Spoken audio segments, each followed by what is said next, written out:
I, possessing the awakening Sharingan and would release, find myself mocked as a useless individual by the Uchiha clan.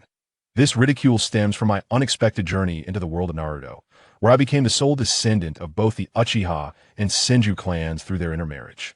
I had believed that my dual lineage would render me invincible among my peers, or at the very least, allow me to hold my own in any confrontation. However, to my dismay, my lackluster talent, despite the meticulous nurturing from my leader, Fuyu, consistently placed me at the bottom of the ninja rankings, shocking everyone in the village.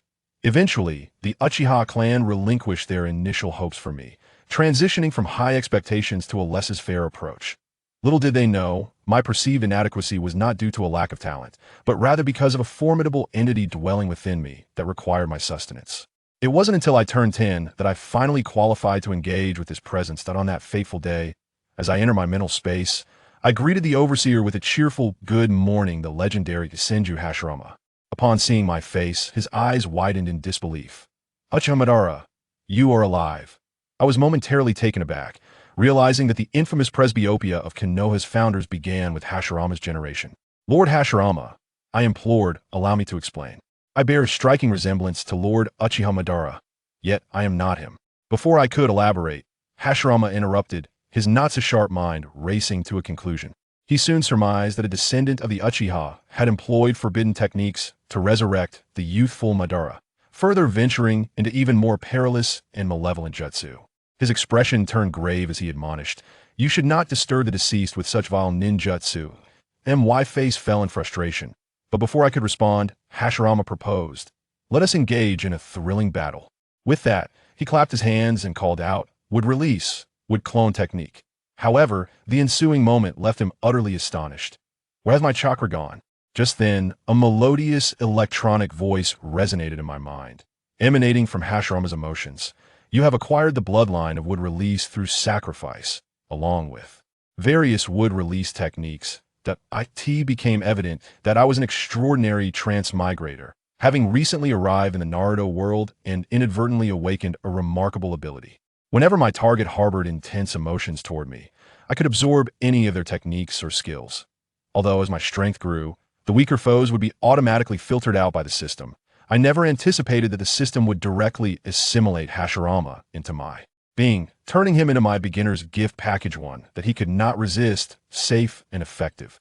The realization sparked an uncontrollable laughter within me, yet this mirth echoed painfully in Hashirama's ears.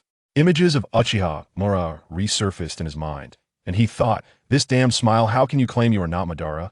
What unsettled him further was the failure of my own ninjutsu sent a chill through Senju Hashirama's heart. Such a terrifying forbidden technique had never even been wielded by the flying thunder god. The recipient of the Senju sage body appeared remarkably at ease compared to the visibly tense first Hokage, Senju Hashirama. "Lord Hashirama, please do not be anxious. Allow me to introduce myself. My name is Uchiha Lee, and I am 10 years old. My father was a member of the Uchiha clan, while my mother hailed from the Senju clan. Both perished on the battlefield, and it was the Uchiha clan that raised me. Currently, I am still studying at the Ninja Academy." "That's about it, Lord Hashirama. Do you have any questions?" Hashirama's expression grew increasingly complex as he scrutinized the young boy before him. He carefully sensed the mingling of Senju and Uchiha chakra within me, and, upon realizing my true identity, felt a slight sense of relief.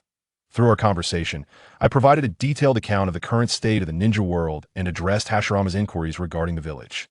It was evident from his expression that these developments had far exceeded his expectations. After a brief silence, Hashirama lifted his gaze and fixed his eyes upon me. "So, what method did you employ to summon my soul here?" Taken aback, I found myself at a loss for words, unsure of how to respond. I couldn't possibly divulge the existence of the system. However, I quickly devised a strategy. Perhaps it was Tobarama. He might have developed a certain forbidden technique during his lifetime. With a sigh, Hashirama remarked, "If it is indeed Tobarama, then everything makes sense." Yet, he pondered further, unable to comprehend why his brother would choose to summon his soul into the body of a child.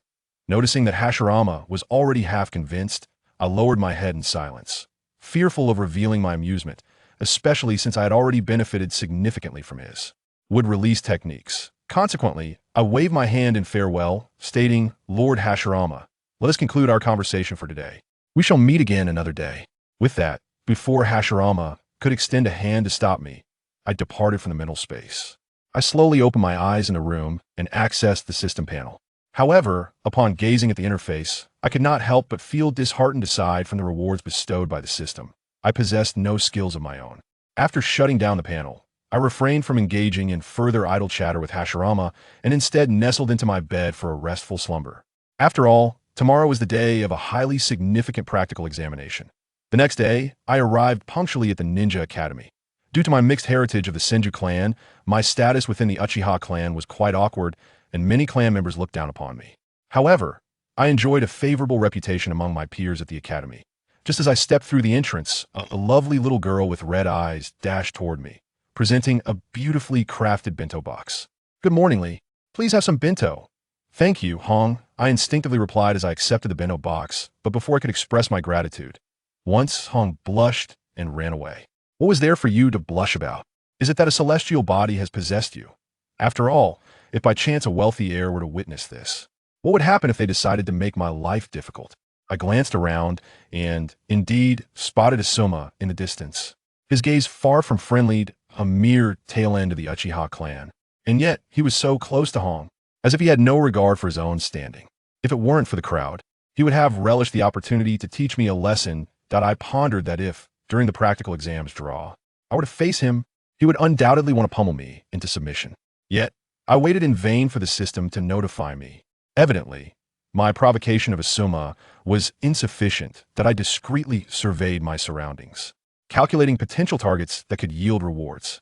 First, there was the brilliant youth, Kakashi Hitaki, standing serenely on the platform, followed by the spirited Might guy in his green jumpsuit, and lastly, Obito Uchiha, donning goggles, boasting of his intent to defeat Kakashi.as for the other higher-ups. They were currently beyond my reach, but that mattered little, for my forthcoming actions would surely draw their attention. Observing the lively scene at the Ninja Academy, the spirit of Senju Hashirama within me could not help but muse.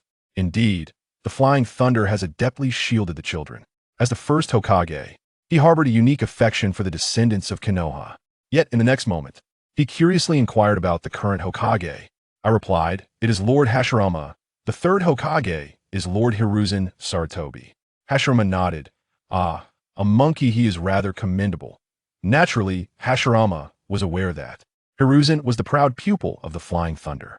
However, after hearing this, I scratched my head, remaining silent. For if Hashirama were to learn of the coerced suicide of his successor, the collusion of Orochimaru and Danzo in human experimentation, and that Hiruzen appeared more befuddled with each passing day, it would likely enrage him to the point of spiritual possession. Then I would unleash my fury, teaching the higher-ups a lesson they would not forget.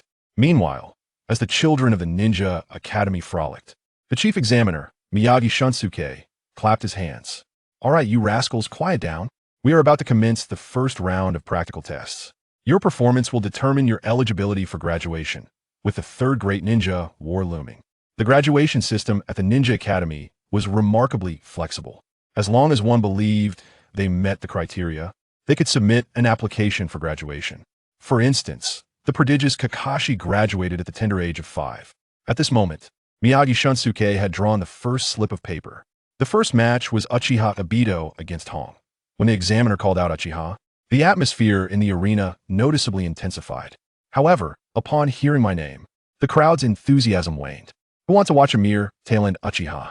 We want to see a genius." On the other side, Asuma eagerly encouraged Hong. "Go for it, Hong. Smash the tail-end Uchiha." Yet upon hearing this, Hong slightly furrowed her brow, casting a glance at Asuma. In the midst of a public gathering, that it truly courteous to shout at others to drop their vehicles. After signaling Asuma to be quiet, he swiftly ascended to the arena. Meanwhile, Kakashi, perched high above, maintained an expressionless demeanor, as if the unfolding events bore no significance to him. After all, he was dispatched by Lord Hokage to uphold order and address unforeseen circumstances. Yet, what unexpected occurrences could possibly arise from a mere examination at a small ninja academy? With that time, one might as well engage in missions. At this moment, I observed the reactions of the crowd, raising my hands in resignation, realizing that not a single soul was inclined to support me. Only the spirit of Senju Hashirama within me displayed a keen curiosity regarding the abilities of the chosen child, selected by Haiden. I found myself standing in the center of the training ground alongside Akatsuki. Miyagi Shunsuke glanced at the two of us, declaring, "Give it your all. Do not hold back. This determines whether you may apply for graduation." I couldn't help but scoff internally, pondering whether those words were meant for myself or for Akatsuki. As the match commenced, Akatsuki swiftly performed the shadow clone technique, conjuring three phantoms that advanced towards me with intent. This technique is commonly employed by students at the Ninja Academy and serves as one of the criteria for assessing graduation readiness. As Akatsuki dashed forward, he hurled several shuriken. Yet I remained composed in the face of the oncoming projectiles.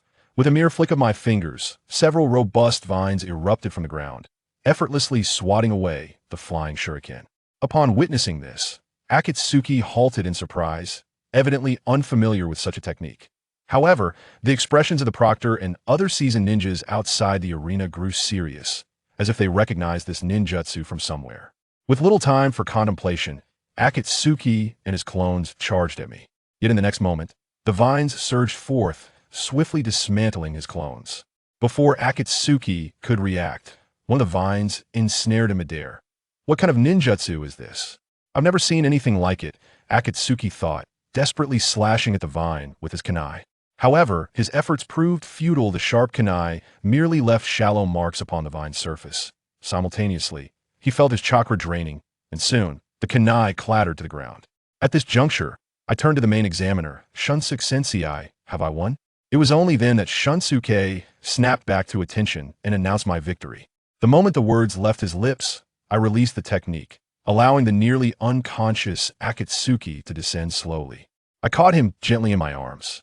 The onlookers displayed a variety of expressions, yet one young nobleman was utterly enraged. "You damned Uchiha! Let go of Akatsuki!" Asuma, displeased by the sight of Akatsuki being carried like a princess, rolled up his sleeves, preparing to confront me with his kunai. However, before he could enter the fray, the proctor intervened. Meanwhile, Akatsuki gradually regained consciousness, surveying his predicament with a sense of awkwardness. "Dearly, could you kindly set me down?" "All right, I will gently place you down, Shiyuhong." However, unexpectedly, he stumbled and fell directly into my embrace. Shiyuhong's face instantly flushed to the roots of his ears. "I sincerely apologize, it was unintentional." Witnessing this scene, Asuma could no longer contain himself.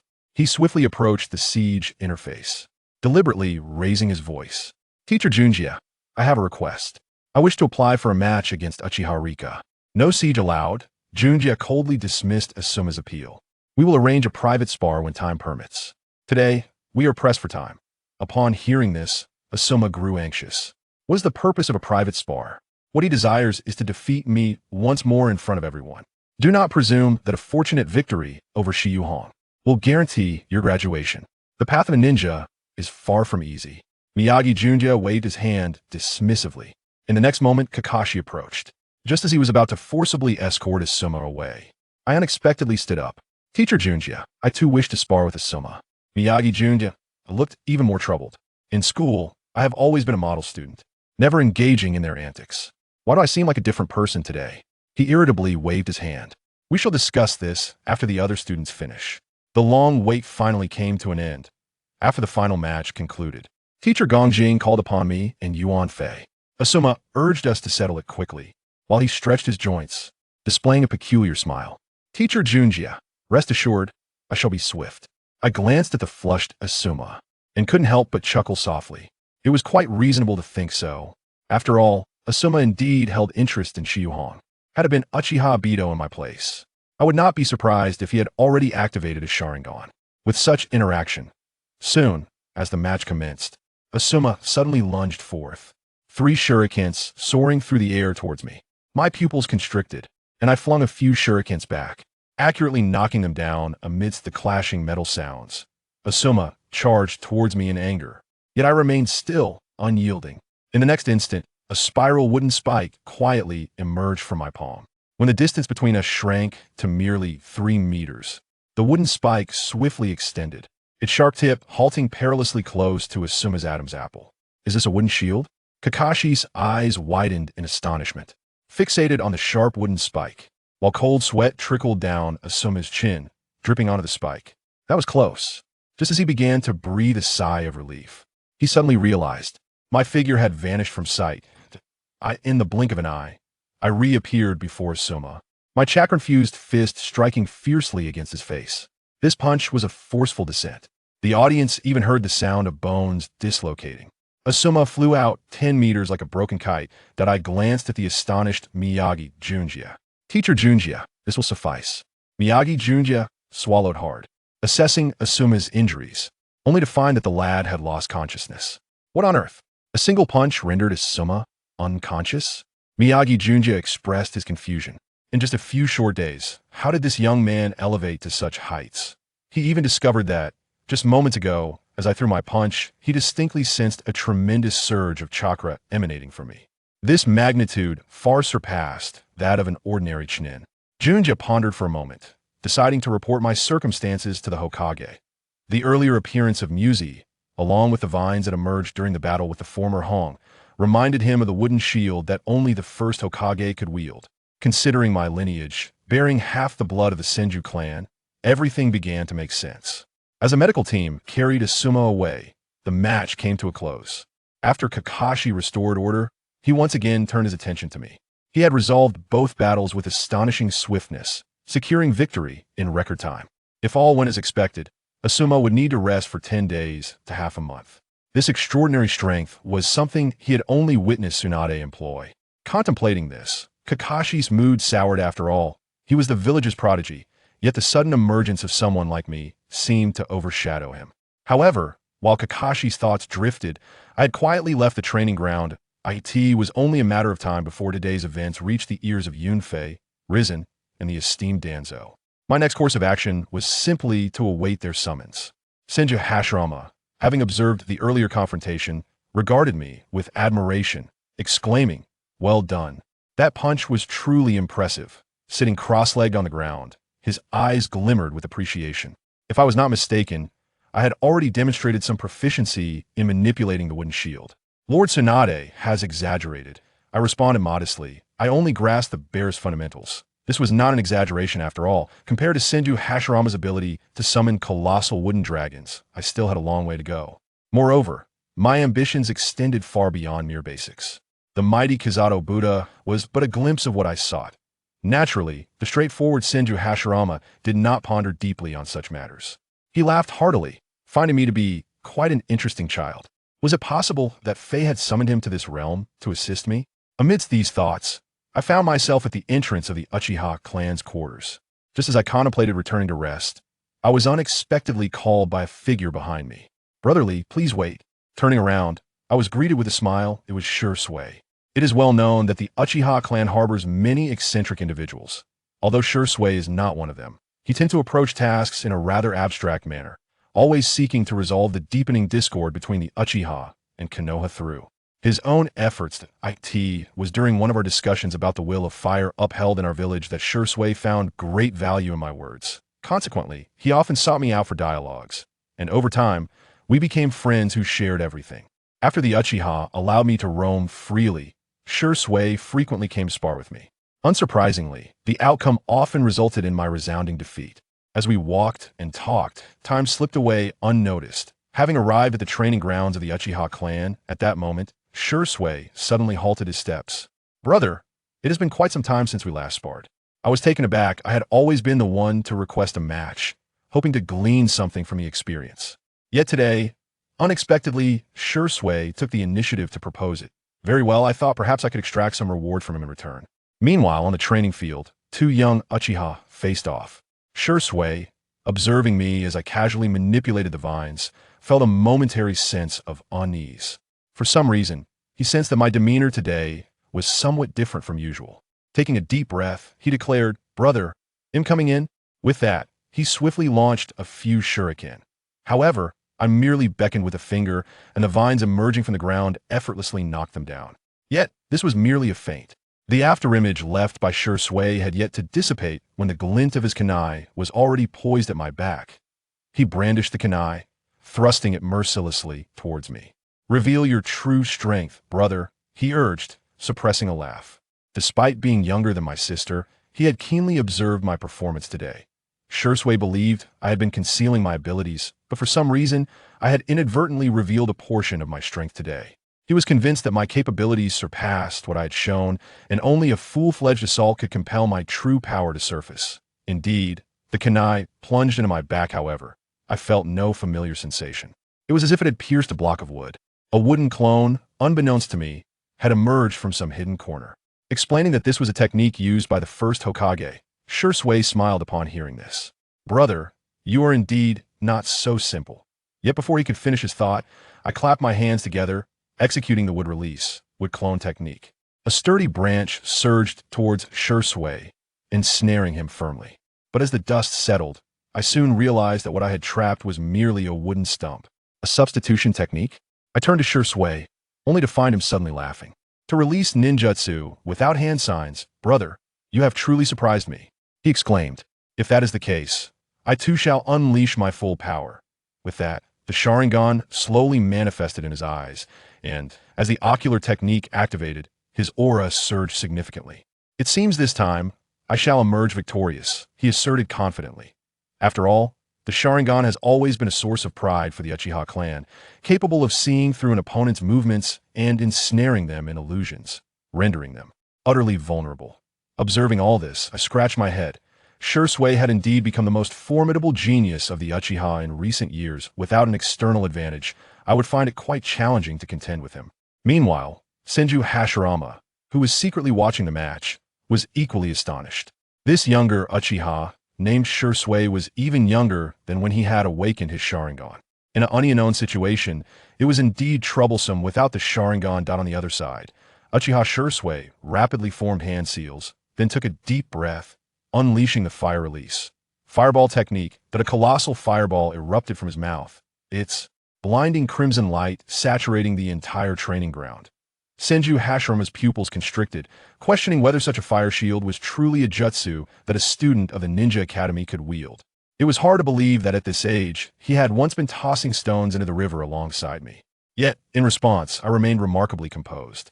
In the blink of an eye, as my hands came together in a prayer-like gesture, a wooden shield was summoned that a series of wooden pillars surged from the ground, bending gracefully to form an arch, enveloping me in their protective embrace. The roaring flames swiftly engulfed the shield, crackling with fervor, but as time passed, the fire began to dwindle. If it were merely an ordinary wooden shield, it might not withstand the fierce blaze. However, what I had inherited was the authentic wooden shield of Senju Hashirama. Moments later, I emerged slowly from the flames, unscathed. Observing my pristine condition, Shisui's eyes widened in disbelief. "Isn't your clothing untouched?" he exclaimed, astonished. Is this truly the technique of the first Hokage? Yet, what took me by surprise was the subsequent notification from the system, causing my eyes to widen in astonishment. "Isn't it peculiar, my friend? Are the garments not soiled? Is this truly the technique of the original master? From Uchiha Shisui, you have successfully awakened the single Tomo Sharingan." Chapter 6. The astonishing Shisui. The crimson remnants of the setting sun bathed the training ground in an amber hue, while the air was thick with the scent of scorched earth, as if the very breeze bore a searing warmth. Uchiha Shisui gasped for breath. His gaze firmly fixed upon Uchiha Gari across from him, his mind racing with strategies for victory. "Shisui, your fire techniques far surpass mine," Uchiha Gari remarked with a hint of jest, yet his expression remained strikingly serious. Snapping back to reality, Shisui took a deep breath, his eyes regaining their resolute glimmer. "Brother Gari, you are indeed more formidable than I had anticipated. You are by no means the underperformer of the Ninja Academy. Rather, you are an undeniable powerhouse within our Uchiha clan." Gari shrugged, feeling somewhat inflated by Shisui's praise. "Please, do not regard me with such monstrous awe. They are merely trivial." However, Uchiha Shisui's tone shifted sharply, a glint of sharpness flickering in his eyes. "Yet, Brother Gari, you have yet to master the Sharingan." No sooner had the words left his lips than Shisui's eyes ignited with a vibrant crimson glow, the Tomo within his pupils spinning wildly. He quietly activated his most adept illusion technique, seeking to shatter Gari's will in an instant. Before the might of those eyes, no matter how potent Gari's ninjutsu, without a matching ocular power, you would be utterly defenseless. Just as Shisui believed victory was within his grasp, Uchiha Gari surprised him once more. He closed his eyes, and then slowly reopened them. The same single tomo, the same crimson brilliance. Shisui could hardly believe his own eyes. Brother Gari had awakened the Sharingan, just like himself. How's this possible? His voice trembled. The single tomo in his iris spinning in a frantic attempt to pierce through the illusion before him. Yet, in that fleeting moment, he felt ensnared within an invisible cage. Struggling in vain against the intangible bonds. Cough. Uchiha Shisui suddenly dropped to one knee, his fingertips digging into the scorched earth. The excessive strain on his ocular power rendered him uncontrollably trembling, before he ultimately collapsed onto the ground. Uchiha Gari exhaled slowly. Is your chakra exhausted? Indeed. In the presence of a true prodigy, Shisui's genius seemed insufficient. But where are the rewards? I've been waiting for the familiar electronic notification. He had anticipated the familiar sound for quite some time, yet it never came. Was it possible that Shisui's threshold had increased, raising the difficulty of receiving rewards? Gari furrowed his brow, feeling a twinge of dissatisfaction. This system certainly has high demands. Uchiha Gari approached and hoisted the weakened Uchiha Shisui onto his shoulder. Making his way towards Shisui's home, stopping along the way to purchase a few skewers of dango. At Shisui's residence, the ambience was soft and inviting. The air imbued with a delicate fragrance of tea. Uchiha Gari and Uchiha Shisui sat across from one another, Gari engrossed in devouring the dango, occasionally sipping from a cup of tea. In the tranquil confines of the room, the only sounds were the faint crunching of two individuals. Suddenly, Uchiha Shisui broke the silence. Uchiha Rika looked up, meeting Shisui's gaze. A glimmer of curiosity and doubt flickered in Shisui's eyes. Have you truly inherited the ninjutsu of the first Hokage? With a resigned smile, Uchiha Riku replied, Dear Shisui, did I not tell you? I have only mastered a modicum of it. He then began counting on his fingers. There are hardly any techniques I can use effectively. The path ahead is steep and arduous. Resting his chin on his hand, Uchiha Shisui's expression bore a hint of concern. Brother Riku, news of today's events will soon spread throughout the village. An Uchiha who has inherited the first Hokage's techniques. It sounds utterly astonishing. And the higher-ups in Konoha will undoubtedly take notice. He continued, some within our clan already harbor resentment towards you. Now, the higher-ups might develop odd notions about you as well. Uchiha Riku interjected, let me clarify. It is not merely some. It is a vast majority. Uchiha Shisui's face fell, realizing this was not the moment to dwell on such matters. Can we not focus on what truly matters? Observing Shisui's consternation, Uchiha Riku couldn't help but chuckle. What is the matter? Shisui, perplexed by the older Uchiha's demeanor, often found himself wishing he could peer into Riku's mind to uncover the peculiar thoughts dwelling within. After finishing his last morsel, Riku leaned back in his chair, his gaze growing contemplative. Rest assured, no matter how much the clan may reject me, what can they truly do? Can they expel me from Konoha? As for the higher-ups, he paused. We shall see when the time comes. With a sigh, Uchiha Shisui shook his head. Very well, there is truly no reasoning with you. Uchiha Rika stood, patting Shisui on the shoulder before turning to leave the room. Take care and rest well. I shall take my leave. As he exited Shisui's home, Uchiha Riku's smile faded. He gazed into the distance at the Hokage rock, murmuring to himself, what is the will of fire again? I must ponder it further. That night, feeling restless, Uchiha Riku returned to the inner space. There, he found the equally bored Senju Hashirama, lying on the ground and picking at his nails. Lord Hashirama, are you not tired or sleepy? Hashirama, taken aback, replied, in spirit, one should not require food or sleep, should they?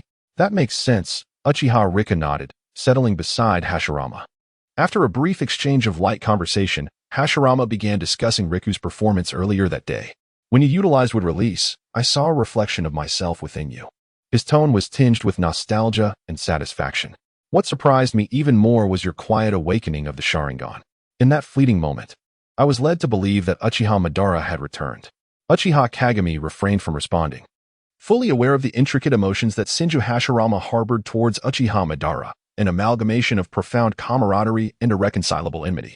The already not-so-astute Senju Hashirama found his thoughts muddled further. However, judging by Uchiha Kagami's current demeanor, he exhibited traits more akin to the Senju. During battle, he adhered to restraint, never delivering a fatal blow. Even after awakening the Sharingan, he managed to maintain his composure, a quality that surpassed many of his Uchiha brethren. What the present Konoha required was not a madman, but a compassionate ninja willing to protect its villagers. In this regard, Uchiha Kagami presented no significant flaws. He recalled the first time he encountered Uchiha Kagami, when he had intended to eliminate him with a wooden technique. Senju Hashirama felt a twinge of guilt for nearly misjudging a truly good person. Reflecting on this, he shook his head in remorse, realizing he had almost wronged an admirable individual. From Senju Hashirama, you have received a mysterious great scroll. From Senju Hashirama, you have mastered the sealing technique. Chapter 7. Let us call it the Flames of Retribution, a mysterious great scroll. Uchiha inwardly scoffed, thinking that this system was rather stingy. What treasures could possibly be contained within a mere scroll? Lord Hashirama, you should retire for the night. I shall take my leave, he declared, and with that, Uchiha vanished into thin air, leaving Senju Hashirama bewildered in his wake. Is he leaving just like that? Aren't we going to converse a bit longer? I find myself quite bored here, he lamented. Upon reopening his eyes, Uchiha indeed discovered a colossal scroll standing within the room. Look at this scroll, it is both grand and lengthy. Uchiha cautiously unfurled the scroll, eager to unveil the treasures it concealed. Ah, would you look at that? It is rather abundant. Weapons of all kinds, swords, spears, axes, and halberds, shurikens, nunchaku, hammers, and grappling hooks, all adorned with blades and chains, and even those with barbed edges and crescent blades. This was unequivocally a veritable armory. Having lost his parents at a tender age, Uchiha had inherited no family fortune, relying solely on the meager practice of throwing shurikens. Last month, he had chased down the last of his wind-style shurikens, pursuing it for 3 whole streets. However, the tides had turned. Now he possessed an arsenal. The kunai and shuriken he cast no longer needed to be retrieved. Uchiha performed a jutsu to lift the seal from one of the weapons. A heavy black blade crashed to the ground. The cord once wrapped around its hilt had long faded to a dull gray. Yet the blade itself shimmered with a deep azure glow of chakra. Unlike the common slender katanas, this weapon reminded Uchiha of a hefty measuring tool wielded by a certain Xiaohuahua from the neighboring Duki continent. Uchiha hefted the blade, noting its considerable weight. Were it not for the immense strength of the Senju clan, a typical ninja would surely exhaust themselves after a mere few swings. Lord Hashirama, do you recognize this blade? Uchiha inquired. Senju Hashirama pondered for a moment, then replied, strangely, this appears to be the sword I wielded in my youth. How did it come to be sealed within here? I suspect it was the work of Lord Tobarama. Don't ask, it is undoubtedly the doing of Senju Tobarama. Uchiha then stepped into the courtyard, swinging the battle blade with unbridled joy. Surely, the first Hokage's sword was a remarkable treasure. The spirit of Hashirama once again acted as a guide, explaining that this blade was infused with a substantial amount of chakra metal, boasting excellent chakra conductivity. Furthermore, it contained various other metals and was crafted by the most skilled blacksmiths of the Senju clan, rendering it impeccable in all aspects. As Uchiha admired the sword in his grasp, his fondness for it grew deeper. In a phase where his combat prowess had yet to deteriorate, possessing a reliable weapon was of utmost importance. As for his lack of swordsmanship, that was easily remedied. He could simply borrow a manual from Uchiha Shisui. Lord Hashirama, does this blade have a name? He asked. Senju Hashirama remained silent. Uchiha scratched his head and thought, well then, I shall come up with one myself. Since this blade belongs to Lord Senju Hashirama, and your expertise lies in wood release, let us name it Karma Fire. Ahem. A violent cough erupted from Senju Hashirama. Safeguarding the Karma Fire, Uchiha reopened the scroll. Aside from some commonplace weapons, it contained a plethora of explosive tags and several sets of armor from the Warring States period. It was uncertain whether they belonged to Uchiha Madara or Senju Hashirama. Carefully extracting a few explosive tags and ninja tools, Uchiha began to contemplate other matters. This scroll is indeed impressive, but its size renders it cumbersome to carry. Lord Hashirama, do you think there exists a jutsu capable of sealing this large scroll within a smaller one? One could simply carry the smaller scroll and unseal the larger one during battle. Senju Hashirama pondered earnestly. Firstly, he had never heard of such a nesting jutsu, and secondly, there was the concern that by the time one finished the sealing, they might already be slain by the enemy. Back in my battle with Madara. Here we go again. After listening to Senju Hashirama recount the tumultuous history between him and Uchiha Madara, Uchiha suddenly had an idea. Lord Hashirama, what if I learned the Flying Thunder God technique and marked this scroll? In battle, I could teleport back and carry it with me. The disdain in Senju Hashirama's expression was palpable. You would be killed carrying it directly. When I fought Madara, Uchiha exited the group chat. Time for sleep. I have school tomorrow. Uchiha slept soundly, while Uchiha Fugaku found himself restless. He summoned Elder Uchiha Shisui. and the two faced each other to discuss the events of the day. Self-proclaimed as the inheritor of Uchiha Madara's will, Uchiha Shisui had always been a representative of the radical faction within the Uchiha clan. He advocated for surrounding the Hokage building with blades, demanding the resignation of Sarutobi Hiruzen and the establishment of Uchiha supremacy. However, the majority of the Uchiha clan preferred to coexist peacefully with Konoha, unwilling to incite unnecessary conflict. Thus, one fateful night many years ago, Uchiha Shisui, after downing 3 cups of farewell sake, infiltrated the Hokage building alone, attempting to assassinate the then Hokage, Senju Tobirama. He was swiftly subdued and imprisoned for several years before being released. Rather than expressing gratitude for being spared by Senju Tobirama, Uchiha Shisui harbored disdain. "If you do not kill me today, I shall ensure your demise tomorrow." After his release, Uchiha Shisui's standing diminished considerably. Yet, this old man, clinging to his past, meddled in everything, much to Uchiha Fugaku's dismay. Today, he had come to see the clan leader primarily to discuss Uchiha Lee. "Elder Shisui, is your late visit concerningly?" Uchiha Shisui nodded. "Fugaku, let me be direct. Uchiha Lee is the progeny of a traitor and must be dealt with severely." Uchiha Fugaku nearly choked on his tea, exclaiming, "What now?" For a long time, Uchiha Shana harbored a profound disdain for Uchiha Lee. His father was equally foolishly opting for an alliance with the Senju clan, oblivious to the animosity between their families. However, as Uchiha Lee's performance waned, Shana gradually forgot about his existence. Yet today, after witnessing Uchiha Lee's 3 battles, this old man found his attention drawn to him once more. "Shana Elder, from where do you derive this assertion? An Uchiha employing solely the first Hokage's ninjutsu, this is nothing short of sacrilege against the Uchiha legacy."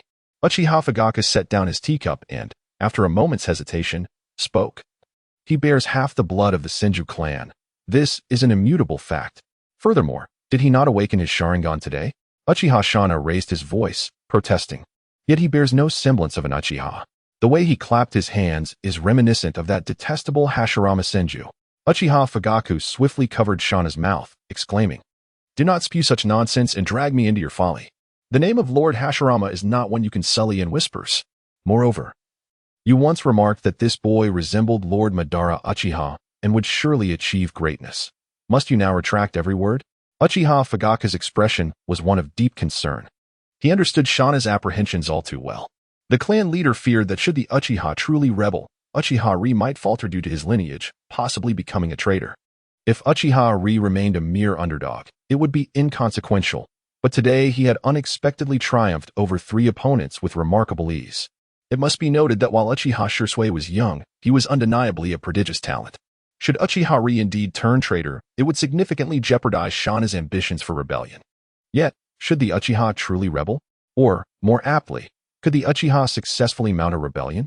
Yes, with White Fang's demise and Uzumaki Mito's passing, the upper echelons of Konoha had been somewhat weakened. However, the legendary Sannin and Lord Sarutobi Hiruzen were no feeble adversaries. Or did Uchiha Shana aspire to emulate Lord Madara, leveraging the Nine Tails for power? Uchiha Fugaku shook his head, dismissing such chaotic thoughts. "Shana Elder, let us observe a while longer." Uchiha Shana scoffed, inwardly cursing the current clan leader's indecisiveness and procrastination. He could scarcely fathom how such a soft-hearted individual was ever elected to lead the clan. After Shana's departure, Uchiha Fugaku found himself alone in the courtyard, contemplating the gravity of rebellion versus remaining passive. Beneath the same sky, Sarutobi Hiruzen gazed contemplatively at the moon. Chapter 8. Can he truly master would release? A few hours prior, Sarutobi Hiruzen received news that Asuma had been thoroughly beaten at the Ninja Academy. He merely smiled faintly, deeming the scuffles among children to be a commonplace occurrence of little consequence. Even when informed that Asuma had been hospitalized, he considered it perhaps a beneficial lesson. An opportunity for Asuma to grasp the reality that there are always those stronger than oneself, and that being the son of the Hokage does not grant immunity from harm. However, his mood shifted dramatically upon learning that it was Uchiha Rin who had defeated Asuma. He initially suspected that Miyagi Junichi was jesting. After all, Uchiha Rin was notorious for being at the bottom of the class. How could he possibly have knocked Asuma down with a single blow? It was only when he arrived at the hospital, witnessing Asuma lying in the bed and hearing the confirmation directly from him, that he reluctantly accepted this startling truth. Before he could fully process this information, an Umbu ninja delivered further intelligence. Uchiha Rin not only utilized would-release techniques to overcome Uchiha Shisui, but had also awakened his Sharingan. At this revelation, Sarutobi Hiruzen's mind was left reeling. He was not particularly concerned about Rin awakening his Sharingan, as many Uchiha possessed the single Tomo variant, which was not particularly remarkable. Moreover, it was merely a single Tomo. It was conceivable that he might remain at that level throughout his life. What truly occupied Sarutobi's thoughts was Rin's mastery of would-release techniques. Historically, only the first Hokage, Senju Hashirama, had wielded such power. The first Hokage's legendary battles against Uchiha Madara and the Susanoo left an indelible mark on the annals of ninja history. In a bid to revive the glory of the first Hokage, Konoha had expended vast resources on would-release experiments, sacrificing at least 100 exceptional ninjas without yielding any results. Eventually, Sarutobi was forced to halt the experiments, leaving him with significant psychological scars. He had believed that would-release techniques would fade into obscurity within the ninja world. Who could have anticipated that today? They would be manifested by a student once regarded as the underachiever? Though not as formidable as Lord Hashirama, it was nonetheless astonishing. No, the current Uchiha Rin could no longer be described as merely an underachiever. Sarutobi Hiruzen boldly speculated that given a little more time, Uchiha Rin could undoubtedly emerge as a leading figure in Konoha. Just as Sarutobi's thoughts wandered, there came a knock at the office door. "Come in." The two esteemed advisors, Mitarashi Anko and Uchiha Koharu, entered. "Please, have a seat. There are matters we must discuss. You summoned us at such a late hour." "It must pertain to the would-release issue," they remarked. Sarutobi poured tea for the two advisors, saying, "You two truly understand me." Anko took a sip of tea and casually remarked, "Hiruzen, I believe you may be overthinking this. Are you truly concerned that Uchiha Rin could become a powerhouse like Lord Hashirama?" Sarutobi Hiruzen shook his head. The resurgence of would-release in Konohagakure was undoubtedly a significant matter. Although his current strength was feeble, who could predict his growth over the span of 20 years? The potential was unknown. Mito Gate-in fell silent, acutely aware of what Sarutobi Hiruzen was contemplating. The notion of a Uchiha capable of wielding would-release was unprecedented in the ninja world. As the two remained in silence, Uzumaki Koharu finally spoke up. While would-release might be manageable, the Uchiha clan presented a more perilous situation. Koharu's words struck a chord, as Hiruzen was indeed troubled by this possibility. The Uchiha were known for their unpredictable temperament. One could never tell when they might instigate a significant upheaval. If Uchiha Riku were to be influenced by them, constantly scheming against Konoha in hopes of restoring Uchiha glory, life could become exceedingly difficult. Perhaps it would be prudent to recruit him into the Umbu after he graduates? "I believe that is unwise. We should observe him further before determining his allegiance." The two advisors engaged in a spirited discussion, exchanging viewpoints. After a while, Sarutobi Hiruzen made a firm decision. He rapped his fingers on the table, instructing that Uchiha Riku's movements should not be scrutinized for the time being. Instead, a few Umbu shinobi should be dispatched to monitor him discreetly, to ascertain whether he had any clandestine dealings with the radical faction of the Uchiha. That evening, Uchiha Riku slept soundly, yet many others found themselves restless. The young Uchiha Shisui pondered for a considerable time on how he could facilitate the transfer of the Uchiha clan's secrets to his elder brother, Riku. Asuma ground his teeth in frustration, eager to be discharged from the hospital to confront Uchiha Riku. Meanwhile, Sarutobi Hiruzen sat at his desk, contemplating the potential for Uchiha Riku to become a formidable force for Konoha. The following morning, Uchiha Riku arrived punctually at the Ninja Academy. From the moment he stepped into the classroom, he acutely sensed the furtive glances of his classmates upon him. Regrettably, they were mere inconsequential figures, not worth a single coin in the grand scheme. Riku settled into his customary spot, shortly joined by Yuhi Kurenai. "Good morning, Riku-kun," she greeted. "Good morning," he replied. Noticing her hesitance, Uchiha Riku inquired, "Is there something you wish to ask?" With a serious nod, Kurenai responded, "I heard that you defeated Shisui and awakened your Sharingan. You're aware of that?" Riku replied, somewhat resigned. It seemed the entire academy buzzed with gossip, proclaiming him as the rising star of the Uchiha clan. "Since you've awakened your Sharingan, does that mean you excel at genjutsu as well?" Kurenai asked, her eyes lighting up. Riku answered ambiguously, "It's just average, after all. I'm still learning and have much to grasp." Kurenai's eyes brightened further. "If you have time, perhaps we could explore it together. My father has some knowledge of genjutsu." Uchiha fell into a contemplative silence. How should one articulate this? In the village of Konoha, aside from the Uchiha clan, there truly exists no one more adept in the art of illusion. Yet, Uchiha Lee bears the Uchiha name, and one cannot overlook the conspicuous presence of a large ping-pong paddle in his possession. Initially, Uchiha contemplated fabricating a reason to decline, but upon further reflection, he seized the opportunity to provoke Asuma, thus nodding in agreement. Very well, I look forward to your guidance. The petite girl, with her cherubic demeanor, erupted into gleeful laughter. Should Asuma catch sight of her, he would likely become so overwhelmed that he might lose his composure entirely. However, Uchiha Lee harbored no interest in such a youthful figure. His inclinations lay elsewhere. Before long, Miyagi Junki entered the room. I have already reported yesterday's battle outcomes to Lord Hokage. In a few days, he will release the list of students who meet the graduation requirements. Now, let us commence with today's first lesson. A theoretical class entitled The Will of Fire. Chapter 9. The past between the pillars. The classroom buzzed with the sound of students retrieving hefty tomes from their bags, the rustling pages resonating distinctly in the tranquil atmosphere. Uchiha Rika cast a glance over the mountain of theoretical masterpieces on his desk, a wave of helplessness washing over him. The Chronicles of Konoha, The Will of Fire of the First Hokage, The Will of Fire of the New Era, On the Will of Fire, annotations by Sarutobi Hiruzen. As Uchiha Rika surveyed these texts, his expression resembled a complex pie chart, 3 parts helplessness, 3 parts fatigue, and 4 parts indifference towards the theories. It was akin to the experience of reading a passage in school, only for the teacher to demand a profound reflection of no less than 800 words. The annotations by Sarutobi Hiruzen were particularly exasperating, akin to writing a reflection upon another's reflection.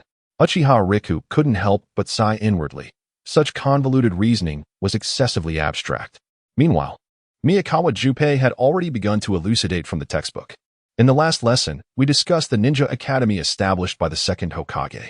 His voice carried a unique cadence as he sketched a tree diagram on the blackboard. The students sat upright, diligently taking notes, lest they miss any detail. Uchiha Riku supported his chin with one hand, unconsciously fiddling with the corner of his garment, his gaze wandering. He stifled a yawn and covertly observed Senju Hashirama within him.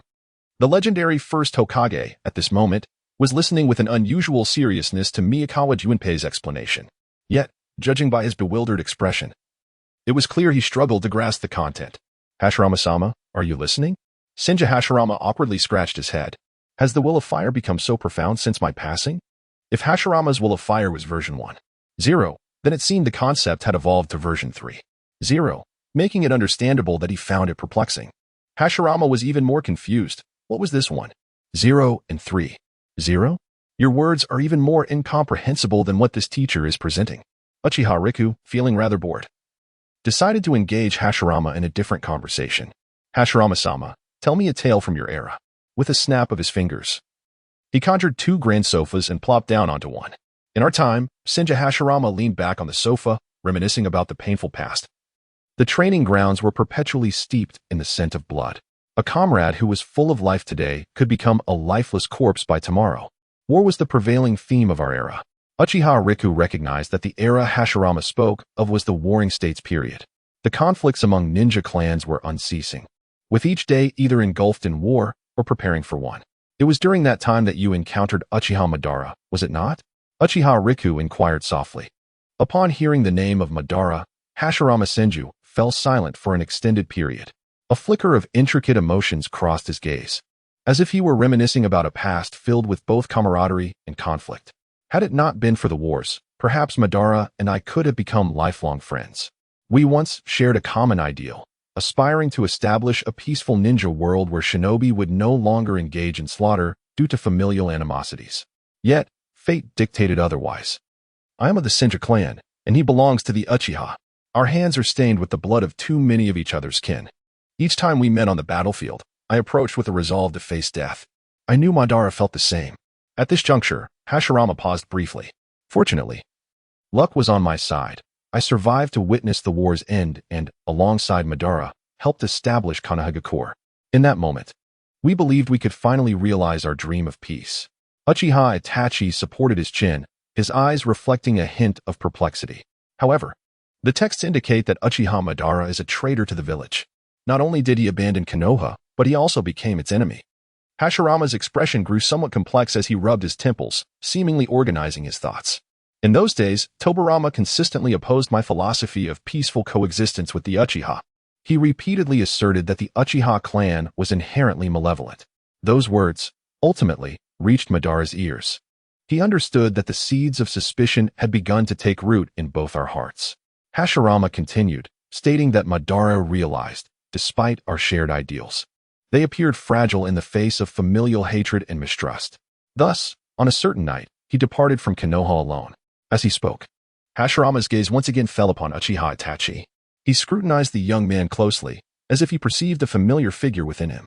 The resemblance was striking at times. I even feel as though you were Madara himself.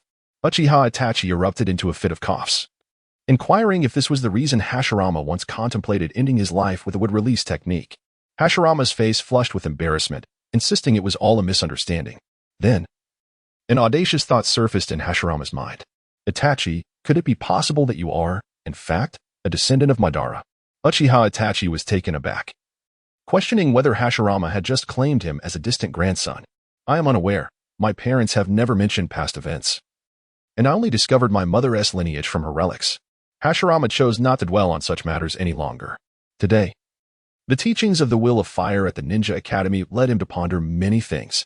Itachi, you carry the shared blood of the Senju and Uchiha, destined to become a protector of Konohagakure. To protect Konoha, Uchiha Itachi reflected on those 4 words, considering that without the meddling of certain individuals, the village could have thrived long ago, needing no one for protection. Hashirama continued, asserting that he has always believed the Uchiha clan is not inherently evil. They simply possess a differing ideology. At that moment, Miyagi Shunsuke closed his textbook. Class dismissed. Hooray! The drowsy students filed out, only to be startled by Miyagi Shunsuke's abrupt announcement. Take a 10-minute break, then return to prepare for the assessment on the Will of Fire. As these words echoed in the classroom, a chorus of complaints erupted. Miyagi Shunsuke, in his usual indifferent manner, uttered another remark, leaving them speechless. The results of this Will of Fire assessment would be submitted to Lord Hokage. Uchiha scoffed, wondering if Sarutobi Hizashi had nothing better to do than grade papers himself. Amidst the murmurs of discontent, the examination commenced. Chapter 10. The exam of the Will of Fire. He collected his thoughts and glanced at the questions on the test paper. Although today's examination was labeled as the assessment of the Will of Fire, it actually encompassed a substantial number of historical inquiries. For instance, questions regarding the founding of Konoha and the reforms instituted by Senju Tobirama after he ascended to the position of Hokage. The earlier questions posed no challenge for him, as he was already well versed in the history of Konoha. He effortlessly enumerated the reformative measures taken by Tobirama. However, upon glancing further down the paper, he sensed something amiss. Why was there a question asking him to enumerate the achievements of the third Hokage and express his opinions on them? What a blatant display! Uchiha silently criticized this absurdity while simultaneously extolling the virtues of Sarutobi Hiruzen. Nevertheless, when he reached the final question concerning his understanding of the Will of Fire, his pen hovered in midair. This question, seemingly straightforward, was, in truth, profound. What precisely was the Will of Fire? Was it the protection of the village, or a legacy of beliefs? Uchiha found himself deep in contemplation. Equally stumped was Senju Hashirama. He stroked his chin, adopting a pensive demeanor. Concurrently, Hashirama was also engaged in silent reflection within his own mind. He stroked his chin, his brow furrowed. The monkey, true to his master Tobirama, had indeed made some additions based on Tobirama's foundation. However, Hashirama found himself largely unable to comprehend the supplementary remarks made by Hiruzen. He questioned the utility of complicating matters in such a manner. Was it merely to perplex students during examinations? While Hashirama silently criticized, Uchiha had already begun to write fervently. Observing Lee's answers, Hashirama's mouth involuntarily fell open. Could it be that he was genuinely capable? His manner of writing left the first Hokage feeling quite embarrassed. Where leaves dance, the flame of hope shall eternally blaze. Uchiha seamlessly borrowed Hiruzen's final words to conclude, leaving Hashirama once again in a state of bewilderment. Ah, how remarkable! Such a profound understanding of the Will of Fire indicated that he was unlikely to possess the extremist tendencies of Madara, allowing Hashirama to breathe easier. Hashirama reminisced about past discussions he had with Tobirama on similar topics. Tobirama had once asserted that the Will of Fire was not merely a belief in the protection of the village, but also a legacy and a responsibility. Uchiha Lee's answer surprisingly aligned with Tobirama's viewpoint and was even more profound. For a moment, Hashirama felt a sense of disorientation. Though Uchiha Lee bore the same appearance as Uchiha Madara, his inner essence shared a certain kinship with Tobirama. This led Hashirama to ponder. Could this be the strength of mixed blood? Soon, Uchiha Lee completed all the questions and sat at his desk, awaiting the conclusion of the examination. In stark contrast to his ease, his classmates appeared utterly distressed. In the past, there have been examinations themed around the will of fire. Yet the difficulty has never been so daunting. Could it be that Lord Hokage deems it too simple and wishes to challenge everyone further? Particularly for Asuma. Confined to a hospital bed in Konoha, his frustration was palpable as he vented his grievances. He had initially believed he could evade the examination, only to discover that the instructors from the Ninja Academy had delivered the papers directly to him, even sitting before him to supervise. Shortly thereafter, Miyagishi Shunsuke collected the completed papers and submitted them to Sarutobi Hiruzen. That evening, Sarutobi Hiruzen sat at his desk, diligently grading the examinations. Chapter 11. The Will of Fire. The third Hokage, Hiruzen Sarutobi, rubbed his aching brow as sparks danced from the pipe between his fingers. Drawing in a deep breath of smoke, he exhaled slowly, allowing the wisps to swirl around the dimly lit Hokage office, mirroring the tumultuous thoughts occupying his mind. The ninja world had been restless lately, with reports of skirmishes along the borders causing him considerable vexation. After a long day of bureaucratic duties, Sarutobi felt the burdens of fatigue weighing heavily on him. Time, it seemed, was relentless, and the exhaustion in his body had become increasingly pronounced. How he longed for the days when, upon assuming his office, he could work tirelessly for 3 consecutive days and nights without weariness. A self-deprecating smile graced his lips as he set down his pipe. As the principal of the Ninja Academy and the Hokage of Konohagakure, Sarutobi held a profound understanding of the will of fire. He believed that a student's comprehension of this principle would significantly influence their potential to become an outstanding ninja. The difficulty of today's examination stemmed from several questions he had personally crafted, designed to test the students of the academy. He was eager to discern whether, under his tutelage over the years, they had made any notable progress. The first paper belonged to Yuhi Kurenai. My father taught me that the will of fire is about legacy, she wrote. Just as the jutsu of the Yuhi clan is a testament to the dedication of our predecessors. Sarutobi's gaze lingered on a particular passage. Recalling a discussion he had once had with Itachi regarding the intricacies of genjutsu, which had inspired him greatly. A smile tugged at the corners of his mouth as he envisioned the Uchiha youth, facing challenges with a reassuring smile on the training grounds. The bonds formed by this younger generation might indeed serve as the key to bridging the divide between the Uchiha clan and the village. Taking another drag from his pipe, he pinned his evaluation and awarded her a commendable score. The next paper belonged to Uchiha Shisui. Sarutobi's expression grew grave. He had always kept a vigilant eye on this prodigious ninja of the Uchiha clan. He had previously dispatched Umbu operatives to monitor Shisui. Concerned about the possibility of hawkish members of the clan, led by Uchiha Shisui, attempting to sway him.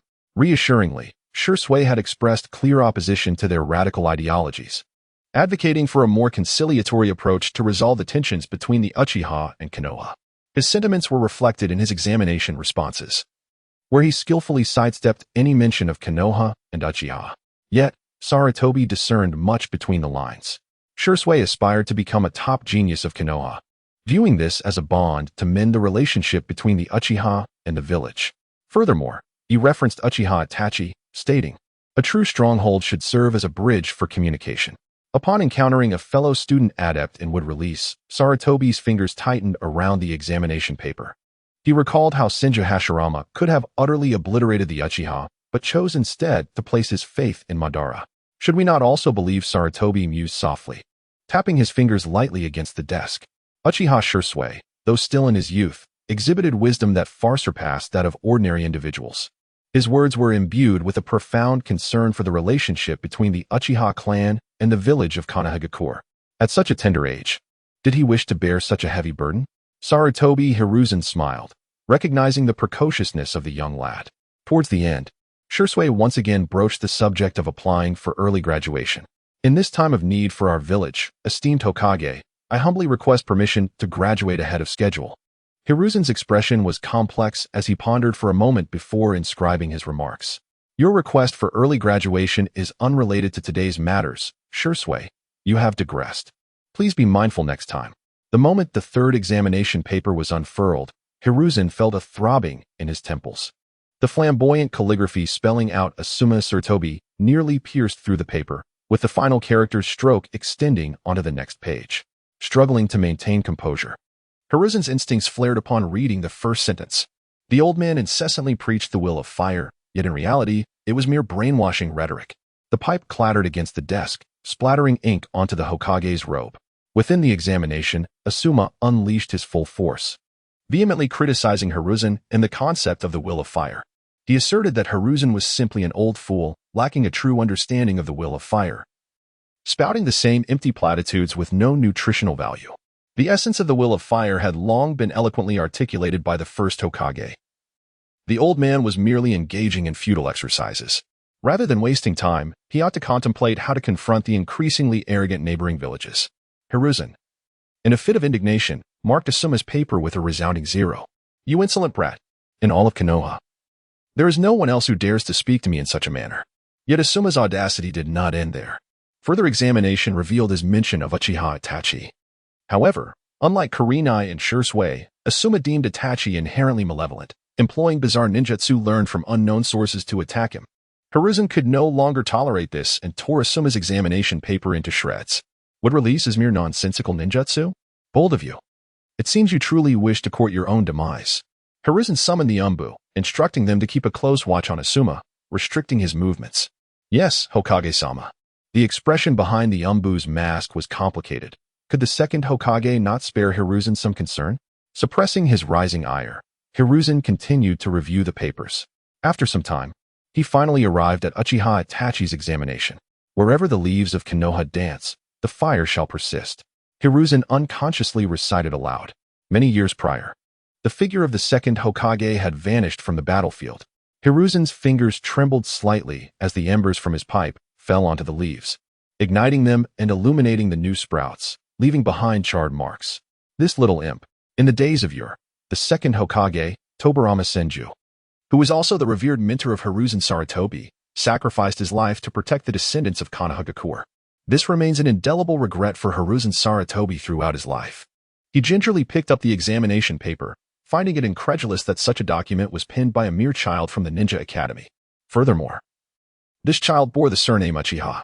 Hiruzen Sarutobi believed that few individuals in the entire village could compose such a response at this tender age, himself included. Such is the nature of things.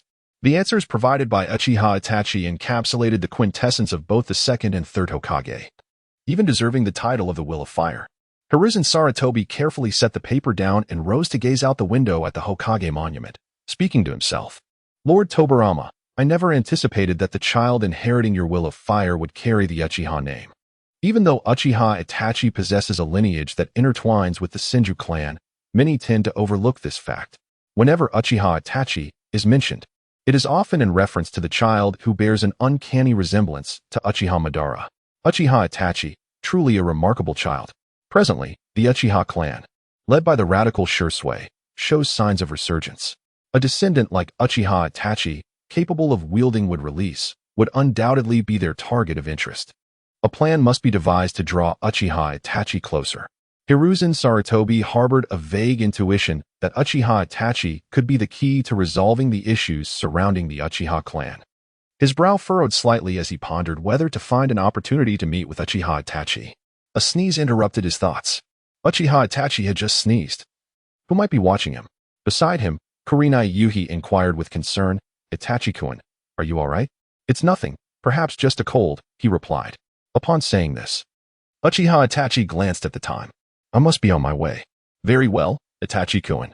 Thank you for your guidance. No need for thanks. See you tomorrow. After bidding farewell to Uchiha Itachi, Kurenai Yuhi fell into silence. Initially, she had hoped to teach Uchiha Itachi some basic genjutsu, only to realize that her aspirations were overly ambitious. The Uchiha clan, it seems, was born with an innate advantage, rendering comparisons futile. Chapter 12. Those who abandon their companions are even inferior to trash on the other side. Uchiha was humming a tune as he strolled through the bustling streets. Passing by a dumpling shop, he casually purchased some dango, savoring the delightful sensation of the glutinous rice clinging to his teeth. As for genjutsu, it was akin to the bamboo skewer performing a splendid flourish between his fingers, Much like the red bean filling of the dango, opponents in high-level matches possessed innate resistance, while low-level adversaries failed to appreciate the flavor. For Uchiha Grit, the most significant role of the Sharingan was its later ability to unlock Susanoo. He aspired to emulate Uchiha Madara, cleaving mountains in a single stroke. That would be exhilarating. Senju Hashirama, too, maintained a rare silence, seemingly indifferent to genjutsu. He recalled controlling the Nine Tails during his battle with Madara, but beyond that, he had not observed its application. As Uchiha Grit pushed open his front door, his gaze was drawn to a scroll resting on the table. Uchiha swordsmanship was inscribed upon it. Upon picking it up, a slip of paper fluttered down, adorned with haphazard handwriting stained with ink. Grit, this is a secret technique I borrowed from our clan's elder. I hope it proves beneficial to you. Uchiha Grit chuckled, appreciating how kind-hearted Shisui was. After examining the scroll for a moment, he shouldered the flames of determination and practiced in the courtyard. Senju Hashirama occasionally offered reminders. Incorrect movement. Do it again. Your speed is lacking once more. Focus on your learning, Grit. If this were the battlefield, you would already be dead. Uchiha Grit scratched his head, responding, Lord Hashirama, this is Uchiha swordsmanship. It's somewhat different from that of the Senju clan. Ah, but you misunderstand. I have fought alongside the Uchiha my entire life. Surely I grasp the essence of their techniques. Trust me on this, Hashirama insisted. Uchiha Grit, resigned, raised his hands, murmuring, Yes, yes, Lord Hashirama. The following morning, Uchiha Grit ambled into the ninja academy. At that moment, the classroom was packed with students whispering excitedly. As Uchiha Grit passed by, munching on a bun, he keenly caught snippets of conversation regarding the third Hokage's perfect score on his exam. Inquiring further, he learned that the Hokage had awarded him full marks and published it as the standard answer for everyone. Consequently, Uchiha Grit became a household name within the academy and throughout the village hidden in the leaves. Senju Hashirama was also somewhat exhilarated, initially. He couldn't fully comprehend what made Uchiha Grit's work so exceptional. However, if the monkey deemed it good, it must indeed be remarkable. Hashirama mused. An Uchiha well-versed in the will of fire. How splendid. Madara, it seems your lineage has not played a significant role in this regard. From Senju Hashirama, you have acquired the super scholar physique. Your speed in learning ninjutsu, taijutsu, and genjutsu has been greatly enhanced. Under normal circumstances, you will grasp concepts almost instantaneously. At that moment, at the classroom entrance, Yugao Waihai nearly collided with him, clutching a stack of exam papers. The girl's crimson eyes sparkled with brilliance. Gritkuin. In the realm where leaves dance, the flame endures ceaselessly. To my astonishment, the analysis I presented actually referenced the insights of the second Hokage. She gestured with enthusiasm, realizing that this encapsulated the essence of the will of fire. Before Uchiha Obito could respond, he was engulfed by the throng of students. Someone unexpectedly handed him a beautifully bound standard answer, and upon turning to the first page, he encountered annotations from Sarutobi Hiruzen. It became clear. It was a reflection upon reflections. A twitch at the corner of Obito's mouth revealed his feelings towards the esteemed third Hokage, the most powerful of all Hokage. Standing at the podium, Junichi Miyagi signaled for the class to quiet down. This session was a self-study period, and the students were instructed to diligently absorb Uchiha Obito's interpretation of the will of fire. Yes, Teacher Junichi. Within the classroom, every student, save for Obito, was earnestly engaged in their studies. Meanwhile, Obito gazed vacantly out the window, pondering when the lesson would conclude. As for Uchiha Shisui, it goes without saying. His admiration for Obito only grew. Conversely, Uchiha Itachi, often at the bottom of academic standings, found the situation utterly unacceptable. In the past, he had languished in the lowest ranks of cultural studies, while Obito had struggled painfully in ninjutsu. They had been dubbed the black and white duo of the Ninja Academy, the ultimate underachievers. Yet, the tides had turned. Obito was now a paragon of both scholarly and martial prowess, transformed into the model student hailed by the principal. How could Itachi possibly accept this? Consequently, Itachi contemplated seeking out his good friend Rin Noara for some tutoring. Meanwhile, at the Konoha hospital, Asuma lay in his hospital bed. Having endured a reprimand from Sarutobi Hiruzen just the night before, he had been chastised with a belt, receiving a barrage of scolding alongside the blows. A rebellious youth. Is it? Spouting nonsense, are we? Criticizing Lord Hashirama, are we?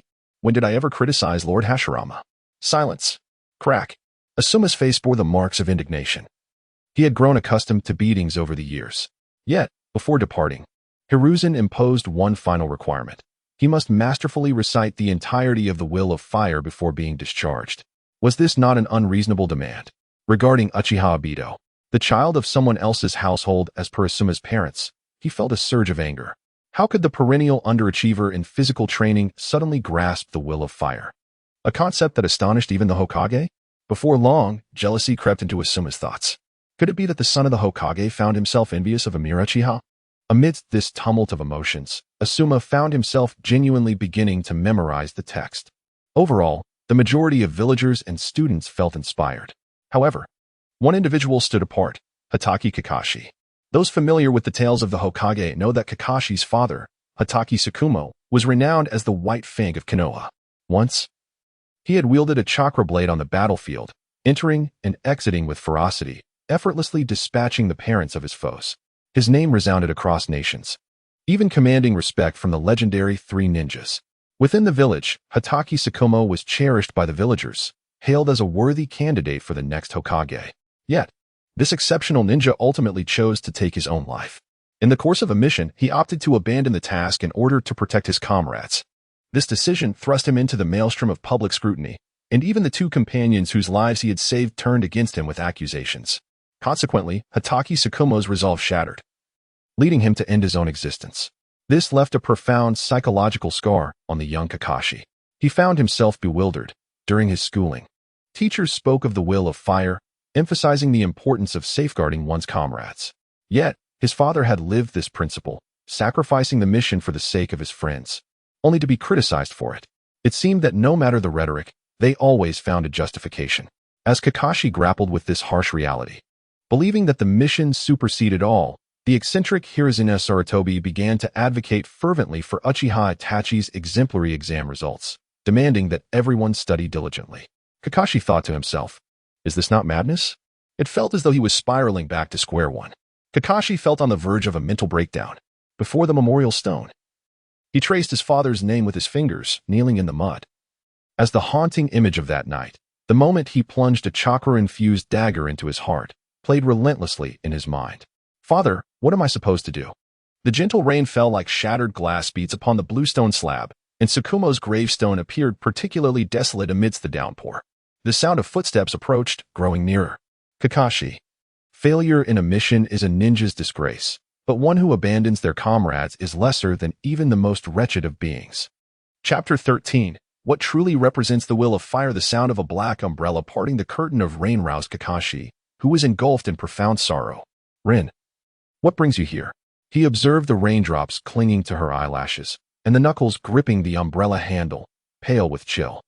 Uchiha Rin leaned the black umbrella against the gravestone, allowing the icy rain to dampen her shoulders. From her ample sleeves, she produced a bouquet of bellflowers adorned with morning dew, the pale purple petals resting upon the inscription of Konoha's White Fang, as if to adorn the cold stone with a scarf of remembrance. Because Tsukumo Hatake has always been my idol. Kakashi's pupils constricted in surprise. Was there truly another soul in this world who revered his father? He suddenly recalled that on the very day of his father's demise, Uchiha Rin had similarly emerged from the crowd, ignoring the astonished gazes of many, to lay a bouquet at his father's grave. Rin, if you would, please follow me, Kakashi said, turning on his heel and walking away, with Uchiha Rin resolutely trailing behind. Thus, the two walked in tandem. Uchiha Rin explaining the situation to the spirit of Senju Hashirama residing within her. Hashirama's eyes widened in disbelief. He could not fathom why such an event would occur in Konoha. A ninja who had protected his comrades was now the target of scorn, with two among those condemning him being individuals he had saved. Even more incredulous was the fact that until Tsukumo Hatake's tragic end, Konoha's higher-ups had not uttered a single word in defense of this venerable warrior. They had even opted for a clandestine burial under the veil of night. What on earth is that scoundrel doing? Hashirama's dissatisfaction simmered, yet Uchiha Rin remained silent. Dear Hashirama, there are still many things that may astonish you. Lost in thought, Uchiha Rin followed Kakashi back to his home. Kakashi bit his fingertip to form a seal, and amidst the smoke, a stack of yellowed tomes emerged from a sealing scroll. This is my father's analysis of the Will of Fire, containing his interpretations of the Will of Fire as expressed by past Hokages. Uchiha Rin knelt and opened the pages. To protect one's comrades is not a breach of rules, but rather the finest inheritance of the flame. When the system contradicts human lives, what do ninjas truly fight for? The child saved today may very well be the spark that ignites tomorrow's conflagration. However, Kakashi swiftly flipped to the final chapter, pointing to the scrawled handwriting on the page. This was written 3 days before his suicide. The script was twisted and chaotic, rendering its content nearly indecipherable. Uchiha Rin speculated that it might have been Tsukumo Hataki's final outburst before his passing. So I wish to know. Kakashi suddenly raised his gaze. Rin, what does the will of fire you speak of truly mean? Uchiha Rin narrowed her eyes. Kakashi, what exactly are you trying to convey? Isn't the protection of comrades the very essence of the will of fire? Why then does he face such condemnation from the masses? I do not understand. I truly do not understand. Is it not true that the so-called will of fire is merely a slogan, and that our sole duty is to fulfill our tasks? Uchiha Riku, observing the somewhat unruly Kakashi, articulated his viewpoint. In truth, the will of fire is but a phrase. Each individual's interpretation of it can vary greatly. Kakashi's eyes widened in disbelief. Could the will of fire truly have different manifestations? Uchiha Rika nodded, asserting that the will of fire is merely a term, a symbol. Protecting the lives of comrades embodies the will of fire. Assisting classmates with their queries and striving for mutual growth also exemplifies this will. Helping an elderly woman carry her belongings is yet another manifestation. Advocating for peace, too, falls under the auspices of the will of fire. Upon hearing this, Senju Hashirama nodded in agreement, recognizing a familiar sentiment. The strength of one's inner self, the ability to persist along one's chosen path despite misunderstanding and skepticism from others, is also a reflection of the will of fire. Kakashi furrowed his brow slightly. Uchiha Riku's perspective wholly shattered his long-held rigid notions regarding the meaning of the will of fire. But is this truly feasible? Kakashi pondered, feeling apprehensive about the myriad interpretations of the will of fire. Sensing the opportune moment, Uchiha Riku delivered another jolt to Kakashi's understanding. Sometimes, one must first subdue others with sheer force before engaging in reasoned discourse. That, too, is a form of the will of fire. Kakashi broke into a sweat, realizing that Riku's written words were entirely different from his spoken assertions. Riku, though I shan't divulge your words to anyone, Uchiha Riku waved dismissively. Are you familiar with Lord Hashirama? He did precisely that. Upon hearing his name, Senju Hashirama's interest peaked. Historical records recount that Lord Hashirama convened a summit of shinobi, forging agreements with the leaders of various hidden villages to secure lasting peace for the ninja world. Hashirama nodded vigorously, affirming the truth of this account. But why did those villages heed Lord Hashirama's commands? Was it merely because of his handsome visage? Hashirama's not-so-bright mind began to ponder. Perhaps it was due to his extraordinary charisma? Kakashi stroked his chin, realizing he had been led down a path by Uchiha Riku. It is quite simple. It was because Lord Hashirama had already subdued those individuals. Should they refuse to sign the agreement, he would have crushed their villages beneath his heel. They were afraid, thus they complied. Hashirama blinked, recalling that Tobirama had once stated similarly. It was not love that bound them to his elder brother, but rather the knowledge that defiance would lead to their demise. Uchiha Rika sipped his tea. So, Kakashi, do you understand now? Kakashi swallowed hard. Does this mean that if anyone dares to insult my father in the future, I should confront them with ferocity? Indeed, Kakashi, you seem to understand. Yet, what a ridiculous notion. If the Hokage were to claim that my father violated the ninja code, would I truly be compelled to strike him down? Kakashi, I still find myself perplexed. When faced with the choice between completing a mission and protecting my comrades, which path should I choose? Uchiha Itachi rested his chin on his hand, and I have previously stated that failing a mission is a ninja's disgrace. However, one who abandons their comrades is even less than worthless. I would make the same choice as SHM, Senpai, and so will you, Kakashi. No, Kakashi instinctively retorted. Ultimately, it is imperative to complete the mission. Uchiha Itachi fixed his unwavering gaze upon Kakashi. Kakashi, you will come to understand. Trust me. Kakashi lowered his head, pondering. Will I? Perhaps not. Who can say for certain? Observing Kakashi's indecision and internal struggle, Uchiha Itachi felt a surge of frustration. You are just like your father, so stubborn. Senju Hashirama, too, felt a deep sense of unease. To him, Kakashi was merely a child. At such a tender age, losing a father in this manner is something no one could easily overcome. Even more infuriating is the inaction of the higher-ups in Konoha. Chapter 14. The conflicted Kakashi. If one day we embark on a mission together, and I happen to be captured by the enemy, facing imminent death. Would you seize this opportunity to gather intelligence and return to Konoha, or would you abandon the mission to save my life? Kakashi fell silent, his mind a battleground for two conflicting voices. One asserted that a ninja is merely a tool to fulfill missions, while the other contended that we, as ninjas, are human beings, not instruments to forsake our comrades for the sake of duty. After a prolonged silence, he reached for a book once cherished by his father, Ataki Sakumo, and turned to the page most familiar to him. The first Hokage once proclaimed that the establishment of Konoha was meant to unite everyone against the invasions of other villages. My father dedicated his life to protecting Konoha and his comrades. If I were to disregard my companions' lives for the sake of a mission, surely my father watching from above would not be pleased. Uchiha Riku exhaled, sensing Kakashi's gradual return to normalcy. In truth, Kakashi's inner strength is among the most formidable in the annals of Hokage history. The suicide of his father, Hatake Sakumo, transformed him into a mere machine for executing missions. During the Third Great Ninja War, he helplessly witnessed Uchiha Obito trapped beneath a colossal boulder. Later, he was manipulated by Madara, the old schemer, into personally ending the life of Rin no Era. Even his mentor, the fourth Hokage, Minato Namikaze, ultimately fell in battle. The fact that Kakashi did not succumb to darkness is truly admirable. Even after leaving the Umbu, he could still utter to Sasuke that everyone he once held dear had long since perished. Uchiha Riku mused that had his father, Hatake Sakumo, possessed even half of his son's resilience, perhaps he would not have met such a tragic fate. Suddenly, Kakashi bowed respectfully to Uchiha Riku. Thank you, Riku, for your guidance today. Riku waved his hand dismissively, affirming that it was his duty. Kakashi gazed at his clenched fist, acknowledging the truth in Riku's words. A ninja is one who protects their comrades, not a heartless instrument of slaughter. Kakashi, I am pleased to see you come to this realization. Glancing at the time, Riku remarked, it is getting late. I must take my leave. At that moment, Kakashi rose, opening his mouth, yet words eluded him. Kakashi, do you have something more to say? Feeling somewhat awkward, Kakashi scratched his head sheepishly. If possible, may I spar with you? I wish to witness the wood release of Lord Hashirama. Huh. Uchiha Riku was taken aback. The Kakashi who had just moments ago appeared anxious now sought to engage him in combat. Your methods of resolving internal strife are refreshingly straightforward and mundane. Kakashi retrieved the white fang from its sheath, readying himself. After contemplating for a moment, Uchiha Riku nodded in agreement. Very well.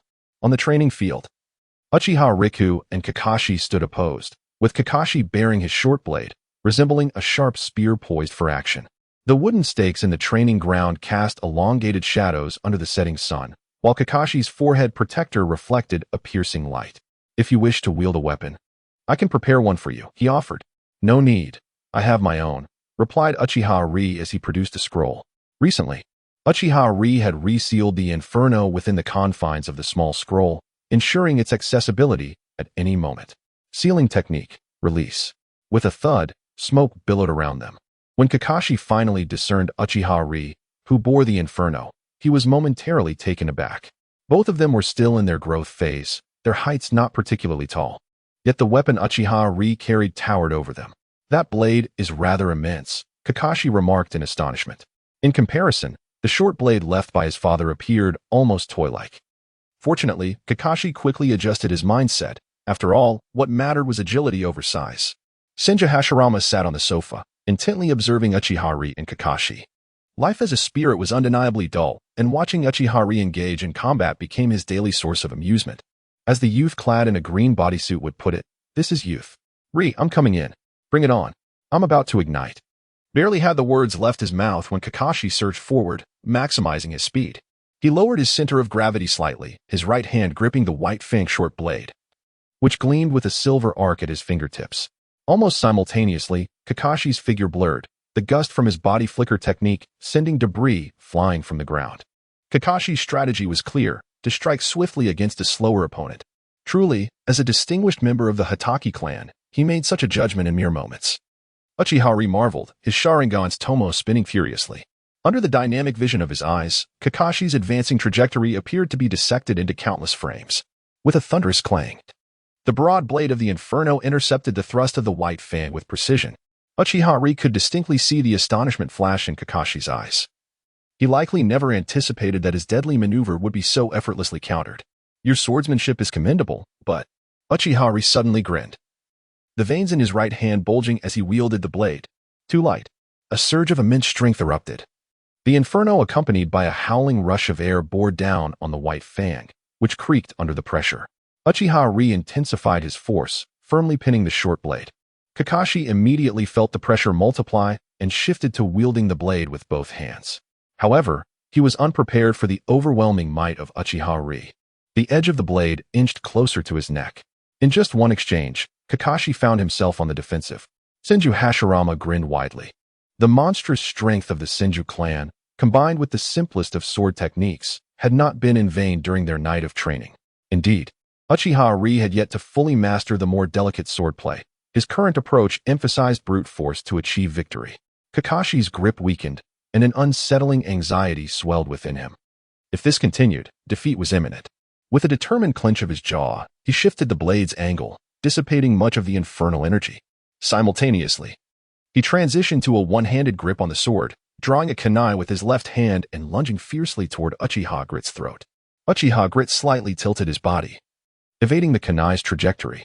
Seizing this opportunity, Kakashi distanced himself from Uchiha while swiftly assessing his adversary. Possessing strength far surpassing his own, engaging in close combat would likely yield no advantage. A change in strategy was imperative. He needed to find an opportunity to unleash a highly explosive ninjutsu to swiftly resolve the confrontation with Uchiha. Kakashi retrieved a smoke bomb, hurling it forcefully to the ground. Instantly, his figure was shrouded in a veil of smoke. Utilizing the cover, Kakashi rapidly formed hand seals: rat, tiger, dog, ox, rabbit, tiger. Fire release, Phoenix Fire Technique. Chapter 15. This strike will hurt. Dozens of fiery orange flames, akin to disturbed balsam seeds, traced eerie arcs under the guidance of chakra. In Uchiha's Sharingan, the single tomo spun wildly, revealing the trajectory of each flame, yet their speed was astonishingly swift. Just as he intended to sidestep, he suddenly realized that these fireballs had accelerated again in midair, splitting into hundreds of sparks that encircled him from all directions. In a moment of peril, Uchiha clapped his hands together. Would release, Tree World Barrier.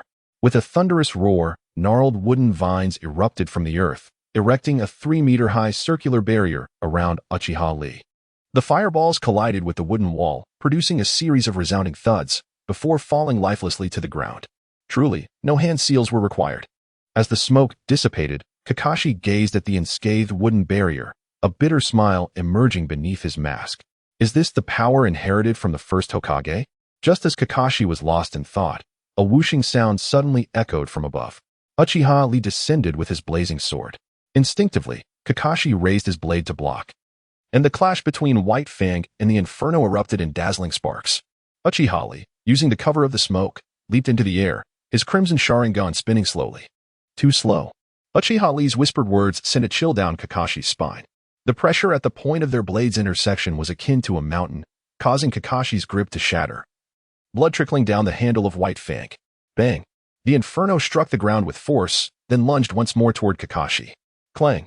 The sharp White Fang, enveloped in blue chakra, barely withstood the edge of the Inferno. A wave of intense pain surged through Kakashi's hand. This power was even greater than before. Uchiha, just how many trump cards do you possess? At that moment, he was ensnared by those blood-red eyes. The single tomo spun rapidly, transforming into a pitch-black vortex. Kakashi felt his consciousness being siphoned away, the training ground scenery beginning to warp. This is bad. I forgot about Uchiha's Sharingan. At this critical juncture, Uchiha's Inferno had breached the safe distance, howling as it aimed for Kakashi's chest. Kakashi watched helplessly as the dark blade cleaved toward him, his body seemingly nailed to the spot. The thunderous roar of Senju Hashirama reverberated in the realm of consciousness. Uchiha's wrist suddenly twisted, the blade slapping horizontally against Kakashi's chest. Even so, the tremendous impact sent the silver-haired youth flying, shattering the wooden stakes in the corner of the training ground and scattering with chips everywhere. Kakashi. Uchiha's voice brimmed with rare panic. In his earlier strike, he had inadvertently increased his force, only managing to pull back at the last moment. He rushed into the wreckage, prying apart the shattered boards with his bare hands. Upon discovering Kakashi curled within the debris, he gasped in shock. His right arm was unnaturally twisted, and his mask was soaked in blood. After confirming there were no fatal injuries, he cautiously carried Kakashi to a flat area. Kakashi, are you alright? Kakashi weakly waved his left hand. Thanks to your swift action in sheathing your sword, otherwise, I would have been on my way to meet my father. Hearing Kakashi still had the strength to jest, Uchiha felt a wave of relief wash over him. Just then, a familiar voice suddenly rang out from outside. What brings you here? Uchiha looked up to see the adorable Uchiha Shisui entering. And Kakashi, how did you sustain your injuries? Uchiha scratched his head awkwardly. I was just sparring with Kakashi and got a bit carried away. Uchiha Shisui was taken aback. Has become strong enough to injure Kakashi like this in just a few days? Shisui, you arrived just in time. I need your assistance. Of course, The two of them began to roughly examine Kakashi's condition. Senju Hashirama observed with a furrowed brow. You two truly lack even a basic understanding of medical ninjutsu. This constant tossing around will surely worsen his condition. Uchiha felt a bit embarrassed. I really don't know how to do that. Senju Hashirama sighed. Just follow my instructions. First this, then that. Super Scholar Physique activated. You have learned the basics of medical ninjutsu. I understand, Lord Hashirama. Uchiha's hands became enveloped in a faint blue chakra as he gently pressed against Kakashi's chest. Uchiha Shisui dared not breathe, rubbing his eyes in disbelief. Wondering if he was dreaming. Did any teachers at the Ninja Academy teach these things? If not, where did he learn them? Could he truly be a natural genius? Similarly, Senju Hashirama was somewhat astonished. His own understanding of medical ninjutsu was limited, as it relied heavily on innate talent, and he rarely had to utilize it himself. Yet, based on Uchiha's performance today, he seemed quite capable in this area, a versatile talent indeed. Before long, Uchiha had completed the examination of Kakashi. 3 ribs were fractured, and his right arm was broken. Senju Hashirama quietly reminded him, don't be nervous, just do as I say. Such injuries are quite common on the battlefield. Uchiha Shisui watched in awe as skillfully set the bones, staunched the bleeding, and bandaged the wounds. Just moments ago, Uchiha had appeared a bit flustered. Yet now he resembled a seasoned medical ninja. After administering the emergency treatment, Uchiha dismantled a door panel and placed Kakashi upon it. Together with Uchiha Shisui, they carried Kakashi to the hospital. As night fell, Kakashi finally regained consciousness on the hospital bed. Moonlight streamed through the window, illuminating the room where the Uchiha brothers sat. Motionless, gazing intently at him, the gazes of the 3 individuals collided in the air, rendering them momentarily speechless. Ultimately, it was Kakashi who broke the silence, expressing, I truly believed today would be the day I would meet my father. Uchiha nearly toppled from his seat, reassuring him, Fear not, Kakashi. You possess a remarkably resilient spirit and will undoubtedly survive. As Kakashi attempted to rise, the bandages enveloping his body caused him to gasp in pain. Your strikes are even harsher than those of my father, he remarked. Uchiha scratched his head, pondering how his words made it sound as though he had been the one intent on causing Kakashi's demise. How long will it be before I can leave the hospital? Kakashi inquired. Surely I will require at least a month of rest. Hearing this, Kakashi felt a wave of despondency wash over him at the thought of being unable to train for an entire month. He then lifted his gaze toward Uchiha proposing, Once I am discharged, shall we engage in a spar? Before Riku could respond, a heart-wrenching cry echoed from outside the door.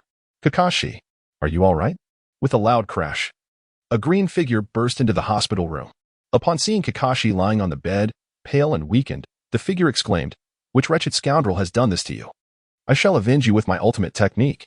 Chapter 16. This is Youth. Uchiha shivered, recalling that if memory served him right, Might Guy was the man who almost kicked his way to a grand finale. If struck by that kick, one might find oneself in quite the predicament. With this thought, Uchiha instinctively shrank his neck, as if the lingering aura of that kick still reverberated through the air. It was merely an unexpected incident. There is nothing to worry about. In just a month, I shall be discharged. Kakashi managed to force a smile, attempting to soothe his emotionally charged companion before him. Kakashi was acutely aware that although Might Guy often engaged in hilariously absurd antics, his concern for others was genuine and heartfelt. This individual, once heralded by his father as possessing immense potential, might indeed one day bloom within Konoha. Might Guy stood at the bedside, his eyes brimming with tears. He grasped Kakashi's hand tightly, his voice trembling. A month. It's going to take a whole month. His exclamation resonated so loudly that it nearly lifted the ceiling of the hospital room, leaving Kakashi's ears ringing.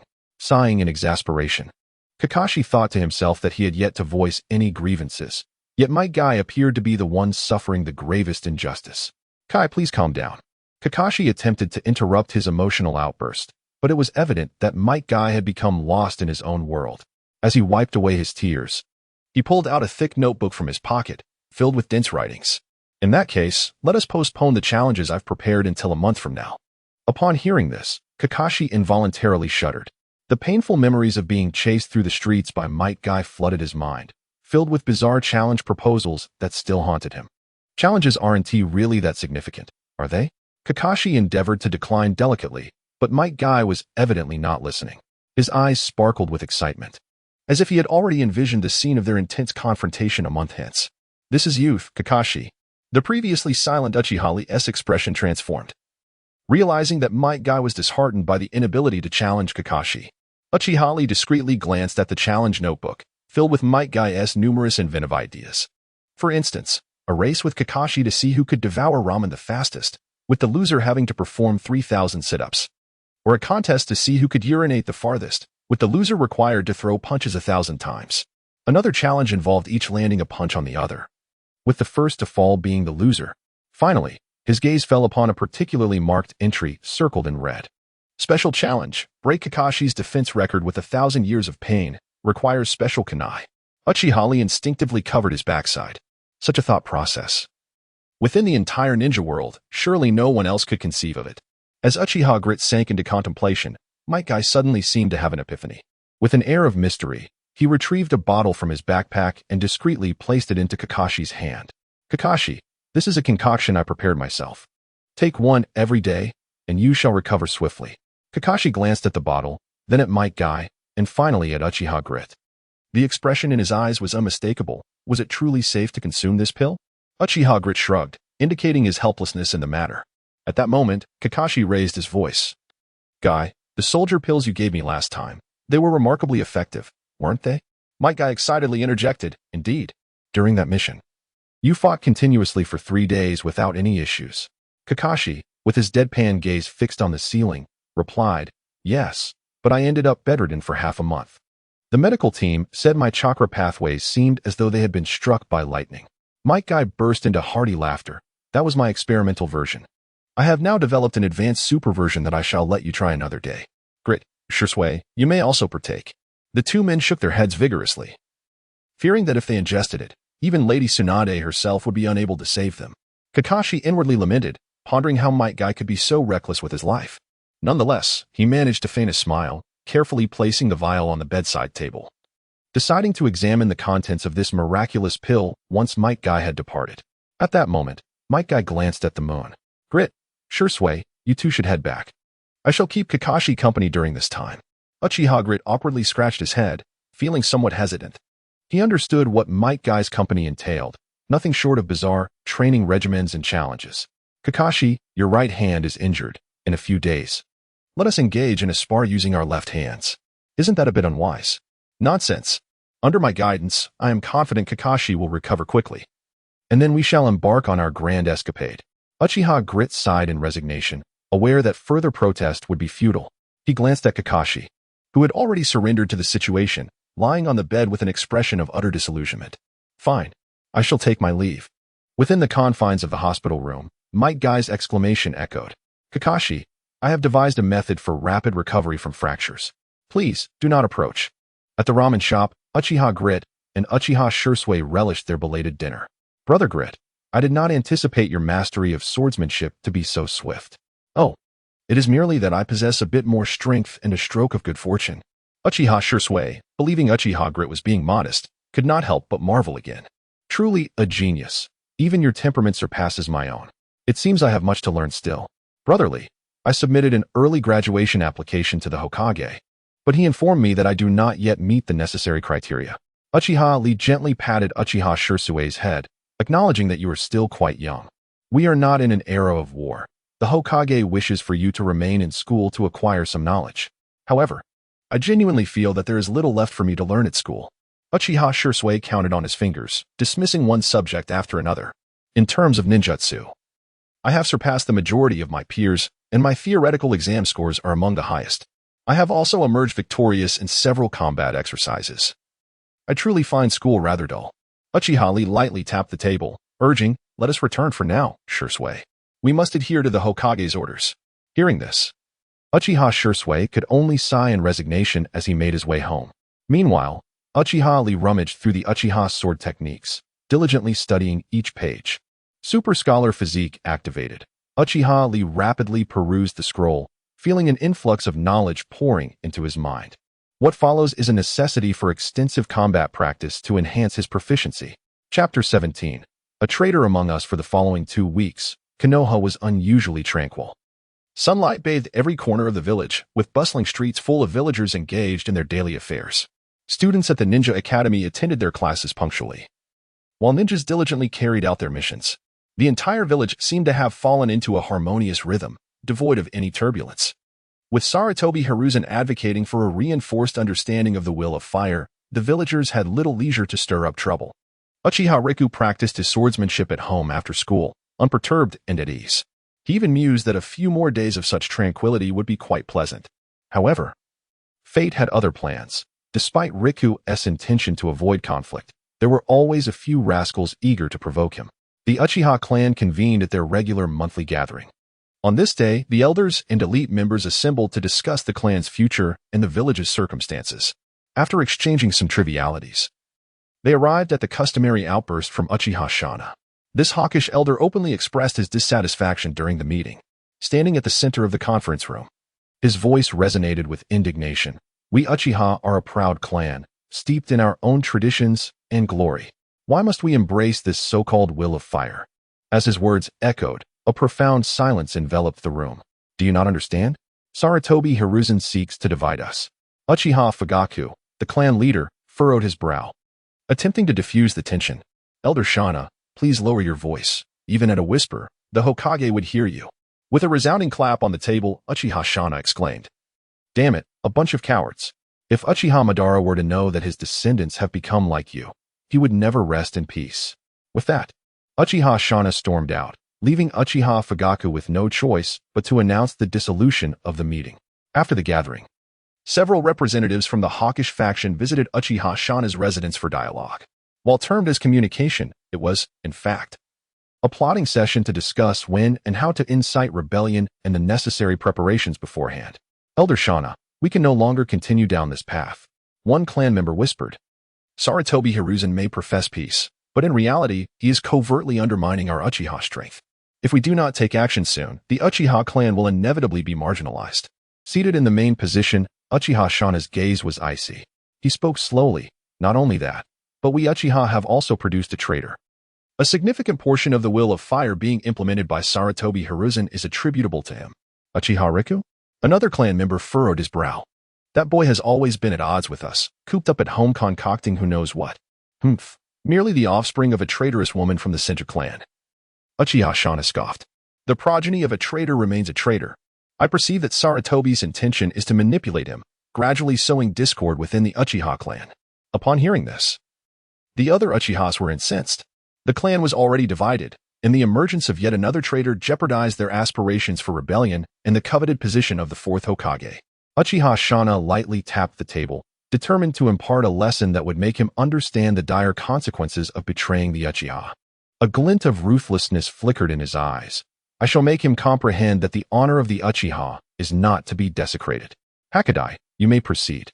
"Yes, Elder Shana. Remember, do not regard him as a clansman. Treat him as if he were a scoundrel of the Senju clan." Meanwhile, at Uchiha Riku's residence, Uchiha Riku, bearing the flames of ambition, practiced swordsmanship with Uchiha Shisui, who wielded a broadsword. A sudden clash of metal resonated as Uchiha Shisui was sent retreating several meters by an overwhelming force. He wiped the sweat from his brow, secretly marveling at how formidable Riku truly was. Within a mere fortnight, Riku had mastered the essence of Uchiha sword techniques. Yet, during their sparring, Uchiha Shisui was astonished to discover that Riku frequently employed unfamiliar sword techniques, simple, brutal, seemingly the bane of Uchiha swordsmanship. Each of Shisui's strikes appeared to unveil a flaw, leaving him somewhat disheartened. It seemed that even among geniuses, disparities existed. Unbeknownst to Uchiha Shisui, Riku was under the tutelage of Senju Hashirama. Having grasped Uchiha swordsmanship, Hashirama had further refined Riku's skills. A legendary warrior who had battled Uchiha Madara his entire life, Hashirama may not have been as skilled in swordsmanship as Tobirama. Yet dealing with these youngsters was as effortless as sipping soup. Coincidentally, Riku had inherited a portion of Hashirama's immense strength, making his practice even more effortless. Seated cross-legged, Hashirama occasionally offered guidance. If your blade is too slow, how would you defend against a ninja skilled in assassination? This blade is commendable, exuding great momentum. Beautiful. It was with this very blade that I once wounded Madara. After their training concluded, Uchiha Riku and Uchiha Shisui sat on the steps, enjoying rice balls and relishing the gentle breeze that caressed their skin. At that moment, an uninvited guest entered the threshold of Uchiha Riku's home. Riku cast a glance at the newcomer, a displeased expression gracing his features. Elder Hokage, your sudden intrusion into my home. Do you have urgent matters to discuss? I merely happened to pass by and thought I would drop in. Uchiha Riku narrowed his eyes, clearly unconvinced by Hokage's feeble pretext. As a loyal follower of Uchiha Shana, Riku had often been the target of Hokage's scornful jests in the past. An Uchiha who cannot wield fire release has no right to be a ninja. The offspring of a traitor should be cast out of the Uchiha and reduced to begging in the streets. Uchiha Riku rose to his feet, fixing a steady gaze upon Uchiha Hokage. Predecessor Hokage, if there are no pressing matters, I suggest you return home to prepare a meal and not impede my important tasks. Uchiha Hokage's expression soured. It was audacious for him to issue such an eviction. It seemed that since aligning himself with Sarutobi Hisashi, Uchiha Riku had grown increasingly arrogant. He surveyed the surroundings with a dismissive chuckle, regarding the two seemingly trivial children. What significant endeavors could they possibly engage in, save for solving trivial problems and munching on snacks? Uchiha Shisui tightened his grip on his long blade. Brother Riku is practicing swordsmanship with me. Furthermore, we are not mere idle children. We aspire to become exceptional shinobi. Uchiha Hokage feigned surprise. Oh, I never anticipated such diligence from you. Uchiha Shisui's anger flared. He found this sardonic elder insufferable. Were circumstances different, he would have relished the opportunity to confront him physically. Suddenly, a smile broke across Uchiha Hokage's face. In that case, allow me to impart a few techniques to you. Uchiha Riku. He had presumed that Riku would concoct an excuse to decline, but to his astonishment, the latter readily acquiesced. Very well, Predecessor Hokage. I too wish to ascertain my current abilities. Witnessing Uchiha Riku's nonchalant demeanor and overflowing confidence only served to deepen Hokage's irritation. Come forth, let me teach you a lesson. You traitor who speaks incessantly of the will of fire. Chapter 18. The encounter in the depths of darkness. Senju Hashirama stood with his arms crossed, exuding an air of calmness. From the Warring States period to the establishment of the ninja villages, he had witnessed countless expressions of arrogance, brutality, and madness. Yet, he never anticipated that the Uchiha clan would display such sentiments towards their own kin. Following Madara's demise, had the Uchiha begun to turn against one another? If this continued, the clan's remaining strength would be entirely consumed from within. Hashirama continued, a hint of regret lacing his voice. He had once fought alongside Uchiha Madara and understood the immense potential of the Uchiha clan. However, it seemed that the current members had lost their sense of direction. Should they fail to enact meaningful change, the glory of their past would remain irretrievable. Uchiha's 8th generation gripped the hilt of his sword, a chilling glint in his eyes. He fixed his gaze upon Uchiha Riku, his tone low and frigid.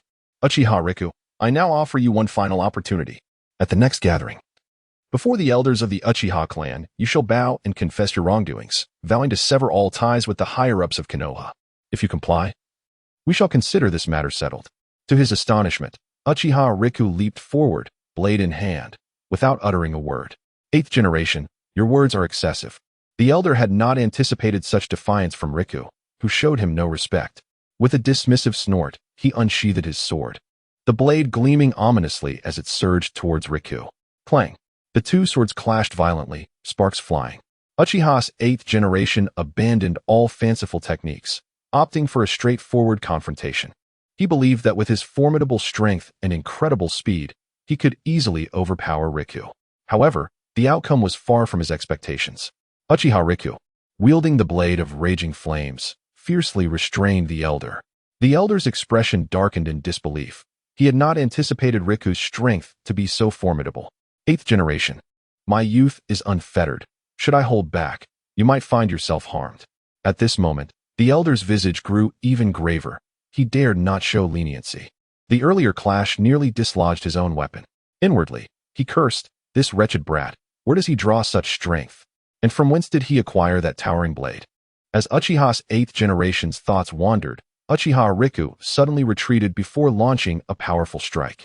Not long ago, he had discovered another application of the blade of raging flames, one that involved slamming. Bang! Uchiha's 8th generation was forcefully propelled several meters away, crashing heavily to the ground. What manner of swordsmanship is this? The Uchiha clan has never possessed such techniques. Uchiha Riku rolled his eyes in response, acknowledging that this was derived from the teachings of the Senju clan, an understanding that was evidently foreign to the Uchiha. Upon hearing this, Uchiha Hakadai's fury intensified. Until now, Uchiha Ri was still studying the ninjutsu of the Senju clan, which was nothing short of a betrayal to the Uchiha. With a cold smirk, Hakadai resolved to take matters seriously. The crimson light in his eyes spun wildly, locking onto Uchiha Ri's figure. Watching from the sidelines, Uchiha Shisui was taken aback. His senior had actually awakened the Manjiki Sharingan. Meanwhile, Ri was merely a standard single tomo, making the odds seem dire. In the internal conflict of the Uchiha clan, the potency of the Sharingan was paramount. Without sufficient resistance to genjutsu, one could easily succumb to an endless barrage of illusions.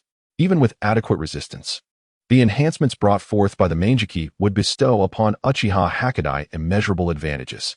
Ri was truly in peril. "Be careful, Ri," Uchiha Shisui couldn't help but exclaim, his voice laced with concern. "Uchiha Ri, before my eyes, all your tricks are in vain." Senju Hashirama shook his head, reflecting on how, after all these years, the descendants of the Uchiha clan remained obstinately the same. In his time, Madara would always utter such words before every battle, though they seemed to serve little purpose. Oh, wait, he did manage to control that adorable Ninetales. Hashirama found himself lost in memories of the final battle, where Uchiha Madara stood atop the Ninetales, their conflict shaking the very foundations of the world. Meanwhile, the fierce battle between Uchiha Ri and Uchiha Hakadai raged on. Empowered by the Manjiki, Hakadai fought with an intensity akin to being on a potent stimulant, forcing Uchiha Ri into a defensive position. Uchiha Shisui felt increasingly anxious, urging Ri on. Suddenly, Uchiha Ri's single tomo evolved into a double tomo. Huh? An upgrade? The Sharingan in Ri's eyes transformed, gradually revealing the shape of the double tomo. Ha. So, this is the double tomo. Witnessing Ri's sudden upgrade, Hakadai's heart sank. He understood that the awakening and enhancement of the Sharingan required specific stimuli. But what had triggered Uchiha Ri? In a swift motion, Ri swung his blade, forcing Hakadai to narrowly evade, drenched in cold sweat. The double tomo was already this formidable? Hakadai felt the ache in his arm and struggled to regain his composure. As a prominent member of the Uchiha clan, it had been long since he faced such a situation. A mere 10-year-old, wielding the double tomo, had him feeling flustered. In a fleeting moment of distraction, Uchiha Ri's blazing sword struck down with tremendous force. Hakadai barely managed to dodge, his heart racing. Yet, Uchiha Ri's assault did not relent, and a punch landed squarely on Hakadai's face. Uchiha Hakadai was propelled several meters away before finally stabilizing his stance. That punch truly stung. With a resounding thud, Uchiha Grit drove the flame of his weapon into the ground. "Elder Hakadai, I've already told you not to hold back. Why do you persist in ignoring my words?" A flush of red and white crossed Uchiha Hakadai's face, leaving him questioning his own sanity. How embarrassing. How utterly humiliating. If I were to lose to Uchiha Grit today, it would be the talk of the town, and I would become a laughingstock. That damned fool. I will never concede to you. The three Tomo and Uchiha Hakadai's eyes spun wildly as he swiftly formed hand signs. Fire style, great dragon fire technique. In the next moment, a colossal fire dragon erupted from his mouth. The sky was engulfed in flames, seemingly intent on incinerating everything in its path. Die. As he beheld Uchiha Grit consumed by the inferno, Uchiha Hakadai erupted into the signature laughter of the Uchiha clan. Ha ha ha ha ha. Chapter 19. Next time. Let Uchiha Shana come personally. Uchiha Hakadai stood at the heart of the flames, a smirk of pride gracing his lips. He believed that Uchiha Grit, engulfed by the fire, had surely lost his ability to fight.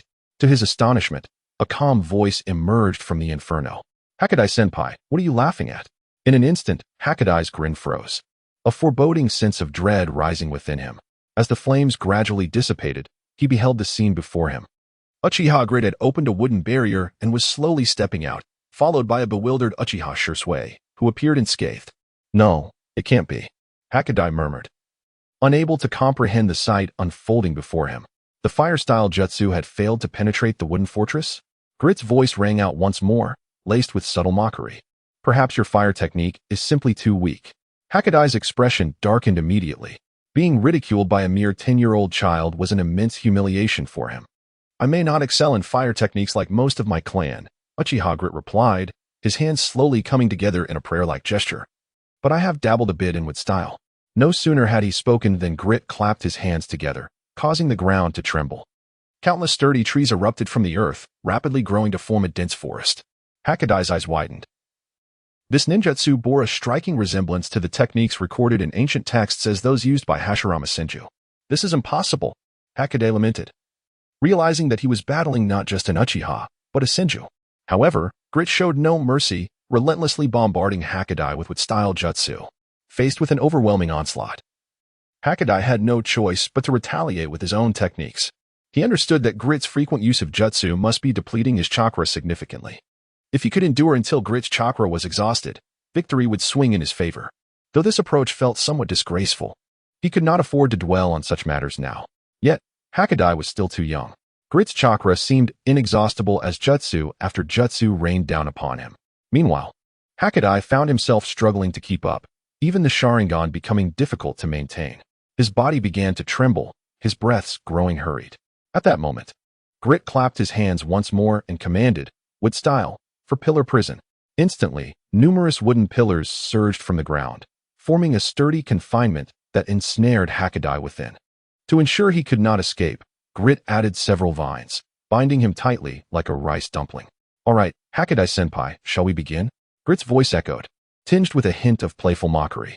Uchiha Hokage struggled desperately, yet the constricting vines rendered him utterly immobile, tightening their grip to the point where breathing became a challenge. "What is to commence?" Uchiha Ri's tone remained composed, though a glimmer of coldness flickered in his gaze. "You have the right to remain silent. Yet every word you utter shall serve as evidence before the court. Who stands behind you, and what is the nature of your collusion?" He urged, "Confess, and you shall receive leniency. Resist, and you shall face severity."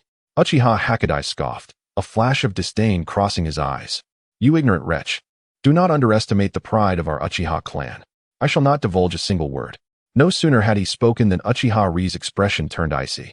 With a subtle gesture, a sharp wooden spike erupted from the ground, piercing through Hokage's body. A piercing cry of agony escaped his lips as his form trembled violently. Blood trickled down the spike, staining his garments crimson. "Hokage-senpai, I possess little patience. Will you inform me who orchestrated your arrival?" Uchiha Hokage clenched his teeth, enduring the excruciating pain, yet remained resolute in his silence. Thus, another wooden spike pierced through Hokage's shoulder, eliciting a pained wail from him. It dawned upon him that this youth was not jesting. Though his tone was gentle, his methods were ruthlessly severe. Senju Hashirama observed Uchiha Ri's merciless demeanor, hesitating to speak. He recalled the time when Tobirama had captured an Uchiha, exhibiting cruelty far surpassing that of Ri. Contemplating the possibility of extracting a Sharingan for himself, he wondered if unforeseen circumstances might arise.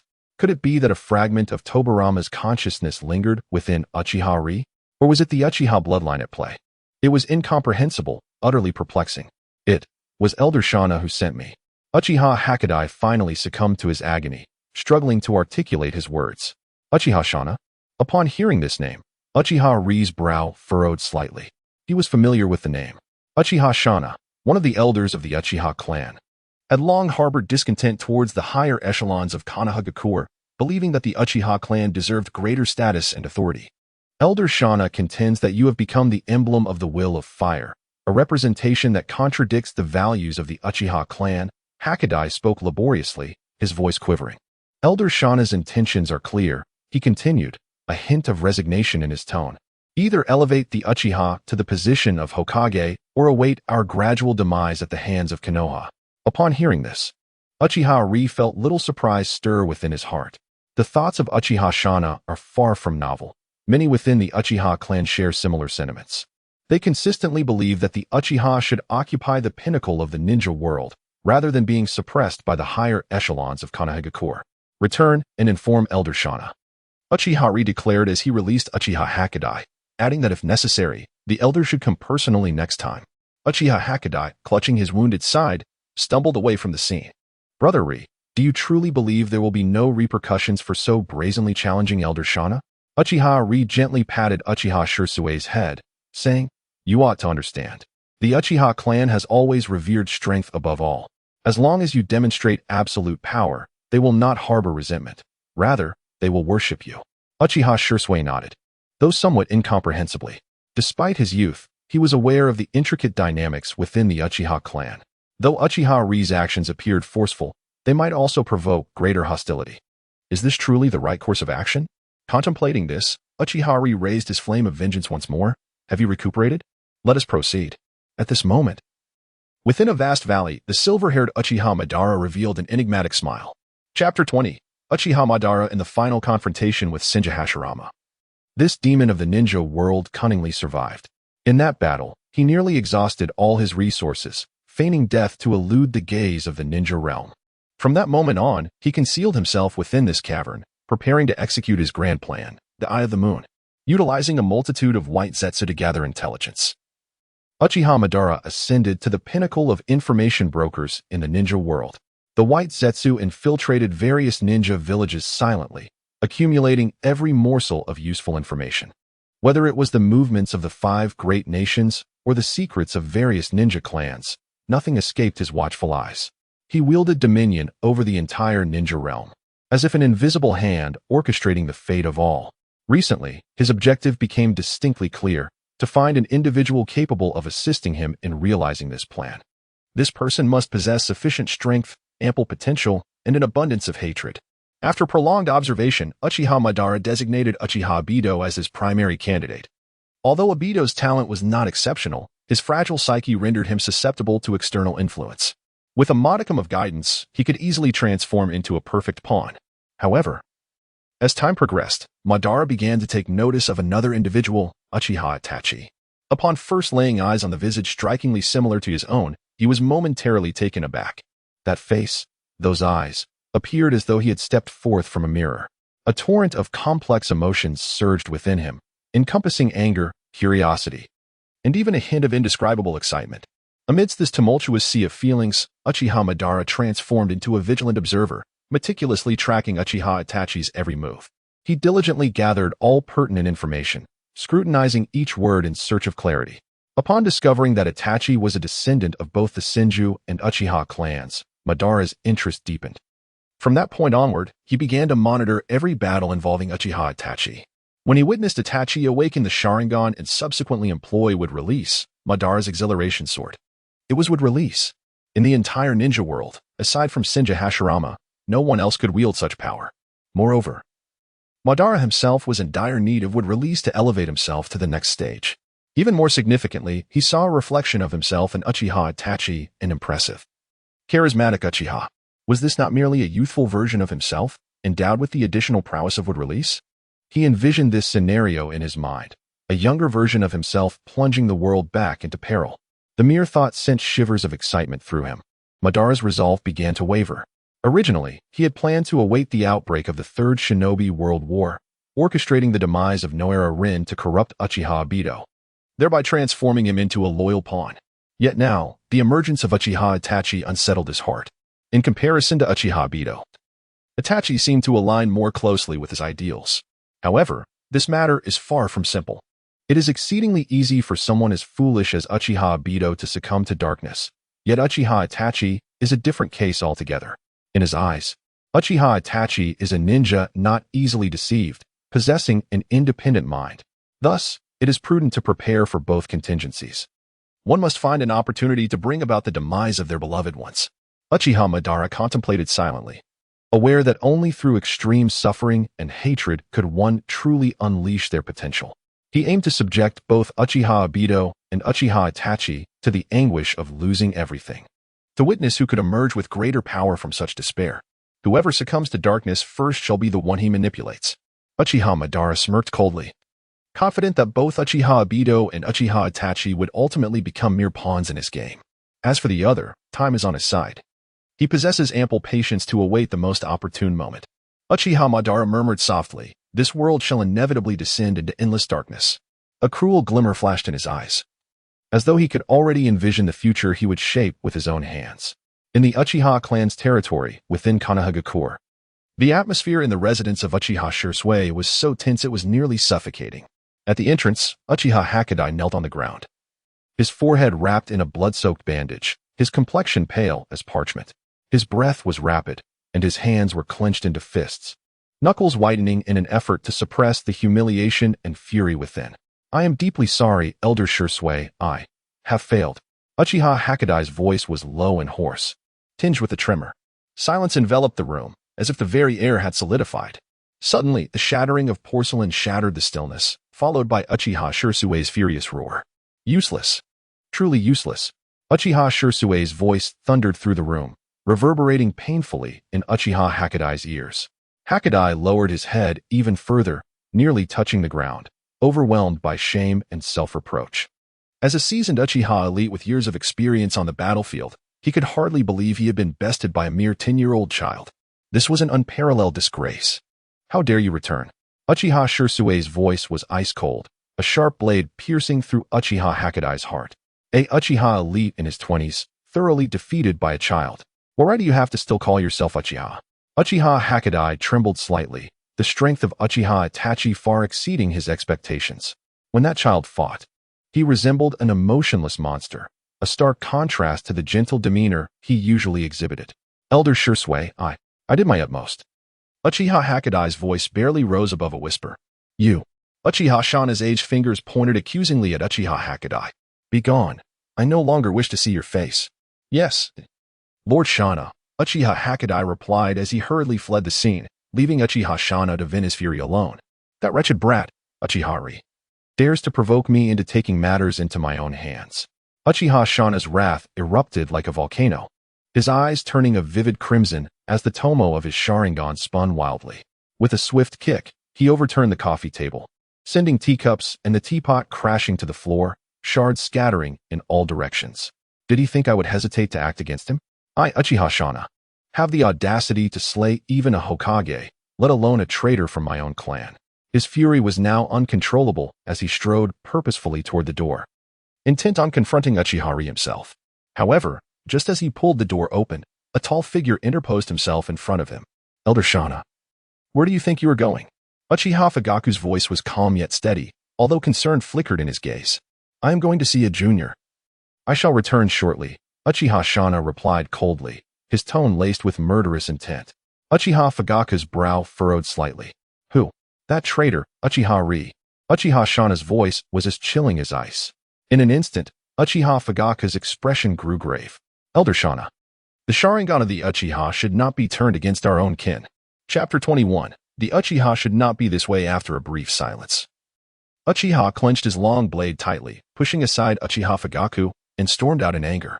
Uchiha Shana. Uchiha Fugaku's voice suddenly rose by an octave, laced with authority and indignation. As the clan leader of the Uchiha, I command you to go nowhere. Uchiha Fugaku understood that the elder spoke lightly. Yet Uchiha Li's fate in his hands would undoubtedly lead to dire consequences. Upon hearing this, Uchiha Shana halted in his tracks. He slowly turned his head, his Sharingan shimmering with a cold light. His gaze pierced Uchiha Fugaku like a sharp sword, as if seeking to penetrate his very soul. Fugaku, when will you ever show such resolve before Sarutobi Hiruzen? I would gladly accept death. Uchiha Fugaku's expression shifted slightly, a tumult of complex emotions surging within him.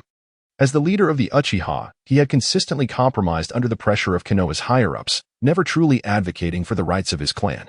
Elder Shana, please return. We must have a serious discussion. Uchiha Shana remained silent for a moment, ultimately sighing and turning back into the room. After all, Uchiha Fugaku was indeed the clan leader. And despite his deep reluctance, he could not openly defy the leader's command. Moreover, Fugaku was someone he had watched grow up. The two resumed their seats in the living room, the atmosphere momentarily awkward. Uchiha Fugaku gazed at the shattered teacup and teapot on the floor, feeling a sense of helplessness. He recognized that Uchiha Shana's fury was not without justification. The Uchiha clan status in Konoha had increasingly become marginalized, and the discontent among the clansmen was steadily mounting. Elder Shana, after all, Uchiha is one of our own. Uchiha Fugaku initiated, attempting to ease the tension. Currently, Konoha is already suppressing the Uchiha, In this situation, we should not engage in infighting. You are aware that Konoha is suppressing the Uchiha? Uchiha Shana's voice dripped with sarcasm. Fugaku, this world should not be this way. This village was established through our joint efforts with the Senju. Why should they hold the power while we are relegated to guarding only the small precinct of the Uchiha police force? Uchiha Fugaku sighed, understanding that Uchiha Shana's words held merit. The Uchiha clan had once been one of the founding families of Konoha, fighting alongside the Senju to establish this village. Yet, as time passed, the Uchiha status gradually diminished, and the grievances among the clansmen continued to escalate. Elder Shana, this is an unavoidable circumstance, Uchiha Fugaku replied, his tone tinged with resignation. After all, Konoha today is no longer the Konoha of the past. Unavoidable? Uchiha Shana scoffed. Fugaku, you always resort to compromise and retreat. Do you truly believe that this will secure the future of the Uchiha? No. Such actions will only exacerbate the plight of the Uchiha clan. Uchiha Fugaku fell silent, acutely aware that Uchiha Shikuna's words bore a semblance of truth. Yet, he also comprehended that the condition of the Uchiha could not be transformed overnight. The apprehension and suppression from the higher echelons of Konoha towards the Uchiha were deeply entrenched. Any reckless move could lead to catastrophic consequences for the clan. Elder Shikuna, I empathize with your sentiments. Fugaku's voice carried a hint of fatigue. What we require now is calmness and rationality, not impulsiveness and fury. Calmness? Rationality? Fugaku, it is precisely due to your composure and reason that the Uchiha situation continues to deteriorate. Uchiha Fugaku's voice trembled slightly. I merely wish to safeguard my kin from the ravages of war. Upon hearing this, Uchiha Shikuna felt a deeper sense of helplessness. He considered himself a true successor of Uchiha Madara's will, a resolute and fervent individual. His singular ambition throughout life was to see the Uchiha ascend to the position of Hokage. Only then could the Uchiha extricate themselves from their current subjugated state. Fugaku. Uchiha Shikuna lowered his voice slightly. Konoha is their Konoha, not merely ours, do you understand? Uchiha Fugaku pinched the bridge of his nose, acknowledging, I comprehend your point. Elder Shikuna, I also understand. At this juncture, Uchiha Shikuna waved his hand, interrupting Fugaku. For the future of the Uchiha, you can no longer afford to be so indecisive. As he spoke, Uchiha Shikuna rapped on the table, signaling Fugaku to hear him earnestly. Let us return to the subject of Uchiha Riku. What are your thoughts on him? Upon hearing this name, Uchiha Fugaku hesitated momentarily. Riku had demonstrated talents far surpassing those of his peers and was currently under the keen observation of Konoha's elite, likely to reach the esteemed position of Uchiha Kakashi, potentially joining the Hokage's guard. Indeed, I could refrain from taking action against him. However, this is contingent upon making him an undercover agent within Konoha. An undercover agent? Uchiha Fugaku's pupils constricted instantaneously. This elder's audacity was rather astounding. Let me make one final point. In the end, there can only be one between Konoha and the Uchiha. Uchiha Fugaku remained silent, bidding farewell to Elder Shikuna before departing from his residence, turning towards the shrine. He gazed at the portraits of past Uchiha leaders adorning the walls. His heart in turmoil. Must he ultimately tread this path? Uchiha Riku, how will you choose? Meanwhile, at the Hokage building, Sarutobi Hiruzen had also received news of the confrontation between Uchiha Riku and the 8th Uchiha. Upon learning of Riku's effortless victory, a glimmer of intrigue flickered across Sarutobi's countenance. A Uchiha, well-versed in the will of fire and endowed with formidable ninjutsu, this young lad Rika constantly surprises me. At this moment, Sarutobi Hiruzen was already devising a future path for Uchiha Riku. After graduation, one should first gain experience for a few years, accumulating a certain level of reputation before being integrated into the ranks of the guard.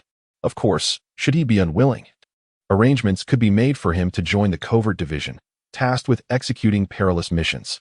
As Sarutobi Hiruzen pondered these matters, a knock resonated at the office door. Knock. Knock. Come in. The door swung open, revealing an elderly man with bandages wrapped around his eyes. Shimura Danzo, what brings you here? Upon seeing the visitor, Sarutobi Hiruzen felt a twinge of displeasure. Recently, Danzo had been rather unruly, audaciously opposing him. He even suggested during a meeting to further diminish the jurisdiction of the Uchiha police force, insisting that they submit to unannounced inspections from the root organization, or risk being branded as traitors. Naturally, this proposal was met with vehement opposition from Sarutobi Hiruzen and his two advisors, resulting in a significant strain in their relationship. While Hiruzen had yet to address Danzo's insubordination, Here he was, seeking him out. He set down his pipe, casually gesturing to the chair before him, inviting conversation. Danzo, unfazed, promptly seated himself. Danzo, if you have something to say, please do so directly. I have numerous official matters to attend to. Without hesitation, Danzo stated succinctly. Hand over Uchiha Itachi to me. Chapter 22. The ambitious Shimura Danzo. Recently, Danzo's plans have been progressing remarkably well, particularly in collaboration with Orochimaru, where their human experimentation has yielded groundbreaking advancements. After careful consideration, Danzo allowed Orochimaru to inject a small quantity of Shinja Hashirama cells into him. Though this act did not grant him mastery over the legendary would-release ninjutsu, it did endow him with the power to sustain his Sharingan. As he sensed the transformation within his body, Danzo's ambition began to blossom anew. He believed that with a little more time, he could undoubtedly become the strongest in the ninja world. The position of Hokage would also be within his grasp, for among the entirety of Konoha, none possessed greater seniority than he. However, just as he was basking in his accomplishments, Uchiha Shisui emerged, stirring feelings of jealousy within him. He craved even greater power, such as more Sharingan and more formidable would-release techniques. Orochimaru had previously mentioned that the quality of the current test subjects was poor, making significant breakthroughs difficult in the short term. Yet, Shisui was different, a genuine blend of Senju and Uchiha, an ideal experimental subject. Danzo thought to himself that if he could bring Shisui under his wing, assign him certain tasks, and orchestrate an unfortunate accident during those missions, he would acquire a perfect specimen for his experiments. Thus, he eagerly sought an audience with Hiruzen Sarutobi, directly articulating his request. Danzo believed that in the eyes of his old friend, he still appeared as a devoted loyalist, and that Sarutobi would likely agree to his proposal. However, Danzo was overly confident. When he bluntly suggested that Shisui be incorporated into Root, Sarutobi firmly rejected his request without hesitation. In a calm tone, Sarutobi stated, Danzo, I have my own plans for Uchiha Shisui. You need not concern yourself with it. Danzo's heart sank. He had not anticipated Sarutobi's resolute stance, showing no inclination to offer even a pretense of justification. Please believe me, Hiruzen, Danzo implored. Shisui will truly unlock his potential under my guidance. His strength is vital for Konoha, and only I can provide him with the optimal cultivation. Sarutobi picked up his pipe, inhaling deeply before responding deliberately, I have said before, I have my own plans. Undeterred, Danzo persisted, attempting to sway Sarutobi. Hiruzen, Konoha's strength is not formidable. We must expedite Shisui's training. Faced with Danzo's grandiloquent assertions, Sarutobi remained unmoved, coldly reiterating, I have stated that I have my own plans. Frustrated by the continuous setbacks, Danzo raised his voice slightly. I am solely advocating for Konoha. You should heed my counsel. Tsuruhi Hizashi's gaze sharpened as he set down his pipe, fixating intently on his longtime friend. Danzo, I am the Hokage. The fate of Uchiha Itachi rests in my hands. This declaration struck Danzo like a heavy hammer, reverberating painfully in his heart. Hokage, Hokage, once more the Hokage. Whenever the two found themselves at an impasse, Hizashi would wield his Hokage title to suppress Danzo. The Hokage is indeed formidable. The Hokage can act with impunity. Yet, let us not forget that had it not been for my momentary lapse of judgment, you would not have been able to inherit the position of Hokage. When it comes to legacy, I, Shimura Danzo, am the most esteemed disciple of Lord Tobirama. You will regret this, Hizashi. With that, Danzo stormed out, leaving Hizashi alone in his office. Hizashi gazed at the heavily shut door, his heart awash with complex emotions. He picked up his pipe and took a deep drag, then, in a fit of anger, hurled it to the ground. The pipe clattered against the floor, sending sparks flying. Hizashi murmured to himself, Danzo, your recent thoughts are far too numerous. He realized that his old friend was no longer the selfless Shimura Danzo who once devoted himself to Konoha. His ambition had grown insatiable, and he had engaged in countless clandestine activities. Not long ago, he had received numerous reports from clan members regarding their inexplicable disappearances. The last traces before their demise all pointed to Danzo as suspicious. Consequently, Hizashi had subtly probed Danzo, only to find his reaction vehement, bordering on rage. This only served to corroborate Hizashi's suspicions. Coupled with Danzo's evident interest in Uchiha Itachi today, Hizashi contemplated a dreadful possibility. Danzo, are you intent on destroying Konoha? With that thought, Hizashi summoned the Umbu ninjas, instructing them to monitor Danzo's movements and report any developments. Furthermore, they were to keep a close watch on Uchiha Itachi to prevent him from falling into danger. Yes, Lord Hokage. The Umbu ninjas vanished into the smoke from the office. Hisashi rose and stood by the window, gazing at Hokage Rock, lost in thought.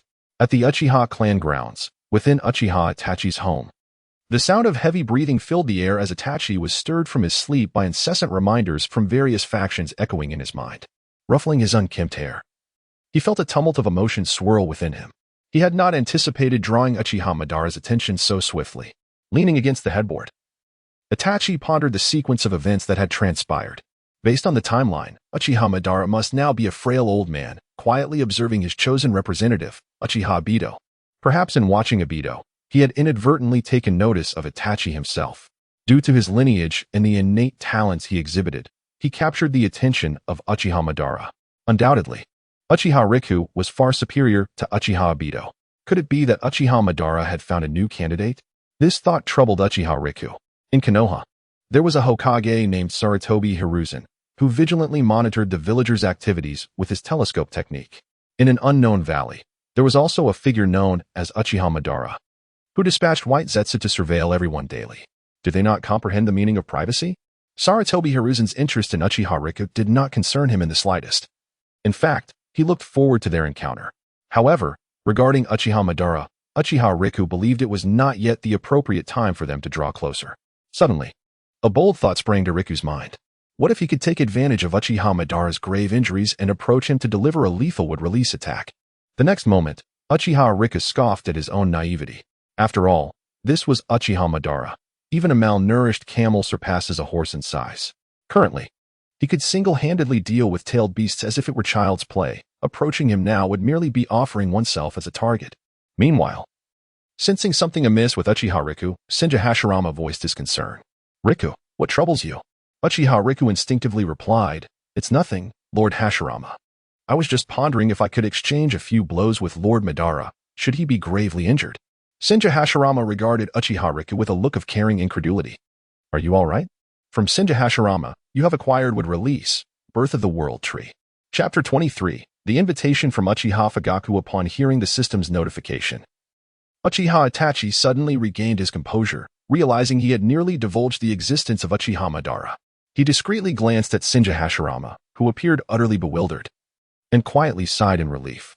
Fortunately, Hashirama was not particularly astute, especially regarding intricate matters. He seldom pondered them deeply. With curiosity etched on his face, Hashirama looked at Uchiha Itachi and scratched his head. Itachi, what were you just thinking about? Why did you suddenly fall silent? Observing the multitude of questions reflected in Hashirama's expression, Uchiha Itachi casually posed a query in return. Lord Hashirama, I was contemplating whether I would be able to protect Konoha should war erupt once more. As he spoke, his tone was tinged with worry and uncertainty. As if genuinely seeking an answer to this dilemma, Hashirama fell into deep thought, furrowing his brow as he began to recall the formidable foes from the great wars of yore. I am uncertain of the current strength of other villages, but in my time, encountering the top-tier warriors from those villages would have likely resulted in a swift demise. Uchiha Itachi stroked his chin, noting that Hashirama's assessment aligned closely with his own. Without mentioning other threats, even the shadows from the neighboring village could have claimed his life multiple times. Hypothetically speaking, if Uchiha Madara were alive and sought to return, would I be able to confront him? Yet, he is currently but a frail old man, gravely injured. Upon hearing the name Uchiha Madara, Hashirama's demeanor noticeably shifted. He too stroked his chin, contemplating for a long while before responding. I have previously informed you that among my adversaries, Madara was the strongest. His prowess in taijutsu, ninjutsu, and dojutsu is unparalleled in the ninja world. I believe that even with one hand, he could incapacitate you with a single blow. Uchiha Itachi nodded in agreement. This assessment resonated with his own thoughts. It seemed he would need to diligently hone his skills in Konoha, gaining sufficient experience before daring to confront this unpredictable and ambitious figure. Hashirama did not linger on the uncertainties surrounding Uchiha Madara. In his eyes, Madara was as good as dead. Understanding Uchiha Itachi's concerns, Hashirama empathized with him. He recognized that many members of the Uchiha clan idolized Madara, dreaming of one day achieving similar heights. Itachi, do you aspire to become a powerful figure like Madara? Uchiha Itachi shook his head. Lord Hashirama, I simply wish to protect my village, to safeguard Konoha and those dear to me. Upon hearing this, a look of warmth and appreciation graced Hashirama's face. I understand, Itachi. During your time here, I have observed every endeavor you undertake, and I am aware of your intentions. You are a good child. Uchiha Itachi sighed deeply at this sentiment, feeling a twinge of embarrassment for the pure-hearted Hashirama, who always seemed so easily swayed by his words. The following morning, Uchiha Riku was still slumbering soundly when he was abruptly roused by a series of loud knocks at the door. With bleary eyes, he opened the door to find Uchiha Shisui's smiling face awaiting him. "Brother Riku, if you don't get up now, you'll be late," Shisui exclaimed, promptly shoving a steaming bun into Riku's hand. "Just give me a moment. I shall be quick." After a brief wash-up, the two hurriedly exited the house. As they walked along the path, Uchiha Riku munched on his bun while casting curious glances around. Suddenly, his gaze landed on a figure in the distance. Uchiha Fugaku stood at the intersection, occasionally scanning the main road, seemingly waiting for someone. Upon spotting Riku, a broad smile appeared on Fugaku's face. This unexpected warmth from Fugaku stirred an uneasy feeling within Riku. Why is he so friendly today? Typically, he doesn't show such enthusiasm towards me, despite his apprehension. Riku feigned nonchalance and approached Fugaku with a greeting. "Good morning, clan leader Fugaku." Fugaku nodded, his eyes sweeping between the two clansmen, and spoke gently. "Riku, Shisui, please come to my home for dinner after school tonight." Riku stared in astonishment at Fugaku, pondering whether the sun had risen from the north today. Fugaku had invited him to dinner? This was decidedly unusual, and Riku became increasingly convinced that the seemingly harmless Fugaku was up to something. As the saying goes, flattery without cause is either deceit or theft. Nevertheless, Riku refrained from probing further and quickly adjusted his expression to display a polite smile. "Thank you for the invitation, clan leader Fugaku. I shall certainly arrive on time this evening." Observing Riku's acceptance, Shisui chimed in, "Then I, too, shall be there punctually." Fugaku nodded in satisfaction. "See you tonight," before turning to leave. Before Riku could utter a word, Shisui tugged at his sleeve, lowering his voice intentionally. "Brother Riku, don't you find clan leader Fugaku's behavior today rather peculiar?" Riku feigned ignorance, replying, "Really? I think he seems fine." The two continued their casual chatter until they arrived at the ninja academy. As they approached the classroom door, they spotted Asuma standing there. Judging by his expression, he appeared to be in less than high spirits. Sure enough, when Asuma saw Riku enter, he nearly overturned the desk in his fury. "Uchiha Riku, do you have any idea how I've spent the past 2 weeks?" Riku took a step back, shielding his classmates behind him. "You've likely been eating and drinking at the hospital, chatting with the nurses. What else could you possibly do?" Asuma's face flushed with anger, his fist cracking ominously. What the hell? In that moment, Asuma resembled a raging gorilla, unleashing his pinned-up fury. "From the moment I awaken in the morning, I must recite my lessons without a moment's pause. By nightfall, my father insists on testing me, and if I mispronounce a single character, he resorts to punishing me with his belt." Uchiha, taken aback, shudders at the thought of Sarutobi Hiruzen subjecting his own son to such domestic violence. Surely this cannot be lawful. He awkwardly scratches his head, attempting to alleviate the tension in the air. Is this not a good thing? At the very least, your academic examinations will not end in failure like Obito's. You are the failure. Uchiha Obito suddenly emerges from the shadows, declaring, "I have Rin tutoring me every day. This time, I shall certainly pass the cultural examination." Uchiha, feigning interest, nods, yes, passing is all that matters." Moreover, Uchiha Obito then strikes his signature pose, proclaiming, "In the next examination, I shall challenge you to prove that I am the greatest genius in the ninja world." Asuma, visibly displeased, interjects, "Obito, it is I who shall defeat Guy." No. Asuma, you have already lost to Guy once. Thus, the next opportunity should be mine. What has occurred in the past is irrelevant. I have undergone rigorous training during this time and am no longer the same." Observing Uchiha Obito's disdainful expression, Asuma's temper flares, and he rolls up his sleeves, ready to take Obito outside for a duel. The two engage in a heated exchange, the tension palpable, as it seems a confrontation is imminent. At that moment, a whirlwind of green bursts into the classroom, revealing Might Guy, who stands between the two with exuberance. "I just heard you are embarking on special training. May I join you? Daily training is the essence of youth. This is a duel between men. No third party may interfere." The classroom erupts into chaos as several voices clash, nearly threatening to lift the roof off. Just then, Miyagi Junshuk strides in. Casting a stern glance at the raucous trio, his expression darkens. "Sarutobi Asuma, Uchiha Obito, Might Guy, You three are to stand outside the classroom. Submit a 10,000-word reflection before the end of the day. The three immediately deflate, dejectedly exiting the classroom. Miyagi Junshuk slams his book down on the podium, rubbing his throbbing temples.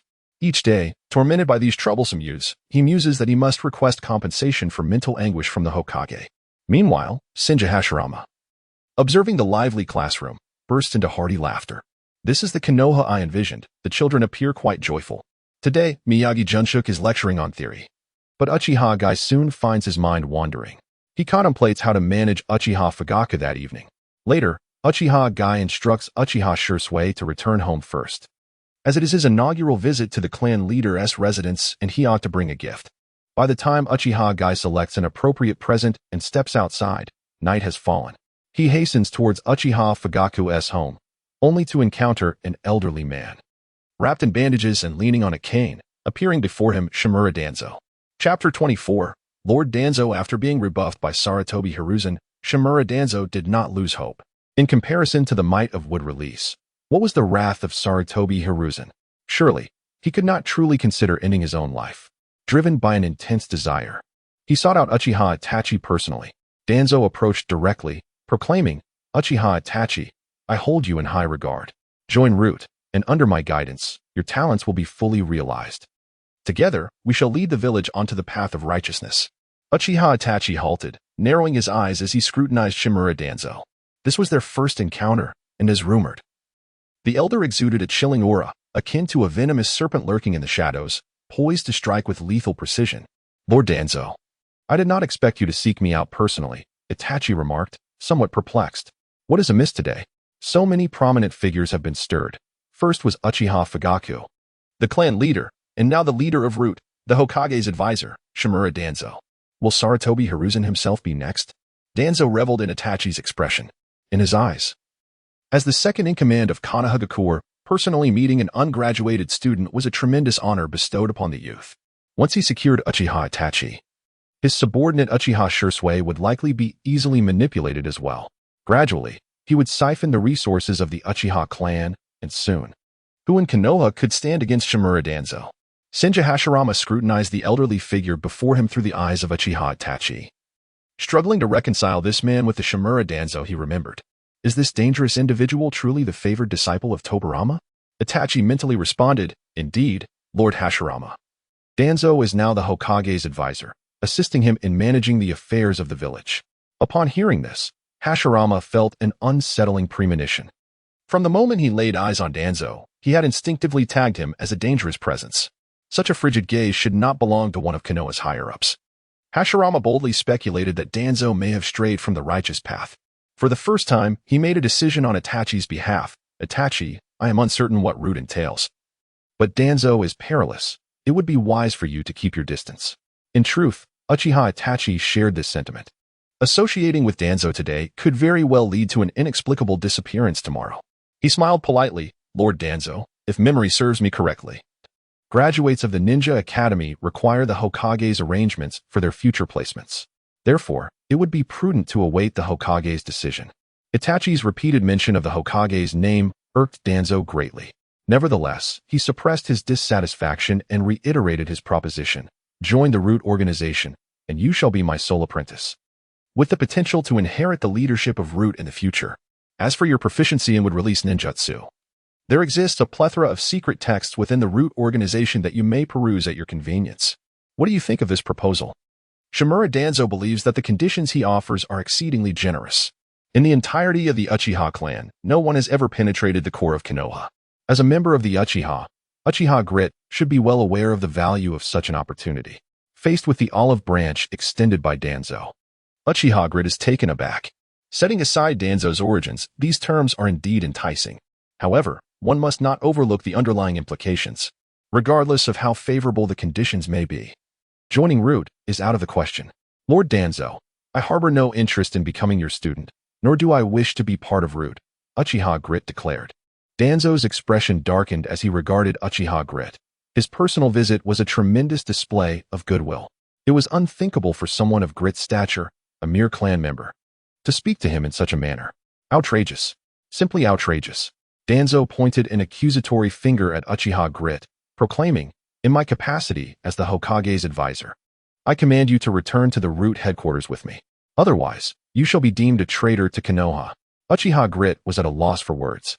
Merely refusing to heed Danzo's personnel decisions rendered him a traitor? What an absurd accusation. Simultaneously, the spirit of Senju Hashirama within Uchiha Grit seethed with anger. How could Tobirama have raised such a student? And that monkey, how could he possibly shoulder the responsibilities of the Hokage's advisor? In the shadows, he paced restlessly, wishing he could step out and deliver a couple of slaps to the insolent youth. Lord Hashirama. After all, Lord Danzo is a staunch admirer of Lord Tobirama, mimicking his every action. His treatment of me is, therefore, quite reasonable, Grit remarked. This only fueled Hashirama's ire further. What nonsense is this? Tobirama would never clandestinely meet an ungraduated student in the dead of night, nor would he label him a traitor. Even with his long-standing wariness of the Uchiha, Tobirama would not stoop to such actions. What on earth are you and Sarutobi Hiruzen scheming? Hashirama sighed deeply, overwhelmed by a sense of helplessness. At that moment, Danzo cast aside any pretense. Uchiha Grit, your refusal to comply with Konoha's orders gives me ample reason to suspect your allegiance to the village. With a wave of his hand, shadows materialized from all directions. Uchiha Grit was taken aback. This scoundrel had brought members of Root with him.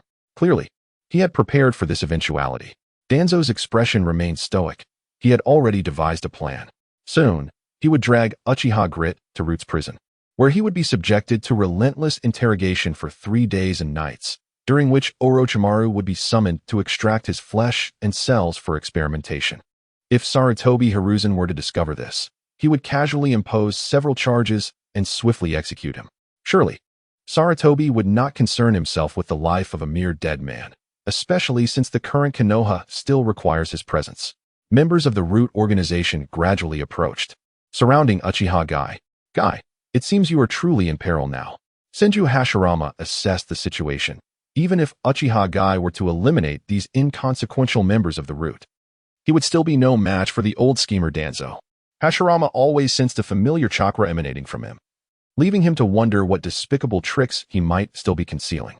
Unlike their previous sparring sessions, Hashirama realized that Shimura Danzo genuinely desired Uchiha Gai's life.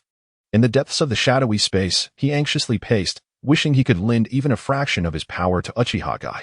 From Senju Hashirama, with his permission, you may borrow a small portion of his strength. Suddenly, Uchiha Gai erupted in laughter. Lord Hashirama, may I borrow your power? Senju Hashirama paused momentarily. If you wish to use it, then by all means, but how does one lend such power? A subtle smile crept across Uchiha Gai's lips. Lord Hashirama, let us proceed. Chapter 25. With a clap of the hands, what is called comes no sooner had the words left Uchiha Lee's mouth than a formidable chakra erupted from his being. An invisible tempest swept through the surroundings, saturating the air with an oppressive and suffocating aura. Could this be the legendary power of the god of ninjas? At the very moment Uchiha Lee spoke, the blades of the Root organization had already closed in on him. The short blade in hand glinted with a cold, lethal light, aimed directly at Uchiha Lee's vital points. With a thunderous shout, he clapped his hands together. Wood release, birth of the Wood realm. As his voice resonated, the ground suddenly fractured. Countless robust vines surged from beneath the earth, resembling colossal serpents coiling around the members of the Root organization. These vines, as thick as tree trunks, writhed violently, ensnaring them instantly. What is this? A ninja exclaimed in disbelief, attempting to sever the vines with his kunai. Yet, the vines proved to be extraordinarily resilient. Despite his utmost efforts, he could inflict no substantial damage. Instead, they wrapped around him, voraciously consuming his chakra. His body gradually weakened, rendering him incapable of resistance. Shimura Danzo stood nearby, his eyes wide with disbelief as he beheld the unfolding spectacle. He could ascertain that this was the chakra of Senju Hashirama. How could this be? That unique, life-imbued chakra was all too familiar to him. Many years prior, at the inception of the wood release experiments, he had fixated on Hashirama's wood release. To this end, he had employed every trick in the book, utilizing deceit to acquire a wealth of data on Hashirama.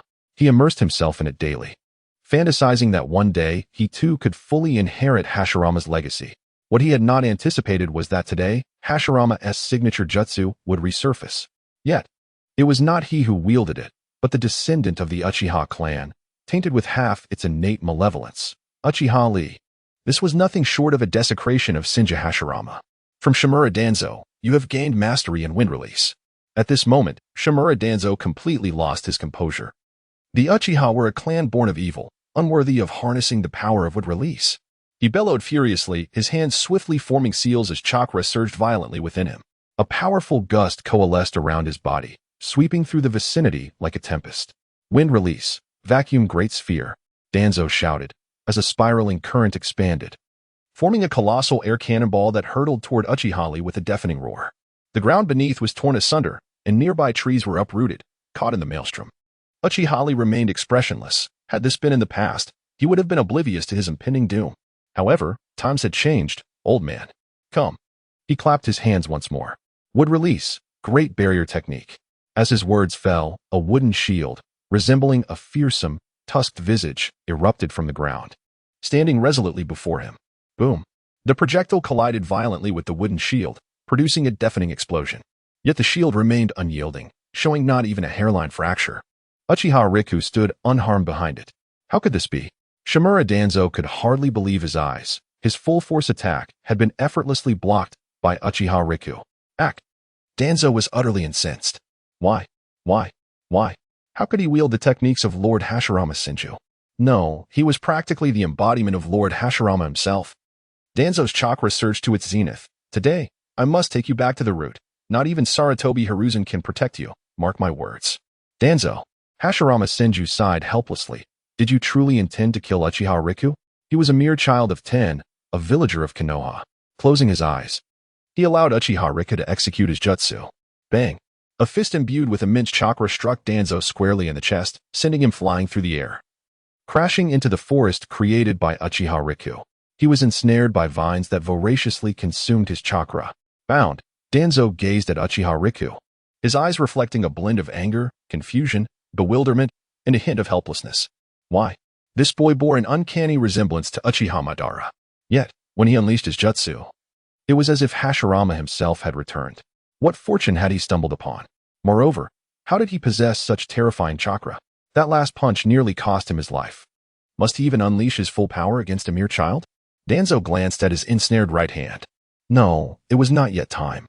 He lifted his gaze to face the advancing Uchiha Riku, a sudden wave of panic swelling within him. Uchiha Riku, how audacious you are to assault the Hokage's advisor. Release me at once and return with me to the root, and I may yet spare your life. Uchiha Riku walked slowly to Danzo, regarding him with a frigid stare. His eyes were filled with indifference and disdain, as if he were observing an insignificant insect. Esteemed Danzo, in my view, you shall never master the wood release. However, you might very well perish by its hand. Danzo lifted his head, fury and defiance blazing in his eyes. He glared at Uchiha Riku, gritting his teeth as he spoke. Uchiha Riku, you are incredibly bold. You dare to assault the Hokage's advisor. Do you not realize this is a capital offense? Uchiha Riku sneered, swiftly producing a kunai from his tool pouch, hurling it with great speed. Clang!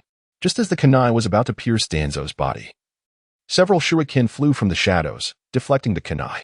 In the next moment, a group of masked ninjas interposed themselves between the two. Uchiha Riku focused intently. They were members of the Umbu. Uchiha-ri, cease your actions. Uchiha-ri narrowed his eyes, wearing an enigmatic smile as he regarded the group of subordinates. What a fortuitous encounter, or perhaps you have been watching me all along.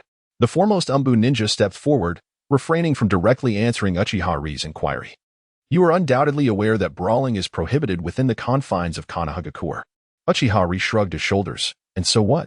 We shall report this matter to Lord Hokage for his personal judgment.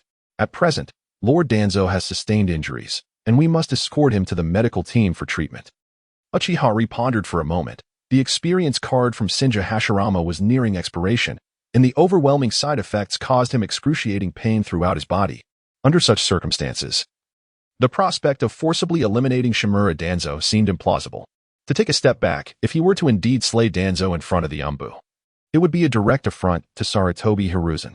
That old man would certainly not let him off easily. As it stood, he had yet to reach a point where he could contend with Konohagakure single-handedly. Very well, patience is required. With a snap of his fingers, the vines released Shimura Danzo and the members of the root organization. The individuals tumbled to the ground, emitting pained groans. Shimura Danzo glared fiercely at the Umbu members, urging them to apprehend Uchiha-ri for he is a traitor to Konohagakure. The Umbu members exchanged glances, even through their masks. The sense of helplessness was palpable in their eyes. Meanwhile, Uchiha remained silent, slipping into a nearby alley. Once he confirmed that no one was following, he plopped down onto the ground with a thud.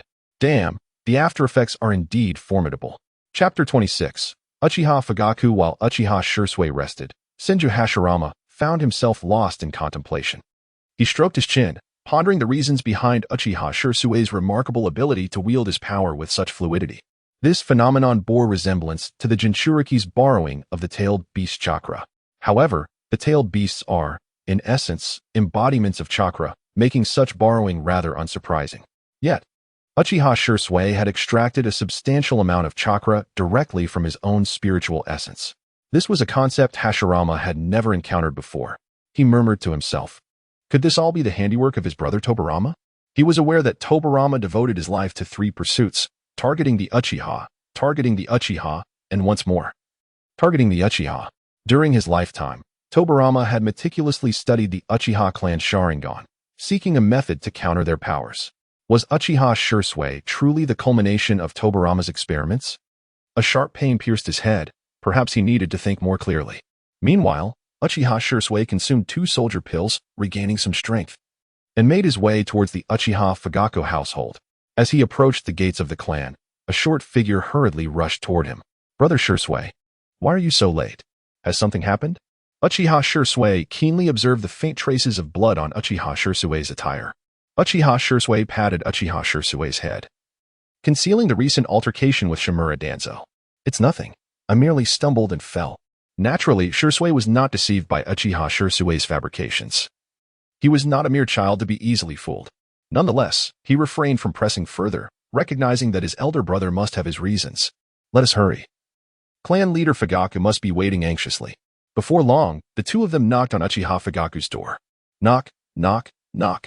Shortly after, the door swung open, revealing a gracious lady with an inviting demeanor. Shisui, welcome. Please, come in. Good evening, Aunt Makoto. A small token of appreciation. Uchiha Shisui said as he presented a gift box, having prepared it earlier before the scuffle. Had it been ruined by Danzo, he would have had to deliver a few more punches to that old man. Ah, thank you. Uchiha Makoto beamed as she accepted the gift and ushered them to the dining table. It was then that they noticed Uchiha Fugaku had been waiting for them all along. Uchiha Shisui spoke apologetically. I sincerely apologize, clan leader Fugaku. A minor incident delayed my arrival. Uchiha Fugaku waved his hand dismissively, appearing unperturbed. Yet, when his gaze swept over Uchiha Shisui, a flicker of crimson light danced in his eyes before returning to normal. No matter, let us dine first. The 4 of them commenced their meal, during which Uchiha Fugaku engaged in conversation as if with long-lost kin, occasionally inquiring about trivial matters concerning their daily lives. Uchiha Shisui offered casual responses. After the meal, Uchiha Makoto began to clear the dishes, and Uchiha Shisui stepped forward to assist. In the living room, only Uchiha Fugaku and Uchiha Riku remained, and the atmosphere grew somewhat solemn. Riku, the reason I called you here today is that there are certain matters we need to discuss. Uchiha Riku smiled, and as he had anticipated, Uchiha Fugaku seemed somewhat restless as well. Please, clan leader Fugaku, speak plainly. Uchiha Fugaku nodded and poured tea for Uchiha Riku. You are the first Uchiha to master the will of fire since Elder Uchiha Kagami. In fact, Lord Hokage has even compiled your insights on the will of fire into a book for us to study diligently. This is truly remarkable. Uchiha Riku scratched his head, modestly replying, I merely spoke haphazardly and happened to hit the mark. No, Uchiha Fugaku shook his head. In some respects, you are indeed akin to Elder Uchiha Kagami. Upon hearing this, Uchiha Riku felt somewhat speechless, realizing he was now being compared to Uchiha Kagami. You people possess an abundance of imagination, he remarked. Elder Kagami always believed that the Uchiha could coexist peacefully with the village. Uchiha Fugaku traced the rim of his teacup, however. The current Uchiha is separated from Konoha by a lamentably thick barrier. Uchiha Riku pondered this statement, struggling to find a rebuttal. The Uchiha Kagami spoken of by Fugaku was a member of the elite guard of the second Hokage.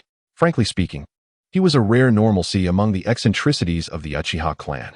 He cherished peace, transcending the narrow-minded views held by most of his kin. He inherited the will of fire and imparted it to some members of the Uchiha clan, even earning the recognition of the second Hokage, Senju Tobarama, a man who had dedicated his life to countering the Uchiha. This illustrates how highly Uchiha Kagami was regarded among the higher-ups of Konoha because of his existence. The Uchiha glimpsed a flicker of hope for reconciliation with Konoha. Unfortunately, this hope was short-lived as Uchiha Kagami perished during a mission, causing the bridge that maintained the relationship between the Uchiha and Konoha to collapse entirely. Riku, you are currently held in high esteem by Lord Hokage, and I am genuinely happy for you. After a brief pause, Uchiha Fugaku continued. However, readers well-versed in emotional intelligence know that many significant statements follow the word however. I have one more question to pose to you. Uchiha Riku assumed an attentive demeanor. Please. Clan leader Fugaku, go on. Are you willing to become the bridge that sustains the relationship between the Uchiha and Konoha? Upon hearing this, Uchiha Riku looked at Uchiha Fugaku in surprise. Is this not a task that you, clan leader Fugaku, should undertake personally? No, Uchiha Fugaku shook his head. As it stands, you are more suited for it than I. Riku, should Lord Hokage issue any directives, please inform me at the earliest opportunity. At this, Uchiha Riku understood. This is not merely a bond, it is an undercover operation. After all, what words must he convey? With a single phrase from the Hokage, Uchiha Fugaku was immediately on his feet. To be frank, no one wished to assist Uchiha Itachi. The higher-ups in Konoha were becoming increasingly muddled, and the Uchiha clan was rife with eccentricity. Helping anyone would inevitably lead to complications. Nevertheless, Uchiha Itachi did not speak the unvarnished truth. He was not foolhardy. Since he was before Uchiha Fugaku, he was naturally inclined to aid the Uchiha. With a serious demeanor, he articulated each word deliberately. Lord Fugaku, after my parents perished in battle, it was the members of the Uchiha clan who raised me. Upon hearing this, Uchiha Fugaku's eyes brightened. As the leader of the Uchiha clan, he possessed considerable intelligence and understood the subtext of Uchiha Itachi's words. I comprehend, he replied. If you ever require assistance in the future, do not hesitate to ask. Thank you, Lord Fugaku. With this understanding between them, both men were acutely aware of the unspoken implications, yet neither dared to articulate them fully. As for Senju Hashirama, it was likely that he could not grasp their conversation. After exchanging pleasantries for a while, Uchiha Itachi took his leave. Likewise, Uchiha Shisui followed him out. Once they departed, a smile crept across Uchiha Fugaku's face. He considered the discussion quite successful. In contrast, Uchiha Mikoto remained troubled, having overheard their exchange and reflecting on the hushed whispers within the clan. She felt a heavy burden weighing on her.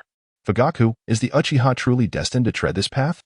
Uchiha Fugaku drained his cup of hot tea and pondered for a considerable time before responding. I have yet to reach a decision. Allow me some more time to contemplate. Uchiha Mikoto hesitated, wanting to speak but finding the words elusive. Sigh. Meanwhile, Uchiha Itachi had finished washing up and retired to bed early. The voice of Senju Hashirama echoed in his mind. Itachi, there are matters I wish to inquire about. Gradually, Uchiha Itachi's silhouette materialized in the dark expanse. Lord Hashirama, please proceed. Tell me about Danzo. Chapter 27. A stubborn mind. Think quickly, Lord Danzo Hashirama. Why are you interested in him? Senju Hashirama rubbed his face, his tone laced with confusion. I wish to know what he has been up to all these years, Riku. You must divulge every detail without concealing anything. Uchiha Riku paused for a moment in silence before finally nodding. He appeared quite conflicted. Very well, let us begin with the death of Lord Tobarama. After Lord Tobarama's demise, Lord Hiruzen ascended to the throne of the third Hokage. In order to govern the village more effectively, he promoted Lord Danzo Shimura to serve as an advisor to Konoha. Riku continued. Later, a clandestine organization named Root was established, with Danzo as its leader. Senju Hashirama nodded, his brow furrowed. This Root, provide me with detailed information about this organization. Uchiha Riku took a deep breath, seemingly gathering his thoughts. The Root organization, ostensibly a training department for the Umbu, is responsible for nurturing talent for them. In reality, it operates in the shadows, executing missions by any means necessary, serving entirely as Lord Danzo's private force. The members of Root are personally recruited by Danzo, predominantly chosen for their unique abilities or their propensity for darkness. Upon hearing this, Senju Hashirama felt an ominous premonition. The existence of such an organization posed an undeniable threat to Konoha. Riku, please continue. What has the Root organization been doing over the years? Uchiha Riku nodded. Danzo and the Hokage once embarked on human experiments to replicate your would release, Hashirama. Under the Hokage's leadership, many volunteered for the experiment. Naturally, all of them perished, prompting the Hokage to urgently halt the experiments. Senju Hashirama sighed deeply upon hearing this. They were indeed students of Tobirama, sharing a penchant for experimentation. Sitting cross-legged, Hashirama's demeanor grew grave, and then, subsequently, the Hokage destroyed the experimental equipment and data, sealing off the laboratory and forbidding anyone from conducting further experiments. However, according to the journal left by my mother, numerous members of the Senju and Uchiha clans have gone missing, with their last known location being Root. It is possible that Danzo is still secretly conducting would-release experiments. Hashirama concurred with this assessment. When I chanced upon Danzo this evening, his excitement upon witnessing would-release was unmistakable. It is evident that he still harbors ambitions regarding it. If this is the case, how many more innocent ninjas will Konoha sacrifice? The very thought of such a scenario filled Senju Hashirama with profound sorrow. The children of Konoha, who should not perish on the battlefield, may instead fall victim to their own kin. Additionally, Uchiha Riku enumerated Danzo's numerous malevolent deeds. Upon hearing Uchiha Ryo's declaration, Senju Hashirama gritted his teeth in anger. He regretted not allowing Ryo to strike him a few more times. Ryo, what are your thoughts on Konoha now? Uchiha Ryo paused momentarily before responding. Lord Hashirama, Konoha is, after all, the place where I grew up. No matter the circumstances, I will do my utmost to protect my village. As for Lord Danzo's actions against the Uchiha, there must be some rationale behind them. The more indifferent Ryo appeared, the more infuriated Hashirama became. Damn Danzo, how can you, at your age, be outdone by a 10-year-old child? In Hashirama's eyes, Danzo was largely a sinner, having committed numerous heinous acts and attempting to manipulate everyone's minds. Even Uchiha Ryo was not spared, justifying Danzo's actions. What nonsense! He is nothing but a madman. Ryo, is there any way for me to meet with the monkey? Uchiha Ryo stroked his chin, contemplating for a long while. Perhaps I could secretly exhume your body, Lord Hashirama, and find a way to utilize the impure world reincarnation technique? Without a moment's hesitation, Hashirama flatly rejected Ryo's suggestion. He had designated the impure world reincarnation, developed by his brother Tobirama, as a forbidden technique precisely to prevent anyone from using it again. As for meeting the monkey, it had been a momentary impulse. He believed that his presence in the space of Uchiha Ryo was orchestrated by his brother Senju Tobirama. Until he fully understood Tobirama's intentions, it was best for no one to know of his existence. Otherwise, it would only bring endless trouble to this child, Uchiha Ryo. Forget it, Ryo. Let us pretend I never said anything. Ryo nodded and fell silent. The two sat on the sofa in contemplation, neither uttering a word. After a while, Hashirama suddenly thought of another concern. Uchiha Ryo had already drawn significant attention, which would inevitably attract the scrutiny of many. While Hashirama was not overly worried within the village, according to Ryo, the Umbu were directly under the monkey's command. Today's arrival of the Umbu indicated that the monkey was also aware of these matters. If the monkey had even a modicum of intelligence, he would dispatch several Umbu ninjas to covertly protect Uchiha Ryo. What Hashirama feared was the possibility of a traitor within the village leaking this information. In the future, Ryo would certainly have to undertake missions, and if he were to be ambushed, it could lead to a dire fate. Contemplating this, Hashirama could not help but feel a wave of worry. A good child, not only a product of Tobirama's experiments, but might also become someone else's subject in the future. It was truly pitiable. From Senju Hashirama, you have acquired the passive ability, No Seal Healing. The strength of the passive ability is contingent upon the completeness of Senju Sage's body. Understood. I am still in a weakened state. However, it should suffice under ordinary circumstances. Lee, I have observed your impressive skills in both physical techniques and ninjutsu. I am now going to teach you a defensive illusion technique. What do you think? Uchiha Lee felt an exhilarating rush. It had been countless days, and he had awaited this very moment. If not for his modesty, he would have eagerly prostrated himself before Senju Hashirama. Thank you, Lord Hashirama. Hashirama chuckled heartily, his laughter echoing joyously. As I am currently in a spiritual form and not particularly adept at teaching, I am uncertain whether you will grasp it. This ninjutsu is known as illusion technique, dark walking.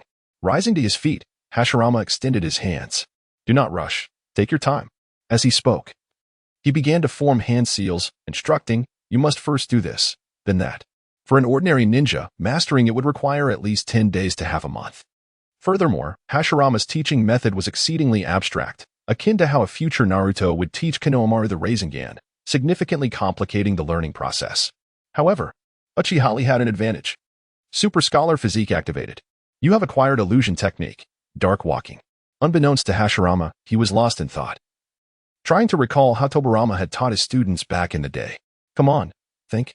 Uchiha noticed the white smoke rising from Hashirama's head and felt a twinge of sympathy. Lord Hashirama, actually, silence. I am contemplating. No, you never mind. Uchiha snapped his fingers and vanished into the darkness. Meanwhile, Sarutobi Hiruzen was also not idle. Upon receiving the news, he hurried to the hospital to visit Shimura Danzo. Chapter 28. I am the Hokage. As Sarutobi Hiruzen pushed open the door, the moonlight streamed through the crack behind him, casting a silvery line across the floor. The scent of disinfectant permeated the medical room, where Shimura Danzo reclined on the sickbed, fresh bandages on his chest seeping dark red blood. Danzo, how are you feeling now? Upon seeing Sarutobi Hiruzen, a chill ran through Shimura Danzo, and he instinctively tightened the right hand hidden beneath the covers. This is bad. He arrived so quickly that he must have already gathered details about my blood loss. Danzo rolled his eyes and decided to take the initiative. Hiruzen, we truly need to exert some control over the Uchiha. Danzo's voice suddenly rose, his left hand pounding the frail bed frame. That boy, Uchiha Itachi, dared to lay hands on a council member. This is a blatant affront to the authority of the Hokage. Sarutobi Hiruzen regarded Danzo with an impassive expression. Are you finished? Not yet. To put it mildly, Uchiha Itachi shows disrespect toward the higher-ups of Konoha. To put it more severely, this is an act of betrayal against the village. Danzo deliberately emphasized the last two words, reminding Hiruzen that the Uchiha clan has a history of treachery. Hiruzen's lips twitched. Danzo's penchant for hurling accusations was as persistent as ever. Just moments ago, you nearly had root ninjas execute Uchiha Itachi. And you still have the audacity to accuse him of betrayal. Truly, you have no shame. Danzo, I am aware of the events that transpired. You invited Uchiha Itachi to join Root, and he declined, resulting in a minor altercation, nothing more. Danzo could hardly believe his ears, after knowing Sarutobi Hiruzen for decades. How could he still show such bias? What do you mean by minor altercation? That punch nearly cost me my life. Hiruzen took out his pipe and took a puff. Unfazed by Danzo's condition. An ungraduated student nearly took your life with a single punch. Danzo, your exaggeration is unwarranted. Danzo, visibly agitated, retorted, I assure you. I am speaking the truth. This boy, Uchiha Itachi, possesses a peculiar secret technique that temporarily enhances his strength. Just moments ago, I even thought it was Lord Hashirama himself who had arrived. Hiruzen paused, putting away his pipe. So, what are you implying? Danzo propped himself up, forcing himself to sit upright. Therefore, hand Uchiha Itachi over to me. His secret technique could be beneficial for Konoha. Hiruzen abruptly interrupted Danzo. His anger at Danzo's unilateral actions was already simmering. Furthermore, he had previously made it abundantly clear that any plans against Uchiha Itachi were strictly prohibited. The fact that Danzo acted as though he had hurt him was an outright insult to his authority as Hokage. Danzo, I will reiterate, the future of Uchiha Itachi is not for you to meddle with. Do you understand? And who granted you the authority to lead the members of Root in an assault against a child of Konoha? Do you truly believe that Konoha is now under your command? I am the Hokage, and you are but an advisor. Do you comprehend that? Sarutobi Hiruzen raised his voice, instilling fear in Shimura Danzo's heart. Whenever Hiruzen spoke of Hokage and advisor, it signified his genuine anger. Consequently, it implied that Danzo needed to storm out to express his internal dissatisfaction. However, given the circumstances, he refrained from slamming the door.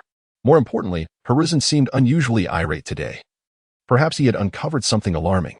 Indeed, Hiruzen dismissed everyone and forcefully flung a scroll at Danzo's face, the dense experimental records unfurling like venomous serpents. The scroll detailed over 70 test subjects, the youngest being merely 4 years old. Danzo's vision darkened, and upon opening the scroll, his heart sank further. The contents revealed his clandestine experiments in excruciating detail, leading one to believe it was Orochimaru confessing his own misdeeds. Observing Danzo's reaction, Hiruzen felt a chill of disappointment. In truth, some of the so-called evidence was merely fabricated to deceive him. According to Danzo's character, had there been even a single erroneous word, he would have immediately leapt to contradict it. Yet, he remained utterly silent. This, it seemed, had become irrefutable proof. Danzo, I am profoundly disappointed in you. Hiruzen's tone grew somber. How many lives have perished due to this experiment? Why do you persist in your delusions? The medical room fell into an oppressive silence as Danzo fixated on a faded bloodstain on the scroll, suddenly erupting into a bizarre laughter.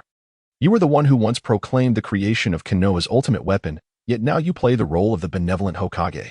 Why is it that your reasoning prevails while I am cast as the despicable schemer in the eyes of the villagers? Hiruzen found himself momentarily speechless, unsure of how to respond. Danzo's voice was low, laden with resentment. Hiruzen, I trust you have seen the scrolls that have come your way lately. The tensions are escalating. And war is an inevitable outcome. Danzo, I need no reminder from you. What if war occurs? I shall not retreat an inch. Danzo scoffed, seemingly mocking Hiruzen's naivety. Hiruzen, your words may sound noble now, but when the time comes, it will be a different story. Danzo's veiled criticisms left Hiruzen quite displeased. I have stated before that I am the Hokage of this village, and I shall protect every single person within it. Hiruzen suddenly raised his voice, unleashing a powerful surge of chakra that made the windows tremble. In my capacity as Hokage, I command you to cease all research on wood release immediately. Should I discover? Hiruzen began, only to forcefully swallow the rest of his words. Having concluded his conversation with Danzo Shimura, Sarutobi Hiruzen departed with a flick of his sleeve, forcefully shutting the door behind him, a ritual completed with ease. Unbeknownst to him, he found himself once again in his office, his mind replaying Danzo's words. There was truth in what was said. As Hokage, he occasionally exhibited a degree of weakness. Had his mentor Tobirama Senju been present, he would have likely abolished the root organization long ago. Indeed, Tobirama had no need for such an entity. He could manage Konoha splendidly on his own, perhaps even more effectively than Hiruzen himself. Shaking off these tumultuous thoughts, Sarutobi Hiruzen retrieved another scroll from his secret chamber. This document contained information regarding the root organization. But unlike the previous one, it focused on intelligence concerning Orochimaru. Hiruzen understood that, given Danzo's intellect, he would never truly comprehend the nature of wood release. The driving force behind all these developments was, in fact, his beloved disciple, Orochimaru. While Danzo amassed funds and sought experimental subjects, Orochimaru devoted himself entirely to the pursuit of knowledge. What saddened Hiruzen further was that Orochimaru was his most cherished pupil. From a young age, Orochimaru exhibited prodigious talent that far surpassed his peers, excelling in every domain. However, the dilemma lay in the fact that this favored disciple had now allied himself with Danzo, leaving Hiruzen in a state of deep conflict. According to the counsel of his advisors, capturing Orochimaru was warranted, or at the very least, he should be placed under strict surveillance to prevent further transgressions. Yet, Hiruzen remained non-committal, choosing to overlook Orochimaru's actions. His advisors expressed their concerns, but ultimately felt powerless to effect change. At that moment, a knock resonated at the office door. "Come in," he called. Mito came in and T-Ka Shinch entered. Chapter 29. Grand and beautiful Sarutobi Hiruzen gestured for the two to take a seat and poured 2 cups of steaming tea. Today's events, in Koharu. You must be aware of them, he stated directly. Mito gate on, with a complex expression in his eyes, replied, Hiruzen. Too much has transpired in the village during this time. We must organize our thoughts. I understand, Hiruzen said, removing his Hokage hat as the smoke from his pipe wafted slowly into the air. He was acutely aware that while the ninja world appeared tranquil, it was fraught with underlying tensions. Although Konoha seemed to flourish, it had long since lost its former glory. With the passing of Lord Uzumaki Mito, the Jinchuriki had transitioned to Kushina Uzumaki, a young member of the Uzumaki clan who had yet to fully harness the power of the Nine Tails, rendering the situation precarious. Compounding this was the recent suicide of Kakashi Hitaki, which significantly weakened Konoha's elite combat strength. The emergence of such turmoil today hinted at internal discord within the village. Mito Gaiden clenched his fists, summoning his courage to say, over the years, many clans in the village have voiced their grievances against Danzo. With today's incident, their discontent is likely to escalate. Hiruzen nodded in agreement. He recognized the validity of his concerns. The attack on Uchiha Itachi was not something that could be concealed. And if it exacerbated the rift between Konoha and the Uchiha clan, it would lead to dire consequences. I will issue orders. No action shall be taken by root without my command. As for the Uchiha clan, I shall personally engage in discussions if necessary, he asserted. Koharu Udatane added, Hiruzen. Konoha is currently understaffed. We must expedite the growth of the next generation. Hiruzen wearily rubbed his temples. Koharu, do you have any suggestions? Gently placing her teacup down. Koharu replied, I propose that we recall Tsunade and Jiraiya. They are your exceptional students and should assume this significant responsibility. As for Orochimaru, sigh. Tsunade, Jiraiya, Orochimaru. Hiruzen mused, the faces of his youthful students flashing before his mind. Decades had passed, and the world had irrevocably changed. For reasons unknown. He felt an inexplicable mixture of amusement and sorrow. There was no need to elaborate on Orochimaru, now an unhinged experimenter obsessed with the pursuit of immortality at any cost. Tsunade had lost everything in the war, becoming a gambler and a drunkard, often elusive. And then there was Jiraiya, who spent his days at Myaboka Mountain, engrossed in tales of the prophesied child told by the great sage Toad, shrouded in mystery. Taking a deep drag from his pipe, Hiruzen sighed, I understand. I will endeavor to bring them back promptly. Shortly after Hiruzen issued his orders, Jiraiya and Tsunade swiftly received letters urging their return to Konoha. At first, they pretended not to notice, but as Sarutobi Hiruzen intensified his efforts, he even declared that if they did not return, he would personally seek them out. Reluctantly, the two of them eventually made their way back to Konoha a week later. Upon their return to the village, Jiraiya did not hasten to meet Sarutobi Hiruzen. Instead, he opted to indulge in a relaxing soak at a hot spring. He also took the opportunity to ponder the meaning of life with a few lovely older women, enjoying a moment of leisure. As for Tsunade, she was indeed deserving of her reputation as a gambler. First, she generously donated a substantial sum to the casino in Konoha, and then she proceeded to drink herself into a stupor. It was not until the sun was high in the sky the following day that she begrudgingly crawled out of bed. After a hasty wash, she made her way towards the Hokage building, grumbling to herself about the necessity of her return. What business did Konoha have with her? In a moment of distraction, she collided with a handsome young boy. Duong. Uchiha Riku looked up to see a striking woman with golden hair standing before him. Yes, she was both voluptuous and beautiful. Uchiha Riku could not help but gasp in awe. Was this truly the form a human could possess? Lady Tsunade, what a coincidence. He stammered. Tsunade waved her hand dismissively, uninterested in engaging with this reasonably attractive Uchiha boy. Hello, I must take my leave now. Farewell. With that, Tsunade turned to walk away, but within Uchiha Riku, the spirit of Senju Hashirama stirred. Is that really Tsunade? He pondered, touching his nose, realizing without a doubt that she was indeed the esteemed Tsunade.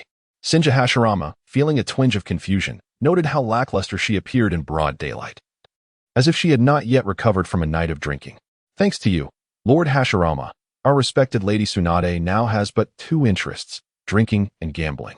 Just her alone could sustain several establishments. Hashirama's face flushed with embarrassment. It was indeed his fault for introducing Tsunade to gambling at such a young age, a habit she could not shake off. As Tsunade was about to disappear around a corner, Hashirama urged Uchiha Riku, quick, Riku, stop her and engage her in conversation. Not long ago, Hashirama had learned from Uchiha Riku about Tsunade's plight. Due to the ravages of war, she had lost both her lover and her brother, leading her into a state of despair and even causing her to develop a phobia of blood. Now she wandered the world alone. Today, having encountered her by chance, it was imperative to speak with her a little longer. Uchiha Riku did not hesitate. He dashed forward and grabbed Tsunade's arm. Tsunade gasped. Years of wandering had rendered her instincts remarkably sharp.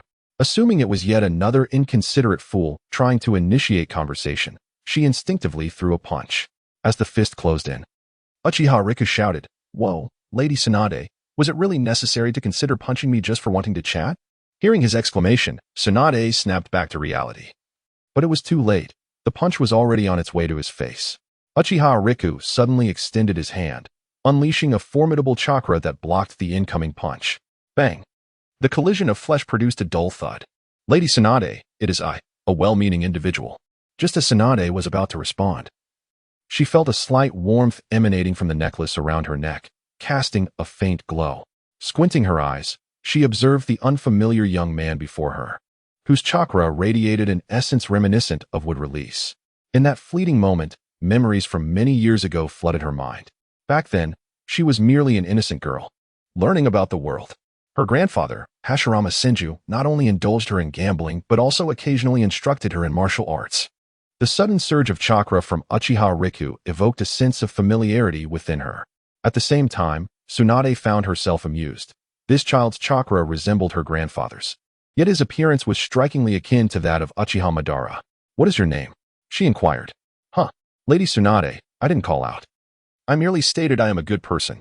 Tsunade, exasperated, clarified, "I am asking for your name." "Ah, I am Uchiha Riku." Tsunade's brow furrowed slightly. "Uchiha? Why do I sense the bloodline of the Senju flowing through you?"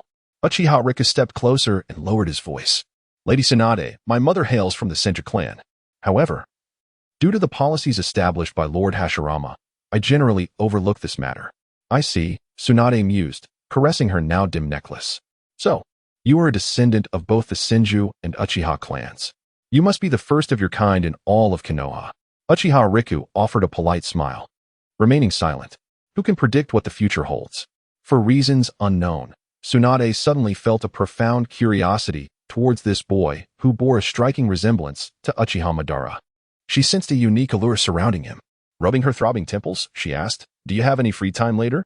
"If Lady Tsunade is extending an invitation, I am naturally available," he replied. "Well, I need to meet someone. I shall return shortly. Please wait for me."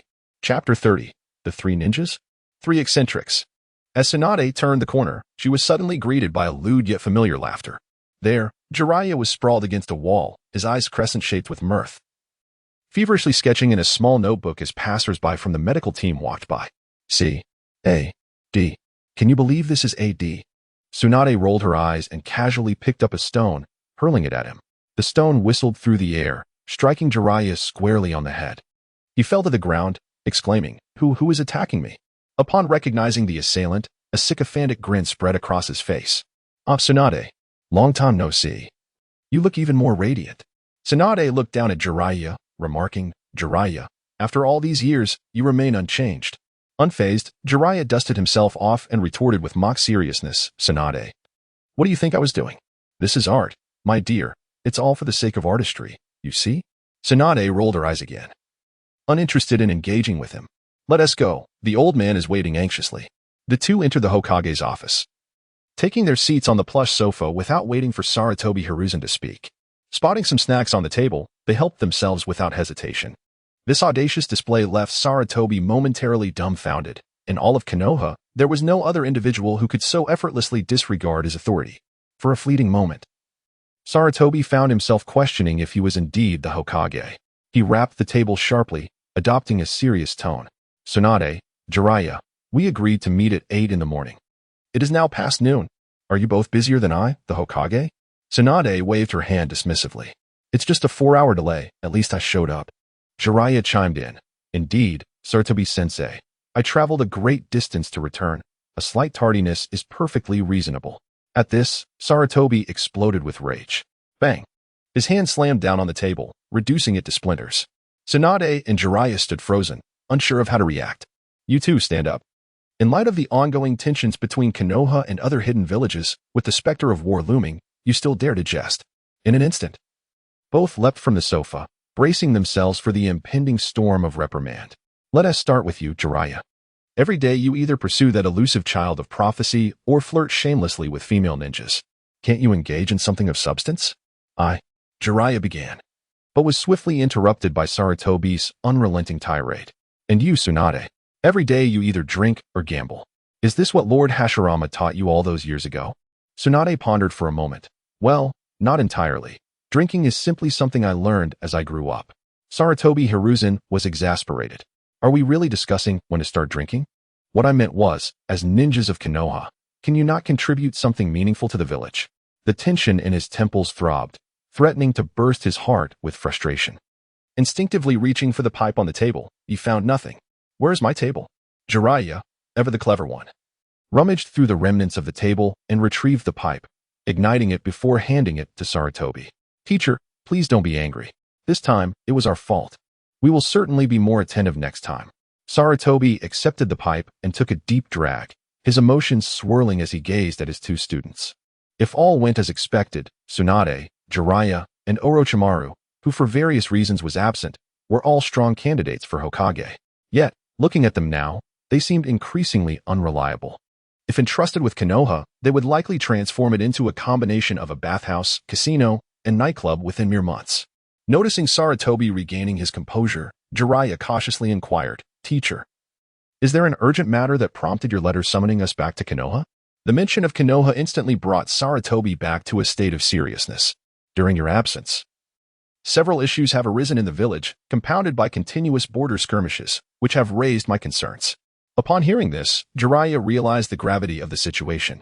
Ever since receiving the prophecy from the Toad Sage, he had been traversing the ninja world, seeking news of the prophesied child. This quest had afforded him valuable intelligence and a profound understanding of the broader dynamics within the ninja world. "Jiraiya, Tsunade, as my students, you naturally bear the responsibility of safeguarding Konoha." With that, Saratobi produced 2 scrolls from his secret chamber, presenting one to each of them. "Jiraiya, from this day forth, you will assist Konoha's intelligence department." Jiraiya instinctively protested, "Teacher, I have my own destiny to pursue. The prophesied child has yet to be found. I am commanding you in my capacity as Hokage. Do you understand?" Jiraiya fell silent. "Yes, I understand." Moreover, Saratobi paused. "I would appreciate it if you could diligently mentor your student. Minato is currently entirely self-taught. As a teacher, can you not exert even a modicum of influence?" Yes, I understand, teacher. I will go see Minato now. Goodbye, teacher." Jiraiya took the scroll and hurriedly exited the Hokage's office.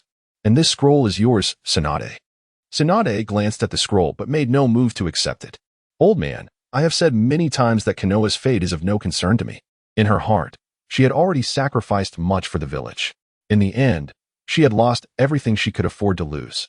Now, all she desired was to drink daily, to make the painful days pass a little more swiftly. Saratobi Hiruzen let out a bitter laugh, fully aware of Tsunade's predicament. "Tsunade, as you know, back in the day, Lord Hashirama—" Stop. Tsunade hurriedly interrupted him. "Please, do not continue, old man." It was perplexing how he had developed such a habit of digressing from the main topic, always beginning with tales of the illustrious Hashirama.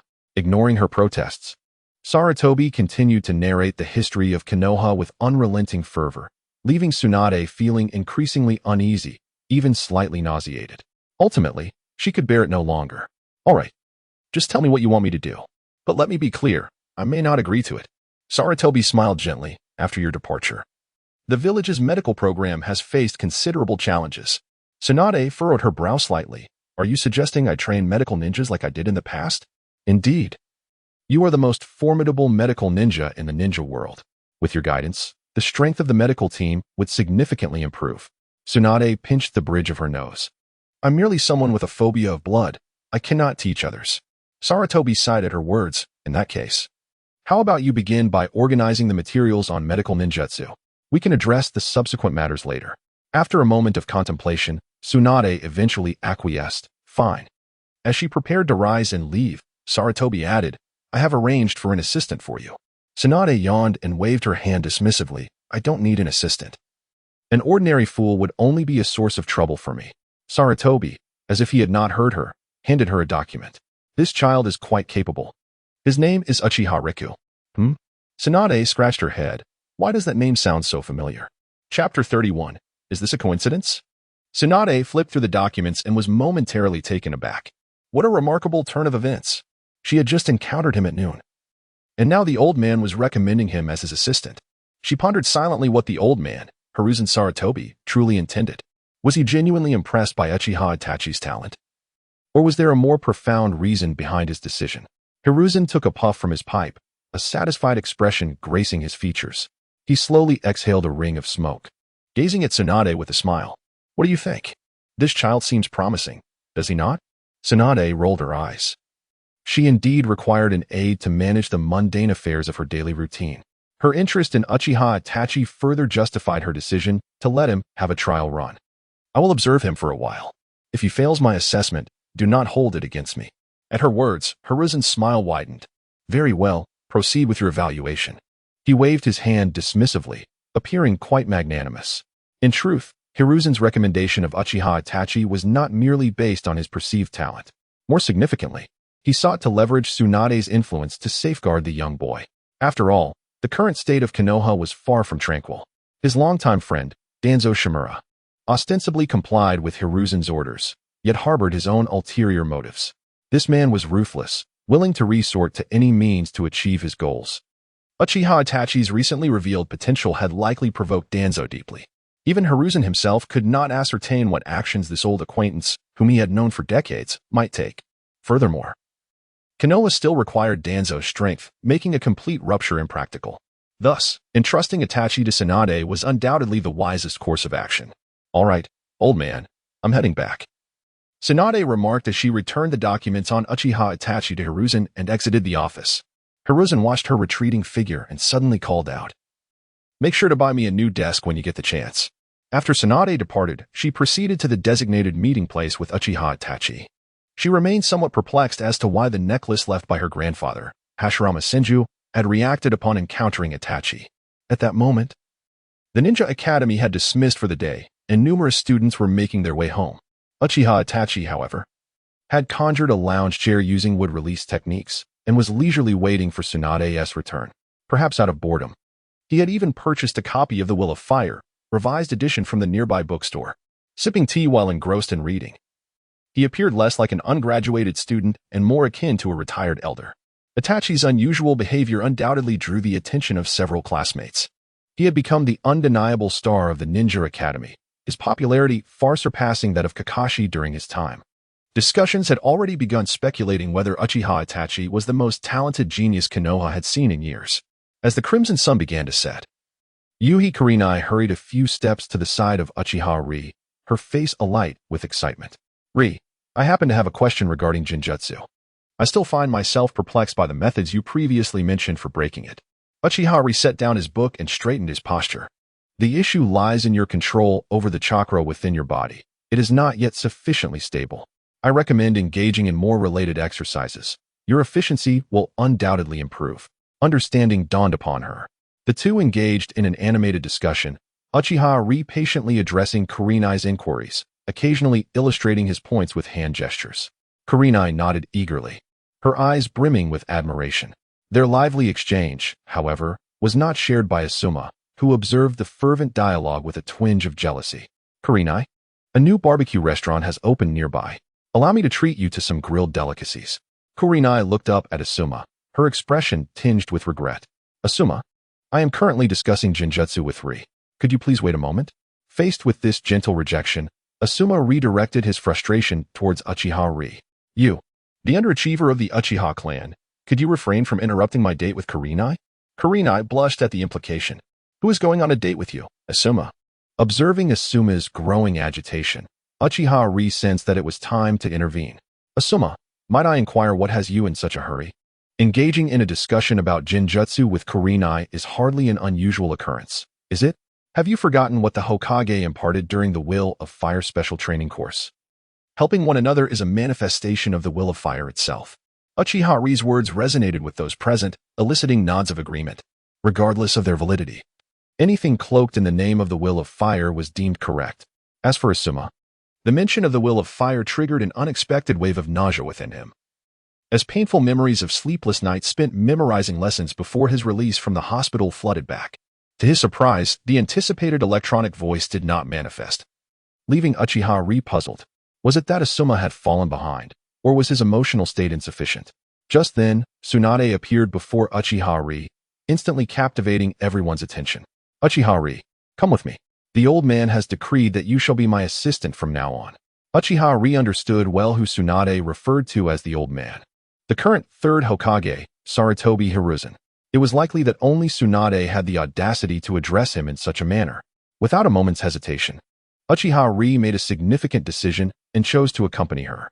"I apologize, Kurenai. Our discussion on genjutsu will have to be postponed." "It's quite all right," Lee said. Uchiha Ri. "Today I have learned a great deal, and I am immensely grateful."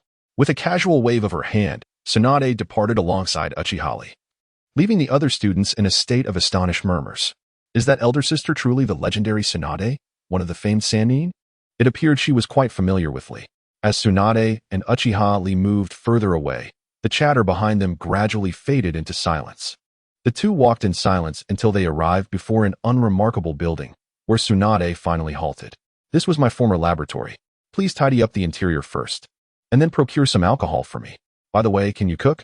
Uchiha Ri felt a whirlwind of thoughts racing through his mind, pondering whether he was being recruited as an assistant or merely a housekeeper. And you expect me to cook and fetch drinks? Should I just ascend to the heavens? Noticing Lee's dissatisfaction, Tsunade added nonchalantly, you will be compensated. At the mention of wages, Uchiha Lee's eyes sparkled with enthusiasm. Very well, Lady Tsunade. It's not merely about the money. I genuinely enjoy being an assistant. By the way, what dishes would you like for dinner? I can head out to buy the ingredients right now. Tsunade rolled her eyes, internally lamenting how easily he could be manipulated. Thus, the two stood before the door for what felt like an eternity. Finally, Uchiha Lee could no longer contain himself. Lady Tsunade, why not unlock the door so we can take a look inside? Merely observing the exterior seems rather pointless. Tsunade's face flushed with embarrassment. I know, but it seems I lost the key while indulging in drink. Uchiha Lee donned a mask of despair, thinking, oh, Lady Tsunade, why didn't you leave yourself at the tavern as well? He sighed resignedly, silently praying that the days ahead would not be too arduous. Well, let's just enter, Tsunade declared, taking a deep breath and delivering a powerful punch that shattered the heavy metal door. The door flew off with a resounding crash. Dusting off her hands, Tsunade remarked, Lee, please arrange for a new door. The clarity in Uchiha Lee's gaze returned instantly. All right. Chapter 32, Orochimaru in the ensuing days. Uchiha Grit assumed the role of a seasoned caretaker, meticulously cleaning Tsunade's laboratory from top to bottom. He rubbed his sore shoulders, exhaling deeply. Not only did he have to manage the curriculum at the Ninja Academy, but he also had the responsibility of preparing meals for Lady Tsunade. On one occasion, while attempting to procure drinks at a tavern, he nearly faced expulsion from the proprietor, who insisted that the establishment was a proper venue and barred entry to anyone under 18. Fortunately, Uchiha Grit resolutely placed a handful of bills on the table, proclaiming in a loud voice, I'll pay extra. Instantly, the owner transformed into a congenial host, presenting the finest liquor available. Young man, we look forward to your next visit. Uchiha Grit was busier than ever, and Tsunade was equally occupied. Amidst organizing medical texts, she directly opened Grit's box of secrets. However, after a week of research, she remained perplexed. Why did Uchiha Grit possess a chakra identical to that of her grandfather? This pairing was simply incongruous. One day after school, Uchiha Grit arrived at the laboratory as usual. Lady Tsunade, how about grilled sama for dinner? He began, but halted as he noticed Tsunade standing at the workbench, caressing the pendant left by Hashirama Senju. Tell me the truth, little one. Why does the pendant react to your chakra? Uchiha Grit scratched his head. I'm not quite sure. Tsunade regarded him with skepticism, demanding, come clean, have you secretly learned any forbidden techniques? This remark startled the spirit of Hashirama, concealed within Uchiha Grit. His granddaughter's keen intellect sometimes frightened him. Grit, until we unravel Tobarama's intentions, you must not disclose my existence to Tsunade. Uchiha Grit silently nodded. Rest assured, Lord Hashirama, give it another 800 years, and you still won't uncover the truth, for this matter has nothing to do with Lord Tobarama. With genuine expression, Uchiha Grit responded to Tsunade using the same rhetoric he would employ with Hashirama. Lady Tsunade, I truly do not comprehend what has transpired. Perhaps it is due to the resonance of the Senju bloodline? Uchiha's little brat, you are not being forthright. Tsunade did not believe a word of Uchiha Grit's explanation. Many possessed the Senju bloodline, yet none could wield her grandfather's jutsu. Unless, of course, Uchiha Grit was the byproduct of her second grandfather Tobarama's experiments. But that seemed implausible given Uchiha Grit's youth. Suddenly, Tsunade realized the possibility of this theory. She recalled that since her grandfather Hashirama's demise, her second grandfather Tobarama had harbored a subtle concern for Konoha. Consequently, he had conducted numerous secret experiments specifically targeting the Uchiha clan. For instance, if you excel in fire release, I shall develop water release. If your Sharingan is immensely powerful, I will devise a means to seal it. Tsunade remembered a statement made by her second grandfather Tobarama many years ago. If another Uchiha Madara were to emerge from the Uchiha clan, would Konoha be able to withstand him? Has he been preparing for this all these years? Thus, he set his sights on the parents of Uchiha Guy, aiming to create a weapon capable of resisting Uchiha Madara, utilizing the bloodlines of both the Senju and Uchiha clans. The more Tsunade pondered this, the more plausible it seemed. After all, the only limits are those we impose upon ourselves. The saying regarding Senju Tobarama is not mere banter. Suddenly, Tsunade felt a pang of pity for Uchiha Guy. Watching her expression shift, Uchiha Guy was left with a look of confusion, wondering what this older sister was contemplating. Tsunade-sama, if there is nothing urgent, I'll go buy groceries. Very well, Tsunade replied, pulling out a stack of bills. Be sure to purchase the finest sake. Understood. Uchiha guy took the money and hummed a tune as he made his way outside. To his surprise, upon reaching the door, he encountered a tall man with striking white hair. Jiraiya-sama, good evening. Jiraiya regarded Uchiha guy with curiosity. Are you the legendary Uchiha who has inherited the will of the first Hokage? Uchiha guy considered this for a moment. I suppose that's one way to put it. Jiraiya nodded, calling into the laboratory. Tsunade, let us drink together tonight. Orochimaru has returned. That night, at a small tavern in Konoha, the legendary three Sannin gathered for a rare reunion, indulging in merriment. Meanwhile, Uchiha guy had already concealed himself in an obscure corner, quietly observing the trio. Hoping to glean some useful information, Jiraiya downed his drink with satisfaction, exclaiming, "It has been ages since the three of us have gathered like this." Hearing this, Orochimaru scoffed. If it weren't for your foolish obsession with that elusive child of prophecy, we would have had many more opportunities to meet. Jiraiya, however, dismissed Orochimaru's remarks, viewing him as increasingly monstrous. Were it not for their past camaraderie, he would prefer not to share a table with him. You know nothing, Orochimaru. You are no different. Obsessing over your bizarre experiments, dreaming of eternal life. Orochimaru licked his lips, extending a pale finger to poke at Jiraiya's forehead protector. Eternal life is far more credible than that great toad's nonsense. Orochimaru, you shall not speak ill of the esteemed Lord Gamabunta. The two quickly fell into an argument, exchanging barbs. Tsunade remained silent, simply drinking glass after glass. Since the day they became disciples of their old master, Jiraiya and Orochimaru had always bickered incessantly. Those days of camaraderie were truly delightful. After a while, their quarrel subsided, and they turned their attention to Tsunade. A glint of greed shone in Orochimaru's serpentine eyes. Tsunade, I have heard that our teacher has assigned you an assistant? Without lifting her head, Tsunade instinctively replied, yes, a young Uchiha. What of it? Orochimaru suddenly revealed a cryptic smile. This Uchiha has inherited the wood release of the first Hokage? Tsunade's expression instantly shifted as she fixed her gaze intently on Orochimaru. I know what you are implying, Orochimaru. Cease this line of conversation. Orochimaru nonchalantly shrugged his shoulders, choosing to remain silent thereafter. The once lively atmosphere abruptly turned somber. Tsunade exchanged a glance with Jiraiya, and neither spoke. Upon returning from the village, they had certainly caught wind of some troubling gossip. Shimura Danzo had defied the Hokage's orders, clandestinely engaging in human experimentation. It was highly probable that his accomplice was none other than Orochimaru. The two had previously sought answers from Sarutobi Hiruzen, but received only silence in return. This left Tsunade and Jiraiya increasingly uneasy about the transformation of their former friend. To lighten the mood, Jiraiya rapped his knuckles on the table. Boss, bring us 3 more pots of sake. Right away, replied the waiter, observing their friends pouring drinks and enjoying their meal. Orochimaru remained unfazed. He narrowed his eyes and lowered his voice. That little brat in the corner, eavesdropping, must be Uchiha Itachi. A chill ran down Itachi's spine, and he instinctively tightened his grip on the kunai concealed within his sleeve.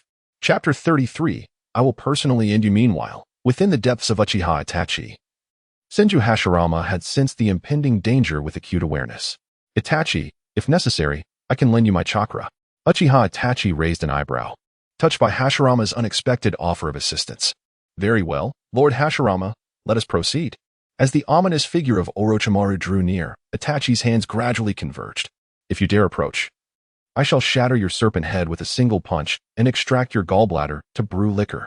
At that moment, Jiraiya and Tsunade interposed themselves between them. Orochimaru, what are you plotting? Orochimaru paused, then erupted into a discordant laugh. You are far too tense. Relax a little. I merely wish to check on the younger generation of Konoha. What harm is there in that? Tsunade, however, remained unconvinced by Orochimaru's deceitful words. The sight of Uchiha Itachi elicited a visceral reaction within her, and she clenched her fists, her voice trembling. Orochimaru, I can scarcely believe you have devolved into this state. In the past, the old man believed in you the most among us three. You were the one most likely to become Hokage. Orochimaru was unmoved by Tsunade's words. Hokage? Merely a tedious role. I care not for it. Since the death of his student, he had come to realize the fragility of human life. No matter how powerful a ninja may be, there comes a day when they must succumb to death. Everything is an illusion. Only immortality is genuine. Orochimaru fixed his pale gaze on Uchiha Itachi behind Tsunade and extended his hand. Child, come here, let me take a good look at you. Enough. Tsunade swung her fist, sending Orochimaru crashing into the wall with a tremendous force. The wall splintered and cracked, resembling a spider's web as it spread. In an instant, a thunderous sound resonated as Orochimaru was buried beneath the debris. Amid the ruins, Orochimaru's hoarse laughter echoed. Tsunadeheim, if you do not temper your temper, you may never find a husband. Mind your own business. Tsunade roared, charging toward the rubble, ready to strike Orochimaru once more. Unexpectedly, at that pivotal moment, Jiraiya grasped Tsunade, preventing her from losing control. Tsunade, calm down. With a sudden flourish, Orochimaru emerged from the wreckage, his body twisting in a serpentine manner, reminiscent of a true white snake. Jiraiya pointed at him. Orochimaru, should you ever threaten the village again, I will personally end you. Orochimaru waved dismissively. Farewell, you two fools. What was once a warm reunion among three classmates had devolved into a farce. In a small tavern, Tsunade and Jiraiya drowned their sorrows in drink, each pouring one glass after another, enveloped in silence. The only sounds that filled the air were the clinking of glasses and their occasional sighs. Until the late hours of the night, the two finally parted ways at the tavern. Tsunade shook her dazed head, attempting to regain some clarity. However, the effects of alcohol rendered her body exceedingly heavy, and it took considerable effort for her to stand upright. Damn brat, let us go. Yes, Lady Tsunade. Uchiha Riku supported Tsunade, laboriously making their way to the laboratory. Suddenly, Tsunade paused, her gaze unfocused as she stared at the door to the lab. Why has the door changed? Uchiha Riku covered his face, exasperated. Well, the last one was smashed to pieces by your punch. What do you expect? Do you really think Konoha is open all night, with no one picking up after themselves? Lady Tsunade, please wait a moment. I'll help you open the door. As he spoke, Uchiha Riku rummaged through his backpack for the keys. This is such a hassle. Tsunade shouted and kicked the metal door to the laboratory. Bang! The door flew into the lab, shattering a multitude of bottles and jars, producing a cacophony of crashing sounds. Subsequently, flammable and explosive materials ignited, leading to an explosion. The entire laboratory swiftly transformed into a wasteland. Uchiha Riku emitted a sharp cry of alarm. Damn it, Tsunade, are you out of your mind? I've been working like a fool these past few days, just finished cleaning up for you. We hadn't even begun using it. And now you've turned it into a disaster. Is there no one to oversee this? Uchiha Riku's phantom instantly appeared within his internal space, clinging to the leg of Hashirama Senju, wailing, Lord Hashirama, you must intervene with Lady Tsunade. I'm but a 10-year-old child. I can't withstand this torment. Hashirama's face flushed with embarrassment. He understood Uchiha Riku's frustration. It wasn't easy for him either. A mere 10-year-old, ostracized by the Uchiha clan due to his bloodline. He had finally managed to shine in the ninja academy, only to be betrayed by his own kin. He had also faced threats and temptations from Danzo, Shimura, and Orochimaru. It was a tale of sheer misfortune. Having struggled to survive until today, Tsunade had now blown up the laboratory with a single kick. Once again, it was a tale of utter despair. Hashirama blushed and attempted to comfort Uchiha Riku. Riku, you've worked hard during this time. But Tsunade didn't do it on purpose. The resentment in Uchiha Riku was palpable. Lord Hashirama, do you think this is easy for me? I attend classes during the day and work at night, exhausted like a fool. I finally managed to clean everything, hoping to learn something from Lady Tsunade. And she just kicked me back to square one. Hashirama wished he could find a hole to hide in. It was far too awkward. Lord Hashirama, I can't handle being Lady Tsunade's assistant anymore. I'm leaving now. Tomorrow morning, I will tender my resignation to the Hokage. Hashirama grew anxious at once. No, please. I was hoping to seize this opportunity to spend more time with my granddaughter. If you quit, I'll be left all alone. As Senju Hashirama turned his gaze, he inquired, would you like me to teach you a few ninjutsu techniques? I hardly have the time to learn, Lord Hashirama. Please, not this, replied Uchiha Riku. Besides, he doesn't really need to learn, as he has his advantages. Upon hearing this, Hashirama felt a pang of embarrassment. Indeed, Riku had recently scarcely found a moment to practice ninjutsu. He pondered how much of the illusion technique he had taught him had been grasped. A wave of guilt washed over Hashirama, recognizing Riku's unwavering dedication, always giving without seeking anything in return. What a wonderful child he was, driven to the brink of madness by Tsunade's demands.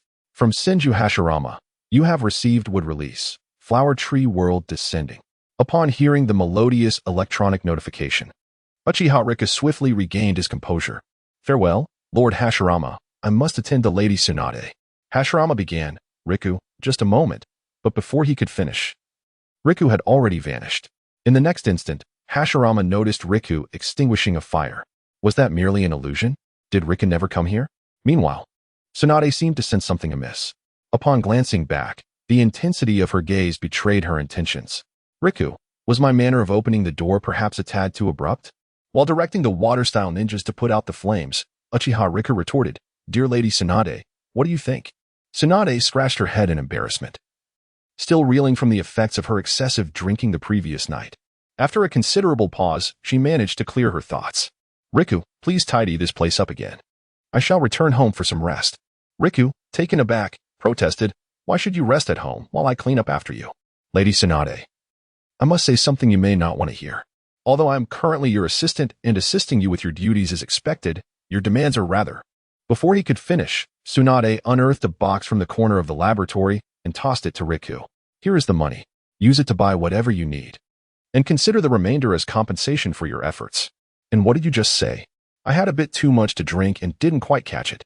Riku shook his head. No, I didn't say anything." Tsunade regarded him suspiciously. Could it be that she had misheard? Riku wore a beaming smile, understanding her unspoken words. "Lady Tsunade, do take care and rest well. Should you need anything, do not hesitate to call me. I shall be on my way now." "You little rascal. Farewell, Lady Tsunade. Good night. May you dream sweetly." As he watched Tsunade sway as she departed, Hashirama let out a sigh once more. "Riku, you truly have it tough." Embracing the box of money, Uchiha Riku beamed with joy. "This is merely my duty. It is not burdensome at all." He held reservations about Tsunade's behavior. "However, should you add more funds, let us disregard my previous statement." Senju Hashirama wore a complex expression, contemplating that if one day Konoha were to be dismantled by Tsunade, he would not be the least bit surprised. Uchiha Itachi tidied up the surroundings while engaging in light banter with Hashirama. "Lord Hashirama, was Lady Tsunade always this exuberant?" Itachi pondered for a considerable time before settling on a more suitable term. Hashirama stroked his chin, lost in thought.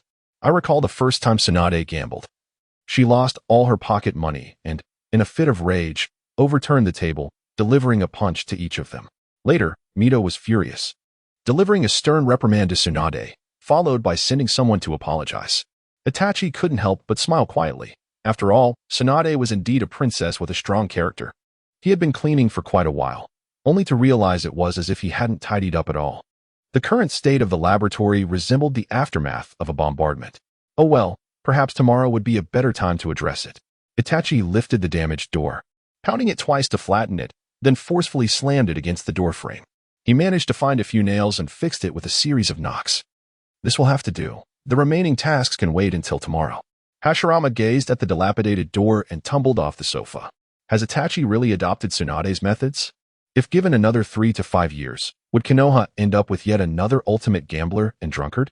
Suddenly, Hashirama felt that Sarutobi Hiruzen's burdens were indeed quite substantial. Chapter 34. Uchiha. A.M. Thriving on the following morning, Uchiha Riku hastily tumbled into the classroom just as the final school bell rang. The chalk in Miyagi Shunsuke's hand snapped audibly, producing a grating sound against the blackboard.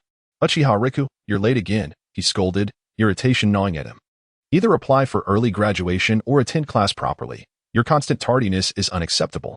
"My sincerest apologies, Teacher Shunsuke. It won't happen again," Uchiha Riku replied, hastily making his way to a corner of the classroom, only to succumb to slumber moments later. With a resounding thwack, a piece of chalk landed squarely on Uchiha Riku's head. "Riku, answer this question," commanded the teacher. Groggy and bewildered, Uchiha Riku had no idea what the teacher was asking, stammering without uttering a coherent word. Senju Hashirama was equally flustered, as he too was at a loss regarding the question. "Oh well, I'll just fabricate an answer. I'll choose A." Miyagi Shunsuke nearly choked in disbelief. "This is a calculation question." "Let me think, Teacher Shunsuke, just a moment." "Get out." Finally, when lunchtime arrived, Hinata Yuhi approached with a lunchbox in hand. "Riku, have you been feeling exhausted lately? It seems you are always asleep in class." Uchiha Riku forced a smile that was more reminiscent of a grimace. "I have classes during the day, and at night, I assist Lady Tsunade. I returned home only at dawn yesterday." Hinata's eyes sparkled with excitement. "Wow, Riku, you work with Lady Tsunade, one of the legendary Sannin?" Her face was a canvas of admiration, enthusiasm, and a myriad of other emotions. In her eyes, Being chosen to work alongside Lady Tsunade indicated that one must be extraordinarily talented. Truly, Uchiha Riku was remarkable. Uchiha Riku rubbed his tired eyes, chuckling, "It's nothing special. I just do some menial tasks." No, no, no. Hinata shook her head. My father once mentioned that Lady Tsunade is the most powerful medical ninja in the entire ninja world. Being selected by her signifies your extraordinary talent. Uchiha Riku scratched his head. You're really flattering me, Hinata. I simply consider myself fortunate. You are indeed both powerful and humble, she remarked, her eyes sparkling with admiration. Uchiha Riku found himself momentarily at a loss for words, as Hinata's gaze was almost starry-eyed. Hey. I'm not like some people who have a thing for younger girls, he joked. A true man must drive a big vehicle. Riku, I'm just too exhausted. Could you allow me a moment to rest? Hinata's cheeks flushed slightly. I truly apologize for disturbing your rest. After a brief pause, she continued, Riku, if you ever need assistance, please do not hesitate to let me know. Uchiha Riku suddenly felt invigorated. He had been fretting over tidying the laboratory. And now someone was offering help. Look at the connections I have. One could say I'm quite fortunate, right, Asuma? After school that afternoon, you shall accompany me to Lady Tsunade's laboratory. Hinata nodded in agreement, sure. Her words also reminded Uchiha Riku that true friends should come through in critical moments. Now was indeed the time for friends to lend their strength. Using the summoning technique, Uchiha Riku formed the necessary hand seals, and a plump orange cat materialized from the scroll. Afe, go find Kakashi and ask him to help tidy up the laboratory this evening. Understood, Afe replied, wiggling his rotund body as he leaped through the classroom window. With Kakashi, Hinata, and Shisui accounted for, Uchiha Riku pondered who else to enlist. His gaze finally landed on a short-haired girl, Yahiko Rin. Uchiha Riku's choice of Yahiko Rin was, in fact, motivated by his bond with Uchiha Obito. This future titan of the ninja world harbored deep feelings for Yahiko Rin. If he were to discover that she was assisting him, would there be a chance of rewarding him? Uchiha Riku felt a surge of anticipation. Thus, he approached Yahiko Rin and explained his intention, to which she readily agreed. Moreover, Uchiha Riku casually mentioned a potential benefit. Lady Tsunade possessed a plethora of medical texts and might, in a generous mood, gift a few to her. Hearing this, Yahiko Rin was overjoyed. Being a descendant of common ninja, her access to medical knowledge had been exceedingly limited. The prospect of perusing Lady Tsunade's cherished volumes thrilled her. After school, the four of them set off to the laboratory together. Consequently, Hinata declined Asuma's invitation to the movies. Upon learning that she was aiding Uchiha Riku in organizing the laboratory, Asuma nearly overturned the table in frustration.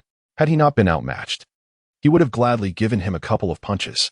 From Sarutobi Asuma, you have received the welcome of Senju Slaughter. Hearing the long-forgotten electronic sound, a smile spread across Uchiha Riku's face. Let me have a glorious explosion. As for Uchiha Obito, he harbored considerable discontent. Initially, he had been at the bottom of his cultural studies class, while Uchiha Riku languished at the rear of the ninjutsu class. The two academic underachievers had found solace in each other's company. Now, however, Uchiha Riku had ascended to become a prodigy surpassing Kakashi, even receiving commendation from the Hokage. Furthermore, he had garnered Lady Tsunade's favor and was often seen at her side. Most vexingly, Yahiko Rin seemed to be growing closer to him. This left Uchiha Obito feeling quite aggrieved. Why did all the good fortune seem to fall upon him? They were both Uchiha, yet the disparity was striking. Asuma and Uchiha Obito exchanged glances, deeply sighing in unison. What a tragedy. Meanwhile, Uchiha Riku and his companions had arrived at the laboratory. Gazing at the makeshift metal door, they exchanged bewildered looks. When Uchiha Riku delivered a powerful punch that shattered the door, the young children were left dumbfounded. Was this a laboratory? One might easily mistake it for the ruins of a battlefield. Uchiha Riku grinned broadly, declaring, let us get to work. Afterward, we shall indulge in some barbecue. Thus commenced the monthly gathering of the Uchiha clan. During the open discourse segment, several elders of the Uchiha found themselves inexplicably united in their discussions regarding Uchiha Riku. In their eyes, it was an extraordinary feat for an Uchiha to earn the acknowledgement of Sarutobi Hiruzen. The last individual to receive such public commendation from the Hokage was none other than the esteemed Uchiha Kagami. Moreover, Uchiha Riku had inexplicably positioned himself beside Tsunade. Regardless of whether he was merely an assistant, the implication remained. He stood alongside her. Furthermore, an assistant might indeed signify a master-disciple relationship. What did this mean? Uchiha Riku had truly forged a remarkable legacy for the Uchiha clan in recent years, infiltrating the upper echelons of power. In 2 words, quite impressive. Observing the murmurs of the assembly, Uchiha Fugaku felt a surge of pride. To those elders who labeled Uchiha Riku as ineffectual, he challenged, "Speak up." Uchiha Fugaku understood that within the Uchiha clan, the rivalry between the Dove faction and the Hawk faction had never waned. The Dove faction believed that the current Uchiha stood alone against overwhelming odds, and mere coexistence with Konoha was commendable. They advocated for a future consideration of the Hokage position when circumstances were more favorable. Conversely, the Hawk faction maintained a more robust philosophy. Life and death were trivial matters. And should one find themselves unsatisfied, they ought to take action. They believed in wielding a blade at the Hokage's throat, compelling him to resign. Even if they did not seek to dethrone the Hokage, a supportive role should be demanded. In the eyes of the current Hawk faction, Uchiha Riku possessed the potential to ascend to such a position. Even if he bore no direct affiliation with the Hawks, and had even clashed with the Hawk representative, Uchiha Itachi, none of that mattered. Breaking through barriers, they all shared the Uchiha name. Presently, the Uchiha clan could be aptly described with 4 words: rising with vigor. Chapter 35. Halfway through the campaign, the elders of the Uchiha clan found their spirits lifted at the thought of a promising future for their lineage. As they cast their eyes upon Uchiha Fugaku, a glimmer of respect surfaced within them. In times past, some clan members deemed Fugaku unworthy of his position. However, in light of recent events, his profound wisdom became evident. Yet, one individual remained disgruntled: Elder Uchiha Shana, a staunch Hawk among the elders. As the attendees lavished praise upon Fugaku, Shana interjected, "Ladies and gentlemen, might you be celebrating prematurely?" His words fell like a stone in a still pond, silencing the assembly. Shana rapped his fingers upon the table, a huff escaping his lips. On the surface, Uchiha Gari's integration into the upper echelons of Konoha appeared to bode well for the Uchiha clan. However, Shana swiftly shifted his discourse. "But I implore you to ponder this. Is the situation truly as favorable as it seems?" An elder ventured to inquire, "Elder Shana, what do you imply? We are all kin here. Speak freely." With a single finger raised, Shana articulated his first point. Uchiha Gari bears the bloodline of the Senju clan. When he enters the heart of Konoha, is it Senju or Uchiha that we truly embrace? He extended a second finger. Secondly, could this all be a ruse orchestrated by Sarutobi Hiruzen? Elevating Uchiha Gari may merely be a fade, intended to lower our guard. His third point, the most crucial, resonated deeply. Is Uchiha Gari genuinely under our control? After his remarks, the previously boisterous gathering fell into an uneasy silence. They understood that Shana, the most seasoned elder of the Uchiha clan, had long scrutinized Konoha with a critical eye, harboring a profound disdain for its actions. Indeed, his words held merit. Upon reflection, they recognized the peril in prematurely celebrating their successes. Presently, the Uchiha tread upon thin ice, where even the slightest misstep could lead to calamity. Observing the shifting dynamics within the room, Fugaku's composure began to falter. "Damn it, is Elder Shana mad? Why does he persistently oppose me?" Fugaku thought, his irritation mounting. Were it not for Shana's near-fatal encounter following the assassination of Tobarama Senju, Fugaku might have deemed him a mere troublemaker sent by Konoha. Clearing his throat, Fugaku addressed Shana. "Elder Shana, I believe your concerns are somewhat unwarranted." Shana looked up, meeting Fugaku's gaze. "Fugaku, what leads you to such a conclusion?" "I have privately conversed with Uchiha Gari, and he assured me that he was raised by the Uchiha clan and will undoubtedly stand with us." At this, Shana felt a slight easing of his apprehension. Yet, as a fleeting thought crossed his mind, he mused, "Flattering words are easily spoken. Sarutobi Hiruzen claims to treat all of Konoha's inhabitants equally." Uchiha Shana pondered briefly, feeling that this matter required careful handling. "Fight clan leader, I have a suggestion. Please speak." "We should cultivate another clan member who is unwaveringly loyal to the Uchiha, preparing for all eventualities." The others present grasped the implication of his words. Shana's intention was quite clear. If Uchiha Riku stood with the Uchiha, it would be ideal. However, should Uchiha Riku abandon the clan, they would then deploy the Uchiha's formidable weapon and resort to a coup d'etat. Uchiha Fayake fell silent for a moment, evidently grappling with his habitual indecision. As time passed, he ultimately reached a resolution. "Elder Shana, since you have made your decision, proceed accordingly. However, one thing must be clear. Any actions you take in the future must receive my consent." "I understand, clan leader." "Very well, let us conclude for today. You may all leave. After the assembly, Uchiha Shana wandered within the confines of the Uchiha territory. For reasons unknown, he consistently harbored a hostile attitude towards Uchiha Riku. It was imperative to nurture another successor to maintain a balance of power against him. Yet, the question arose, who among the Uchiha was suitable? After much contemplation, Shana found himself at a loss for an appropriate candidate. Among the younger generation, the talented Uchiha Shisui was too closely allied with Uchiha Riku, rendering him difficult to control. The remainder either lacked talent or were of advanced age. Should he fail to cultivate a suitable successor, he might very well pass away before achieving his goal. Thus, Uchiha Shana grew increasingly vexed, deciding to seek solace by fishing at the riverbank. To his surprise, shortly after settling down, a mischievous child appeared, hurling stones into the water with wild abandon. "You little rascal! Do you not see that I am trying to fish?" Shana scolded. "What are your eyes for?" Uchiha Obito, on the other hand, found himself in a rather unfortunate predicament. While his companion Rin was busy cleaning for others, he faced reprimands from the elders of his clan. He hesitated for a moment, an awkward smile gracing his face. "I sincerely apologize, Elder Shana." Uchiha Shana waved his hand dismissively. "Go play elsewhere and do not disturb me." Obito complied, sitting quietly behind the elder, watching him fish. Occasionally, he would chime in, "Elder Shana, that fish is truly enormous."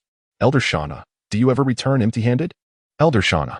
The veins on Uchiha Shana's forehead throbbed, and he could no longer contain his irritation. "You little brat. From now on, if you utter another word, I shall toss you into the river to feed the fish." Uchiha Obito instinctively covered his mouth, nodding vigorously. "Humph, foolish child." Pleased with Obito's response, Uchiha Shana resumed his fishing with renewed cheer. Before long, a sizable fish was hooked, yet Shana felt as though something was amiss. After much contemplation, Uchiha Shana finally discerned a clue. He found himself somewhat unaccustomed to the absence of that insufferable brat with the wind goggles, who usually provided comic relief. Clearing his throat, Uchiha Shana tossed the fish he held into the bucket. "You little rascal, come here. What is your name?" Uchiha Obito replied, "Elder Shana, I am Uchiha Obito." Uchiha Obito? Uchiha Shana recalled having encountered this name in his studies. The boy excelled in ninjutsu, yet consistently floundered in academic subjects. Even more astonishing was his apparent lack of extremism. A rarity among the Uchiha, he spent his days assisting elderly women across the street. "You are an Uchiha. Can you not engage in more thrilling and audacious endeavors, such as plotting the assassination of the Hokage?" Contemplating this, Uchiha Shana felt a surge of discontent. In this era, under the leadership of Uchiha Fugaku, most of their clan had become rather spineless.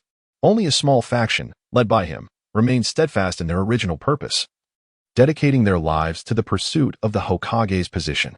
Just as Uchiha Shana lamented the decline of the Uchiha lineage, a bold notion suddenly sprang forth in his mind. Could this boy, Uchiha Obito, possess the potential to become his successor?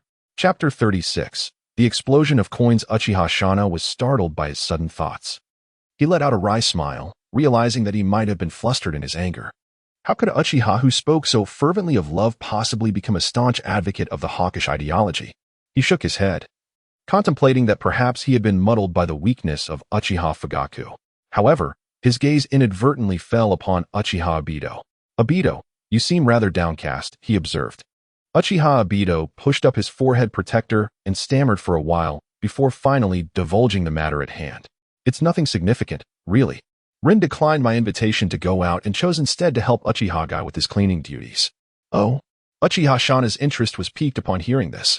He narrowed his eyes and teased, "Is this Rin your girlfriend?" Obito's face instantly flushed crimson, and he hastily waved his hands in denial. "What are you saying, Elder Shana?" "I merely have a slight fondness for Rin."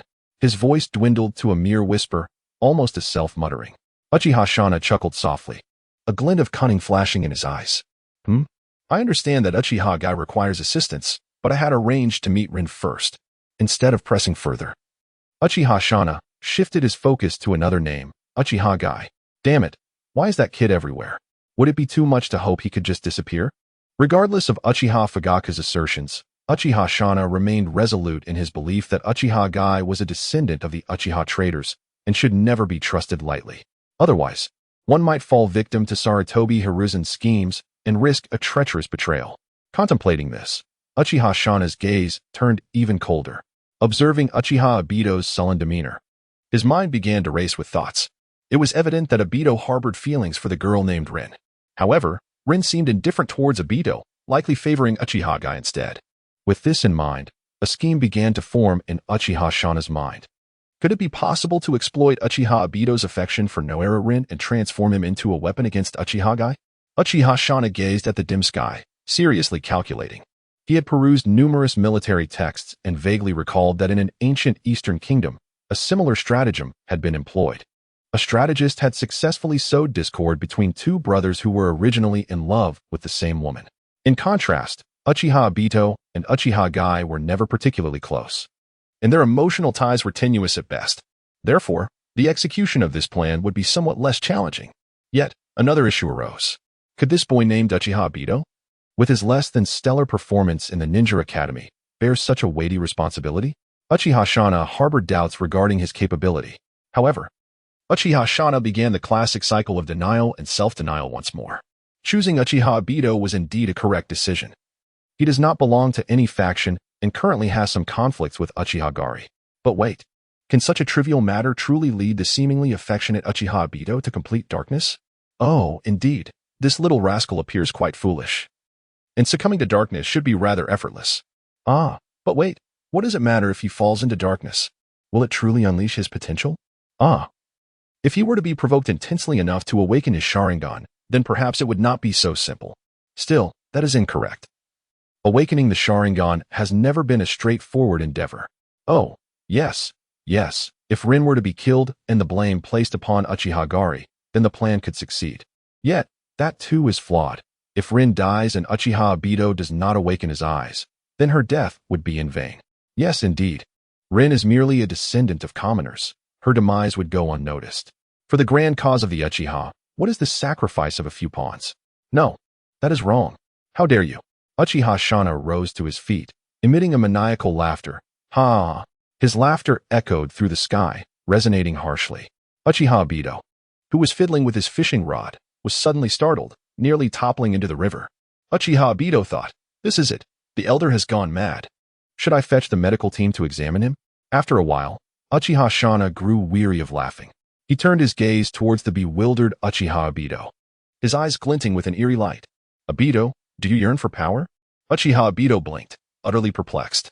Elder Shana, what do you mean by this? Uchiha Shana clenched his fists, his voice deep and laced with temptation. Do you desire to possess the power of Lord Uchiha Madara, to become the next Hokage of Konoha? Uchiha Obito nodded vigorously. Becoming Hokage was the lifelong dream of Uchiha Obito. Upon hearing this, Uchiha Shana let out an unpleasant laugh, declaring, from this day forth, you shall train with me. I guarantee that within 3 years, you will defeat Uchiha Gari and become Konoha's foremost prodigy. Uchiha Obito listened with excitement to Uchiha Shana's words, trembling with anticipation. Throughout the years, Uchiha Obito had always felt like a transparent individual, lacking talent, unnoticed, and devoid of friends. Yet today, the most senior elder of the Uchiha clan had voluntarily offered to mentor him. How could he not be thrilled? It is well known that Uchiha Obito's intellect is not particularly high, so naturally, he did not consider that Uchiha Shana might have ulterior motives. He naively believed that Uchiha Shana had recognized his potential in training. Immersed in this beautiful fantasy, Uchiha Obito remained oblivious to the glint of crimson light igniting in Uchiha Shana's eyes. This sinister elder was subtly manipulating Uchiha Obito's emotions through the power of the Sharingan. The voice of Uchiha Shana was laced with seduction. Obito, I perceive unprecedented potential within you. Pay no heed to that Uchiha Obito. He has been drained of his potential by the foolish will of fire. Although you may currently appear weaker than him, with but a modicum of effort, you can surpass Uchiha Obito, inherit the position of the Uchiha clan leader, become the 4th Hokage, marry Rin Noera, and ascend to the pinnacle of life. Under the enchanting influence of Uchiha Shana, Uchiha Obito lost all sense of reason. Mimicking Uchiha Shana's ear-like appearance, he erupted into a maniacal laugh. Ha! Uchiha Obito, I shall surely defeat you and demonstrate to all who the true genius is. From Uchiha Obito, you have acquired an enhancement of the Uchiha bloodline. Meanwhile, Uchiha Obito, who was diligently working, suddenly shivered. He keenly noticed an enhancement in the ocular power of his Sharingan and a surge in his chakra. The Uchiha clan inherently possessed an abundance of chakra, and now, Combined with the remnants of Senju Hashirama's sage body, it was likely to surpass several of Kakashi's. Soon, Uchiha Obito calmed himself amidst his joy, contemplating another matter. What had happened to Uchiha Obito, and what had provoked him? Chapter 37. We await Lord Danzo's personal gratitude. Uchiha lifted his gaze momentarily, ensuring that everything around him remained undisturbed. Noera Rin had not transformed into her usual lively self, nor had she fallen victim to Kakashi's accidental demise. Kakashi's fish-like eyes were intact, diligently focused on dismantling the useless components before him. Who, then, had provoked Uchiha Obito? Could it be that the ancient figure, Uchiha Madara, had acted prematurely? After pondering for an extended period, he found no resolution. Casting a glance at the time, Uchiha was startled to realize it was already past 10. He rubbed his growling stomach, feeling quite famished. The other classmates were not faring much better, their eyes clouded with hunger. Although Uchiha had procured some snacks earlier, they were but trifles insufficient to satisfy the appetites of growing children. Embarrassed, he scratched his head, nearly forgetting the critical matter of dining. Clearing his throat, he addressed his classmates, "Everyone, let us conclude our gathering here. I invite you all to dine on some barbecue." "Yay. Thank you, they chorused. The group made their way to the most luxurious barbecue restaurant in Konohagakure, settling into a comfortable spot. With a grand gesture, Uchiha called out, "Boss, bring us your signature dishes, all of them." The plump proprietor, with a cheerful smile, responded, "Certainly, please wait a moment." Suddenly, Uchiha recalled something and pointed at Kakashi. "My friend has injured his arm. Could you kindly bring us 10 elbows?" The rotund owner appeared puzzled by the connection, prompting Uchiha to elaborate further. "I read in an ancient text that in a distant eastern land, there exists a saying, 'You are what you eat.'" The others were left speechless. Soon enough, the barbecue arrived, and the 5 youngsters transformed into relentless eating machines, devouring their meals with fervor. "Eat heartily, do not worry about the cost. Lady Tsunade will cover the bill for us." Kakashi nodded vigorously, his words slightly garbled. Indeed, this was the finest barbecue establishment in Konohagakure, and the flavors were exquisite. "If you enjoy it, just have the owner pack it up for later," someone suggested. "Ha ha ha. Do you think Lady Tsunade will truly not be upset with your spending?" Uchiha pondered this seriously for a moment. "No, she won tea. The money she loses in a single night is enough for us to dine here for an entire year." Upon hearing this, the 4 children devoured the meat with even more zeal. Uchiha Shisui was practically in a frenzy, consuming his food as if he bore a deep-seated grudge against the beef. Uchiha feared he might shatter the plate in his fervor. Meanwhile, Kakashi silently relished this feast. Ever since his father, Hatake Tsukumo, had departed, he had not enjoyed such delectable food in a long time. More precisely, he had not had anyone to share the experience with. As this thought crossed his mind, Kakashi felt a warmth enveloping his heart, a sense of intimacy. Simultaneously, Senju Hashirama, observing the scene through Uchiha's perspective, revealed a benevolent smile. "This is the vision of Konoha I hold dear. The children need not worry for their safety, as they can enjoy meals and play together after school, occasionally teasing one another. If only this harmony could persist."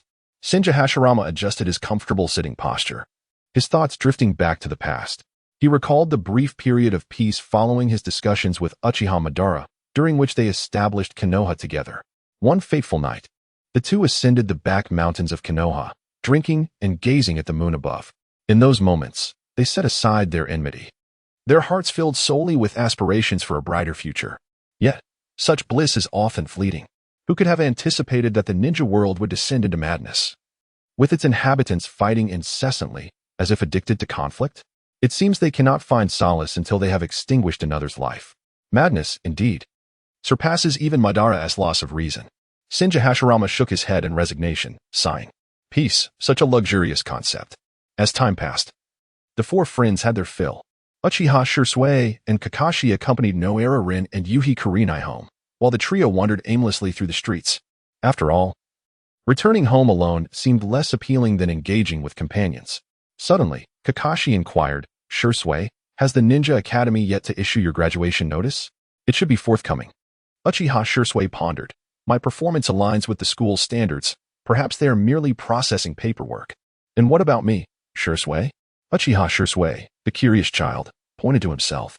As for little Shisui, Uchiha Shisui ruffled his hair, smiling as he said, "The Hokage has stated that you are still too young. It would be wise to spend a few more years in school. Uchiha Shisui let out a long sigh, appearing somewhat disheartened. Very well then. At that moment, Uchiha Shisui abruptly halted. He suddenly lifted his gaze to a tree not far away. Kakashi, too, gripped his short blade, his eyes fixed intently on the shadows. Uchiha Shisui moved his fingers, and a sturdy vine shot up from the ground, racing forward with astonishing swiftness. A scream pierced the darkness. As the vine slowly retracted, Uchiha Shisui discovered it had ensnared a ninja wearing a peculiar mask, an operative from Root. Kakashi furrowed his brow. Root again? What could they possibly want? Despite Sarutobi Hiruzen's efforts to keep matters under wraps, Kakashi had managed to glean a fragment of information. Not long ago, Shimura Danzo's Root had approached Uchiha Shisui, claiming it was a friendly negotiation, yet Kakashi held no faith in such assertions. Negotiations that result in a tree sprouting? Were they truly conducting discussions atop a tree? Why not on the moon? Likewise, Uchiha Shisui was seething with frustration. That old schemer, Shimura Danzo, even from his hospital bed, could not refrain from plotting mischief. Thus, do not blame me for unleashing my full power indiscriminately. I hastily concocted an excuse to send Kakashi and little Shisui home, while Uchiha re-dragged the unconscious member of the Root organization to the entrance of their headquarters. How absurd. Uchiha redirected a forceful kick at the ninja beneath his feet, a kick imbued with such vigor that it echoed the legendary Tsunade's explosive entrance. The unfortunate ninja soared through the air like a cannonball, crashing violently against the grand doors of the Root organization. Remarkably, this member of the Root organization was no coward. He let out a single anguished cry before falling into silence. Upon hearing the scream, the patrol team hastened to the scene. Their hearts ignited with rage upon seeing their comrades sprawled on the ground. Who dares to assault a ninja of the Root? Their gaze swept around, landing on a strikingly handsome youth not far away, his blood-red Sharingan gleaming ominously. With a sincere smile, Uchiha re-explained. I happened upon this injured senior at a barbecue restaurant and decided to bring him back to you. The two ninjas exchanged glances, their minds already drawing conclusions. Before they could voice their inquiries, Uchiha added, it seems his injuries are quite severe. If he does not receive prompt treatment, he may perish. One of the ninjas drew his long blade, exclaiming, What do you mean by me? You've already kicked him to his death. Uchiha waved his hand dismissively, interrupting the incantation without a hint of remorse. I must take my leave. Please inform Lord Danzo that Uchiha reawaits his gratitude. Chapter 38. Aren't you bullying honest people? Upon hearing the provocative remarks of Uchiha Riku, two subordinates of Shimura Danzo were incensed, vowing that they would not let him off lightly. Yet, their bodies betrayed their words, as they did not pursue him but rather took 2 steps back. They were loyal, yet that did not equate to foolishness. Charging forward would be tantamount to delivering themselves to their fate.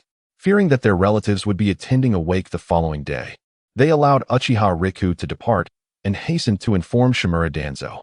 At that moment, Danzo had already been discharged from the hospital and was diligently reviewing scrolls in his office. His 2 subordinates burst in, recounting the events with utmost urgency. Upon hearing of Uchiha Riku's actions, Danzo's fury erupted, resulting in a fist that shattered the desk before him. As the esteemed advisor to the Hokage and the second-in-command of Konohagakure, he had never endured such indignity. However, a thought crossed Danzo's mind. This presented an excellent opportunity to confront Uchiha Riku, although Sarutobi Hiruzen had previously restricted his movements. Now that Riku was a suspect in the murder of a Root operative, it would be entirely reasonable to bring him in for questioning. Indeed, it was a sound rationale. Given the lateness of the hour, Danzo chose to exercise patience, preparing his statements throughout the night. The following morning, he stormed into the Hokage's office. Upon encountering the furious Danzo, Hiruzen was suddenly struck by a foreboding sense. Danzo, what has transpired? Danzo scoffed. Hiruzen, a member of Root, was killed yesterday. Hiruzen narrowed his eyes at this revelation. Did I not instruct you that the Root organization was not to take action without my orders? Danzo retorted. I merely dispatched a Root member for a routine patrol around the village. This does not constitute reckless action. Hiruzen, unhesitating, responded. If it was to assist the Umbu in maintaining the safety of Konohagakure, it indeed does not. During the night, I observed villagers wandering the streets. That seems reasonable. Does it not? Hiruzen pondered, acknowledging that concern for the villagers' safety was a valid excuse. At this juncture, Danzo's composure began to fray. Then why, pray tell? Was my subordinate killed while performing his duties? Hiruzen furrowed his brow. Who had the audacity to slay a member of Root? None other than Uchiha Riku. Hiruzen nearly choked on his words. What does Uchiha Riku have to do with this? Are you two at odds now? Hiruzen exhaled deeply. Danzo, one cannot speak carelessly. Nor can one consume food indiscriminately. You claim Rika killed a member of Root. Where is your evidence? My two subordinates can testify. Danzo proceeded to recount the entire sequence of events, carefully omitting details that would cast him in a negative light, while emphasizing Riku's alleged act of unjust murder. Upon hearing this, Hiruzen began to clarify his thoughts. If I am not mistaken, Shimura Danzo is deeply troubled by the previous incident, and thus has dispatched individuals to covertly surveil Uchiha Itachi, seeking an opportune moment to exact revenge. However, Uchiha Itachi, being exceedingly vigilant, has discovered the Root members trailing him. As for the subsequent events, they remain ambiguous. It could be that Uchiha Itachi eliminated his subordinates, or perhaps Shimura Danzo is fabricating accusations. Sarutobi Hiruzen believes that the likelihood of either scenario is equally balanced. Contemplating this, Sarutobi Hiruzen finds himself increasingly perturbed. These two individuals, one a vital aid to the Hokage, the other a promising star of the future, are embroiled in escalating conflict, which undoubtedly spells trouble for Konoha. After some reflection, Sarutobi Hiruzen states, "Bring Uchiha Itachi to me. I have inquiries to make." At that moment, Uchiha Itachi is in class when he is abruptly escorted away by Umbu ninjas. Upon learning their intent, Uchiha Itachi maintains a stoic demeanor, requesting a brief leave from his instructor before departing. Concurrently, Uchiha Shisui, who had just assisted the teacher, passes by the corridor and witnesses this scene. Upon hearing keywords such as Danzo, Root, and Death, an ominous feeling wells up within him. Seizing the opportunity while unnoticed, he promptly employs the shadow clone technique, dispatching a clone to race towards Tsunade, fearing for Uchiha Itachi's safety. Meanwhile, Uchiha Itachi is led to the Hokage's office. As he steps inside, he is greeted by the sight of Shimura Danzo, whose expression resembles that of a man owed a considerable debt. Sarutobi Hiruzen, seated behind his desk, reveals no discernible emotion. It seems that Danzo has come to lodge a complaint. To be frank, if Danzo were to storm into Uchiha Itachi's home brandishing a weapon, demanding blood for blood, even Uchiha Itachi would regard him as a formidable adversary. Yet, at his advanced age, resorting to such tactics is rather unbecoming. Has the previous incident instilled such fear in him that he now seeks refuge in Sarutobi Hiruzen's authority? It is fortunate he was not made Hokage. Otherwise, he would pale in comparison to Sarutobi Hiruzen. Uchiha Itachi calmly inquires, "Hokage-sama, you summon me?" Before Sarutobi Hiruzen can respond, Danzo can no longer contain his fury, abruptly rising to his feet and vehemently accusing Uchiha Itachi. "Uchiha Itachi, why did you unjustly slay members of the Root organization? Do you comprehend the gravity of this offense?" Uchiha Itachi feigns astonishment, adopting a bewildered expression. "Danzo-sama, from where do you derive such claims?" Enraged, Danzo shouts, still playing coy. "You dare to kill at the gates of my Root organization and yet refuse to acknowledge it?" Uchiha Itachi raises his voice in retort, "Such nonsense. You accuse me of murder. Where is your evidence? My two subordinates witnessed the event. Shall I summon them to testify? You mentioned they are your subordinates. Your relationship precludes them from being credible witnesses." Danzo is taken aback, never having anticipated Uchiha Itachi's audacity. However, Shimura Danzo severely underestimated the audacity of Uchiha Itachi. "Lord Danzo, I kindly returned your subordinate to you, yet not only do you fail to express gratitude, but you also accuse me of murder. Is this not an act of bullying the innocent?" Uchiha Itachi proclaimed with righteous indignation, his face a mask of sorrow, even shedding a few tears. Danzo suspected that this young man would go so far as to kneel before Sarutobi Hiruzen, weeping and crying out for justice. For a moment, Danzo was at a loss for words, but quickly regained his composure. Gritting his teeth, he declared, "All right, since you refuse to acknowledge the truth, you shall accompany me back to the organization and confront my two subordinates directly. I wish to see how long you can maintain this stubborn facade." As he spoke, Danzo reached for Uchiha Itachi's arm. At that moment, Sarutobi Hiruzen, who had remained silent, finally intervened. "Danzo, as a party involved, you ought to recuse yourself. This matter should be left to the Umbu. Do not interfere." Hiruzen understood that Danzo was not genuinely concerned about the life or death of that subordinate. He merely sought to use this incident as a means to take Uchiha Itachi back. Whether further experiments would ensue remained uncertain. Danzo paused, turning to Hiruzen. "Hiruzen, what do you mean by that? Are you suggesting that you wish to protect him? Danzo, leave this to me. Just then, the door to the Hokage's office was forcefully kicked open.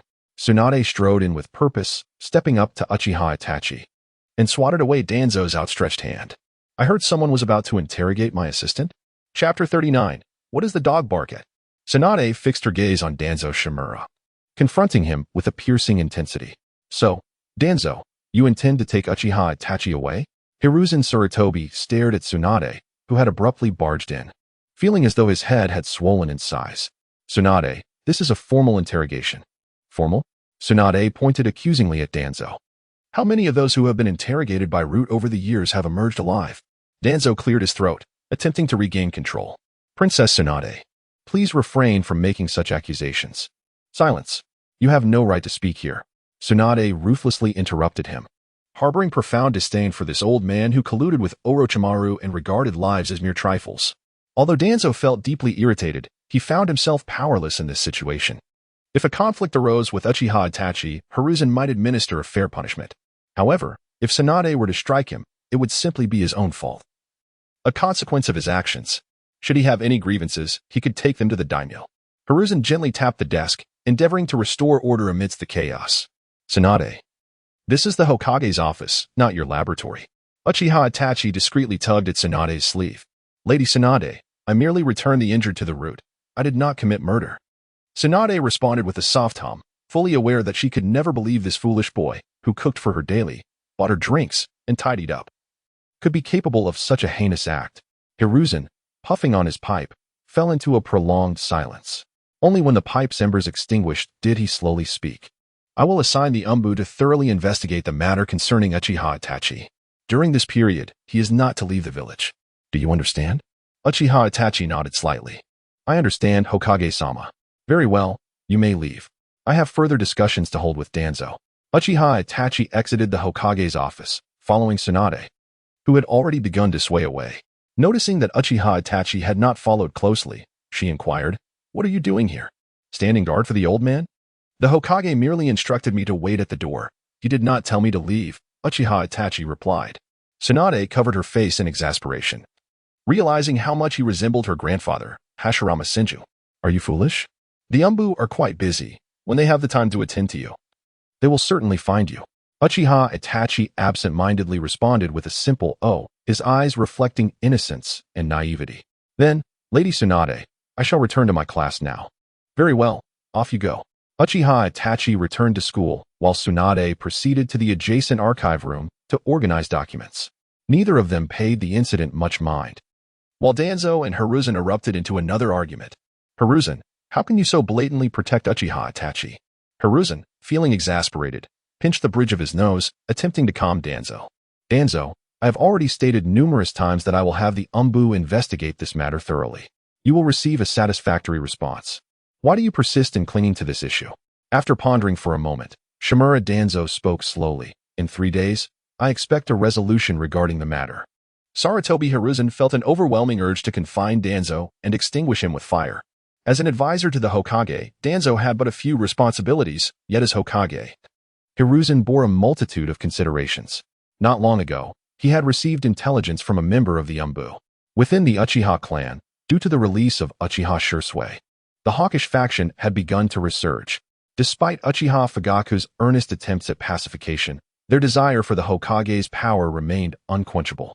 Consequently, 3 days prior, Hiruzen had summoned Fugaku to his office, where they engaged in a clandestine dialogue lasting 2.5 hours. Ultimately, they appeared to reach a consensus. The Uchiha would not disturb Konoha, and Konoha would refrain from plotting against the Uchiha. Yet, only a few days later, Danzo was vociferously demanding the apprehension of Uchiha Itachi. Was this not a blatant slap to Hiruzen's face? If Uchiha Itachi was indeed a suspect in the murder of Root members, why not mention that he had instigated an attack on Itachi himself? This thought ignited Hiruzen's ire further. What had been agreed upon was for Itachi to serve as a bridge between the Uchiha and Konoha.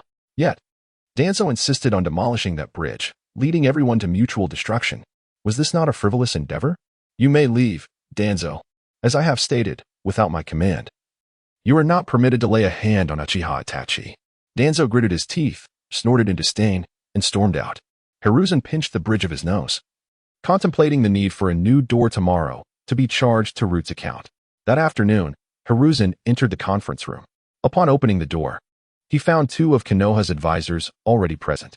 Without delay, Hiruzen addressed the matter directly. What are your thoughts on the situation between Danzo and Itachi?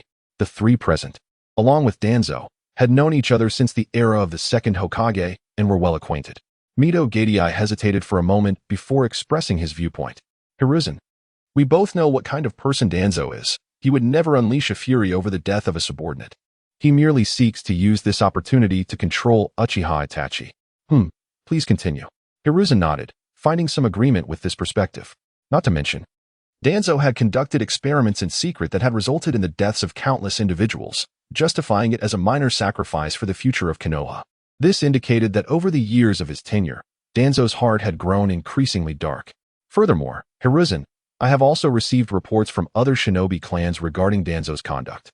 You see, Mito cleverly left the statement unfinished, prompting Hiruzen to make a decision. Hiruzen gently tapped the table, organizing his chaotic thoughts. Indeed, Danzo and Root require thorough rectification. I shall gradually diminish the strength of the Roots, and when the time comes, your cooperation will be required. The two advisors from Konoha nodded in agreement.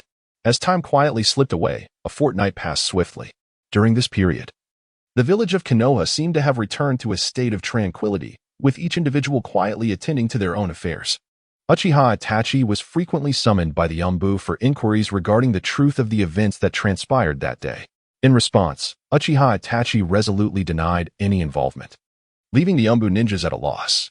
According to Konoha's regulations, the Yamanaka clan could be called upon to employ their secret techniques to probe his memories. However, with Tsunade present, who would dare to attempt such an approach? The rationale behind Tsunade's refusal was straightforward. She believed that deep within Uchiha Itachi's mind lay certain memories that should not be disclosed to the populace of Konoha. She would seek a way to uncover the key, but would ensure that this knowledge remained concealed from all. Consequently, the matter remained stagnant, with no progress made. As for Shimura Danzo's proposed 3-day deadline, it garnered little concern. 3 days, you say? You are not the Hokage, so why the pretense? Chapter 40, Kakashi. Do you want the book? A month later, Tsunade's laboratory was finally completed. This establishment was not only the culmination of Tsunade's efforts but also a pivotal base for medical ninjutsu research in Konoha. Uchiha Ri, drawing upon years of experience in construction, was involved in the entire process of reconstructing the laboratory. When the finished product was presented, Tsunade was pleasantly surprised, realizing that Uchiha Ri possessed considerable skill. Every aspect was meticulously organized by Uchiha Ri, resembling craftsmanship far beyond what Konoha could typically produce. Regardless of the costs incurred, the result spoke for itself. Upon learning that a few friends had come to assist, Tsunade generously distributed enormous red envelopes to each of them. When Naira Rin expressed her desire to learn medical ninjutsu, Tsunade neither accepted nor declined her request. Instead, she handed Rin several books, suggesting that she read them before further discussion. This was a rare opportunity for Naira Rin, as the medical texts casually given by Tsunade would undoubtedly pose a significant challenge for her. Moreover, to better support Tsunade's work, Uchiha Ri borrowed funds from her to purchase a modest 4-story house nearby, consisting of 30 rooms. While it was small, the thought of being able to assist Tsunade at any moment warmed Uchiha Ri's heart. Due to the demands of work, he resided there and had not returned to the Uchiha clan grounds during this time.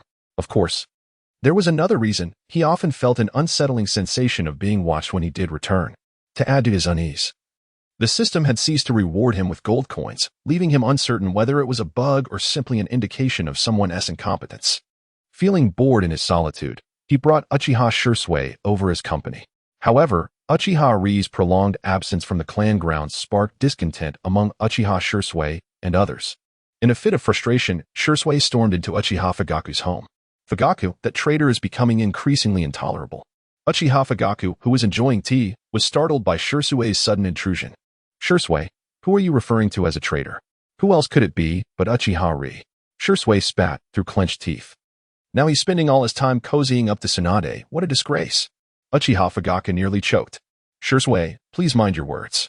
Ri is merely Tsunade's assistant, and thus will naturally be closer to her. Fugaku, do not forget that Tsunade's surname is Senju. And so what? As a member of the Uchiha, we must maintain our distance from the Senju clan. This is our bottom line. Uchiha Fugaka genuinely did not wish to engage with this impetuous individual. To him, anyone who did not pursue an armed coup was merely a traitor. Furthermore, he found it absurd to be told to establish boundaries. How do you suggest I draw those lines? Uchiha Ri's mother is a Senju. Are you implying I should sever ties with half of his lineage? Uchiha Fugaka took a deep breath, striving to maintain his composure. Elder Shana, do not be anxious. Hydrate with warm water. Uchiha Shana, in a state of agitation, retorted, is this the time for warm water? Futake. Uchiha Shana. During work, one must address their titles appropriately. With a resounding slap upon the table, Uchiha Futake summoned the elders for a meeting. The elders hurriedly convened, initially anticipating the announcement of significant directives, only to discover that Uchiha Futake had orchestrated an unpleasant surprise. He presented the Will of Fire, a work crafted by Sarutobi Hiruzen, and conducted a rather vivid cultural lesson. Sit down and listen. No one is permitted to move. Uchiha Futake's voice reverberated within the conference room. Under the esteemed leadership of the third Hokage, Sarutobi Hiruzen, our Konoha flourishes. The hawkish faction was thoroughly dismayed, silently critiquing their leader's apparent insanity. Particularly, Uchiha Shana was on the verge of a breakdown. Lord Madara, look at the Uchiha now. We are but a shadow of our former selves. After what felt like an eternity, as the lesson concluded, Uchiha Shana sought a moment of respite, only to be seized once more by Uchiha Futake. Do not approach me, Futake. Uchiha Futake smiled. Today, Grit graduates, accompany me to the warehouse to select an appropriate gift for him. At this moment, within the Ninja Academy, Uchiha Grit finally received his graduation notice, emerging as a proud genin. During the graduation ceremony, Sarutobi Hiruzen himself adorned him with a forehead protector, offering a few brief words. Firstly, congratulations to all graduates. From this day forth, you are recognized as competent ninjas. In the days to come, I hope you remain true to your original intent and remember your mission. Speaking of original intent, one must mention the founder of Konoha, the illustrious first Hokage, Senju Hashirama. It is through Lord Hashirama's sacrifices that we have our beautiful lives today. He once stated, we established. As Sarutobi Hiruzen spoke for 2.5 hours without conclusion, Senju Hashirama could hardly contain himself. When Konoha was founded, his speech was penned by Senju Tobarama. Regardless of his other attributes, the monkey indeed possesses a remarkable gift for lecturing. At this moment, Uchiha Grit's figure appeared within the inner space. Upon noticing Uchiha Grit, Senju Hashirama's interest was piqued. He had been exceedingly busy lately, with little opportunity to engage in idle chatter. This solitary soul found himself gazing at the ceiling, which, of course, was non-existent, idly picking at his fingernails. Though as a soul, he lacked the means to do so. In summary, the monotony is as dull as it can be. Riku, it has been a while. Uchiha Rika smiled and conjured several books, handing them to Senju Hashirama. Lord Hashirama, when boredom strikes, you might consider perusing a book. Acquiring knowledge is always beneficial. Hashirama took the books and was bemused, questioning their content. What on earth are these? Titles included Postpartum Care of Sows, Paradise of Affection, Volume 1. A Daily Recipe from the Private Kitchen, Fundamentals and Introduction to Chakra, Secrets, The Stories of Senju Hashirama and Uchiha Madara, and Chronicles of the Ninja World, The Despicable Outsider. Hashirama scratched his head awkwardly, saying, Riku, I appreciate your good intentions, but I can't shake the feeling that these books are not quite suited for me. Not at all. Uchiha Rika shook his head. You are mistaken in that regard. How so? Lord Hashirama, reading can broaden your horizons and enrich your inner self. Hashirama nodded thoughtfully. Then I suppose I shall start with this Paradise book. It seems to deal with matters after death. Then, Hashirama's face flushed with embarrassment. Riku, what kind of books are you showing me? This is not appropriate. From Senju Hashirama, your Senju lineage, the Hashirama version has been enhanced. Not at all. Lord Jiraiya just completed it last week, and when I visited him, I casually picked up a few copies. This one is even a signed edition. Rika pointed to the flamboyant signature. Have you read it? Not yet. Upon hearing this, Hashirama felt relieved. In 10 years, perhaps you can revisit. These books are not suitable for you now. Uchiha Riku nodded thoughtfully. So, Lord Hashirama, you mean the knowledge contained within is something I won't need just yet? That would seem to be the case. Hashirama rubbed his face, reflecting on how much had progressed outside during his years of absence. Such a decline in propriety and decorum. He had believed that among the 3 disciples of Sarutobi Hiruzen, Jiraiya was the most normal. However, it appeared that this was not the case either. After a while, Sarutobi Hiruzen finally concluded his speech. Lord Hashirama, I must take my leave. Farewell. Uchiha Riku's figure gradually faded away, and as he opened his eyes, he saw Kakashi approaching him with a smile. Riku, congratulations on your graduation. I have a gift for you. Uchiha Riku accepted the gift box and then placed an arm around Kakashi's shoulder, lowering his voice. Kakashi, would you like a book? Chapter 41. Tsunade's little test. Kakashi was momentarily taken aback, a flicker of confusion crossing his eyes. What book? Uchiha Grit smiled mysteriously, discreetly retrieving a beautifully wrapped book from his pocket. The cover boldly displayed the title, The First Part of Paradise of Affection, signed edition by Jiraiya. Lowering his voice, he gently pressed the book into Kakashi's embrace. This is a creation of Lord Jiraiya, a certain senior, whose identity I cannot disclose. Mentioned that it is currently unsuitable for me, so I thought I would gift it to you. Take good care of it. This is the first edition and could very well be a collector's item. Kakashi was profoundly touched. Aside from that day when Uchiha Grit nearly sent him to meet his father, he had been quite considerate. At that moment, Senju Hashirama was rendered speechless. He was unsure whether it was his explanation that had been unclear or if Uchiha Grit had misheard. How could a book deemed inappropriate for Uchiha Grit be suitable for Kakashi, who was only a few years younger? Observing Uchiha Grit's enigmatic demeanor, Kakashi curiously opened the book for a fleeting glance. In the next instant, his perpetually dull eyes widened in shock, and his face flushed a deep crimson. With a swift motion, he snapped the book shut and quietly inquired of Uchiha Grit. Grit, you didn't mention it was that kind of book. According to the regulations of Konoha, I am currently not permitted to. Just tell me whether you like it or not. Kakashi hesitated for a moment before tucking the book into his backpack. After all, it was a gift from Grit. He would cherish it well.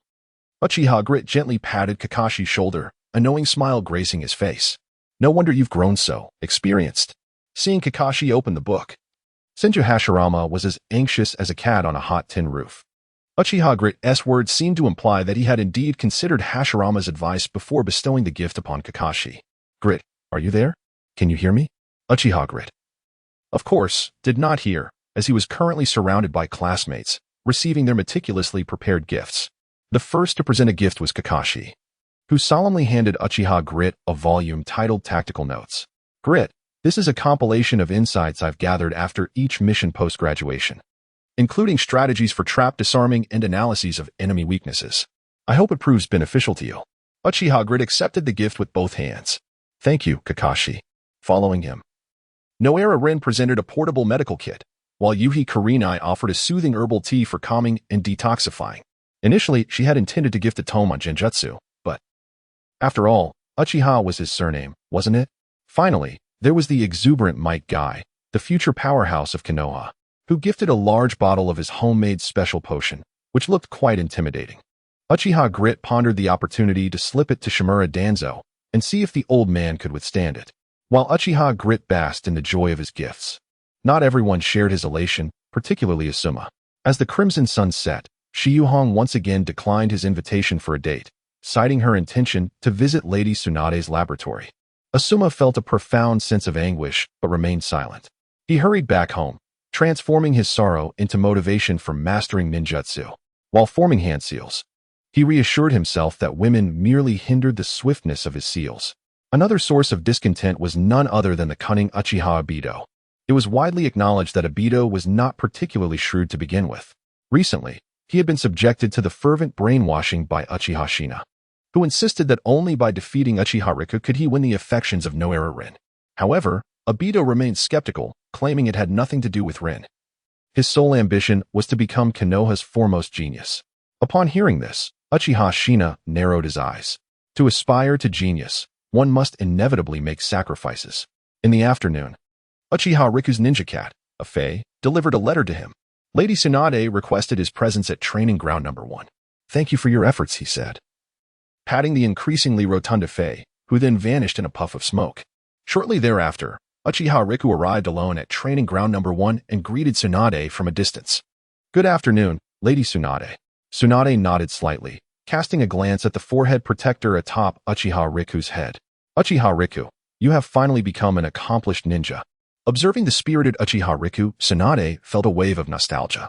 For some reason, he always evoked a sense of familiarity, as if the spirit of her grandfather, Senju Hashirama, had been reincarnated. Tsunade remarked, previously, I mentioned to the old man that you could be my assistant, but it would require a test. Uchiha Rika smiled. So? Have I passed the test now? Tsunade smirked, removing the necklace from around her neck. Then consider it a pass. If you do not retrieve the necklace within 5 hours, I shall contemplate finding someone else. With that, she leisurely made her way to a tree to rest. Having returned home at dawn after another night of revelry, she needed to seize the opportunity for some much-needed rest. Uchiha Rika blinked, pondering whether Lady Tsunade had fallen asleep or was merely fishing for a moment of tranquility. Judging by her breathing and expression, she seemed to be in slumber. Nevertheless, Uchiha Riku refrained from making any rash moves. Despite her weakened state, she remained one of the legendary Sannin. Thus, he stepped back a few paces, concealing himself within the dense foliage. The summoned Senja Hashirama was also alert, intently analyzing the nature of this test. From his perspective, the test appeared rather inequitable. Uchiha Riku was merely a freshly graduated genin, while Tsunade was his granddaughter, a seasoned ninja who had survived the trials of the battlefield. No matter how one assessed it, Uchiha Riku's odds were slim. What was Tsunade's true intention? That, my dear friend, is for you to decipher. In my view, considering this test as your first task post-graduation is quite commendable. Uchiha curled his lip in disdain. While the other genin were engaged in menial tasks such as clearing the sewers, collecting refuse, and searching for lost pets, he alone was tasked with retrieving a necklace from Lady Tsunade's neck. Even a bell would suffice. As time gradually slipped away, Uchiha remained inactive. Tsunade, having awakened, gazed thoughtfully at the dim sky. Based on Uchiha's previous performance, he exhibited intelligence that surpassed that of his peers. He was able to swiftly assimilate the more complex knowledge imparted to him during his occasional lessons. This brought Tsunade a sense of satisfaction, as she labeled him a genius, firmly believing that, barring unforeseen circumstances, Uchiha would achieve remarkable success in the future. However, who can guarantee that misfortune will not strike? A ninja like Uchiha is destined to face the battlefield in the future. Once thrust into the harsh realities of war, the outcome becomes uncertain. The more a talent shines, the more likely it is to attract the relentless assault of adversaries. Tsunade had resolved that since the old man entrusted Uchiha to her care, she must rigorously teach him how to survive in the brutal world of ninjas. Just as Tsunade was lost in thought, Uchiha suddenly lunged at her from behind. Chapter 42. Who can endure such trials? Tsunade lightly touched the ground with the tips of her toes, instantly causing spiderweb-like cracks to erupt beneath her. Her golden hair danced wildly in the turbulent air as she transformed into a fleeting shadow, her chakra surging through her meridians with a thunderous roar. As Uchiha Kato sidestepped to evade her straight punch, she twisted her waist, unleashing her right leg in a crescent arc of light. The ferocious wind pressure obliterated the rock wall 10 meters away, reducing it to dust, with fragments bursting forth like shotgun pellets, etching countless holes into the tree trunks. Barely escaping the strike, Uchiha Kato gasped. Lady Tsunade, truly fearsome. Cold sweat trickled down the back of his neck, and his eyes spun with the frantic motion of the Sharingan. He could distinctly sense the overwhelming chakra coursing through Tsunade, far beyond what an ordinary person could possess. In an instant, she was before him, her gaze met by the mesmerizing crimson glow of his Sharingan. A shiver ran through her, as she became acutely aware of the perilous nature of locking eyes with the Uchiha clan. The terror of the Uchiha lay precisely in this ability. In a one-on-one confrontation, failing to meet one's opponent's gaze could render the battle exceedingly arduous. If it were an ordinary ninja, they would likely be overwhelmed with panic at this moment. However, Tsunade was different. She had received personal training from her granduncle, Senju Tobarama. This second Hokage of Konoha possessed an intimate understanding of the Uchiha clan. In a flash, Tsunade unleashed a torrent of chakra. With sufficient strength, the illusions of the Sharingan would be ineffective against her. Moreover, Uchiha Kato was still only in his double tomo form. Empowered by her chakra, Tsunade accelerated once more. From her perspective, Uchiha Kato was unprepared for her to disregard the illusions of the Sharingan, leaving him in a precariously passive position. As Tsunade's fist drew nearer, Uchiha Kato chose not to evade, but instead surged forward to meet her head-on. Bang! The two fists collided with a resounding force. In that instant, dust erupted, and the ground beneath them fractured like a spider's web. Tsunade's pupils dilated in astonishment. She had mastered the immense strength of the Senju clan, and even without exerting her full power, her punch was not something an ordinary person could withstand. She had even anticipated that Uchiha Kato might be sent straight to the operating room by this blow. After all, Even Jiraiya, one of the legendary Sannin, had suffered 6 broken ribs when he inadvertently spied on her bathing. Yet, Uchiha Kato stood firm, merely retracting his fist and flexing his somewhat sore wrist. Lady Tsunade. Shall we continue? Tsunade paused briefly, then smiled and nodded. Very well. But in the next moment, her smile froze. Uchiha Kato clapped his hands together. Would release. Birth of the trees. The entire battlefield trembled violently as countless massive trees burst forth from the earth, growing wildly with the roar of ancient beasts. The ancient vines, akin to millennia-old trees, crushed the rocky layers, blossoming and bearing fruit in an ephemeral moment, transforming the entire training ground into a primeval jungle. Tsunade gazed at the vast canopy of trees, her chakra surging once more. It appeared that today would be a day of exhilarating combat. The duel between the two continued well into the night. Tsunade flicked her sweat-soaked golden hair, her knuckles cracking as she tightened her grip. Uchiha Riku leaned against a massive boulder 5 meters away, his Sharingan glimmering with a crimson hue. Not coming? Let us take a break. As Tsunade settled cross-legged. The back of her coat, adorned with the Senju clan emblem, was drenched in sweat. After several hours of intense confrontation, even a genius like Uchiha Riku must have reached his limits. Yet, when she lifted her gaze, she noticed the wounds on Riku's body were gradually healing. She pinched her brow, struggling to believe her eyes. Such formidable regenerative abilities she had only witnessed in her grandfather, Hashirama Senju. Simultaneously, seeing a trace of blood made Tsunade tremble slightly. Uchiha Riku, acutely sensing Tsunade's unease, slipped behind the boulder and discreetly wiped away the blood on his body. This action did not escape Tsunade's notice, prompting her to chuckle to herself. Did she truly require the concern of a mere 10-year-old child? Why don't you go wash up in the river? Riku's face flushed with embarrassment, feeling as though he had been playfully teased. From behind the boulder, Riku's concerned voice emerged. Lady Tsunade, are you all right? I'm fine, and you? I can still hold on. At his words, Tsunade let out a light laugh. Initially, she had merely intended to demonstrate to Uchiha Riku that there are always those stronger than oneself. However, after a while, it became evident that Riku was still quite at ease. Thus, Tsunade grew serious, and in turn, Riku matched her intensity. Ultimately, neither could claim victory.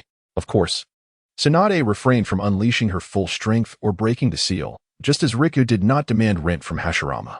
Seeing the battle conclusively end, Hashirama, concealed within the shadows, nodded in satisfaction and swiftly recapped the events of the day. Judging by her performance, Tsunade's mastery of chakra was nothing short of perfect. Otherwise, she could not have displayed such extraordinary strength. As for Uchiha Riku, he lacked some practical experience and was yet unable to swiftly leverage the surrounding environment to create advantageous conditions for himself. Nevertheless, his ability to predict Tsunade's movements using the Sharingan and quickly devise countermeasures was commendable. Contemplating this, Hashirama felt a sudden itch to take the reins and play a hand in the action. Unbeknownst to all of this, Uchiha Riku was blissfully unaware, having taken out his fishing rod and happily fishing by the riverbank. Tsunade sat cross-legged on the ground, casting a glance at Riku, who was engrossed in his fishing. As a wave of complex emotion surged within her, she fumbled with the heated necklace, hesitated for a moment, and finally spoke. Rei, please come here. Uchiha Rei responded and approached Tsunade, bowing his head. Uchiha Rei was known for his obedience, but as he lowered his gaze, he was struck by what he saw, a sight unfit for words. Could this also be a test from Lady Tsunade? Is this what you consider a trial? Me, a mere 10-year-old child, enduring such a challenge? While Uchiha Rei's thoughts wandered, Tsunade gently draped the still-warm necklace around his neck and whispered, Rei, this is your reward for passing the test. Just moments after Uchiha Rei made contact with the necklace, it suddenly shimmered again. Lady Tsunade, does this contain the chakra of the first Hokage? Tsunade's smile froze in disbelief. She had never imagined Uchiha Rei's sensitivity to wood release had reached such heights. However, she quickly regained her composure and smiled with satisfaction, rising to ruffle Uchiha Rei's hair. You little rascal, you always manage to surprise me in unexpected ways. With that, Tsunade turned and exited the training ground. Take a day off tomorrow, and be at the laboratory promptly at 8 the day after. It was only then that Uchiha Rei snapped back to reality, responding in the direction Tsunade had left. Thank you, Lady Tsunade. See you the day after. After a while, Uchiha Rei returned home. Little Shisui, who had already dozed off on the sofa, suddenly sprang awake. Brother Rei, where have you been? Uchiha Rei rubbed his sore arms and recounted the events. Uchiha Shisui's eyes widened in astonishment. A one-on-one test with Lady Tsunade. So, did you win, Brother Rei? Uchiha Rei pondered for a moment. Let us say it was a 50-50 chance. I managed to hit Lady Tsunade several times. After saying this, Uchiha Rei yawned. Get some rest. You have class tomorrow. The next morning, Uchiha Shisui happily headed to the ninja school. If all went well, he would likely graduate soon. Meanwhile, Uchiha Rei slept in until he woke naturally, then slowly got up and freshened up. After getting ready, he made his way toward the Uchiha clan's territory. Just as he turned the doorknob, an Uchiha rushed over. Uchiha Rei, clan leader Fugaku wishes to see you. Chapter 43, The Art of Fire Release. To be learned another day, Uchiha Lee arrived at the doorstep of Uchiha Fugaku and gently knocked on the door. Fugaku clan leader, it is I, Uchiha Lee. A deep and steady voice resonated from within. Come in. Uchiha Lee pushed the door open and found Uchiha Fugaku seated at his desk, cradling an ancient tome. Stealing a quiet glance, he noted the title emblazoned on the cover, Chronicles of the Uchiha. Uchiha Fugaku lifted his gaze and warmly invited, Lee, please take a seat. Uchiha Lee respectfully settled down, his mind racing with thoughts. The last time he encountered Uchiha Fugaku, there had been a hint of probing in his demeanor. He wondered what today's purpose might be. From beneath the desk, Uchiha Fugaku retrieved an exquisite wooden box adorned with intricate patterns. He handed the box to Uchiha Lee, stating, to congratulate you on your graduation, I present you with this small token. Uchiha Lee accepted the box, feeling its substantial weight. He mused to himself that the saying held true, when one improves, good people abound. In the past, he would have been fortunate to merely avoid receiving a couple of punches before being shown the door. Despite his internal musings, Uchiha Lee maintained an expression of genuine surprise. Thank you, clan leader Fugaku. Uchiha Fugaku nodded lightly and continued. Yesterday, Elder Shana and I spent quite some time selecting these items, believing they would suit you well. Inside, you will find scrolls for fire release and other ninjutsu training methods, which I hope will assist you. As you know, our Uchiha clan excels primarily in genjutsu and fire release. Upon hearing this, Uchiha Lee's brow furrowed slightly. It became clear to him that Uchiha Fugaku was explicitly hinting at something. The implication was unmistakable. As a member of the Uchiha, he should not solely rely on wood release. Over time, Konoha would forget that Uchiha's fire release was equally formidable. In essence, it was the Uchiha that stood as Konoha's most powerful ninja clan. Regarding the mention of Uchiha Shana, Uchiha Lee surmised that Fugaku intended to convey that this gift also bore the elder's sentiments, subtly advising him not to oppose the hawkish factions within their clan. I understand. Clan leader Fugaku, I shall practice diligently. Uchiha Fugaku smiled with satisfaction, believing that Uchiha Lee's intelligence would allow him to grasp the nuance. Come with me, he instructed. The two traversed the shadowy corridor, arriving at the Uchiha clan shrine. Uchiha Fugaku paused before a portrait, his gaze fixed upon it. The man depicted bore a stern expression, his eyes radiating an indefinable pride. Uchiha Fugaku's voice was low and reverent as he spoke. You should know this esteemed predecessor, the most renowned genius in Uchiha history. Lord Uchiha Madara. Uchiha Lee approached the portrait, examining the man within it closely. In terms of appearance, they bore an uncanny resemblance, explaining why Senju Hashirama had mistaken him for Uchiha Lee upon their first encounter. At that moment, the voice of Senju Hashirama resonated within Uchiha Grit's mind. Madara. He leaned against the sofa, resting his chin on his hand, his tone imbued with boundless nostalgia and regret. Uchiha Grit promptly interrupted Hashirama, recalling how their last conversation about Madara had stretched on for hours. Sometimes, Grit found it rather peculiar. Did Lord Hashirama truly have no other friends? They could discuss the Nine Tails or other matters of interest. Uchiha Fugaku picked up a white cloth, meticulously dusting off the frame of a portrait. As he wiped, he remarked, Lord Uchiha Madara, in collaboration with the first Hokage, established Konoha, granting our Uchiha clan a stable environment, free from the ravages of war. Grit gazed at the portrait of Uchiha Madara, aware that the hawkish members of the Uchiha clan were fervent admirers of Madara, particularly Uchiha Shisui, who would eagerly dissect and analyze every word and deed of Madara, aspiring to emulate the will of fire, crafting a tome titled The Will of Madara, intended solely for internal circulation within the Uchiha clan. Uchiha Fugaku continued to stroll, pausing before another portrait, this one depicting Uchiha Izuna, Madara's brother and the strategist of the Uchiha clan. Upon seeing Izuna's image, Hashirama remained silent. Grit mused that if Senju Tobarama were present, he might have shared some profound wisdom. Next, they approached the portrait of Uchiha Kagami, a rare talent who had graced the Uchiha clan in recent years, though sadly, he had passed away young. With each portrait Fugaku approached, he narrated the stories of the individuals depicted. In the Chronicles of Konoha Ninja Academy, references to the Uchiha clan were scant, seemingly overlooked. This ignorance left many students unfamiliar with the clan's history. Yet, from Fugaku, Grit gleaned an entirely new perspective. It was evident from Fugaku's tone that these forebears were the unsung heroes of the Uchiha clan, who had guided their lineage through the tumult of the Warring States period. As for the subsequent internal conflicts and defections, Fugaku merely glossed over them, evidently uncertain of how to elaborate. Grit, I share this with you today to convey that each member of the Uchiha clan is safeguarding our legacy in their own way. I, too, share this responsibility. As do you. Upon hearing this, Uchiha Grit nodded thoughtfully. I understand, clan leader Fugaku. Fugaku cast a glance at the youthful figure before him, his eyes brimming with admiration. Now that you have earned Lady Tsunade's trust, I am genuinely pleased for you. This may be but a small step for you. Yet it signifies a substantial stride for the Uchiha clan towards integration within Konoha. After speaking, Fugaku placed a reassuring hand on Grit's shoulder. We are no longer youthful.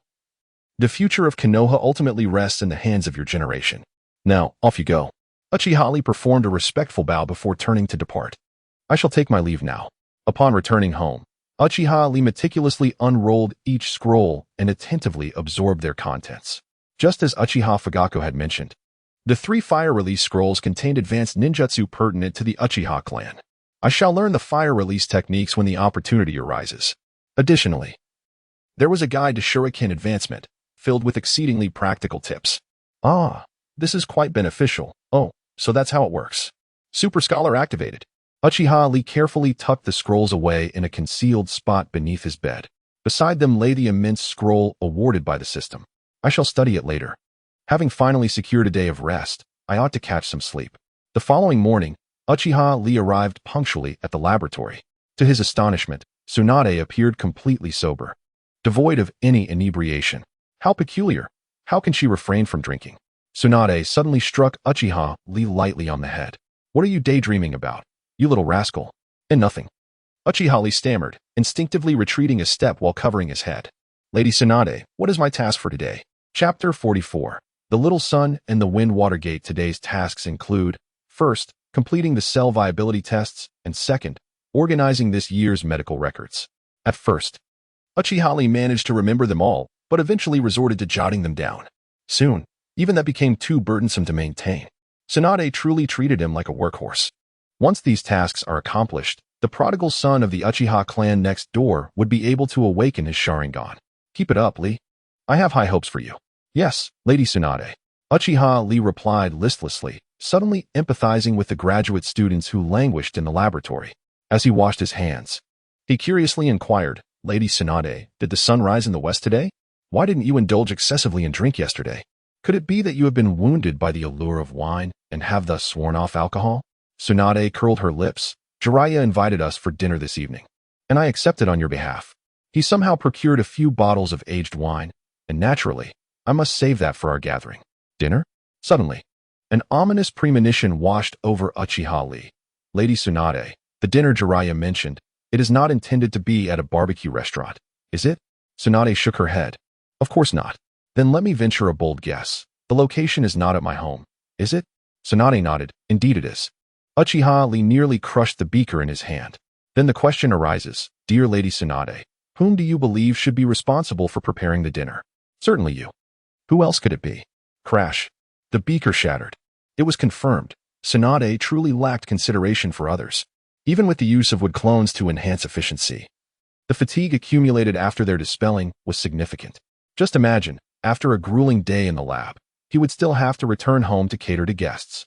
Uchiha Lee suddenly contemplated applying to join the Yumbu, perhaps to undertake a mission of assassination instead. Lee, stay strong. I must go compile the materials. After Tsunade departed, Uchiha Lee began to clean up the shards of the beaker while pondering whether he could enlist some free labor. A flash of inspiration struck him. No, not that. He had it. The summoning technique. Bang. The rotund orange cat, Afe, materialized amidst the smoke. Good morning, Lord Lee. As Uchiha penned a letter, he instructed, Fei, deliver these 2 letters, the first to Uchiha Shisui, and the other to Hatake Kakashi. Off you go. Certainly, lordly. Fei tucked the letters into his coat pocket, leaping gracefully out of the window. A few minutes later, while attentively listening to a lecture, Uchiha Shisui was startled by a series of meows. Turning his head, he saw Uchiha Lee's ninja cat, Fei. Shisui-kun, lordly has sent me to deliver a message. After delivering the letter, Fei leapt up, his plump form landing steadily on the ground. Without a moment's hesitation, he dashed out with a swift motion. Uchiha Shisui, intrigued, opened the envelope to reveal several bold characters pinned by Uchiha Riku. Skip class, Shisui. Go buy groceries, including XXXX, and gather for dinner in the evening.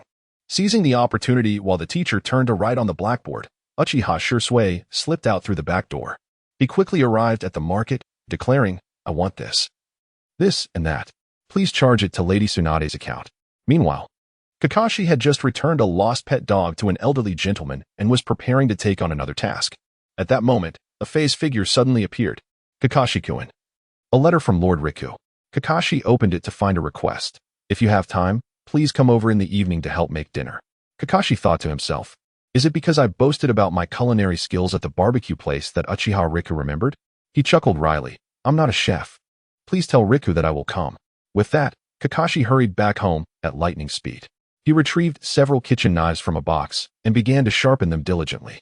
As evening approached, Kakashi and young Shisui arrived early at Uchiha Riku's residence.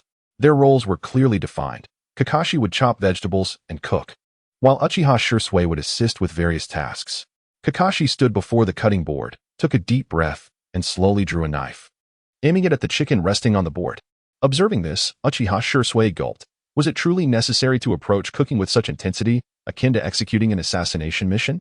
Then, Kakashi began his work. The ancestral knife techniques of the Hokage clan were executed to perfection at that moment. The sharp blade sliced through the chicken, instantly reducing it to small pieces. Before the chicken could react, Kakashi deftly lifted the pieces into the air, tracing a flawless arc before they landed in the pot. Uchiha Shisui was taken aback. Did cooking truly require such flamboyance? All right, I shall join in, he declared. Closing his eyes, he slowly opened them again, revealing the single tomo of his Sharingan. Let me show you how to wash vegetables, Kakashi and I. A few hours later, Tsunade and Uchiha Riku returned home. By then, Uchiha Shisui and Kakashi had prepared a sumptuous dinner, though both appeared somewhat pale, indicating they had exerted considerable effort. Riku, stroking his chin, pondered the situation in confusion. Kakashi understood. Perhaps it was due to Shisui's admiration for the young prince. Could Shisui also be?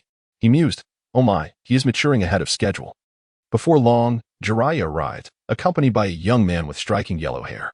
This young man exuded a charming warmth, reminiscent of a little son. Good evening, Tsunade. And all these fine young men. Jiraiya laughed heartily, gesturing for Minato to place the drinks on the table. This is my student, Namikaze Minato. The gentle smile of Minato Namikaze graced his lips as he greeted each individual present. A few gathered around the table, relishing every dish meticulously prepared by Kakashi and Shisui Uchiha. Naturally, they were lavish in their praises for the cuisine, leaving even the aloof Kakashi feeling a bit bashful. As the drinks flowed and the dishes were savored, Jiraiya raised his cup, clearly a bit inebriated. Tsunade, do you recall what the old man said? Tsunade, equally tipsy and slightly slurring her words, replied, the old man had too much to say. How could I possibly remember which one you're referring to? Jiraiya downed his drink in one gulp, emitting a peculiar sound. The old man said to take special care in teaching Minato. He is a rare talent, akin to Shisui. In recent years for Konoha. Upon hearing this, Minato set down his chopsticks and shyly smiled. I am merely an unremarkable ninja. You are exaggerating, Master Jiraiya. Jiraiya gently patted Minato's head, insisting, what I say is true. Indeed, if you say so, Master Jiraiya. Shisui wholeheartedly agreed with Jiraiya's assessment of Minato as a genius. In the original narrative, during the Fourth Great Ninja War, Might Guy, Naruto Uzumaki, and Kakashi Hatake struggled for many episodes to decipher the abilities of the masked man.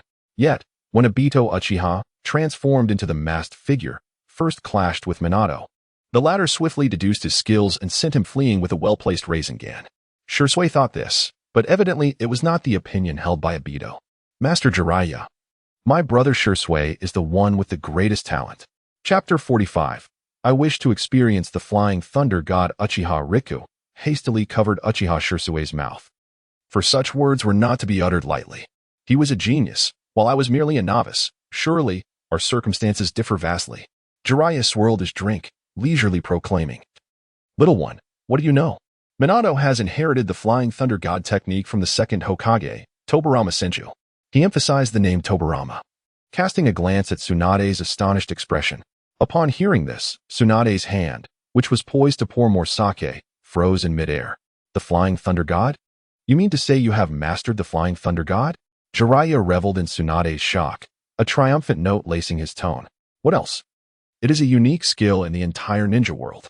Jiraiya's expression brimmed with pride. Moreover, Minato has made enhancements to it, which he calls. He poked at the industrious eating of Minato. What is the name of the version you improved? Minato paused, glancing up to find everyone's curious gazes upon him. Feeling slightly bashful. It's called the second stage of the flying thunder god, but I am still researching it and am not yet proficient. At this revelation, a collective gasp echoed among those present. Minato's prowess was indeed formidable. Those familiar with the lore of Naruto knew that Tobirama Senju lacked the overwhelming abilities of his brother, Hashirama Senju. To contend with the Uchiha clan, he exerted great effort to develop the flying thunder god technique. It was this very technique that had grievously injured Uchiha Izuna, the brother of Uchiha Madara, leading him to depart from this world. To learn such a powerful ninjutsu was astonishing, but even more astounding was Minato's modification of it. What? One might wonder, was this young blonde's mind constructed of? At that moment, Tsunade let out a derisive laugh, her cup clattering against the table with a crisp sound. Ultimately, what does this have to do with you, you voyeuristic old man? The old man said that Minato's ninjutsu was all self-taught. Jiraiya's face flushed crimson. What nonsense is that? Although I did not teach him the flying thunder god, without the foundation I laid, would he have achieved such success today? Wouldn't you agree, Minato? Minato graciously acknowledged, indeed. Without Jiraiya-sensei's guidance, I would have encountered many more obstacles. Tsunade gently caressed the rim of her cup, mercilessly exposing Jiraiya's past. Minato, do not be like Jiraiya. Spending all day watching those little royal cousins, it will surely rot your brain. Minato shook his head vigorously. No, that won't happen. If I did, Kushina would be furious. He fervently sought to clarify himself, but suddenly noticed Kakashi's face turning red as well. Kakashi? Why are you blushing? Kakashi, startled, stammered. I must be drunk. No, the drink is just too spicy. Minato was left utterly bewildered by the exchange. As for Jiraiya, he continued to defend himself, asserting that all was in the name of art, and that one should not view oneself through the lens of worldly standards. From the expressions of those present, it appeared that the audience was not particularly convinced, especially Tsunade, whose eyes seemed to roll heavenward. Clearing his throat, Uchiha Riku suggested shifting to the next topic. A certain unnamed student, Kakashi Hitaki, blushed deeply, extending to his ears. I shall fetch some fruit. Please bear with me, he said. Minato Namikaze also rose to his feet, offering, Riku, let me assist you. Soon, fruits and tea were served. Tsunade and Jiraiya sat at the table reminiscing about the past, while savoring the future. Kakashi and Shisui lounged on the sofa, yawning and massaging their sore arms. Preparing the meal had proven even more exhausting than undertaking a mission. Meanwhile, Minato and Uchiha Riku had moved outside to the courtyard, bringing chairs to gaze at the moon while engaging in conversation. Brother Minato, have you truly mastered Lord Tobirama's flying thunder god technique? Minato blushed and scratched his head modestly, saying, I've only scratched the surface. There is still much room for improvement. Uchiha Riku fell silent for a moment before turning to Minato. If possible, I would like to seek your guidance. Initially taken aback, Minato nodded with a smile, sure. But let us find a larger space so as not to disturb others.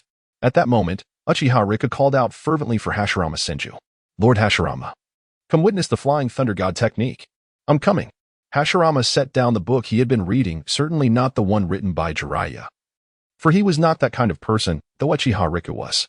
When life as a tailed beast grew dull, Hashirama could not afford to miss the sight of someone practicing, especially the flying thunder god. He rubbed his hands together excitedly. For the flying thunder god technique had taken Tobirama years of research to perfect. He never expected a child would master it.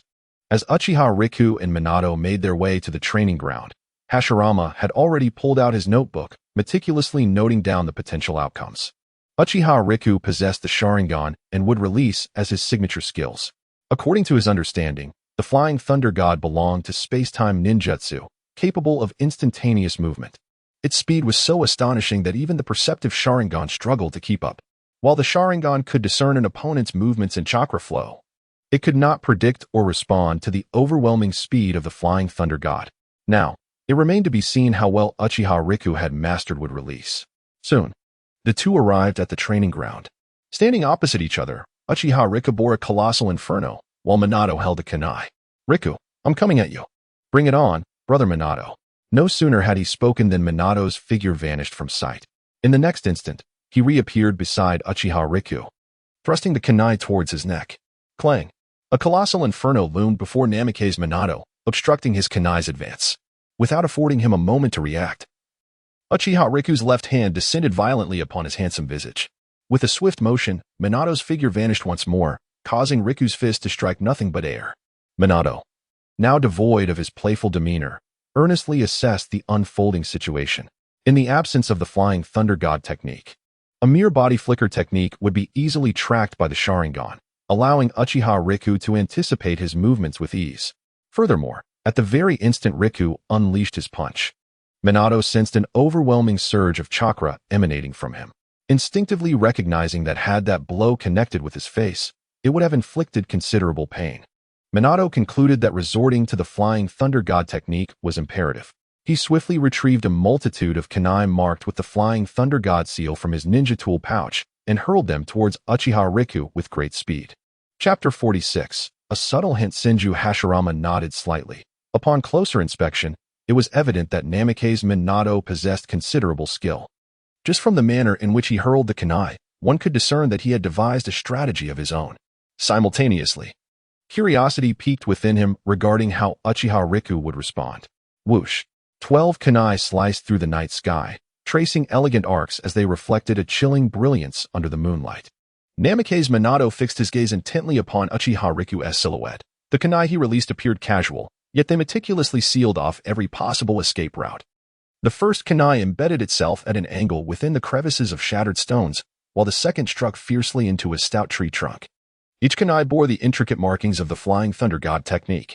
Meanwhile, Uchiha Riku's double tomo rapidly spun, granting him a perception that rendered the swift trajectory of the kunai akin to a slow-motion spectacle. However, what truly caused his pupils to constrict were the elusive spatial markers that flickered in and out of sight. A smile crept upon Uchiha Riku's lips as realization dawned upon him. These kunai had been inscribed with Minato's Flying Thunder God seals. No matter where his adversary might relocate, he could instantly pursue. Seizing the moment when his opponent would be caught off guard, Minato aimed to deliver a decisive blow. In the world of shinobi, intelligence on the Flying Thunder God technique was scarce, making its countermeasures even more elusive. Yet, by a stroke of irony, Uchiha Riku possessed a modicum of insight regarding this technique. Suddenly, he released the hand seals, allowing the kunai to fall like a rain of needles around him. In the training ground, Namikaze Minato furrowed his brow. Riku's actions were clearly at odds with his expectations. Typically, a standard ninja, when besieged by a deluge of kunai, would either swiftly deflect them or hastily retreat from their perilous range. Yet Uchiha Riku remained seemingly undisturbed, watching the kunai descend with an air of nonchalance. Was he perhaps concocting some form of ninjutsu?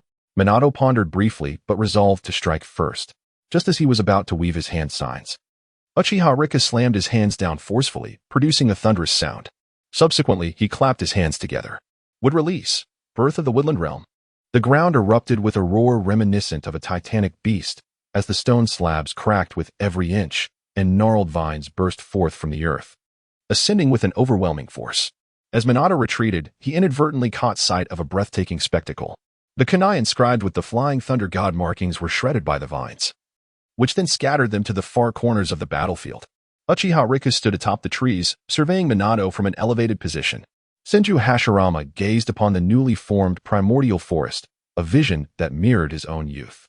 The sinuous branches, the wildly thrashing vines, and even the chakra exuding from Uchiha Riku echoed his own past. Splendid! Hashirama could not help but exclaim, slapping his thigh in admiration. The use of wood release to alter the terrain while obliterating all spatial coordinates was a feat to behold. Minato furrowed his brow as he navigated through the branches. his golden form flickering in and out of sight. The wood release technique. Once again, he retrieved a shuriken from his ninja tool pouch and swiftly hurled it towards Uchiha Grit. Just as the shuriken was about to close in on Uchiha Grit, vines surged upward, transforming into a towering wall. However, the speed of the vines was evidently insufficient to match the shuriken's flight, allowing it to dart through the gaps between the vines. Simultaneously, the figure of Minato Namikaze vanished from sight. In an instant, a flash of golden light appeared as Minato rapidly approached Uchiha Grit. Before Grit could react, he flung another shuriken with his left hand, suddenly materializing behind Uchiha Grit. Grit. This time, victory is mine. Without a moment's hesitation, the shuriken in Minato's hand pierced into Grit's back. Just as he believed the match was concluded and was about to escort Uchiha Grit to the medical unit, an expression of astonishment crossed his face. The shuriken had not struck Uchiha Grit, but rather a shadow clone. Would release, would clone technique. At that moment, Uchiha Grit emerged from an unseen corner. Minato suddenly laughed. I can't believe you managed to deceive me. Uchiha Grit reciprocated with a smile. On the day of my graduation, Kakashi gifted me his battle insights. One of them was that in uncertain situations, one could use clones to probe the enemy. My repertoire of jutsu may be limited, but the wood clone happens to be among them. Minato extracted the shuriken from the clone and resumed his combat stance. Observing this, Uchiha Grit snapped his fingers. Trees and vines surged once more, firmly ensnaring both Uchiha Grit and Minato within the forest. Suddenly, the vines at their feet erupted, coiling around his ankles like a waking giant serpent. The moment of contact with his skin caused chakra to surge forth like a flood breaching its banks. Minato decisively cast out his final shuriken, escaping through the narrowest of gaps. He landed heavily on a large boulder, his back already drenched in cold sweat. As he looked up, he saw Uchiha Grit being lifted high by the vines. Genjutsu, Dark Path Technique. With Uchiha Grit's low incantation, darkness abruptly descended. Unlike the ordinary night, this was an absolute darkness devoid of any light. Minato felt his senses enveloped by some strange substance, rendering even the Flying Thunder God technique's markings indistinct. He lost all perception of the outside world and could no longer sense even a trace of Uchiha Grit's presence. Whoosh! A multitude of shurikens hurtled wildly towards Minato. Clutching a shuriken, he maneuvered desperately within the darkness, yet he could not evade the fate of having his skin sliced by the shurikens. The searing pain jolted Minato back to clarity as he rapidly contemplated how to break free from the genjutsu. At that moment, he suddenly noticed that the darkness before him receded like a tide. Could it be that Grit's chakra was depleted, rendering him unable to maintain the genjutsu? Not far off, Uchiha Grit's voice resonated. Minato, the match is over. As Namikaze Minato raised his head, he beheld Uchiha Grit seated cross-legged not far away, with the towering flames of the inferno resting upon his shoulder. Surrounding him were enormous blossoms in full bloom. When your five senses are stripped away, I attempted to employ the flower tree world technique, a ninjutsu crafted by the illustrious Hashirama Senju. Uchiha Grit gestured towards the flowers beside Minato, which were capable of producing toxic pollen. Inhalation would lead to paralysis and unconsciousness. Upon uttering this, he suddenly burst into laughter. However, I am not adept in medical ninjutsu, and it would be rather inconvenient to escort you to the medical team at this late hour. Thus, shall we conclude for today? At these words, Minato was momentarily taken aback, then chuckled and shook his head. I concede, Grit, you are far more formidable than the rumor suggested. Haha. Hashirama Senju's hearty laughter echoed. For reasons unknown, witnessing Uchiha Grit's use of wood release to overcome Minato's Flying Thunder God technique evoked a nostalgic feeling reminiscent of his own victory over Tobirama. What truly amusing little rascals they are. Uchiha Grit snapped his fingers, dispelling the wood release ninjutsu. After a simple bandaging, he and Minato leaned against a grand tree to rest. The Flying Thunder God technique, being a space-time ninjutsu, was exceedingly taxing on chakra. Minato toyed with a kunai, letting out a frustrated sigh. I feel as if my very essence is being drained. Grit, how can you appear so unfazed? Does wielding such a grand-scale ninjutsu impose no burden upon you? Uchiha Grit rubbed his nose thoughtfully. Perhaps my chakra is just a tad more abundant than yours, Minato. Upon hearing this, Minato's expression morphed into a complex array, akin to a sprawling pancake. A tad? Or perhaps a myriad of tad? Chapter 47. Izumi Tenza has arrived. As Uchiha Grit engaged in idle chatter with Minato Namikaze, Afe appeared within their line of sight. Lord Grit, he called out. Prior to their departure, Uchiha Grit had summoned Ah Fei, instructing him to remain at home and inform him of any developments. Ah Fei, what brings you here? Uchiha Grit inquired, gently stroking Ah Fei's increasingly plump form. Meow. Ah Fei responded a few times, acknowledging Uchiha Grit's affection. Lord Grit, Lord Jiraiya and Lady Tsunade sent me to find you. They wanted you to purchase some sake, but discovered you and Minato-kun were nowhere to be found. Uchiha Grit nodded. I understand. We shall return at once. Shortly thereafter, the two hurried back home. On their way, they knocked on the door of a tavern that had already closed for the night. After paying double the price, they procured the last few bottles of sake. Uchiha Grit pushed the door open, panting heavily as he placed the bottles upon the table.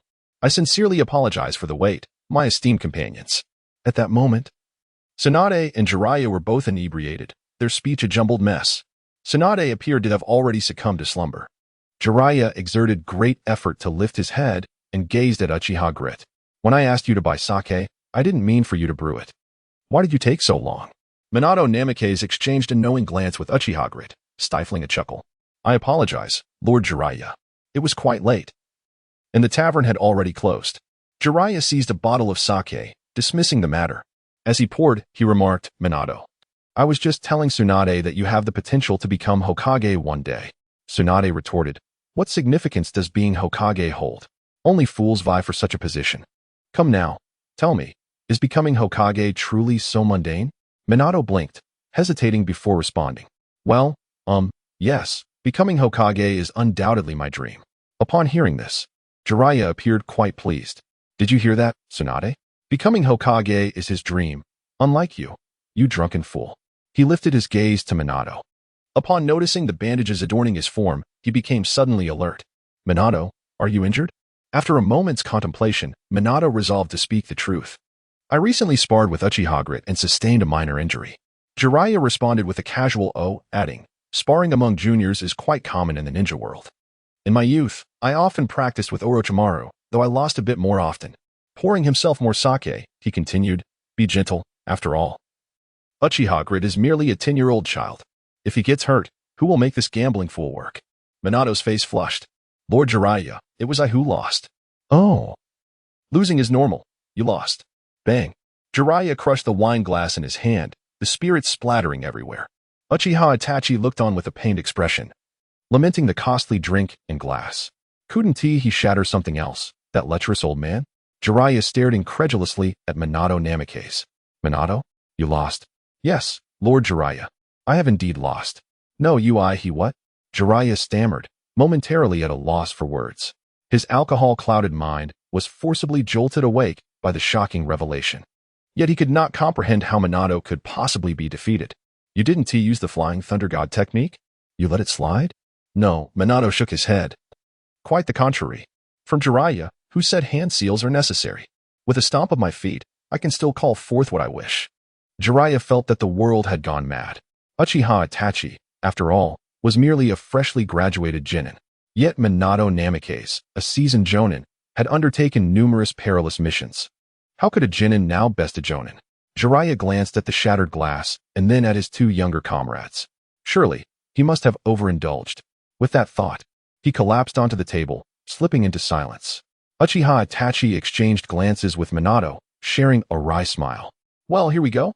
Tsunade and Jiraiya were both thoroughly inebriated, and they were each placed onto beds in their respective rooms. Kakashi and Uchiha Shisui had also succumbed to slumber, but were roused and escorted to their own quarters. After taking care of all this, Uchiha Itachi and Minato finally succumbed to sleep. They rested soundly, yet some were unable to find repose. For instance, Shimura Danzo, who was obsessively preoccupied with Uchiha Itachi. Just moments ago, he had once again sought out the Umbu. How is the matter regarding Uchiha Itachi being handled? The night shift personnel felt overwhelmed by Danzo's presence. For heaven's sake, can't you check the time? It's 3 a.m. Is there nothing you can address during the day? Oh right, he had already come 17 times during the day. Lord Danzo, we are still investigating the matter concerning Uchiha Itachi.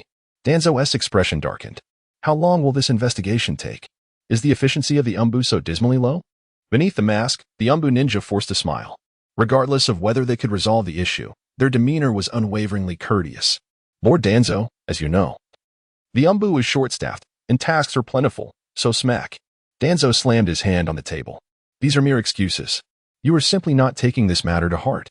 Not at all, Lord Danzo. Upon receiving notification from the Hokage, we rushed to the scene and conducted a series of inspections. In fact, we convened that very night to establish a special operations team dedicated to this task. Upon hearing the phrases meeting and special operations team, Shimura Danzo felt an overwhelming sense of frustration. It seemed they were entirely engrossed in trivial gatherings, neglecting their essential duties. If they had devoted even a fraction of their time to this meeting, Uchiha Itachi could have been apprehended and interrogated thoroughly by now. Enough with the idle chatter. I demand a definitive answer, he insisted. The Umbu ninja contemplated for a moment before responding. Well, it depends on the specific circumstances. According to our projections, you will soon receive a satisfactory reply.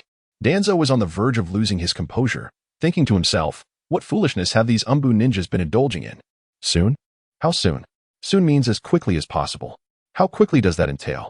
Soon means shortly. Noticing the palpable tension in the air, the Umbu ninja hastily attempted to reassure him. Lord Danzo, you are aware that the intricacies involved are quite complex, and I am under considerable pressure as well. Complex? Danzo scoffed. If it's so challenging, then don't bother. In a fit of rage, he overturned the table. I shall confront the Hokage myself. With that, he stormed out of the Umbu headquarters, making his way towards the Hokage tower. Upon arriving at the base of the Hokage building, he noticed that the office lights were still aglow. He brushed aside the guards stationed at the entrance and barged into the building. No matter what, he was determined to apprehend Uchiha Itachi. Would Sarutobi Hiruzen consent to this? What if he doesn't? Itachi is a suspect, and thus, a forceful arrest is entirely justified. However, would this action provoke the Hokage's ire? It likely would. As he proceeded, his pace gradually slowed. When he stood before the Hokage's office door, he realized that his hand had grown unresponsive. He attempted to knock several times, only to let his hand drop in defeat. After regaining his composure, he began to reflect deeply. Having served as an advisor to the Hokage for many years, he had acquired a modicum of wisdom. Danzo understood that Sarutobi Hiruzen had grown increasingly displeased with his recent conduct. The Hokage had subtly diminished the strength of the root organization and reduced its funding. A clear warning to him. If he were to cause a ruckus in the Hokage's office at this juncture, Hiruzen might take serious measures. At that point, not only would capturing Uchiha Itachi be impossible, but even Danzo's position in Konoha could be jeopardized. Having come to this realization, Danzo hesitated. Patience. He swiftly exited the Hokage office and stood at the base of the tower, casting a glance back at the imposing structure. To enter this edifice and become its master had been the aspiration of his life. The current occupant could easily issue a few commands to drastically undermine his power, rendering him unable to act recklessly. This was not due to any exceptional merit on the Hokage's part, but simply because Sarutobi Hiruzen held the title of Hokage. Danzo recognized that Hiruzen regarded him with suspicion, subtly warning him not to entertain any inappropriate ambitions regarding the position of Hokage. Yet, what is a life without dreams? If not akin to that of a mere fish? One day, I shall undoubtedly become the master of this place. Shimura Danzo muttered a few words before turning to depart. Shortly thereafter, Sarutobi Hiruzen set aside his pipe, gazing at the receding figure of Danzo, lost in contemplation. Before long, Danzo returned to the root organization, delving into the latest intelligence regarding Uchiha Bido. Tsunade had bestowed upon Abido a necklace, said to be a relic of Lord Hashirama, imbued with an enigmatic power. Upon witnessing this, Danzo's eyes gleamed with intrigue. Chapter 48. It's decided. It's you. The necklace that originally hung around Tsunade's neck was not unfamiliar to Shimura Danzo. It was a relic left by the first Hokage, Hashirama Senju. This single necklace could be exchanged for 3 mountains. More importantly, it contained the essence of wood release. If he were to acquire this necklace, would it aid in the progress of his experiments? He decided to consult Orochimaru first. Shimura Danzo exited the root headquarters through a back door, meandering until he found Orochimaru in a concealed laboratory. He got straight to the point. Orochimaru, does the necklace around Tsunade's neck have any significance for the wood release experiments? Upon hearing this, Orochimaru paused his work, rinsing the blood from his hands while contemplating for a moment. Perhaps, after all, it is a relic of the first Hokage. At this juncture, he suddenly cast a condescending glance at Shimura Danzo. You don't intend to steal the necklace from Lady Tsunade, do you? If so, you would certainly meet a gruesome end. Danzo let out a cold laugh. I am not so foolish. Tsunade has given the necklace to Uchiha Itachi. Uchiha Itachi, Orochimaru repeated, seemingly impressed. It appears Tsunade is indeed quite fond of that child. Without indulging in further trivialities with Orochimaru, Danzo turned to leave. I will take care of the necklace matter. This time, I expect results. Orochimaru licked his lips, mercilessly mocking Danzo. Last time, when Uchiha Itachi killed someone at your doorstep, you said the same. Yet, here he is, thriving. Danzo clenched his fists, feeling the sting of Orochimaru's words. This time is different. Within a week, I shall deliver the necklace to you. I await your arrival, esteemed Hokage's assistant, Lord Shimura Danzo, Orochimaru replied, his tone dripping with sarcasm. Ignoring Orochimaru's taunts, Danzo exited the blood-soaked laboratory as dawn broke. On his way back, he contemplated the swiftest means to eliminate Uchiha Itachi. Within the village, every action was subject to the scrutiny of Sarutobi Hiruzen and the Umbu. Especially under the current circumstances, should anything befall Uchiha Itachi, he would undoubtedly be the first suspect. Thus, he would have to wait until Itachi left the village to act. Furthermore, he could not be the one to do it. He needed to enlist the aid of someone entirely unconnected. A name surfaced in his mind. Danzo summoned a personal guard. Find someone for me, the bounty hunter, Kakuzu. Bounty station. A tall man entered, carrying a corpse. Adorned with the headband of Takigakure, he carved a deep gash into it with a kunai. Here's your man. Now pay up. Kakuzu casually tossed the body aside and unceremoniously grabbed the box of money that belonged to him. Just as he was about to turn away, he heard the bald man calling his name. Kakuzu, there's a new bounty, and the issuer is quite generous with the reward. Upon hearing this, Kakuzu's emerald eyes gleamed with interest. He picked up the bounty notice and scrutinized it intently for quite some time. Uchiha Grit, a Leaf Village genin. 5 million for the necklace, and 10 million for bringing the person back, but alive. A greedy smile spread across Kakuzu's face. It was indeed a lucrative job. The reward was substantial, and the target was merely an ordinary genin. For a while, the ninja world had maintained a facade of peace. Consequently, his bounty hunting business had been lackluster. Who could have anticipated that today he would stumble upon such an opportunity? Pointing to the image of Uchiha Grit, he declared, "This one belongs to me." The bald man nodded, stating that in a few days the issuer would inform him of the target's whereabouts, reminding him to bring the target back alive. Acknowledging, Kakuzu took his leave. While Kakuzu awaited in silence, Shimura Danzo began to stir trouble. He incessantly dispatched his undercover agents to spread rumors across various regions of the Land of Fire. Concurrently, he traded intelligence and sought others to report to the Leaf Village. Upon receiving the news, the Leaf could not afford to remain idle and continually sent out teams to address the situation. Alas, the first team had yet to return when another incident arose. Thus, the Leaf dispatched a second, then a third team. Gradually, Sarutobi Hiruzen realized that the Leaf was becoming depleted. Just as he sensed something was amiss, the Umbu delivered new intelligence. Upon reviewing the report, he noted it concerned the border. The intelligence operative stationed there seemed to have acquired some fresh information related to the recent events. After a moment of contemplation, Hiruzen resolved to send someone to investigate. However, the dilemma arose. Whom to send? Most of the village's ninjas were already deployed, and those remaining were tasked with ensuring the village's safety. Habitually lighting his pipe, he took a deep drag amidst the swirling smoke and contemplated a candidate. He decided to send Uchiha Grit. He had graduated and should be ready for missions assigned by the village. Yes, Hokage-sama, replied the Umbu ninja as he took the scroll and swiftly located Uchiha Grit, who was engaged in experiments. Uchiha Grit, the Hokage has summoned you for a mission. Understood. Uchiha Grit accepted the scroll and called out to the information room. Tsunade-sama, the Hokage has assigned me a task. After a moment, Tsunade responded, "Stay safe."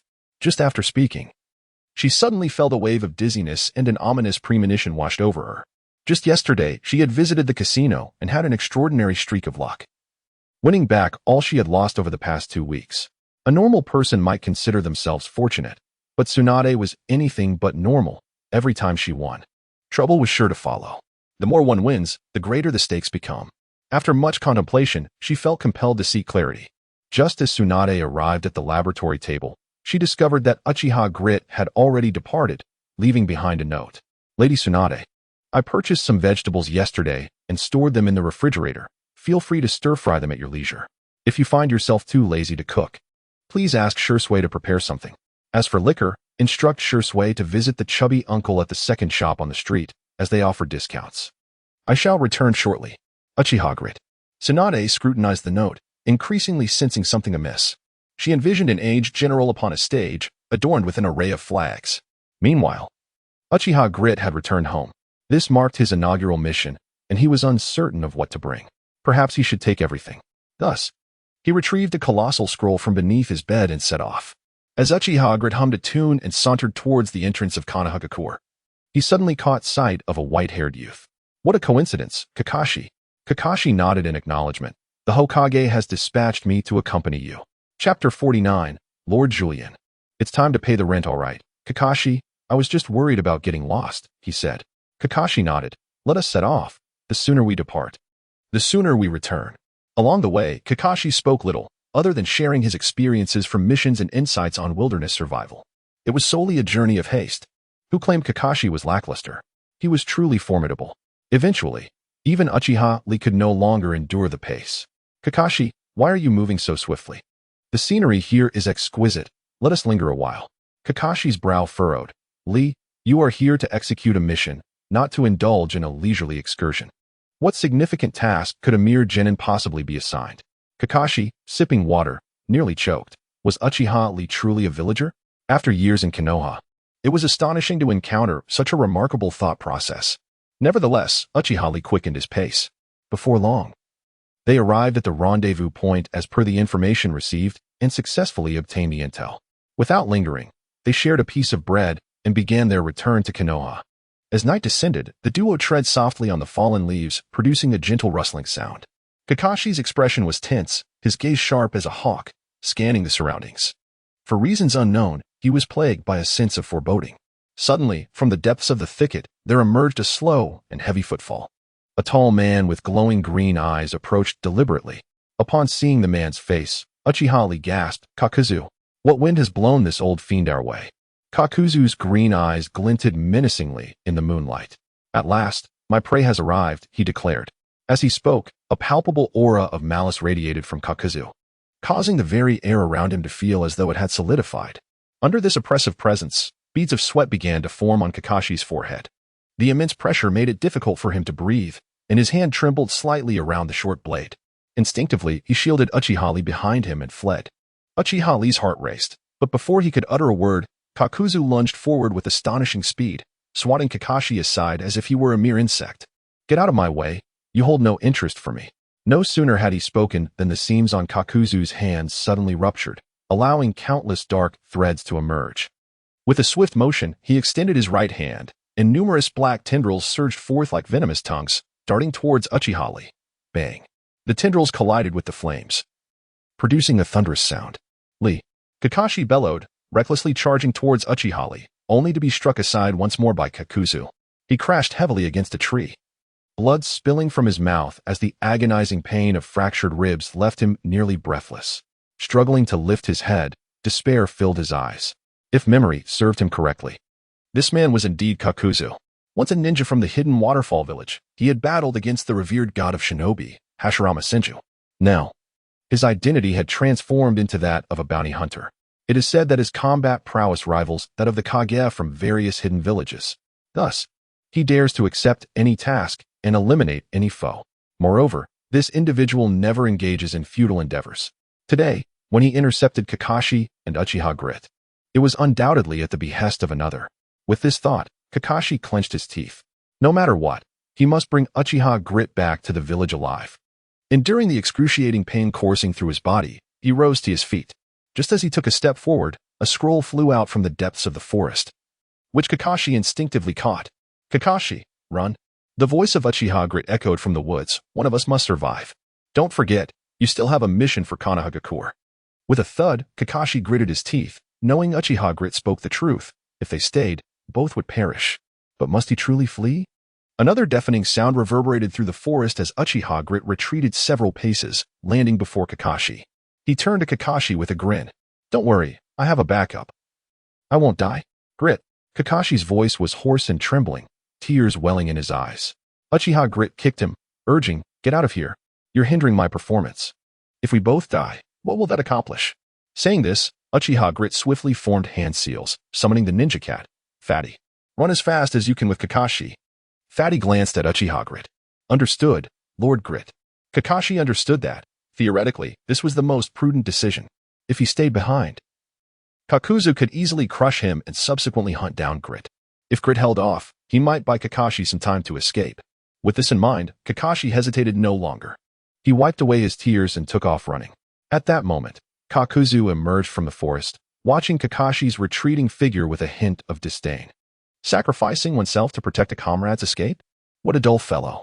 His gaze returned to Uchiha Grit, noting the lack of the anticipated terror on his face, replaced instead by an air of composure, which irked him. He relished the sight of his prey struggling in desperation, their faces contorted with fear. The more grotesque their expressions, the more pleasure he derived from it. Just as he prepared to strike, Uchiha Grit suddenly made a gesture for pause. Wait. I must know who hired you to kill me. A voice laced with disdain emerged from Kakuzu's mask. As a bounty hunter, I adhere to a strict code of ethics. I shall never divulge the identity of my employer. Uchiha Grit regarded him with a look of admiration. In terms of professional ethics, I would declare you the strongest. After a brief pause, he pulled a small box from his robe. Whatever your employer paid you, I will offer 3 times that amount. The corners of Kakuzu's mouth twitched in surprise. Was this young man truly rendered speechless? 3 times the amount equated to 30 million. This lad might not even be able to produce 3,000. The items at stake, including my property deed, land title, and savings, are worth at least 50 million. Spare me, and it will all be yours. At this moment, the ever-watchful Hashirama Senju also chimed in. Kakuzu, where on earth did you acquire such a sum? Wait, you haven't swindled Tsunade's savings, have you? Uchiha Kakuzu's expression darkened. Lord Hashirama, could you refrain from being so naive? I am the one deceiving him. Oh. Hashirama's cheeks flushed. His inherent innocence and kindness often led him to be easily duped.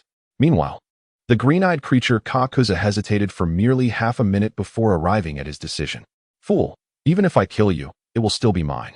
Uchiha Kakuzu had initially planned to put on a performance, hoping to extract some information from Kakuzu. But who would have anticipated that this ancient being would guard his secrets so closely? Very well, then I shall slay you with 2 strikes. Uchiha Kakuzu roared, unleashing a surge of fiery wrath. The immense flames seemed to meld with his very being, as he darted like a specter amidst the tendrils, rendering Kakuzu's frantic attempts to strike him utterly futile. Kakuzu retracted his hand, his gaze toward Uchiha Kakuzu becoming increasingly intricate. Is this what you deem a lower ninja?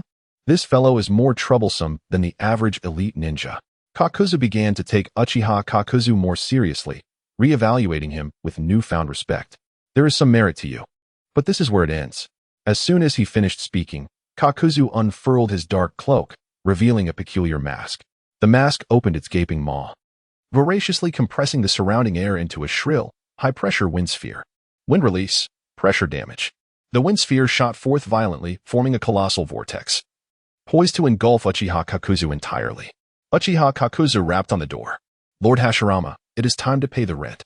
Chapter 50. The howling wind roared like a dragon, hurling countless fragments of stone that erupted before Uchiha. In the instant the wind ball detonated, the ground resembled paper caught in the grasp of an invisible giant hand. Flipping over, trees within a radius of several dozen meters, along with layers of rock, were uprooted and violently smashed back down. As the dust settled, the land that once lay beneath Uchiha had transformed into a desolate wasteland. Kakuzu, treading upon the scorched earth, prepared to deliver his prey, but suddenly halted in his tracks. Oh dear, Kakuzu sheepishly scratched his head, having forgotten his intention to capture the boy alive. This was a significant oversight. He hastily bent down to glance at Uchiha, hoping for a glimmer of opportunity for salvation. Boom. Debris shot forth like bullets, narrowly grazing Kakuzu's cheek. His pupils constricted in shock. He is not dead? Kakuzu looked down again, only to see Uchiha standing behind a shield resembling a demonic face with jagged teeth, grinning at him with delight. Leaning against the shield, Uchiha taunted Kakuzu. Is it my turn now? Kakuzu swallowed hard, a wave of unease washing over him. He could hardly believe the scene before him. This shield reminded him of an old acquaintance named Hashirama Senju. Memories flooded back like a tide. In the past, he had been tasked by the village to ambush the god of ninjas, Hashirama Senju. Naively, he had thought that the so-called god of ninjas was merely a title without merit. However, upon arriving at the scene brimming with confidence, he nearly soiled himself in terror. He had thrown a kunai from 800 miles away and fled without a second thought. It was the first time in his life he felt the chilling caress of death's scythe against his neck. Years had passed since Hashirama's demise. Kakuzu had survived through secret techniques, continuously replacing his heart. Yet why did this damned little genin possess the ability to wield would-release ninjutsu? Moreover, the chakra emanating from him was undeniably that of Hashirama Senju. Kakuzu let out a frenzied roar. You little brat. Who on earth are you? From Kakuzu. You have acquired wind release. Pressure damage, Mr. Kakuzu. My name is Uchiha Lee, a genin from Konoha. Who asked for your name? Kakuzu seemed to have lost his sanity. Activating his Earth Grudge fear mode as 8 massive black threads surged towards Uchiha Lee behind the shield. Uchiha Lee beckoned with his fingers. Countless tree trunks erupting from the ground, intertwining with Kakuzu's black threads. Meanwhile, others extended toward Kakuzu, attempting to ensnare him. Kakuzu's gaze sharpened. He understood that if those vines made contact, they would voraciously consume his chakra. Resolutely, he severed the black threads, retreating while merging the fire release and wind release masks into his shoulders. Combined ninjutsu, flame wind turbulence. A dragon of fire soared into the sky, instantly transforming the surrounding area into a hellish inferno. Today, I shall burn you to ashes. Let us see your heart and discover what manner of creature you truly are. After a brief moment of panic, the renowned bounty hunter, known for his longevity, quickly regained his composure. The demise of Senju Hashirama was an undeniable truth. This child named Uchiha had likely employed some arcane technique to temporarily acquire Hashirama's formidable power. At the thought of this, Kakuzu felt a surge of excitement. If he could obtain Hashirama's heart, his strength would be immeasurable.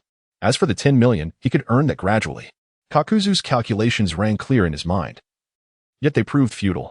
The chakra of Senju Hashirama surged uncontrollably into Uchiha Itachi's body, elevating his power to astonishing heights in a mere instant. Standing firm, Hashirama wore a serious expression. Go forth, Uchiha Itachi. With a mighty roar, Itachi declared, Lord Hashirama, let us advance. The two struck their hands together simultaneously, initiating the wood release, birth of the world tree. Empowered by Hashirama's chakra, the forest expanded to several times its former size, charging wildly toward the inferno. The flames that once flickered in Kakuzu's eyes were swiftly replaced by a more terrifying sight. The burning giant trees not only resisted incineration but thrived amidst the flames. Kakuzu gulped, a wave of despair washing over him. What the hell? He cursed under his breath, only to hear Itachi clap his hands again. Wood release, insertion technique. Countless wooden spikes descended from the heavens, ruthlessly aiming for Kakuzu. His pupils constricted as he planted his toes on the ground and vanished in an instant. Just as he began to feel relief from evading the spikes, a chilling sensation crept up his back. Turning around, he saw Itachi, wielding infernal flames, descending upon him with ferocity. Die. Kakuzu gasped in shock, his right hand expelling a torrent of black threads, entangling the trunk of a tree. With a forceful tug, he attempted to evade the imminent blade. Yet, he was ultimately a moment too late. The infernal flames shattered his wind release mask. The impact against the tree trunk caused Kakuzu to clutch his heart in agony, falling silent. Itachi's expression remained devoid of emotion as he approached, blade in hand. Suddenly, a sharp sound akin to lightning scraping against metal pierced the air behind him. Kakuzu's eyes flew open, and he let out a hoarse scream. Lightning release, false darkness. Itachi did not look back, seemingly having foreseen this outcome. Would release, explosive gun technique. Numerous wooden tendrils erupted from behind Itachi, swiftly engulfing Kakuzu's mask, which had separated from his body. Wait. In the split second before the lightning mask could unleash its jutsu, hundreds of sharp wooden spikes obliterated it into a spiky husk. On the ground, Kakuzu uttered another agonized wail. Itachi wiped the blood from his face. You still have 3 hearts, don't you? Let us continue. Kakuzu, trembling in terror, raised his gaze to behold a scene of utter horror in his life. Behind Itachi, a translucent phantom seemed to materialize, his hand signs perfectly mirroring those of the legendary ninja from his memories. Kakuzu suddenly found himself engulfed in existential doubt, convinced that his memories had become disordered. If he recalled correctly, his mission was to hunt down a mere 10-year-old child. This young one, who had only recently graduated, had yet to complete a single task. Was this Uchiha child truly a genin? From Kakuzu, you have acquired Earth Release, Earth Spear. Struggling to rise, Kakuzu was bewildered by how the information of his 5 hearts had been revealed, nor could he fathom how this child had mastered the powers of Hashirama. However, he still possessed 3 lives, an advantage in his favor.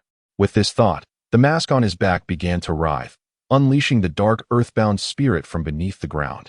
Damn that insolent child. I shall use you to replenish my hearts. Meanwhile, the running Kakashi halted upon hearing the relentless explosions echoing in the distance. He turned to gaze at the billowing black smoke, his body trembling uncontrollably. A fat figure frantically tugged at Kakashi's pant leg, urging him to flee. Hurry, Kakashi-kun. That strange man will be upon us soon. Flashes of memories danced through Kakashi's mind, recalling moments spent with Uchiha Obito. Obito, amidst the scrutinizing gazes of others, had once presented a bouquet to his father. In the torrential rain, he stood by Kakashi's side, declaring that his father had always been his idol. Helping Lady Tsunade with her work, sharing meals at the Uchiha household, and competing with little Shisui. After a moment of silence, Kakashi tossed the scroll to the fat figure. Afei, please deliver this intelligence to Lord Hokage. Afei's expression turned blank. Kakashi-kun, do you realize what you are doing? Are you truly going to abandon the mission entrusted to you by Lord Hokage? With trembling hands, Kakashi bandaged the wounds that were seeping more blood.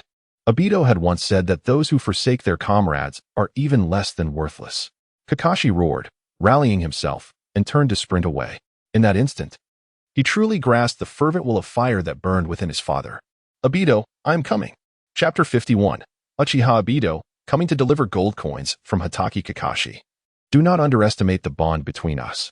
As Kakashi's strength rises, so too shall yours.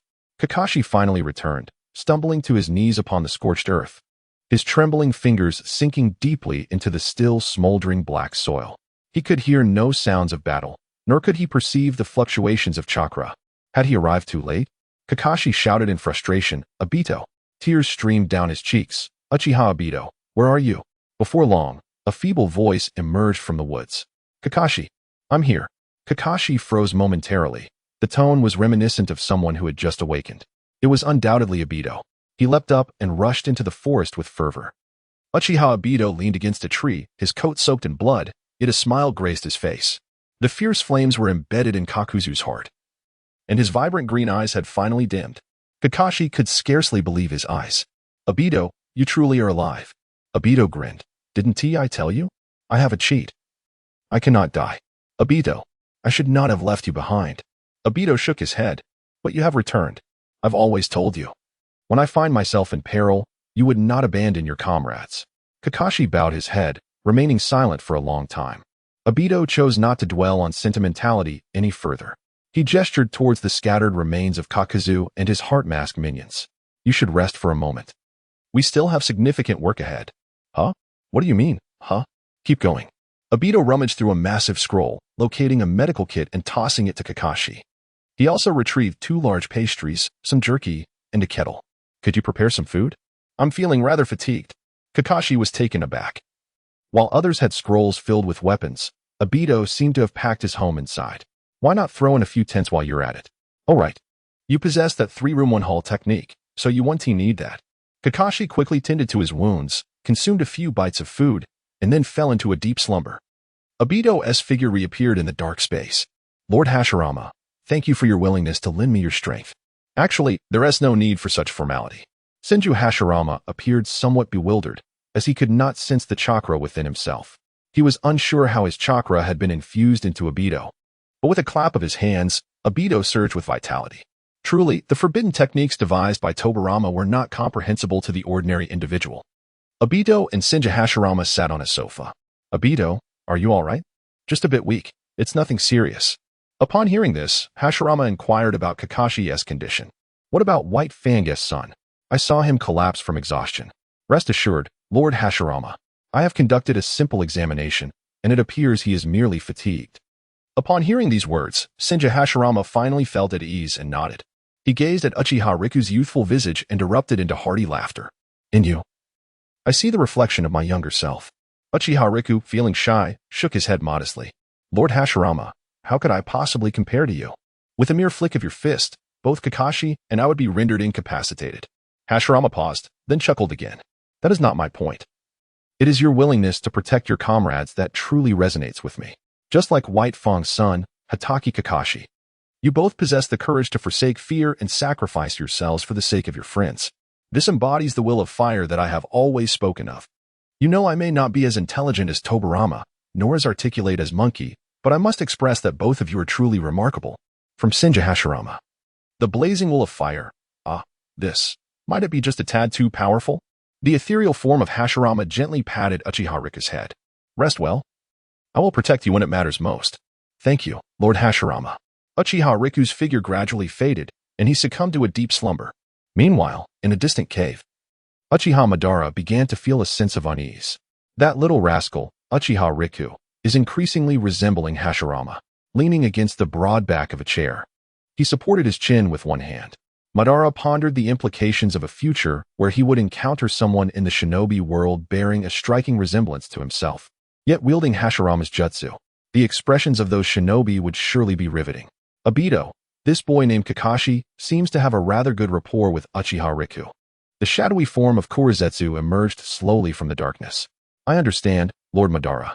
I shall seek an opportunity to eliminate him. Very well, proceed. After Kurizetsu vanished, a peculiar smile graced Uchiha Madara's face. Hashirama, does this signify our collaboration once more? From Uchiha Madara, your Uchiha bloodline has been elevated to that of Uchiha Madara's. Suddenly, the slumbering Uchiha Riku awoke with a start. What is happening? He sensed a surge of power coursing through him, his expression one of astonishment. No way. Have I truly become their descendant? Shaking his throbbing head, he noticed Kakashi preparing water and cutting meat. Kakashi, are you all right? Kakashi gently touched his ribcage. I'm alive. Nothing serious. Good, then I can rest easy. With that, Uchiha Riku hoisted the flames of his will and began to dig fervently at a nearby spot. After more than an hour of labor, he finally unearthed a massive pit. He cast the disarrayed items into the deep pit, subsequently chopping some wood to fill it. Then, he retrieved some flammable materials, such as cotton, from a scroll and covered the top. Kakashi, perplexed, inquired, Grit, what are you doing? Burning it all to prevent anyone from resurrecting him in the future, Grit replied. Kakashi was taken aback, finding Uchiha Grit's caution somewhat excessive. As he spoke, Uchiha Grit produced a lighter from his pocket, ignited it, and tossed it into the pit. Instantly, flames erupted, crackling with a peculiar scent wafting from within.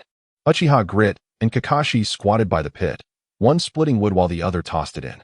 Once they confirmed that the target was irrevocably deceased, Uchiha Grit instructed Kakashi to use ninjutsu to securely fill the pit. He then pounded the earth with fervor, ensuring the layers were solid. As he worked, he muttered to himself, pondering whether they should pour some water in to prevent any escape. Senju Hashirama, observing through a live broadcast, frowned. It was evident that the young minds were quite astute. He wondered why he had not recognized that this weapon possessed such versatility. After completing their tasks, Uchiha Grit and Kakashi settled beside the fire to dine. As Kakashi chewed, he remarked, Grit, we must return to the village swiftly to report everything to Lord Hokage. Uchiha Grit pondered momentarily. Don't you find this entire situation rather peculiar? This target was a top-tier bounty hunter. Why would he fixate on an inconspicuous genin like myself?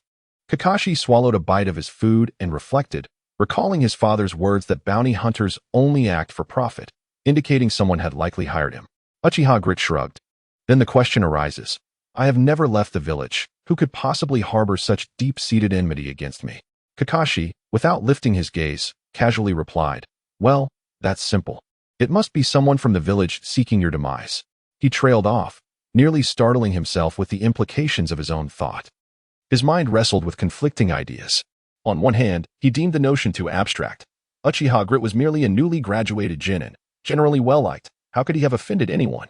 Even if there were minor disputes, they would likely resolve with a simple scuffle after school.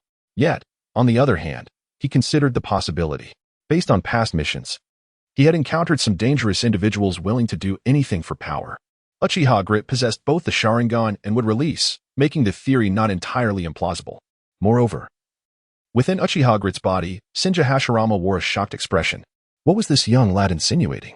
Within Konoha, could someone truly commit such a despicable act? Moreover, few are privy to the movements of these two individuals. It is highly likely that the masterminds orchestrating all of this are the upper echelons of Konoha. Contemplating this, Senju Hashirama was drenched in sweat. After Tobarama's demise, what has Konoha truly become? Could it be that these high-ranking officials are, in fact, spies from other villages? The more Hashirama pondered, the more terrifying the prospect became. Similarly, the astute Kakashi, after a moment of reflection, felt a chill run down his spine. He dared not continue his speculations and instead sought the thoughts of Uchiha Grit. Grit, what are your thoughts? In Grit's mind, several names began to surface. yet he could not ascertain their veracity. Let's inquire ourselves. Huh? Shortly thereafter, the two arrived at an unfamiliar locale, gazing from a distance at a public restroom. The fabled currency exchange was said to be concealed behind this very restroom. Kakashi, incredulous, remarked, "So well hidden, how did you come to know of it?" Uchiha Grit concocted a casual explanation. "I stumbled upon it by chance. Shoo, I am about to make my move." With that, he activated Wood Release, Wood Clone Technique, instantly transforming into the likeness of Kakuzu, striding boldly towards the public restroom. Chapter 52. I personally went to the exchange for gold. The bald man glanced through the small window of the door and caught sight of Kakuzu. With a slight exclamation, he ultimately decided to let Kakuzu in. "Why have you returned? What about the person the boss requested?" Resolved, I have confined him in a secure location. As he perused the bounty ledger, he mused about picking up a few more heads on his way to the rendezvous. Are there any valuable targets recently? The bald man rolled his eyes discreetly. Bemused by Kakuzu's insatiable greed, even while fulfilling a task, he couldn't resist seeking more work. He seized the bounty ledger, turned to a particular page, and uttered an address. "This individual is located just a street away from where you will meet. He should suffice."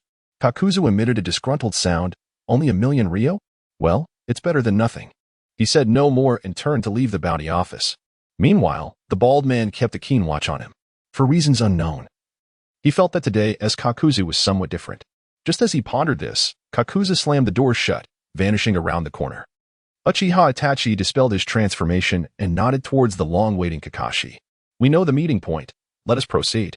On the other side, in Konohagakure, Akihiko nearly shattered his legs running at full speed, finally making it back to the village.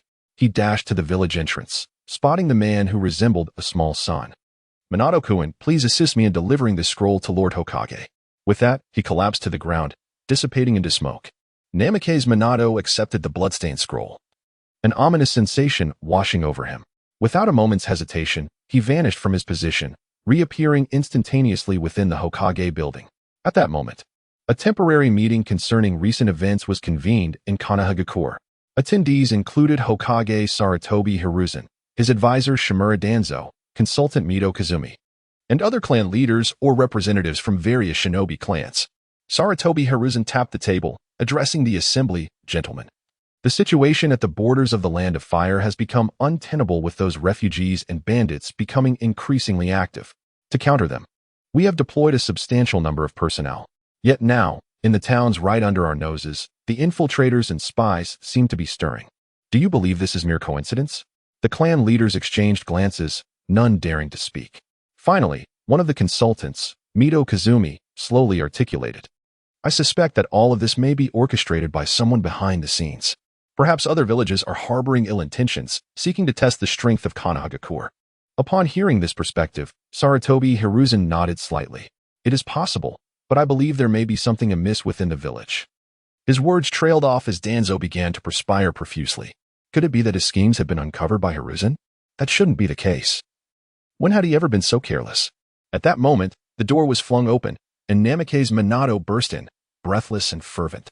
In a moment of instinct, Shimura Danzo exclaimed, "Impudent! Are you not aware that we are in a meeting? Is there no sense of decorum?"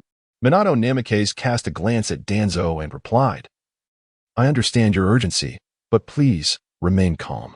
He produced a blood-stained scroll and personally handed it to Hiruzen Sarutobi. "Lord Hokage, this intelligence has just been delivered by Uchiha Riku's ninja cat." Without uttering a word, Hiruzen unfurled the scroll. After swiftly perusing the initial contents, he noticed an additional line scrawled hastily at the end, the handwriting reflecting a palpable anxiety. "During the mission, I was ambushed alongside Uchiha Riku by the bounty hunter Katu. At the location." Upon finishing the last line, Hiruzen's eyes widened in shock. Riku and Kakashi were in peril. The mention of Kakuzu's name sent a chill through the assembly. A young clan leader timidly inquired, "May I ask, who is Kakuzu? Is he formidable?" Someone promptly answered his query. To put it simply, it is said that he once fought against the first Hokage, Hashirama Senju, and lived to tell the tale. The young leader fell silent, comprehending the gravity of the situation. Indeed, he was exceptionally powerful. Kakuzu, if referred to merely as a top-tier bounty hunter, might not evoke much concern. However, surviving a battle with Lord Hashirama undoubtedly marked him as a formidable adversary. As the murmurs spread among the crowd, Hiruzen's mind raced. After a minute, He forcefully struck the table and declared, "All capable jonin in the village, assemble, everyone." The attendees exchanged glances of dismay. Most jonin had already been dispatched, while those remaining were either injured or recuperating. Under such circumstances, confronting Kakazu would be tantamount to sending them to their doom. Moreover, an unspoken thought lingered in the air. After all these days, Uchiha Riku and Kakashi had likely. Would it truly make a difference to rush there now? At this critical juncture, it was the seasoned Kohor Utatane and Mito Kazumi who spoke up. "Hiruzen, do not act rashly. You know that hurrying there would be futile." Hiruzen furrowed his brow, indignant. "What do you mean futile? They are all ninjas of Konoha, my children. Should I stand by and watch them perish? If I were to do so, how could I ever face Lord Tobirama after my death?" Hiruzen's voice resonated powerfully, striking a chord deep within each individual present. Following his proclamation, the meeting room fell into a profound silence once more. The expressions around him grew grave, punctuated by occasional sighs. All except for one person, Shimura Danzo. The corners of Danzo's mouth twitched, barely suppressing a smile as he reflected on the misfortunes of the past decades. The good news was that Uchiha Riku and Kakashi had not returned. The better news was that a specimen would soon be at hand. In a stroke of fortuitous news, Sarutobi Hiruzen intends to dispatch assistance to Uchiha Obito, thereby granting him a legitimate reason to venture forth. At that juncture, he could easily cast Uchiha into Orochimaru's clutches and simply claim that he was unable to locate him. With this thought in mind, Shimura Danzo inhaled deeply, forcing himself to suppress his exhilaration. Clearing his throat, he rose slowly to his feet. "If no suitable individuals were available, I shall take on the task myself. The land of Konoha shall not permit these unsavory characters to tread upon its soil." Amidst the crowd, a portly ninja protruded his head, casting a peculiar gaze upon Shimura Danzo. Akimichi Choza, once a fellow member of the guard for Lord Tobirama alongside Danzo, felt he had garnered a modicum of understanding of the man over the years spent in close quarters. This old fellow often spoke sweetly, yet at pivotal moments, he trembled like a quail. This trait was likely known to Lord Tobirama, which is why he entrusted the future to Sarutobi Hiruzen rather than Danzo. Furthermore, the myriad of chaotic endeavors Danzo had engaged in over the years had led to frequent quarrels between the two. He had even gathered unsettling information suggesting that the demise of his comrade, Uchiha Kagami, might be intricately linked to Danzo. In summary, Akimichi Choza harbored a deep-seated disdain for him. Naturally, it was plausible that Danzo held a similar disdain for the rotund figure before him. With this realization, Akimichi Choza also rose to his feet. "Danzo, I shall accompany you." Chapter 53. Deceived of course, Shimura Danzo would not agree. With Akimichi Takafumi present, how could he possibly complete that sordid transaction? "Takafumi, given the current vulnerability of Konoha's internal defenses, it is prudent for you to remain within the village." Akimichi Takafumi shook his head. "Danzo, I cannot trust you to go alone. You are my dearest friend, my brother. Rest assured, Sarutobi Hiruzen interrupted their exchange. "It is settled then, Shimura Danzo and Akimichi Takafumi, you shall go together." He paused for a moment before adding, "I only wish to see Uchiha Itachi and Kakashi.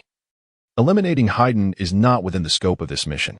A heaviness settled in Danzo's heart, yet he nodded in understanding. "Understood."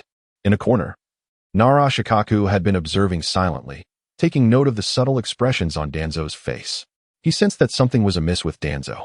"Go swiftly and return promptly." Following Hiruzen's command, Danzo and Takafumi set forth on their quest to locate Uchiha Itachi and Kakashi. Just before their departure, Nara Shikaku pulled Takafumi aside and whispered to him for a considerable time. "First do this, then that.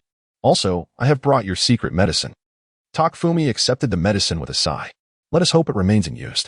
Subsequently, Danzo and Takafumi pressed on without delay. Upon reaching the site of the incident, they were met with nothing but ruins. Takafumi felt a sinking sensation. This is bad. He hurried into the dense forest, observing the parched bloodstains scattered across the ground, his brow furrowing slightly. "Danzo, let us search separately to see if they left any signals behind." Danzo was quite displeased by the suggestion. "What do you think you are? To command me?" Suddenly, a spark of inspiration struck him. Seizing the opportunity while Takafumi was distracted, he took a kunai and carelessly carved an arrowhead into a tree. He then rubbed a stone against it several times to make it appear aged.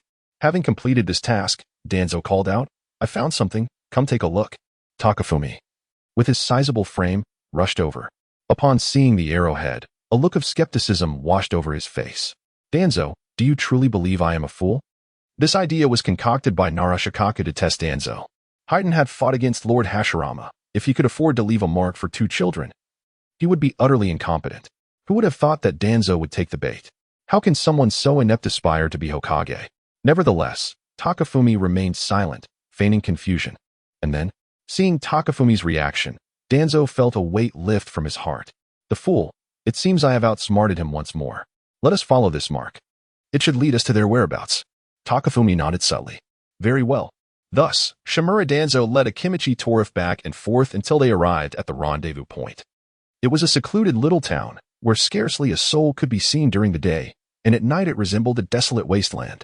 At this moment, Akimichi Torif found himself at a loss. Despite Naruto's advice to adapt to circumstances, no specific guidance had been provided. Torif, let us explore the surroundings once more, Danzo suggested, feigning a casual demeanor as he surveyed the area, while Torif mimicked his actions for a time. All of this transpired under the watchful eyes of Uchiha Itachi and Kakashi, who observed from the shadows. Kakashi lowered his voice, commenting, "How could it be them, Lord Danzo?" "Senior Torif?" Uchiha Itachi stroked his chin, deep in thought. If memory served him correctly, Akimichi Torif had perished on the night of the 9 Tails, fighting valiantly to protect the village. A shinobi of such caliber would unlikely engage in such despicable deeds. As for Danzo, this old man was capable of anything. Nevertheless, Itachi chose to remain silent. "Lower your voice and follow me," he instructed. 3 hours later, Shimura Danzo and Akimichi Torif found themselves utterly exhausted. After several days of travel, enduring harsh conditions with little sleep, they were both starving and fatigued. Danzo pointed to a noodle shop, suggesting, "Torif, let us have a bowl of noodles and rest for a while." Torif nodded in agreement. Before departing, Naruto had imparted one final piece of advice. If unsure of what to do, say nothing and do nothing. Simply follow the directives of Shimura Danzo. Upon entering the noodle shop, they settled down and ordered 2 bowls of noodles along with a small plate of appetizers. While waiting, Danzo scanned the modest establishment, which housed only a few tables. In the far corner sat a mysterious man cloaked in black, his wide hood obscuring his face, rendering his features indistinguishable.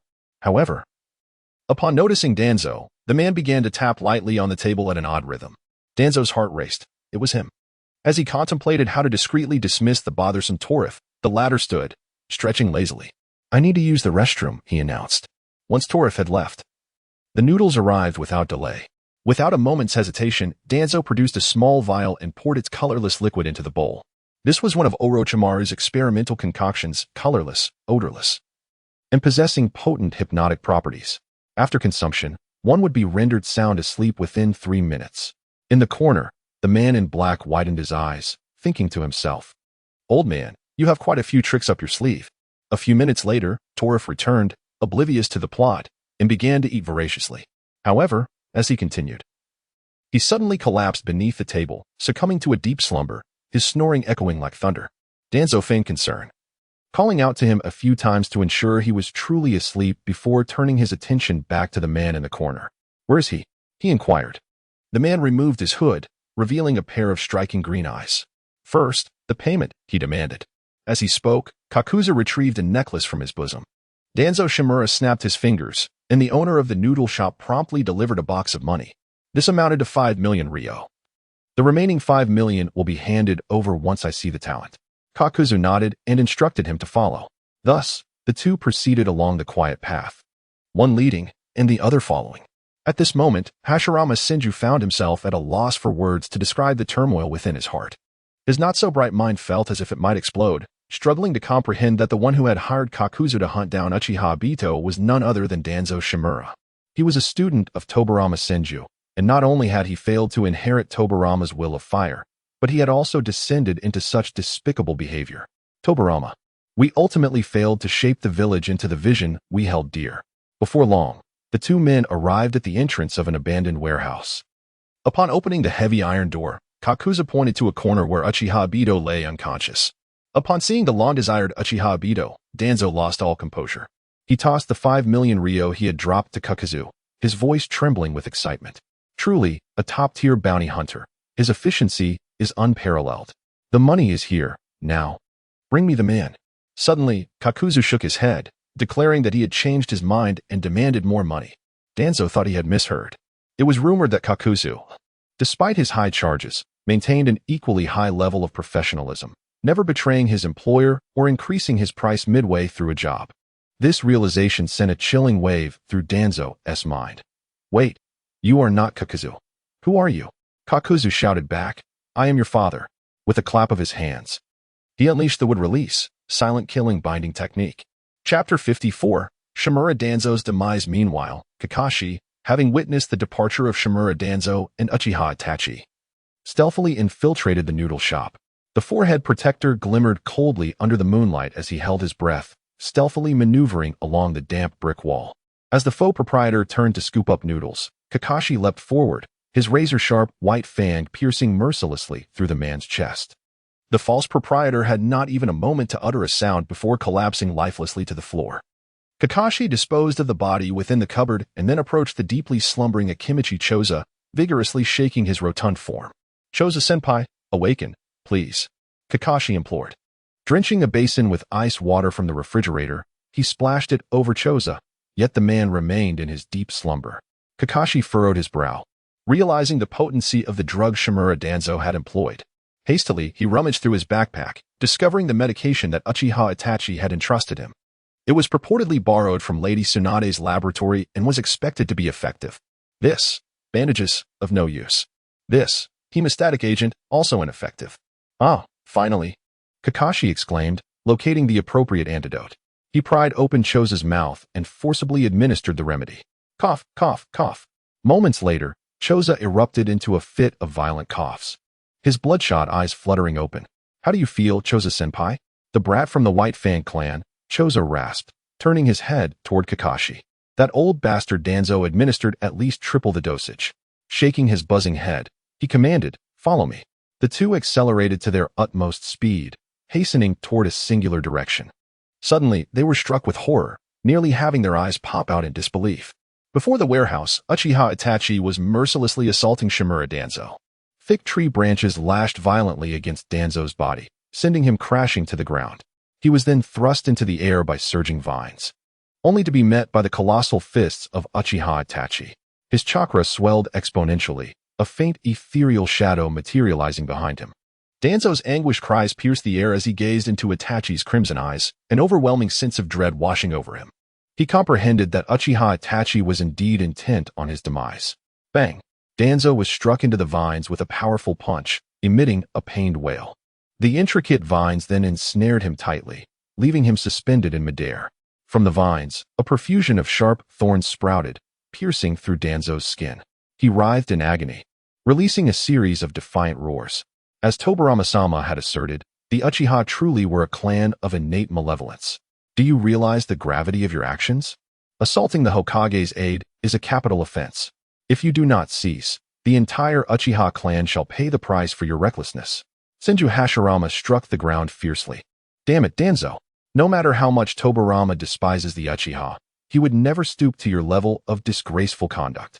Uchiha Rika stepped forward and delivered a sharp slap, exclaiming boldly, You, a soulless wretch, dare to invoke the name of Lord Tobirama. Shimura Danzo's face instantly swelled, resembling that of a pig, as the bandages on his face unraveled due to Uchiha Riku's strike. Beneath the wrappings lay a Sharingan. Uchiha Riku seized Danzo by the collar, demanding fiercely, Tell me, Danzo, whence comes your Sharingan? What other unspeakable secrets do you harbor?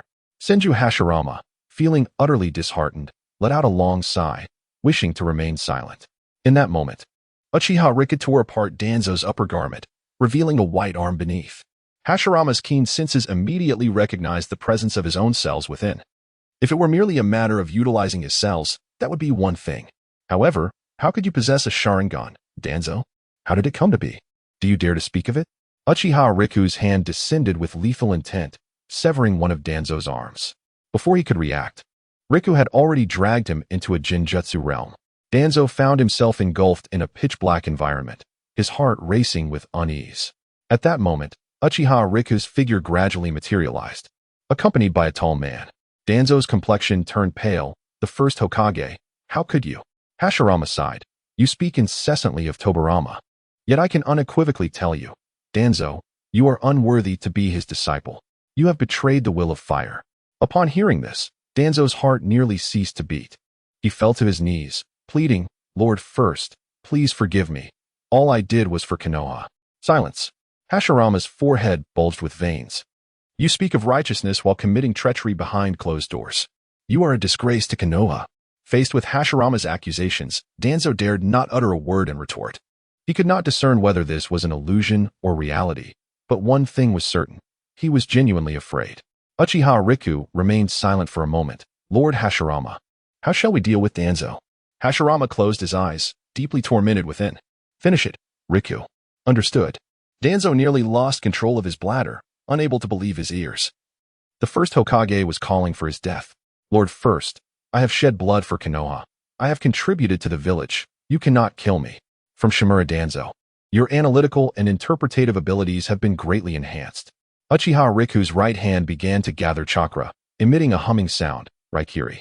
Just as Uchiha Riku raised his right hand, Akimichi Chozo rushed over in haste, uncertain whether the vision of the first he had just witnessed was an illusion. However, he instinctively positioned himself between Shimura Danzo and Uchiha Obito. Regardless of Danzo's actions, Obito deserved to face the judgment of Konoha, not. As he spoke, he produced a tricolored secret potion. "If you insist on taking action, I shall have no choice." At that very moment, as he grasped the pill, Uchiha Obito's figure vanished once more. Subsequently, he materialized behind Shimura Danzo, thrusting Raikiri forcefully into Danzo's heart. Danzo emitted a harrowing wail before helplessly bowing his head. Shimura Danzo was dead. Akimichi Chozo gazed in astonishment, unable to fathom that Uchiha Obito would dare to commit murder in his presence. Uchiha Obito wiped the blood from his hands and cast a glance at the lifeless body of the utterly deceased Shimura Danzo. "Chozo-senpai, I have slain Danzo. And before Lord Hokage, I shall not shy away from admitting it." Akimichi Chozo sighed, shouldering the corpse of his once dear friend. What difference did Obito's admission make? With Danzo's actions, who would dare to speak on his behalf? Let us return to the village. Meanwhile, in Konoha, despite Sarutobi Hiruzen's efforts to conceal the matter, the incident involving Uchiha Obito and Kakashi reached the ears of certain attentive individuals. Most, even those who had little interaction with the prodigious youths, felt a sense of lament over the circumstances. Uchiha clan estate. "Fugaku, why do you appear so listless? Today was your invitation." Within the Uchiha household, Uchiha Shisui seemed to be in good spirits, while the clan leader, Uchiha Fugaku, appeared somewhat despondent. "Shisui, have you not heard the news that Uchiha Obito was ambushed by Kakuzu?" Uchiha Shisui froze momentarily. "Really? I had thought it was merely a rumor." Uchiha Fugaku sighed deeply, slowly closing his eyes. Alas, fate is cruel to the gifted. Chapter 55. These are all Lord Madara's subtle hints. The flickering candlelight within the room danced upon the faces of the two men, casting shadows in their wake. Uchiha Fugaku's fingers unconsciously traced the edge of his teacup. For a fleeting moment, he had envisioned him as the bridge for communication between the Uchiha clan and Konoha. Yet who could have predicted that it would ultimately lead to naught? With a heavy hand, Uchiha Fugaku placed the teacup upon the table, causing tea to splash. "Elder Shana, what do you suggest we do? Should we discreetly send a few individuals outside the village to investigate?" Uchiha Shana's brow furrowed deeply, his fingers tightening slightly, producing a faint scratching sound from the teacup. His voice was cold, devoid of any emotion. "Fugaku, if it truly were Kakuzu, Uchiha would have perished long ago." Upon hearing this, Uchiha Fugaku felt an even greater sense of agitation. Indeed, with so many days having passed, it was likely that the man was beyond salvation. His gaze drifted to the darkness outside the window, a wave of helplessness washing over him. He had initially hoped to ease the tensions between the Uchiha clan and Konoha through Uchiha. Yet, how could such aspirations crumble before they had even begun? He looked at Uchiha Shana, his voice tinged with fatigue. "Elder Shana, what am I to do?" Uchiha Shana leisurely lifted the teacup, taking a delicate sip and releasing a sigh of contentment. "Fugaku, both Uchiha and Uchiha Kagami, masters of the will of fire, have long since departed. Do you not find this troubling?" Uchiha Fugaku's brow knitted tighter, his fingers tapping unconsciously on the tabletop, producing a faint sound. "What trouble? Speak plainly, spare me the frivolities." Uchiha Shana let out a cold laugh. This indicates that the Uchiha clan is utterly unfit for the so-called will of fire. Those proficient in the will of fire have been taken away by Lord Madara long ago. He watches over us from above, fearful that we stray from our path. Uchiha Fugaku's face turned pale with anger. Are you a ninja or a fortune teller? His expression darkened, fingers tightening around the teacup, which creaked under the pressure. Silence. Drink your tea. A hint of displeasure crossed Uchiha Shana's face, but he soon regained his composure. With those proficient in the will of fire no longer present, the only course of action left was an armed coup.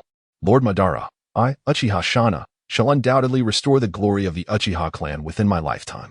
In a distant cave, Uchiha Madara found himself in a state of complex emotions. Why must I bear the burden of every misfortune? And you, Uchiha Shana, parading around with my name, deceiving others, claiming to inherit my will, do you truly believe you are worthy? Instead of wasting time, you should be diligently instructing Uchiha Obito. Currently, Uchiha Madara had little time to concern himself with Uchiha Obito, directing his attention more towards Uchiha Gai. In recent days, he meticulously analyzed each battle of Uchiha Obito, repeatedly delving into the details. The more he scrutinized, the more alarmed he became. Initially, Uchiha Obito merely mirrored the movements of Hashirama Senju. However, over time, his chakra increasingly resembled that of Senju Hashirama. Until recently, when he brutally defeated Danzo Shimura, Uchiha Madara even discerned the faint silhouette of Senju Hashirama. This revelation stirred tumultuous waves within his previously tranquil heart. He was certain that Senju Hashirama was irreversibly deceased, his lifeless body lying before him. Yet, what could explain the phenomena surrounding Uchiha Obito? That chakra undoubtedly belonged to Senju Hashirama. Was it possible that Tobirama Senju had conducted some bizarre experiment in secret during his lifetime, intending to resurrect Hashirama through Obito's body? Upon contemplating this, Madara was momentarily taken aback, then erupted into uproarious laughter. Ha ha ha, that would be splendid. Our battle has only just begun, Hashirama. In the Hokage's office, Sarutobi Hiruzen sat in despondency, having awaited a response for what felt like an eternity. He fidgeted with a cigarette, his gaze fixed on the documents before him. Yet he could not absorb a single word. Uchiha Obito, Kakashi. He shut his eyes, and the youthful figures of the two emerged in his mind. As the other clan members had remarked, the chances of young Obito and Kakashi encountering one another in the field were nearly non-existent. No matter how talented they were, they remained mere children. Contemplating this, Hiruzen felt an overwhelming sense of exhaustion wash over him. At that moment, oblivious to the gravity of the situation, Asuma burst into the office with a loud crash. Breathing heavily, he held several scrolls in his hands. Old man, here is my latest work. Let me show you. Asuma declared, proudly displaying his script. Hiruzen raised his head, his gaze landing upon his spirited son. He remained silent, merely observing the exuberance radiating from Asuma. Hey, old man. You always say my will of fire pales in comparison to that little brat Obito. But what do you know? The Sarutobi clan is also a proud lineage, and I, Asuma Sarutobi, am a genius among geniuses. My understanding of the will of fire now surpasses that of Uchiha Obito. Furthermore, my fire release techniques are remarkably proficient. Next time, I'll challenge him and thoroughly scorch that Thailander. Sarutobi Hiruzen suddenly slammed his hand on the table. Enough. Asuma froze, nearly dropping the scroll in his hands. What's wrong, old man? I just wanted to have another bout with that little brat. There is no need to get so worked up. Hiruzen discarded his pipe, his voice weak and hoarse. Perhaps there may not be another opportunity. Asuma's expression instantly paled, and the scroll slipped from his grasp, landing on the floor with a soft thud. What do you mean, old man? Grit, there may have been an accident. Boom. Asuma stood frozen, as if struck by lightning. Indeed, he envied Uchiha Grit's innate talent, which earned him the recognition of the old man in the entire village. His ninjutsu was unparalleled. Fighting him felt akin to battling a child. This left Asuma utterly humiliated before his peers. Moreover, Kurenai often spent time with him, engaging in discussions about genjutsu, which fueled Asuma's jealousy. However, Uchiha Grit was ultimately a ninja of Konoha, a classmate he interacted with daily. No matter how frustrated he felt, the worst that could happen would be a straightforward duel, after which he could simply tend to his injured head in the medical ward. Above all, he hoped nothing truly unfortunate had befallen Uchiha Grit. Asuma forcefully seized the Hokage cloak of Sarutobi Hiruzen, exclaiming, Old man, stop spouting nonsense and find Uchiha Grit. Sarutobi sighed. Asuma, calm down. Taking a few steps back, Asuma shouted, his voice trembling. If you choose silence, then I shall search for him myself. He flung open the door, only to collide with a familiar figure. Tsunade swiftly grabbed Asuma and tossed him aside. Her eyes were bloodshot, and her voice was laced with suppressed fury. Old man, where is Uchiha Grit? Where is he? Chapter 56. The Uchiha clan demands accountability. Sarutobi Hiruzen gazed at Tsunade's reddened eyes, opening his mouth yet failing to articulate a response. Old man, what level of mission did you entrust to Gari that led to an encounter with Kakazu? Sarutobi clenched his fists, striving to maintain an air of composure. Tsunade, hear me out. I've dispatched Kakashi and Shikamaru. Spare me your excuses. Where is he? They have yet to return. Please wait a moment. Bang. Before he could finish, Tsunade had already stormed out. Outside, Jiraiya and Minato Namikaze exchanged worried glances, their expressions betraying their apprehension. Are you going? Yes. Gari is a member of the Senju clan and my assistant. I cannot remain idle.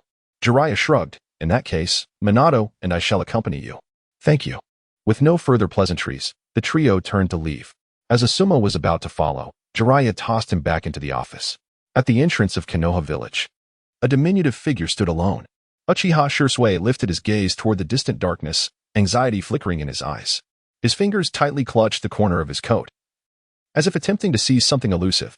Upon hearing footsteps, he glanced back. Lady Tsunade, Lord Jiraiya, and Senior Minato. Shisui, why are you still awake at this late hour? Uchiha Shisui replied earnestly, I am waiting for Brother Gari to return home. Tightening his coat as if to ward off the night's chill, he murmured, he will come back. Right? Tsunade distinctly saw the tears streaming from the corners of Shisui's eyes. Gently, she patted his head, and in the stillness of the night, she heard her own quiet sobs. He will. Tsunade wiped away her tears and set off. Wait, Lady Tsunade, where are you going at this hour? Hearing that familiar voice, Shisui rushed toward Uchiha Gari, but Tsunade was quicker. In that instant, when she feared Uchiha Gari might be lost, painful memories surged back to her mind. Cough, cough, cough.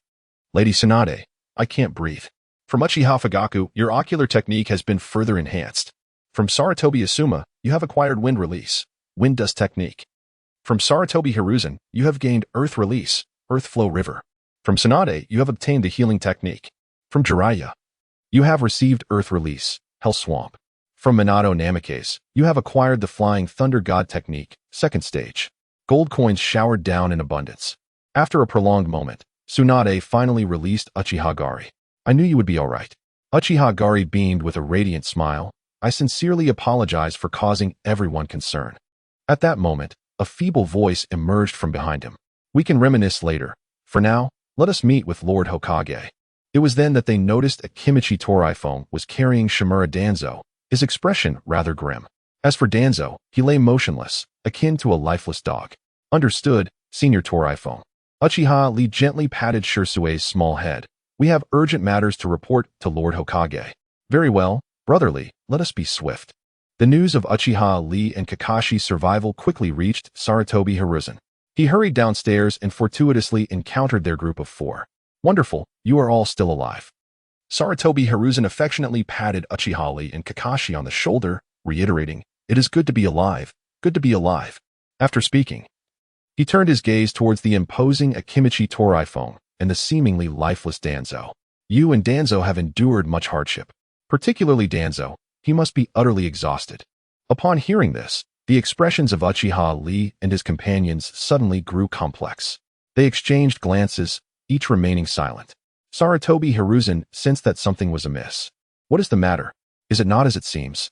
After a moment of contemplation, Akimichi Toraifone replied, Danzo is dead. What? Sarutobi Hiruzen could hardly believe his ears. Was Danzo slain by Kakazu? Images flashed through his mind of the great Hokage's advisor, sacrificing himself to protect the future of Konoha, embodying the will of fire, much like Lord Tobirama in the past. However, his fantasies were ruthlessly shattered. Lord Hokage, I am the one who killed Danzo. Sarutobi Hiruzen felt a ringing in his ears as he struggled to turn his head towards the 10-year-old genin before him. Uchiha Lee, do you comprehend what you are saying? You have killed my village's advisor. From Sarutobi Hiruzen, you have obtained the combined ninjutsu, lightning water dragon bullet. Lord Hokage, Kakashi and I were assigned a mission by the village, and on our return journey, we encountered Kakuzu's ambush. However, the one orchestrating it from behind was Shimura Danzo. Sarutobi Hiruzen immediately roared, you are speaking nonsense. How could Danzo have attempted to kill you? Akimichi Toraifone gritted his teeth. Lord Hokage, that is the truth. And I can testify to it. Uchiha Lee and Kakashi nodded in agreement. Upon hearing this, Sarutobi Hiruzen appeared to age a decade in an instant. He feebly waved his hand, and instantly, 7 or 8 Umbu ninjas appeared around him. First, take Danzo's body to the hospital. Yes, Lord Hokage. They took Danzo from Akimichi Torafang's shoulders and vanished into the night. Sarutobi Hiruzen anxiously rubbed his temples. You 3, follow me. In the Hokage's office. Akimichi Torafang lowered his voice. Lord Hokage, I too do not wish for this to be true. You, I, and Danzo have been members of Lord Tobarama's guard, facing life and death together for many years. Who could possibly accept such a reality? Sarutobi Hiruzen nodded, acknowledging, I know you would never wrongfully accuse anyone. Furthermore, both Kakashi and Grit are present. I naturally trust you. He paused mid-sentence, swallowing his words. For today, I am the only one here. Please recount the details of the matter to me meticulously. Yes, Lord Hokage. Unbeknownst to them, dawn had quietly broken. Sarutobi Hiruzen was uncertain how many cigarettes he had smoked. He felt as though he might faint. He opened the window, attempting to dispel the stagnant air within the room. Hiruzen sat idly, gazing at Hokage Rock. After a long moment, he clenched his fist, arriving at a resolution. Shinobi Asuma. With a sudden swish, a towering figure materialized within the office. Lord Hokage, take the Umbu and seal off the organization. Let not a single individual escape. At that moment, Uchiha Grit's voice echoed in the chamber. Lord Hokage, I wish to accompany you. Well, you are merely a child. Sarutobi Hiruzen was about to decline when Uchiha Grit stepped forward, lowering his voice. Lord Hokage, this matter pertains to the Uchiha clan. They require an explanation. Uchiha. Sarutobi Hiruzen furrowed his brow, recognizing the truth in Grit's words. The Uchiha had harbored discontent towards Konoha for years. Should this incident go unanswered, it might indeed incite rebellion. Contemplating this, his mood grew increasingly somber. You may join as an Umbu in turn. Consider it a valuable experience. Chapter 57. Why are you so proficient? As he emerged from the Hokage Tower, the sun began its slow ascent into the sky. Soon, under the leadership of Sarutobi Shino, the Umbu squad arrived at the gates of the Root organization. The iron gates glimmered ominously in the sunlight, and merely gazing upon them evoked a sense of unease. This place was typically heavily guarded. Yet today the doors were firmly shut, and not a sound could be heard. Knock, knock, knock. Uchiha Ri tapped on the door gently, speaking in a cordial tone. I am Uchiha Ri, an Umbu in turn, here to inquire about a few matters. Knock, knock, knock. Elders of the Root, would you kindly open the door? Knock, knock, knock. Is anyone there? However, the silence within remained unbroken. Since you refuse to open the door, I shall enter uninvited. With that, Uchiha Ri exerted a bit of force. And with a resounding crash, the iron door splintered as though it were mere parchment. As the dust settled, Uchiha Ri strode over the debris, his Sharingan swirling with an otherworldly luminescence in the dim corridor. He entered the Root's base with an air of audacity, leaving its members dumbstruck. How dare the Uchiha act with such arrogance? We have not sought you out, and yet you come to shatter our door?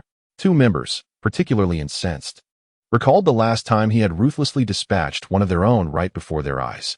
Now, he had the audacity to invade their sanctum. Was there no law? No order?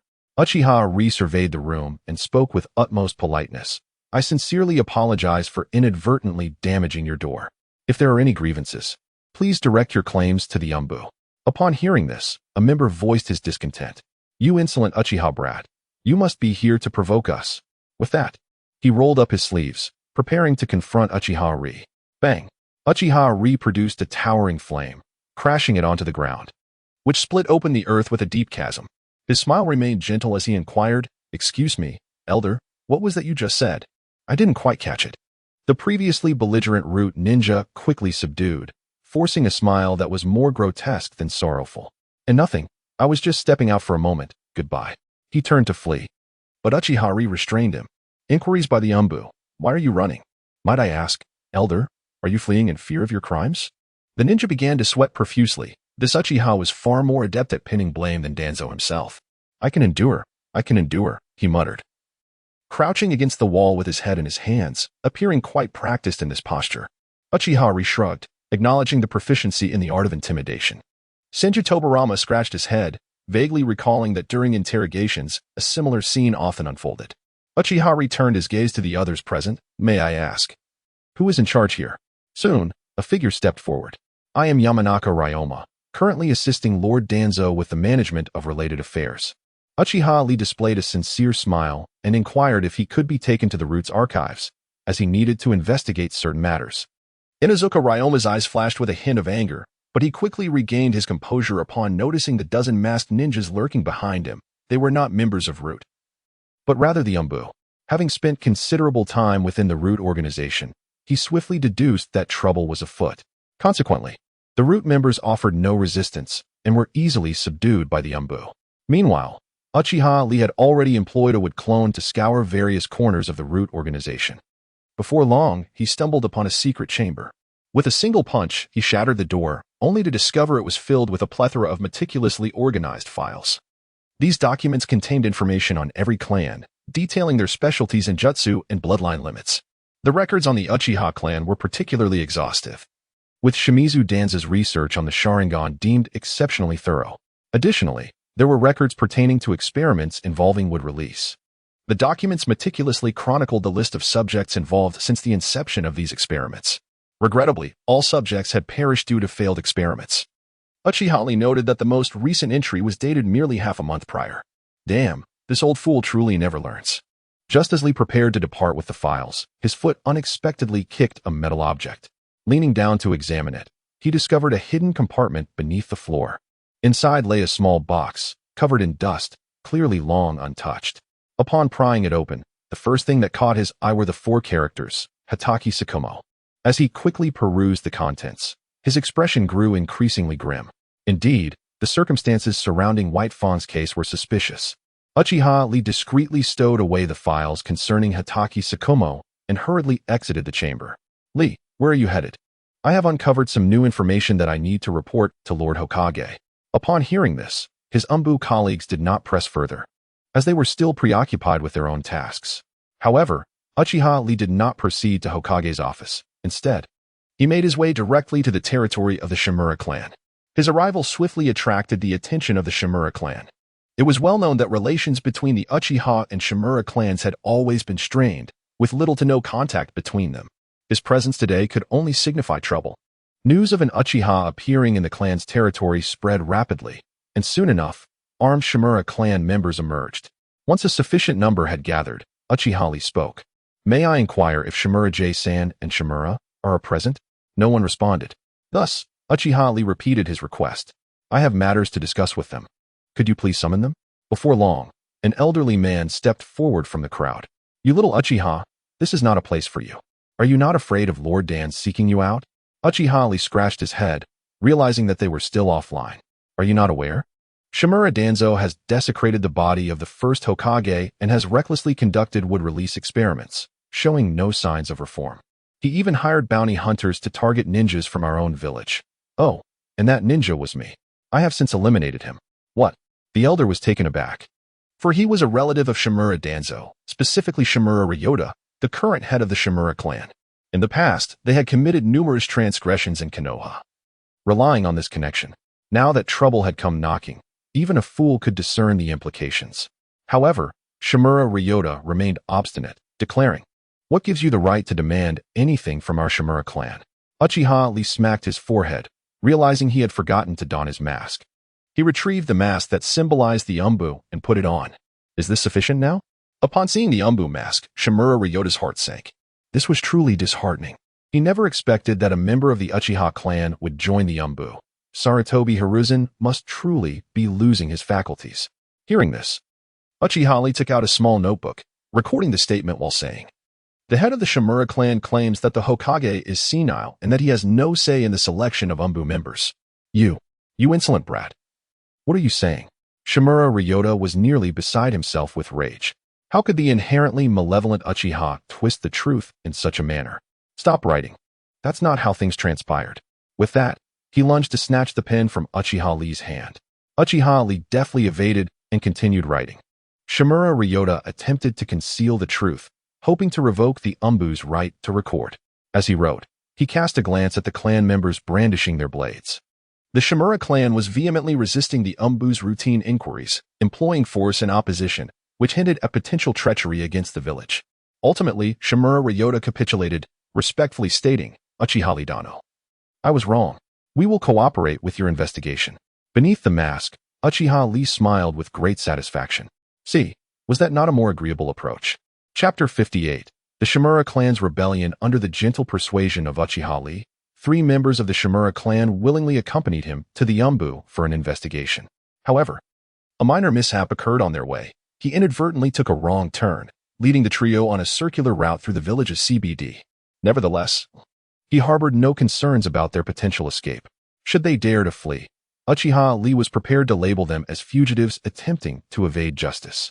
Ultimately, he submitted a report titled Shimura Ryota and others perish unexpectedly during their escape. The 4 of them strode confidently through the bustling market district, and news of the incident swiftly reached the Uchiha clan's territory. Uchiha Shana slammed his teacup onto the table, incredulous that the traitor had become Sarutobi Hiruzen's lackey.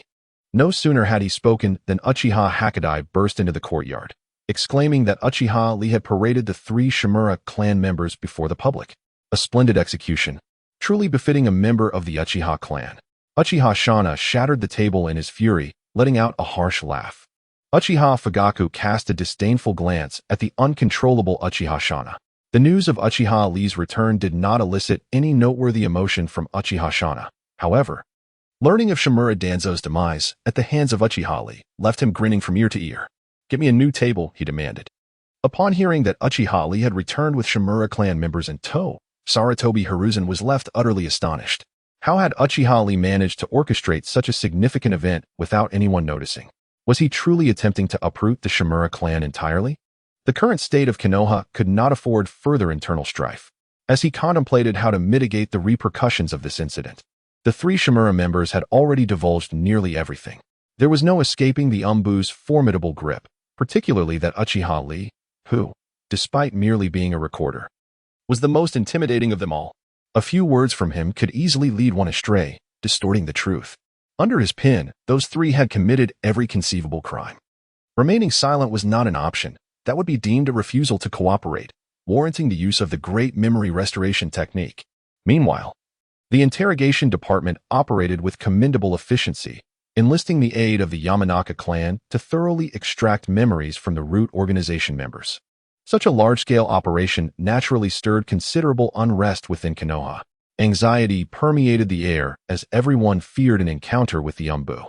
Some ninjas who had colluded with Shimura Danzo stealthily approached the Umbu, opting to confess their transgressions. Yet, what truly alarmed Sarutobi Hiruzen was the Uchiha clan. Upon learning of the Sharingan's presence on Shimura Danzo, they convened meetings at every opportunity. No matter what Uchiha Fugaku asserted, they were determined to rebel. Upon discovering this, Sarutobi Hiruzen swiftly distanced himself from Shimura Danzo, asserting that all wrongdoing stemmed from Danzo alone, and that he bore no responsibility for these matters. Now that Shimura Danzo was deceased, he vowed to uncover the truth and provide the Uchiha clan with a resolution. However, the fervent Uchiha clan remained obstinate in their disbelief, and the air within their territory was thick with tension. In this critical moment, Uchiha Itachi made his appearance at the meeting. "Elders, may I have but a moment of your attention?" Upon seeing Itachi, Uchiha Fugaku felt as though he had encountered a savior. It is important to note that to some, this young man, who had fervently targeted the Shimura clan, was considered a paragon of our generation. Shimura Danzo is a man I personally eliminated. The members of the Shimura clan fell by my hand as well. I am aware that some of my elders regard me as the descendant of a traitor and harbor biases against me. Yet, let us not forget that I carry the blood of the Uchiha. I swear upon the honor of the Uchiha to uncover the truth behind this matter. After Itachi's proclamation, the hall fell into a profound silence. The elders exchanged glances, and suddenly, a chorus of shouts erupted. "For the Uchiha! From the Uchiha clansmen, loyalty! The Uchiha clansmen, moved by your words, will instinctively support you in decision-making. My, oh my, what a little Uchiha imp I am. I must take my leave now. Please await my message." Uchiha Itachi utilized the Flying Thunder God technique and instantaneously arrived at the designated mark beside the 7th tree, 30 meters away from the Umbu. On the 3rd morning, Uchiha Itachi and Yuan Fei Shin no Suk organized their evidence and knocked on the door of the Hokage's office. "Come in." As they entered, they discovered that 2 advisors from Konoha had been waiting for quite some time. Before they could report, Tisen Komatsu voiced her dissatisfaction. "Itachi, your investigation has caused quite a stir, has it not?" Uchiha Itachi removed his mask and spoke slowly. Hokage-sama, do you share this sentiment? Sarutobi Hiruzen, puffing on his pipe, pondered a more tactful response. Itachi, you could indeed exercise more discretion. Hokage-sama, I ventured alone to the Shimura clan solely to request the cooperation of 2 of their members in the investigation that I was surrounded and nearly slain.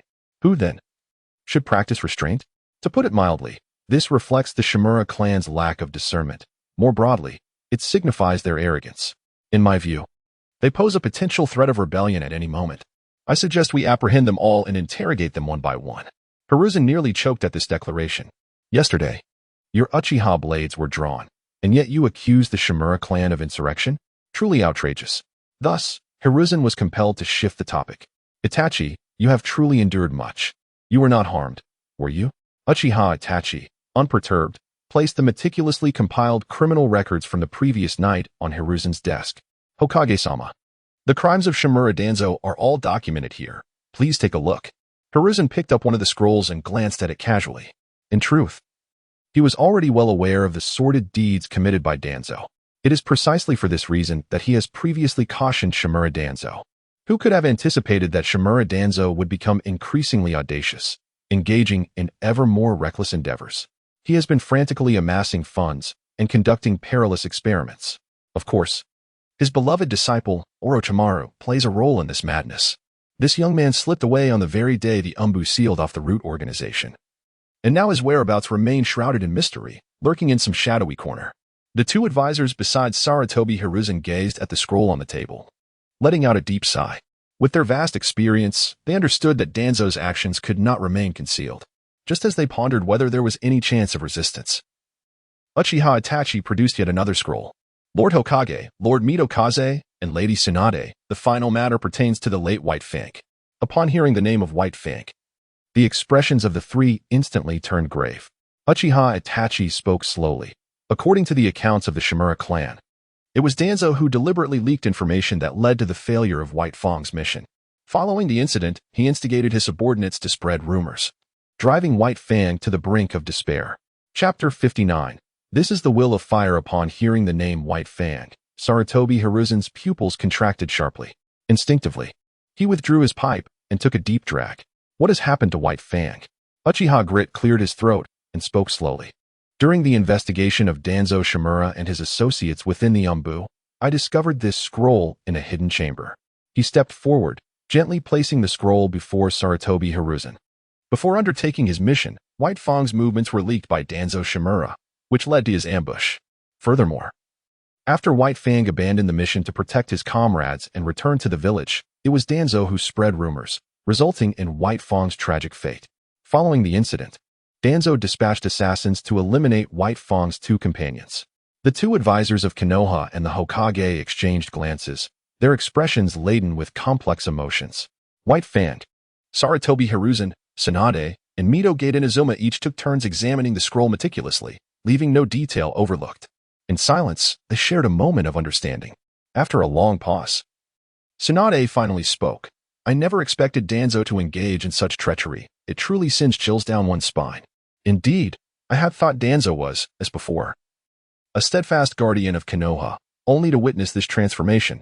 Uchiha Grit quietly observed their performance, thinking to himself, go ahead and express your outrage. After all, Danzo is dead, and he alone is responsible for these misdeeds. Hokage-sama, White Fang was undoubtedly a hero of our village. Even in death, we cannot allow him to suffer injustice. Sarutobi Hiruzen hesitated, recognizing the gravity of the situation. We must convene a high-level meeting in Konoha, conduct thorough research, verify the facts, and provide a prompt response. Suddenly, Uchiha Grit stepped forward, raising his voice. I vividly recall the day I entered the Ninja Academy when you stood before all the faculty and students, proclaiming the will of fire. It is utterly incongruous for White Fang to die with unavenged grievances. This does not align with the will of fire in the least. As Grit's words echoed in the office, an eerie silence enveloped the room. The 2 Konoha advisors wished they could vanish on the spot, cursing the day they had come. This matter had escalated beyond their control. Who could withstand such pressure? Sarutobi Hiruzen was momentarily taken aback, nearly forgetting that Uchiha Grit possessed a profound understanding of the will of fire, rivaling even his own. The will of fire has always been Konoha's unwavering truth. Regardless of the circumstances, no one must violate the principles of the will of fire. The last time his own son, Asuma Sarutobi, questioned the will, Hiruzen nearly lost his temper. Now, with Grit invoking the will of fire once more, there could be no sweeping this under the rug. Grit, I understand your sentiments. We shall restore White Fang's honor. As for Shimura Danzo, he has egregiously exploited his position to commit numerous acts that endanger both the village and its inhabitants, rendering him utterly irredeemable. I know what must be done. Shinobu, Riku, you have both endured much these past few days. Sarutobi Hiruzen sighed deeply, suddenly feeling an overwhelming fatigue. Perhaps it is time to retire and allow a capable young individual to assume the mantle. Uchiha Riku spoke earnestly. Everything is for Konoha, just as you, Lord Hokage, have done. Sarutobi Hiruzen nodded, feeling an inexplicable sense of being manipulated. If there are no further matters, you two may return and rest. Yes, Father, Lord Hokage. Shinobu Sarutobi turned to leave, but Uchiha Riku spoke once more. Lord Hokage, Shimura Danzo is deceased, and the Shimura clan associated with him is under investigation. However, preliminary findings indicate that Danzo had profound connections with Orochimaru.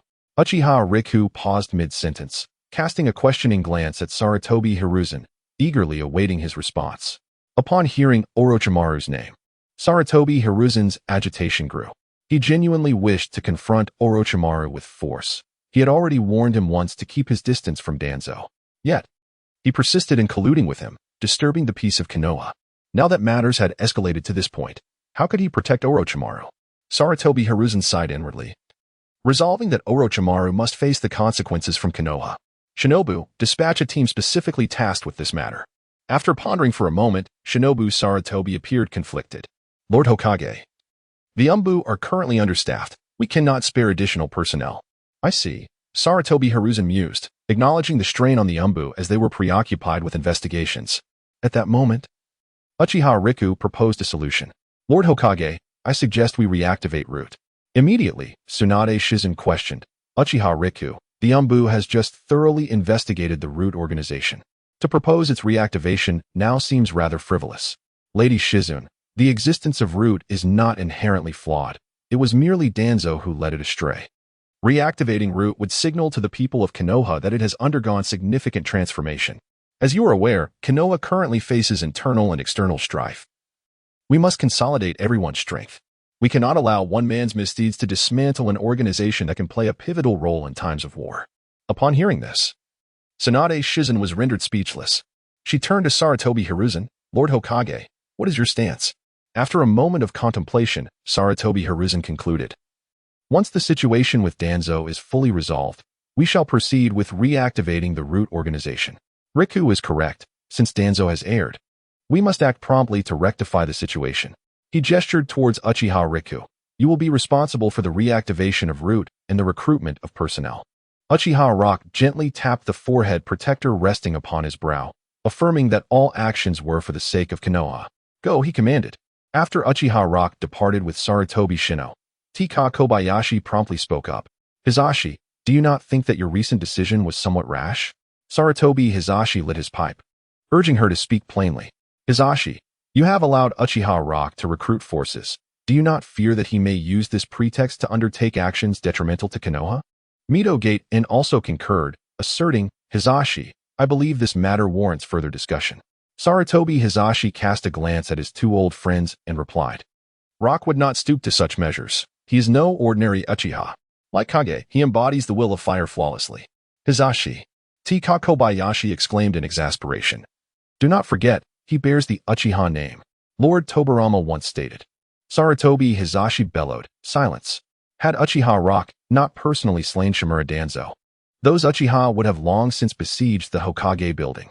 My trust in Uchiha Rock signifies my trust in the Uchiha clan. Do you both understand? Upon hearing Sarutobi Hizashi's furious outburst, the two advisors fell silent.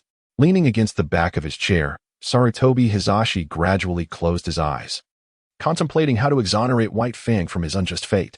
Chapter 60. Gift. As Uchiha Riku exited the Hokage's office, the night had already enveloped the sky. He stood atop the stone steps, quietly gazing at the moon above.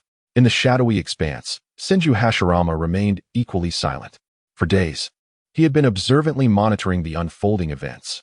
Now that the truth had been laid bare, a sense of relief eluded him entirely. The scroll chronicling Shimura Danzo's myriad misdeeds pierced his heart with unrelenting anguish. The promise made by Monkey to vindicate White Fang had granted him but a fleeting moment of ease before discontent surged anew within him. Where were you all this time? Did you, as Hokage, remain oblivious to Danzo's transgressions? Without Riku, how many more shinobi would have suffered unjustly? Riku, thank you, he said. Though Uchiha Riku sheepishly scratched his head, revealing a broad grin. Lord Hashirama, I ought to thank you as well. Were it not for your intervention, I would have met a far grimmer fate. Hashirama paused momentarily, taken aback. You truly are, he mused, struggling to find an apt expression. He quietly lamented to himself that he should have spent more time studying alongside Tobirama in their youth. At that moment, Sarutobi Shinzo emerged slowly from the Hokage's office, rubbing his neck. Leave the rest to me, Riku. Uchiha Riku nodded gently, acknowledging the burdensome task before Shinzo. Please take care. Rebuilding the root organization will not be an easy endeavor. Indeed, I shall exercise caution. After bidding farewell to Sarutobi Shinzo, Uchiha Riku promptly returned to the Uchiha clan grounds. Without indulging in idle chatter, he sought out Uchiha Fugaku directly. Upon Riku's arrival, Fugaku exhibited notable excitement. As he poured tea, he inquired, Riku, what brings you here at such a late hour? In his eyes, Uchiha Riku had become a significant benefactor of the Uchiha clan. Previously, some clan members harbored discontent due to his lineage linked to the Senju clan. However, his decisive action in eliminating Shimura Danzo had shifted their perceptions dramatically. It was well known that Danzo had covertly undermined the Uchiha. In a sense, had it not been for Danzo, the relationship between the Uchiha and Konoha would not have been so fraught. Now that Danzo had been vanquished, the clan members could hardly contain their joy. Even contemplating a grand feast to celebrate for 3 consecutive days and nights, were it not for Fugaku's restraint. Uchiha Riku sipped his tea and gently set the cup down. Clan leader Fugaku, I have submitted the evidence of Danzo's crimes to the Hokage. He assured me that he would provide the villagers with a satisfactory resolution. Upon hearing this, Uchiha Fugaku's hand trembled, nearly spilling the scalding tea into Riku's lap. Is it true? Truly?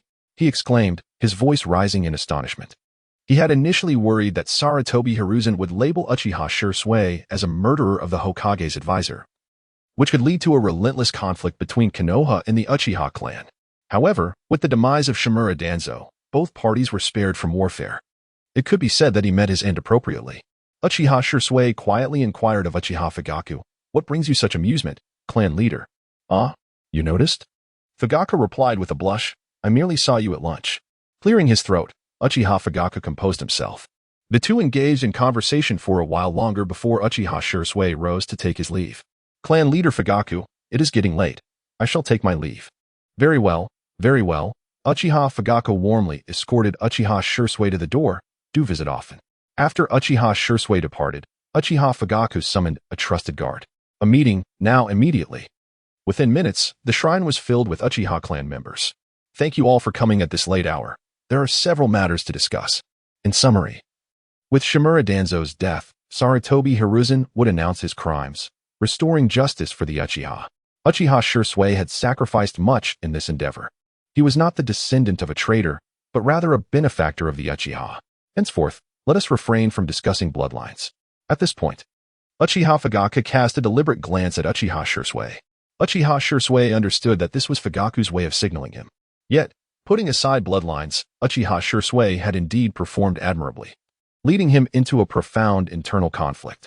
Had he been mistaken in his previous judgments? After the meeting, Uchiha Shisui stood alone before the portrait of Uchiha Madara, remaining there until dawn. Unbeknownst to him, Uchiha Shisui had returned to his bed and slept soundly until noon. The following day, he emerged from his room, still groggy. Shisui, is there lunch? What the? Upon surveying the living room, he found it filled with Uchiha clan members, including the hawkish Uchiha Itachi and others. Uchiha Shisui blinked. Big brother Shisui, the elders arrived early this morning. Instinctively, Uchiha Shisui took a half step back, a kunai slipping from his sleeve. Shisui, come here. Oh. Uchiha Shisui hurriedly approached Uchiha Shisui, peeking curiously at the gathering. Esteemed elders, may I inquire what brings you to my home? Noticing Uchiha Shisui's evident nervousness, they exchanged wry smiles, realizing he had misunderstood the situation. Shisui, clan leader Fugaku held a meeting last night, and shared everything you have done for the Uchiha. He said you have always acted for the Uchiha, not as a descendant of a traitor. We have misjudged you. As they spoke, they gestured towards a mountain of gift boxes. A small token of our appreciation, please accept it. Should you require our assistance in the future, do not hesitate to ask. Hearing this, Uchiha Shisui was momentarily taken aback. Is the development of events truly so swift? Just by taking down Shimura Danzo, have I suddenly become a paragon of virtue? Meanwhile, Senju Hashirama, who was watching the live broadcast, wore a smile. He was aware that previously, Uchiha Shisui was not well received among the Uchiha clan, with some even brandishing weapons to teach him a lesson. However, judging by their current demeanor, it seemed they had altered their perspective. Hashirama pondered whether, if they were willing to trust Uchiha Shisui, it might pave the way for a reconciliation between Konoha and the Uchiha clan. Upon hearing this, Uchiha Shisui sheathed his kunai. The seniors were far too courteous. It was only right. You should rest well. We shall take our leave. A raucous group of Sharingan users departed from the living room, leaving Uchiha Shisui and Uchiha Itachi in a state of bewilderment amidst the pile of gifts. Brother Shisui, Uchiha Itachi prodded Uchiha Shisui. They didn't even call you a traitor this time. Shisui was momentarily taken aback. It was indeed hard to believe how amicable the Uchiha clansmen had been today. Setting that aside, let us see what gifts they have brought. Uchiha Shisui and little Itachi sat on the floor, unwrapping the presents one by one. The gifts were rather conventional: ninjutsu scrolls, ancient texts, ornaments, and even a television. That evening, little Itachi joyfully watched television in the living room. Uchiha Shisui retreated to his study, contemplating how to procure some funds to address the restructuring of the root organization. Tsunade was indeed affluent, yet one could not simply fleece her like a sheep. After deliberating for a while, Uchiha Shisui suddenly thought of the Shimura clan. They should be quite well off. Borrowing 10 or 8 billion shouldn't be too excessive, right? Chapter 61. The house inspection time swiftly passed, and 10 days had elapsed. During this period, Uchiha found himself exceedingly occupied. The newly established root organization was being meticulously prepared. On one hand, he had to deliberate on the selection of candidates for the root organization, inundating numerous ninjas with invitations for interviews, leaving him parched and fatigued. On the other hand, he was tasked with resolving the historical issues left by Shimura Danzo. During this time, Uchiha meticulously re-evaluated the evidence of Shimura Danzo's crimes. Upon his reassessment, he discovered lingering ambiguities within the Shimura clan. Consequently, he resolved to revisit the Shimura clan in search of additional intelligence. As dawn broke, Uchiha stood at the entrance of the Shimura clan's territory, bearing the weight of his ominous intentions, his three-tomo Sharingan glimmering with a blood-red hue in the shadows. Upon his arrival, the faces of the Shimura clansmen morphed into expressions of dread. Their sentiments towards Uchiha were a tumultuous blend of hatred and fear. The last time he had come, he had seized the clan leader and 2 other clansmen without a word, and they had yet to return. Rumors had since circulated, suggesting that the 3 had suffered greatly, with whispers indicating that they might never return. This situation left the clansmen deeply unsettled, ever since Shimura Danzo had assumed the role of Hokage's assistant. Such occurrences had never transpired. Moreover, the audacity of this young man bearing the Uchiha surname to confront them once more was alarming. They speculated that he must harbor ill intentions, and they resolved to ignore him, hoping that Uchiha would depart if left unacknowledged. To their astonishment, Uchiha remained silent, wandering aimlessly within the clan's premises. He poked and prodded here and there, resembling a petty vagabond. The clansmen, indifferent to his presence, thought it best to let him be, as long as he did not ransack their homes. However, after a fruitless search, Uchiha, bearing his ominous intentions, began to scrutinize each household, inciting discontent among the Shimura clan. Under Danzo's indoctrination, they believed the current Hokage to be merely a figurehead, one who merely muddled through serious matters, minimizing conflicts and preaching love and peace, insisting on avoiding internal strife. They thought that capturing a few clansmen would suffice to appease the situation, shifting the blame onto them while portraying the rest of the clan as innocent, hoping that time would allow everyone to forget. Yet, who could have anticipated that the current atmosphere suggested that Uchiha was not so easily deceived? It felt as though he was intent on wiping them out entirely. While meandering through the clan, Uchiha appeared to be casually indifferent, yet he was meticulously observing every detail.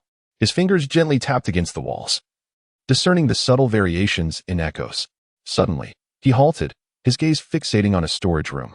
Just as he was about to enter, a bold clansman spoke up, asserting that this storage room was their private property and that even the Umbu should not intrude upon private residences. A subtle smirk played upon Uchiha Ri's lips. You wish to keep it hidden? The Shimura clan members obstructed the entrance, resolutely refusing passage. Are you truly forbidding me? Indeed. We are. As soon as the words fell, Uchiha Ri's three tomo began to spin wildly. In an instant, one of them collapsed to the ground with a thud. The remaining clan members turned pale, realizing that it was the genjutsu for which the Uchiha clan was renowned. However, they were astonished that this young Umbu in turn dared to take such action. Are there any objections? He inquired. Silence ensued.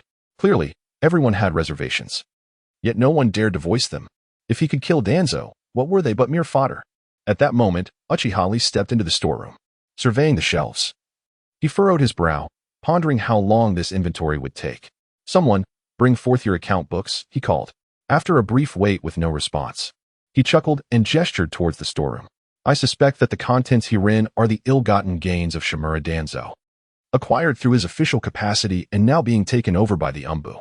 Upon hearing this, the Shimura clan members could not contain their outrage. Summoning their courage, they stepped forward, arguing that the Umbu should adhere to reason. How could they simply declare a takeover? This was outright robbery. Uchiha Ri tilted his head toward the dozen or so Shimura clan members, removed his mask, and smiled amiably. Why are you so anxious? Once we ascertain the facts, we will naturally return what belongs to you. He then shifted his tone. Or do you doubt the Hokage? Here we go again, they thought. No. We certainly have faith in the Hokage. Then do you doubt me simply because I bear the Uchiha name? Uchiha Ri tapped his head thoughtfully. The Hokage once stated that every villager is an integral part of Konoha. Your open hostility toward the Uchiha suggests that you do not regard the Hokage highly. As he spoke, he took out a notebook, preparing to document the Shimura clan's blatant defiance of the Hokage's orders, bullying the vulnerable Uchiha clan. Tell me, is this not a matter of concern? Vulnerable Uchiha? You're practically shitting on our necks. Hey, you can't just say whatever you want. Just then, hurried footsteps approached from afar. Sarutobi Shino rushed in, accompanied by several Umbu ninjas. Lee, why are you acting alone without informing me? He glanced at the fallen Shimura clan member and sighed. Take him to the hospital. Senior Shino, I thought I would just take a look since everyone was quite busy. No need to trouble you. Shino nodded. Acting independently is, in principle, not permitted. He then smirked slightly. Let this be a first and last occurrence. I understand. What transpired? Why are the Shimura clan members so agitated? Uchiha Ri cast a glance at the surrounding clansmen before giving Sarutobi Shino a knowing look. Sarutobi Shino maintained a composed exterior, yet internally he sighed. Earlier that day, his father, Sarutobi Hizashi, had approached him, advising him to mitigate the repercussions of the events involving Shimura Danzo. Uchiha Ri, brimming with youthful exuberance, often acted impulsively, easily escalating conflicts. Sarutobi Shino had assured him of a timely intervention, yet he had arrived too late. Previously, Uchiha Ri had single-handedly returned with 3 members of the Shimura clan, making a considerable commotion throughout the CBD. The situation, already precarious, was now widely known. With his current demeanor, it seemed he intended to seize the assets of the Shimura clan, which was somewhat troubling. Sarutobi Shino pondered for a solution but could not devise a satisfactory plan. Perhaps it would be best to leave it to his father, the Hokage. Shino-senpai, your arrival is timely. You are more adept at this sort of confiscation than I. Uchiha Ri remarked. Sarutobi Shino was taken aback. Confiscation? Lee, what are you suggesting? Essentially the same. I shall prepare the action report, and this task is yours. What do you mean? Sarutobi Shino began, but Uchiha Ri had already vanished. The next moment, a report titled Activity Report on the Review of the Shimura clan's Large Unaccounted Assets appeared on Sarutobi Hizashi's desk. Hizashi rubbed his temples in exasperation. Uchiha Ri was remarkably efficient, as if he were a one-man squad. Hokage-sama, please grant your approval. Sarutobi Hizashi, realizing the situation had progressed to this point, reluctantly signed the document. Very well, but remember, do not cause unnecessary casualties. I understand, please rest assured. In the next instant, Uchiha Ri reappeared at the Shimura clan grounds. Look, Hokage-sama has signed. Let us act swiftly. Upon seeing his father's signature, Sarutobi Shino wasted no time. Umbu, please cooperate with the operation. With the assistance of the Umbu, a substantial portion of the Shimura clan's assets was temporarily confiscated. Umbu members stationed at the entrance deprived them of their rights to leave. Meanwhile, Uchiha Lee took on the role of auditor, meticulously scrutinizing the accounts. After several days, he felt as though he might lose his hair. Sarutobi Hizashi, too, found little respite, frequently inquiring about the latest developments. Shino, is there any unrest among the Shimura clan? Hokage-sama, initially, there were indeed villagers expressing dissent, clamoring to see you. But Uchiha Lee simply planted his blade at the entrance, and silence ensued. Sarutobi Hizashi coughed lightly, surprised by Uchiha Lee's firmness. However, to his astonishment, the approach proved effective. Knock, knock, knock. Come in. Uchiha Lee entered, carrying a hefty stack of ledgers. He spoke plainly, Hokage-sama, take a look, it is truly alarming. Sarutobi Hiruzen skimmed through the ledger, growing increasingly agitated with each passing moment. In essence, the Shimura clan acted as henchmen, leveraging Shimura Danzo's power to oppress the weaker clans. Whenever they noticed a thriving business, they would intervene, either purchasing the establishment at a base price and ousting the original owner, or forcibly establishing a partnership to reap considerable profits. The feeble villagers, though seething with indignation, dared not voice their grievances, swallowing their resentment and cursing them in silence. A few brave souls attempted to lodge complaints, but their efforts were in vain. It was rumored that they were intercepted by mysterious figures before even reaching the streets, dragged back home. Over time, any thoughts of resistance faded away. Outrageous, absolutely outrageous. Sarutobi Hiruzen slammed his hand on the table, his eyes blazing with fury. Lord Hokage, Uchiha Itachi inquired, shall we continue the investigation? Continue the investigation? Hiruzen replied with a wry smile, acknowledging the gravity of the situation. He had no choice but to press on. As for who would ultimately bear the brunt of the findings, that would be their misfortune. Investigate. Under Hiruzen's directive, the shady dealings of the Shimura clan were thoroughly exposed. The unjust funds accumulated over the years through various channels were confiscated by Konoha, and the implicated clan members found themselves incarcerated by Uchiha Itachi. The confiscated assets were allocated to the restructuring of the root organization. Naturally, Itachi retained a modest portion for himself. 70% seemed reasonable for his efforts. Senju Hashirama, however, was bewildered, lost amidst the overwhelming numbers. He only knew that Shimura Danzo had engaged in numerous clandestine activities detrimental to the village. Observing Itachi's weary figure, he remarked, Itachi, you have truly worked hard during this time. Itachi offered a faint smile, Lord Hashirama, it is all in service of protecting our village. A week later, the events surrounding Shimura Danzo came to a complete conclusion. Subsequently, Sarutobi Hiruzen publicly exonerated White Fang, allowing this celebrated ninja, who had contributed greatly to Konoha, to finally rest in peace. Father, Lord Hokage has cleared your name, declaring you a hero of the village. Kakashi Hitaki wept bitterly before the memorial stone. I have always said that Shodaime-senpai was my idol. At that moment, Uchiha Itachi appeared beside Kakashi. Much like on the day of Hitaki Tsukumo's passing, presenting a bouquet of flowers and gently placing it down. Itachi, Kakashi sobbed. Thank you. From Kakashi. You have acquired water release. Great waterfall technique. Itachi nodded. I have a mission to complete, and I hope to receive your assistance. Without a moment's hesitation, Kakashi readily agreed. Sure. Itachi grinned, knowing Kakashi would comply, though he had not anticipated such a swift affirmation. Kakashi, have you considered that the last time you accompanied me? It nearly cost me my life? Kakashi retorted. So, is this time still perilous? Uchiha Rika suddenly recalled the scene in the original story where Kakashi first encountered Orochimaru during the Chunin exams. He nodded, acknowledging the danger. It could indeed be fatal. Kakashi also nodded, casting a glance at the memorial stone of his father, Tsukumo Hitaki, and wiping away the tears from his eyes. All right, follow me, he said. Uchiha Riku turned and walked away, with Kakashi promptly following. Outside the hot spring inn, Kakashi's eyes widened in alarm. Riku, the perilous mission you mentioned. It isn't about capturing a spy hidden among us, is it? Uchiha Riku shook his head. We will wait here. The ally we seek is inside. Huh. Kakashi's eyes brimmed with questions, wondering what Riku was truly up to. At that moment, sharp explosions erupted from within the inn. Ah, someone's peeping. Ladies, let's deal with him. It's that white-haired voyeur. This isn't the first time. Don't run. I'm reporting you to Lord Hokage. The cacophony of screams, blows, and footsteps intertwined, causing a sensation of overwhelming chaos. Just then, a tall, white-haired man vaulted over the wall, landing gracefully on the street. Jiraiya wiped the sweat from his brow. Expressing his dissatisfaction, as an artist of my caliber, I am simply not understood by you mundane folk. Carefully, he tucked his sketchbook into his pocket, preparing to move to his next target. Unexpectedly, a ghostly voice called out from behind him. Good morning, Lord Jiraiya. Startled, Jiraiya's hair stood on end, resembling a prickly white hedgehog.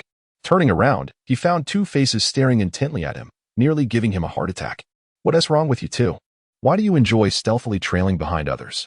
Uchiha Riku raised his middle finger. How can you, a grown man who enjoys peeping at older sisters while they bathe, say such things? Jiraiya gave both Riku and Kakashi a light rap on the head. You're still young and don't understand the nuances. Once you start down a certain path, it's hard to stop. With that, he produced a book titled The First Volume of Paradise of Intimacy and censored. Here, let me broaden your horizons. Uchiha Riku took a glance at the book before stuffing it into Kakashi's backpack. Kakashi visibly panicked. Riku, what are you doing? I don't read such books. At this, Uchiha Riku wore a knowing smile. Oh, so you do recognize what this book is? Kakashi shook his head vigorously. I don't know. Stop making wild claims. Cough, cough. Jiraiya interrupted, clearing his throat to halt their banter. Why have you two come to find me? Is there something you need? Uchiha Itachi inquired, his expression turning serious. Indeed, there is, Jiraiya replied, no longer engaging in idle chatter. Orochimaru has defected. By the orders of Lord Hokage, I am tasked with recruiting members from the Root organization. Our first mission is to apprehend Orochimaru, and I require your assistance. Jiraiya's voice rose sharply, and upon hearing Orochimaru's name, he instinctively clenched his fists. Has the old man finally made up his mind? Yes. The Hokage himself has declared that Orochimaru must be captured. Upon hearing this, Jiraiya felt a heavy weight upon his heart. He understood that in the mind of his mentor, Sarutobi Hiruzen, Orochimaru had always been his most prized disciple. Hiruzen had even stated on more than one occasion that Orochimaru had the potential to become Hokage one day. However, Orochimaru's repeated transgressions against his teacher's principles had ultimately led to Hiruzen losing faith in him. With a deep sigh, Jiraiya conceded, I will join you. Orochimaru is a cunning and formidable adversary. Without my involvement, you will surely suffer losses. Thank you, Jiraiya, came the response. Jiraiya waved his hand dismissively. Enough with the pleasantries. Let us act swiftly. Meanwhile, in the Hokage's office, Sarutobi Hiruzen furiously hurled a scroll across the room. Those weasels have overstepped their bounds, he muttered angrily. The news of Shimura Danzo's demise had swiftly reached the ears of the other villages, provoking some unsettling thoughts among them. In the past, Konoha had boasted the likes of Senju Tobarama as Hokage and the formidable Jinchuriki, Uzumaki Mido, safeguarding the village. The elite of his guard possessed exceptional strength and vast experience. Moreover, the Konoha White Fang wreaked havoc on the battlefield. Who would dare challenge Konoha? That would be an invitation to disaster. But the present was starkly different. The elders had aged, and many had perished.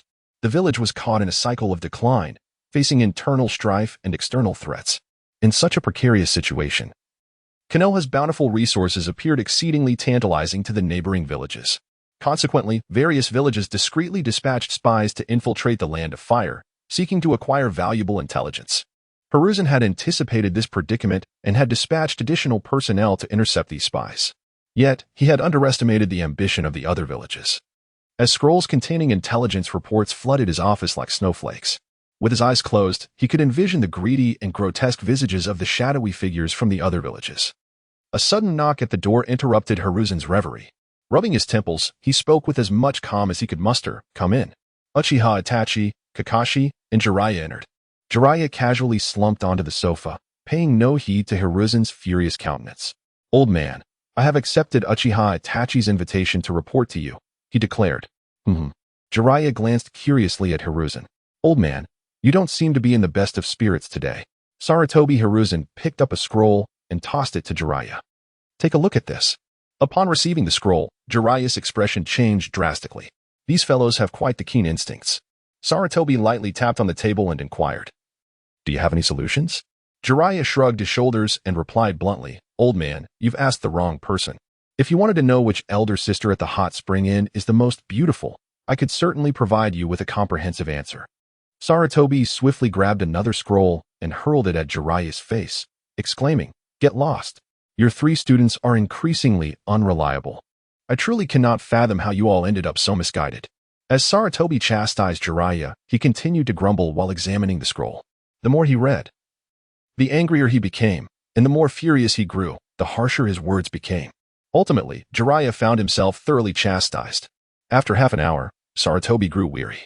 He cleared his throat and lifted his teacup to take a sip. In this moment, Uchiha Itachi seized the opportunity to present his own thoughts. Lord Hokage, I have a rather immature idea. Chapter 62. The legendary Nine-Tails speak. I am listening, he said. The probing of the hidden villages merely aimed to ascertain the current strength of Konoha. What we require now is a display of power to deter these avaricious ninjas. Sarutobi Hiruzen pondered for a long while before finally letting out a sigh. There was truth in his words. Indeed, it was the reality of the situation. However, Konoha was in a precarious state, a fact as solid as iron. The more we exhibit, the more we expose. Is this not akin to lifting a stone only to drop it on one's own foot? In this day and age, Konoha could not withstand the backlash from an all-encompassing intimidation. Uchiha Ritsu chuckled lightly, suggesting that under the pretext of pursuing Orochimaru, the various ninja villages could witness firsthand that Konoha's genin were more than capable of overpowering their elite. Upon hearing this, Sarutobi Hiruzen's eyes brightened. It made sense. Uchiha Ritsu's strength was currently formidable, yet he remained a mere genin. If other villages were to learn that Konoha's genin possessed such prowess, they would surely harbor trepidation towards Konoha. Given the current circumstances, this indeed appeared to be a sound strategy. Suddenly, Sarutobi Hiruzen pondered a potential issue. Ritsu, what if the other villages refuse your investigation, claiming that Orochimaru is not present? Uchiha Ritsu smiled, responding, if I assert that Orochimaru is here, then he had better be. As soon as he spoke, Sarutobi Hiruzen felt a chill sweep over him. This tactic was reminiscent of a lesson he had heard from Tobirama-sensei, implying that if one fails to grasp reason, one might receive a few blows. He looked at the young man with the spiky hair and suddenly felt a strange sensation. He promptly shook his head, casting aside the chaotic thoughts from his mind. Let us proceed with this plan, Ritsu. I will draft a letter, hoping they will grant me some courtesy. Understood. The three turned to depart, but Sarutobi Hiruzen added, be cautious. Rest assured, Hokage-sama, I shall return alive. Uchiha Ritsu assured him in his heart. Indeed, right, Lord Hashirama? Senju Hashirama laughed heartily, declaring, you are the future of Konoha. I shall ensure your safety. Once Sarutobi Hiruzen finished the letter, the trio exited the office. They agreed to set out as soon as Jiraiya tracked down Orochimaru's whereabouts. Meanwhile, Uchiha Ritsu was invited to dinner at the home of Namikaze Minato. At that moment, the spirited Kushina Uzumaki had prepared a meal and awaited Ritsu's arrival. Upon hearing a knock at the door, she hurried to answer. Ritsu, good evening. Good evening, Kushina, he replied. Please, come in, she said with a beaming smile. Suddenly, a look of pain crossed her face, and malevolent chakra began to seep from her body. The chakra coalesced into the spectral tails of the fox demon, faintly visible behind her. Within her, the nine tails erupted with a frenzied roar. Damn you, Uchiha Madara. Why are you still alive? The expression on Uzumaki Kushina's face grew increasingly pained. She could not comprehend why the nine tails had suddenly erupted, uttering words beyond her understanding. She issued a warning to the struggling beast, Nine Tails. Behave yourself. The creature, in a fervor, retorted, Container, release me. I shall slay Uchiha Madara. Kushina, exasperated, thought to herself that Madara had long since perished, and this being before her was merely Uchiha Grit, who bore a passing resemblance. No, he is Uchiha Madara. I can sense the malevolent chakra within him. Even the other half, I am quite familiar with. Kushina, in disbelief, reiterated that Uchiha Grit was simply an echo of Madara's visage, with no true connection to him. Yet, the Nine Tails refused to heed her words, growing ever more frenzied. Ultimately, even the seal began to show signs of loosening. Kushina, what is happening? Wolfing Minato inquired anxiously. It's the Nine Tails. It wants to converse with Uchiha Grit, though I cannot fathom its madness. At that moment, Senju Hashirama paused. This girl named Kushina, is she the Nine Tails host after Mito? Indeed, Lord Hashirama. Stroking his chin, Hashirama acknowledged the perilous nature of the Nine Tails' power. Even sealed, I can still sense that wicked chakra. Uchiha Grit ceased his dialogue with Hashirama, his Sharingan spinning wildly. With Kushina's assistance, he entered the sealing space and encountered the imprisoned Nine Tails. Is this truly the legendary Kurama? It appears rather adorable. The Nine Tails immediately erupted in fury, violently tearing at its chains. Uchiha Madara. Upon laying eyes on Grit, it was flooded with haunting memories. A figure named Uchiha Madara, a demonic force within the ninja world, had wielded dark ocular techniques to control it, using it as a weapon against Konoha. Then it was subdued by an even more malevolent being, the ninja god Senju Hashirama, who had pummeled it into submission, declaring it too dangerous to remain free. Listen to the absurdity of your words. You're calling me dangerous while you remain silent with each blow. It strained to lift its head, gazing at the youthful visage of Uchiha Madara, locking eyes with his Sharingan. It was over the Nine-Tails' body gradually stiffened, its struggles waning. Yet, it began to laugh. Ha ha ha, Uchiha Madara. Your ocular jutsu has weakened to the point that even I, sealed away, cannot be controlled. Veins bulged on Grit's forehead as he turned to Kushina. May I give it a beating? Kushina looked back, tacitly consenting to Grit's request. Seizing the moment, Grit rubbed his hands together. Lord Hashirama, let us go. We're on it, Grit. The two clapped their hands together, and a blurred, faint green apparition emerged behind them. The Nine-Tails, witnessing this scene, nearly fainted from fright. No. My friend, how could Senju Hashirama still be alive? Moreover, how did you both come to share a single body? Did that white-haired individual named Senju Tobarama merge you together? Just as the Nine-Tails pondered this, a colossal fist descended upon it. Bang, bang, bang. After a moment, the chakra surrounding Uchiha Obito dissipated like a receding tide, and the crimson Sharingan was extinguished. He gently stroked the furry head of Kurama, asking, Are you convinced now? Kurama scoffed, Foolish Uchiha Madara, or perhaps Senju Hashirama. I am renowned for. Would release, you have my respect. From Kurama, you have acquired a modicum of Nine-Tails chakra. From Kushina Uzumaki, you have obtained a fragment of the Uzumaki bloodline. Kushina Uzumaki gazed at Uchiha Obito, who was seated cross-legged on the ground, nearly dropping her jaw in astonishment. Ordinarily, the Nine-Tails would often attempt to break free from its seal, causing her considerable distress, although she always managed to seal it again. It was indeed the first time that someone had forcibly subdued it as Obito did. Uchiha Obito, sitting cross-legged, looked up at the tightly bound Kurama. Kurama, is there not a matter that could be resolved through calm discussion rather than resorting to violence? Chapter 63. Reboot. The Nine-Tails thrashed wildly in the ceiling space, its blood-red eyes fixed intensely on Uchiha Lee, burning with rage and resentment. It yearned to sink its teeth into this detestable brat, yet the binding force rendered it immobile. Listen, is this even human speech? You activate your Sharingan and swing your fists at me without restraint. Afterward, you suggest we sit down and have a proper discussion. Are you even alive? The Nine-Tails cast a wary glance at Uchiha Lee, a flicker of unease crossing its gaze.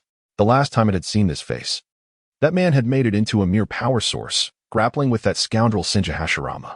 Just like today, it had been beaten mercilessly. Then it was tossed aside like a chick and handed over to Uzumaki Mido. From that moment on, it became a sealed beast, utterly stripped of its freedom. The man and the beast exchanged glances, silence enveloping them. Uchiha Lee sat cross-legged on the ground, once again lamenting the favoritism of the Sage of Six Paths. When chakra was distributed back in the day, it likely went something like this. Shikaku received one share, and the Nine-Tails another. Then, another beast received a share. And once again, the Nine-Tails received one.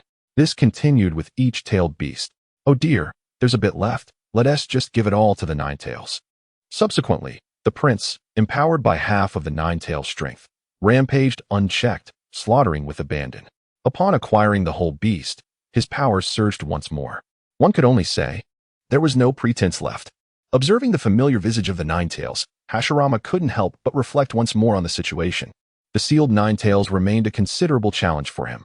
The decision to seal it had indeed proven wise. Uchiha Lee nearly choked.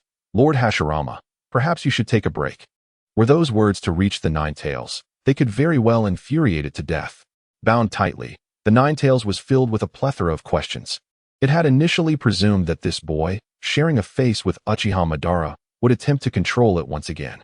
To its astonishment, he merely beat it up and then ceased all further action, leaving the beast perplexed. Who exactly was Uchiha Lee? Hey, you little brat, what manner of creature are you? How is it that you possess a visage as loathsome as Uchiha Madara's, yet wield that even more odious would-release technique? Uchiha Lee stood before the Nine-Tails, lifting his head to meet its blood-red gaze. You inquire what kind of monster I am. Truthfully, I am uncertain myself. If I had to venture a guess, I might be an experiment of the second Hokage, Tobarama Senju. The Nine-Tails' ears twitched slightly, clearly taken aback by this revelation. It vaguely remembered that the Tobirama Lee spoke of was indeed a notorious experimenter, whose clandestine endeavors had once faced opposition from the previous Jinchuriki, Uzumaki Mido. What the Nine-Tails had not anticipated, however, was that Senju Tobirama had truly succeeded in merging with the immensely powerful wood release of Senju Hashirama. I find myself perplexed by my existence in this world, uncertain of the significance I hold within it. Perhaps I am merely a tool, destined to fulfill a certain task. Uchiha Riku's words left the bewildered Nine-Tails in further confusion. However, hidden within the space of his being, Senju Hashirama let out a deep sigh. Throughout their time together, he had developed a closer bond with Uchiha Riku. Their repeated collaborations to safeguard Konoha revealed the fervent spirit of the will of fire burning within them. Yet, Riku's recent utterance instilled doubt in Hashirama's heart. What was the true purpose behind Tobirama concealing his soul within Riku's body? Was it genuinely for the sake of his resurrection? But if he were to resurrect through Uchiha Riku, what fate would befall Riku? Would he extinguish his spirit? Hashirama furrowed his brow, tormented by inner conflict. He was well aware of his brother Tobirama's relentless coldness, willing to sacrifice anything for the sake of Konoha. However, if Tobirama intended to sacrifice Uchiha Riku for his own revival, Hashirama could not accept such a fate. Tobirama, Riku is a good child. This is not right. As Riku continued to interact with Kurama, a melodious electronic voice suddenly resonated in his mind. From Senju Hashirama, you have acquired the wood release, with dragon technique. Uchiha Riku exclaimed, huh? I didn't do anything, yet it just happened? He hadn't anticipated that an ordinary dinner would yield such unexpected rewards. A mere tool.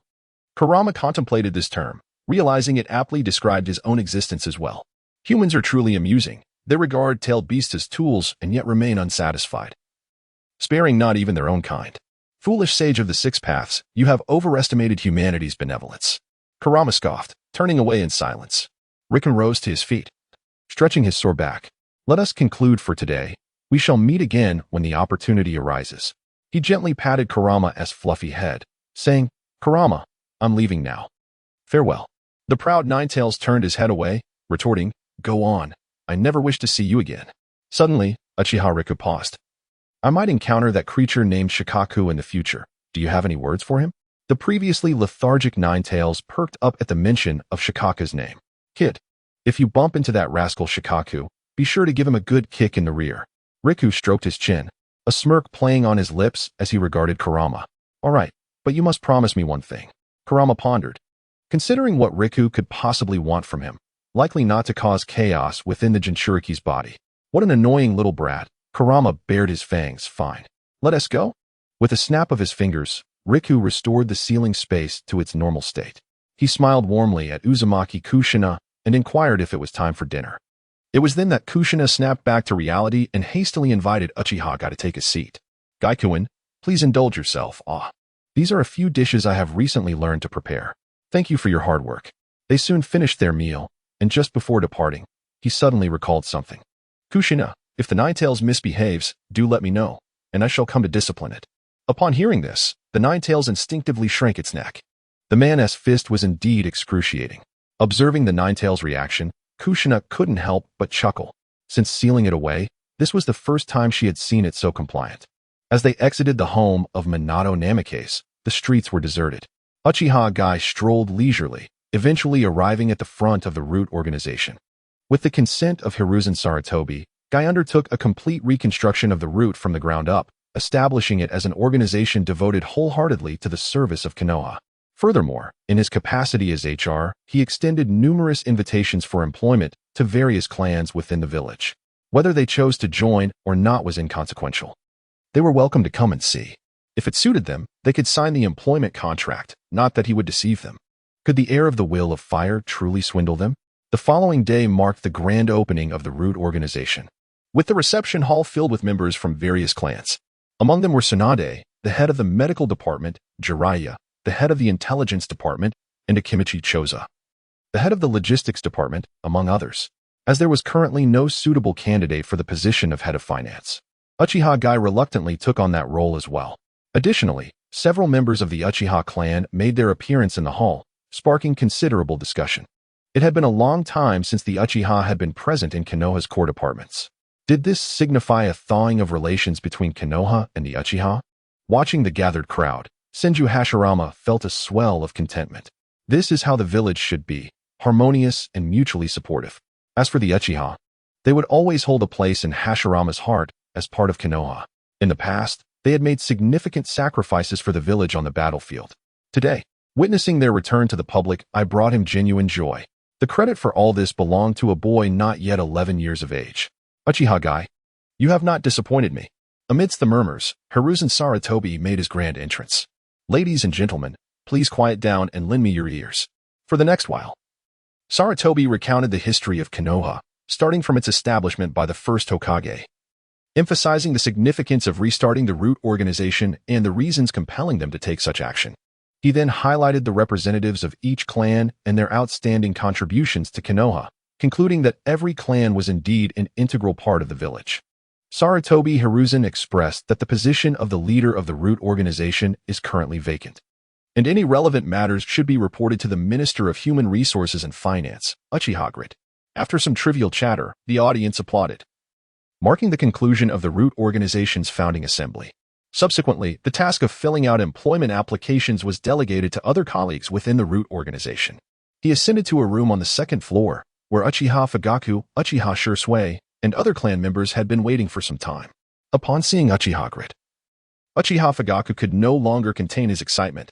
After so many years, a member of the Uchiha clan had finally infiltrated the upper echelons of Konoha. Though Sarutobi Hiruzen officially held the reins of root, Uchiha Fugaku understood that his daily responsibilities left him little time to oversee the organization. In essence, Uchiha was the true voice of root. The Uchiha clan was poised for a brighter future. Without the need for rebellion or loss of life, they could continue to thrive. In a few years, the clan's standing might even improve further. As for the Hokage position, that could be contemplated later. Even considering a worst-case scenario, it would still be acceptable. Grit, you have done well. I have always believed that among the younger generation of the Uchiha, you were the most promising. Uchiha Grit managed a strained smile but remained silent, pondering the sincerity of those words. Following this, Uchiha Fugaku began to voice his intentions. Grit, should root require any assistance from the Uchiha, we shall not hesitate. Fugaku, it is not merely for root, it is for Konoha. Uchiha Fugaku paused momentarily before chuckling softly. Indeed, it is all for Konoha. Wouldn't you agree, Elder Shisui? Chapter 64. Ahead for you. Uchiha Fugaku gently nudged Uchiha Shana, who remained silent, feeling somewhat awkward. Uchiha Fugaku quickly remarked, in that case, we shall take our leave. Very well. After Uchiha Fugaku and Uchiha Shana departed, they walked for a while before turning back to gaze at the newly re-established root organization from a distance. Elder Shana, Grit's performance has truly exceeded my expectations. Uchiha Fugaku commented. Let us hope so, came the reply. Thus, the new root organization was officially founded. With the endeavors of its members, it swiftly found its footing. Unlike Shimura Danzo, Uchiha Grit did not employ cursed seals to control the members. He consistently emphasized that the root organization existed to protect their families, rather than serving as a weapon for an individual. To all present, I extend my welcome. Should anyone wish to depart, I will not compel you to stay. It was precisely Grit's attitude that warmed the hearts of the root members. More importantly, Uchiha Grit provided abundantly. The head of the procurement department remarked that he had never fought such a prosperous battle in his life. In the past, whenever they needed to purchase something, they would be told there was no money. Now, weapons and equipment were all procured, and every member was fully outfitted. Salaries were raised by 50%. After all, it was reasonable to compensate those who risked their lives for Konoha. Furthermore, the root organization also provided accommodations, with individual rooms. Meals were free, simply requiring members to scan their faces. Upon learning of these benefits, the ninjas were astounded, exclaiming, what a benevolent benefactor. Having lived in Konoha for so many years, they had never enjoyed such treatment. This transformed the previously reviled root organization into the most sought-after entity in Konoha, with countless talented individuals striving desperately to join. Sarutobi Hiruzen was quite pleased to hear this news. It was precisely the existence of such exceptional young people that instilled a sense of hope. One day, while Uchiha Grit was reconciling accounts, he was suddenly interrupted by a knock at the door. Grit, there is something I think you need to see. Uchiha Grit set down the scroll and raised his eyes to Jiraiya, whose serious expression indicated that the matter was significant. What is it? Jiraiya shook his head and sat at the table, producing several letters. Do you remember the spies we captured a couple of days ago? Yes, I recall. Recently, the number of spies active within the Land of Fire has been increasing. It seems routine to capture 3 to 5 of them every few days. Their village has sent a letter requesting the return of the individuals involved. Upon hearing this, Uchiha Grit nearly toppled from his chair. Return? Do they even realize what they are implying? Jiraiya pinched the bridge of his nose. They claim that these individuals are ordinary villagers enjoying a visit to the Land of Fire. We should not label them as spies. Uchiha Grit could scarcely believe his ears. Such was the abundance of talent in the world of shinobi. He never anticipated that this rationale could be employed to solicit support. There is no need to heed them. Lord Jiraiya, you may proceed with your duties. Understood. Uchiha Riku initially believed this matter had reached a conclusion. However, he soon found that other villages were incessantly bombarding Konoha with correspondence, fervently attributing accusations against them. Specifically, they accused Konoha of detaining innocent villagers, infringing upon the rights of other villages, maliciously reducing mission remuneration, and disrupting the market, among other grievances. Faced with an avalanche of accusations, Sarutobi Hiruzen delegated the responsibility of responding to Uchiha Riku. That afternoon, in the conference room, members of the organization convened to deliberate on an appropriate response. Naturally, the two Konoha advisors, Nara Shikaku and Mito Kage, concerned for Uchiha Riku's relative inexperience, also offered their counsel. Lord Kage, Lady Shikaku, might I inquire about your thoughts? Based on past experiences, it is evident that these villages must have conferred privately before exerting pressure upon us. Mito Kage cleared his throat and continued. I have reviewed their demands, which include the return of certain individuals and a voluntary relinquishment of some missions for them to undertake. Furthermore, we must foster a cooperative relationship. No sooner had Mito Kage finished speaking than an Uchiha clansman slammed his hand on the table. What a ridiculous dream. I cannot fathom why these insignificant entities now dare to negotiate terms with Konoha. When our forebears wielded swords against them, what emboldened these cowards to make demands? Mito Kage immediately displayed his displeasure. Indeed, the Uchiha had strayed from the core for far too long, permitting such audacious remarks. The situation was increasingly precarious. Every interaction necessitated utmost caution. Each word uttered and every action taken had the potential to serve as a spark for war. Esteemed Uchiha clansmen, I implore you to maintain your composure. The nature of our discussion is exceedingly grave and warrants careful consideration. You, Uchiha Elder Uchiha Shin glanced at Uchiha Riku before dutifully resuming his seat. Were it not for the clan leader's directive to assist Uchiha Riku and avoid causing him trouble, he would have dragged Mito Kage outside to settle matters with a duel. Uchiha Riku gently tapped the table. Lord Kage, what is your perspective? I believe that the peace within the ninja world is hard-won. If we can negotiate amicably, we should do so. Uchiha Riku narrowed his eyes. Thus, it would be prudent to consider making some concessions. Riku, you must also recognize the current situation. Konoha is averse to the prospect of war. Uchiha Riku was undoubtedly aware of the state of the ninja world.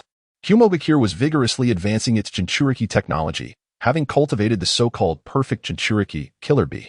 Iwagakure was frantically training ninjas, eager to engage in a significant conflict. Sunagakure was in dire straits, unafraid of recklessness. They were almost yearning for war to seize a piece of the spoils. Kirigakure was even more chaotic, embroiled in internal strife without respite. Hans is beyond reproach. Since the conclusion of the Second Shinobi World War, he has been persistently troubled by the fact that he has not succeeded in establishing his nation as the sixth great power. It is likely that he dreams of expanding his territory, aspiring to stand shoulder to shoulder with other villages. Uchiha Riku fell into a moment of silence before inquiring of Mito Gaiden. Lord In, what do you mean by concessions? Riku, if possible. Returning those spies is not out of the question. Upon hearing this, Uchiha Riku remained silent for a moment. Then, with a gesture of his hands, he displayed an expression of regret. I'm afraid, Lord In, you are too late. They are deceased. Mito Gaiden was momentarily taken aback. What did you say? Deceased? Yes, Uchiha Riku nodded. They were alive before, but now they must have perished. Kakashi, you may proceed. Kakashi nodded and rose to leave the conference room. Mito gaped in disbelief. This is simply an affront to my dignity. Are you suggesting that if I remain silent, you will not execute them?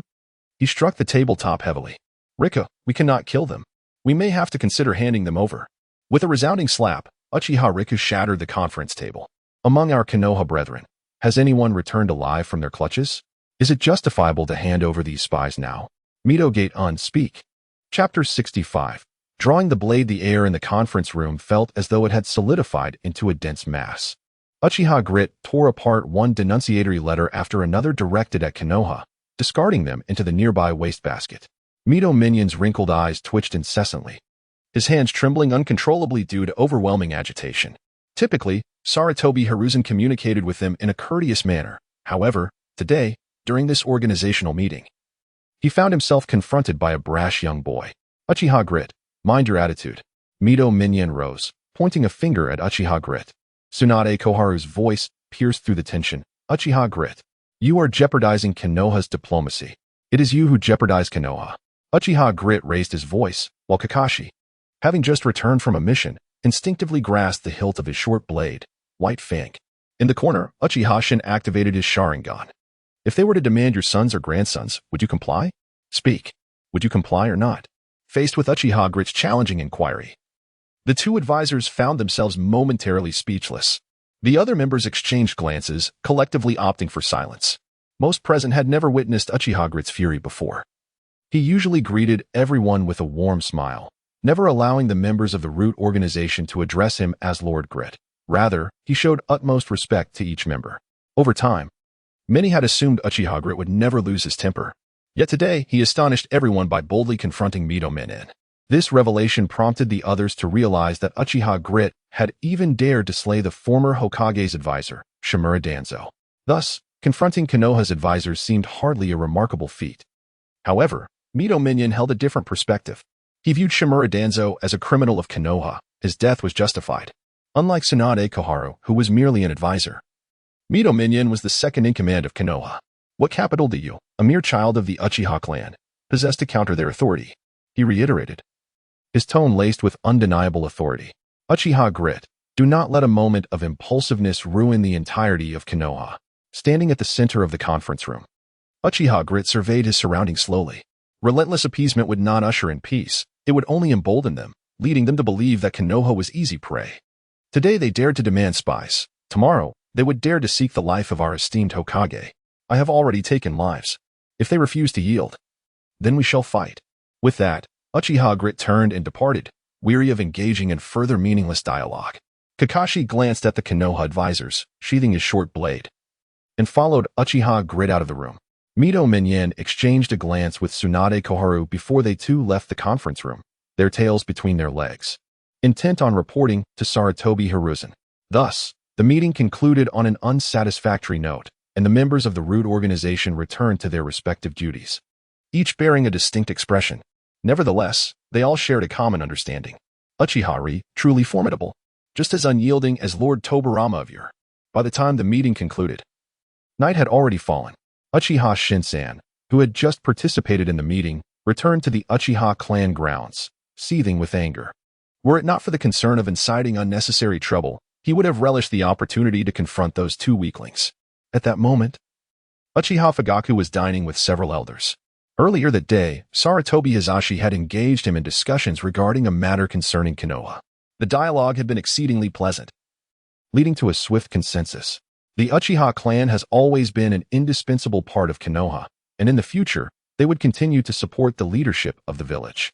Following this agreement, Uchiha Fugaku felt a surge of joy. The rising standing of Uchiha within the village was a significant boon for the Uchiha clan.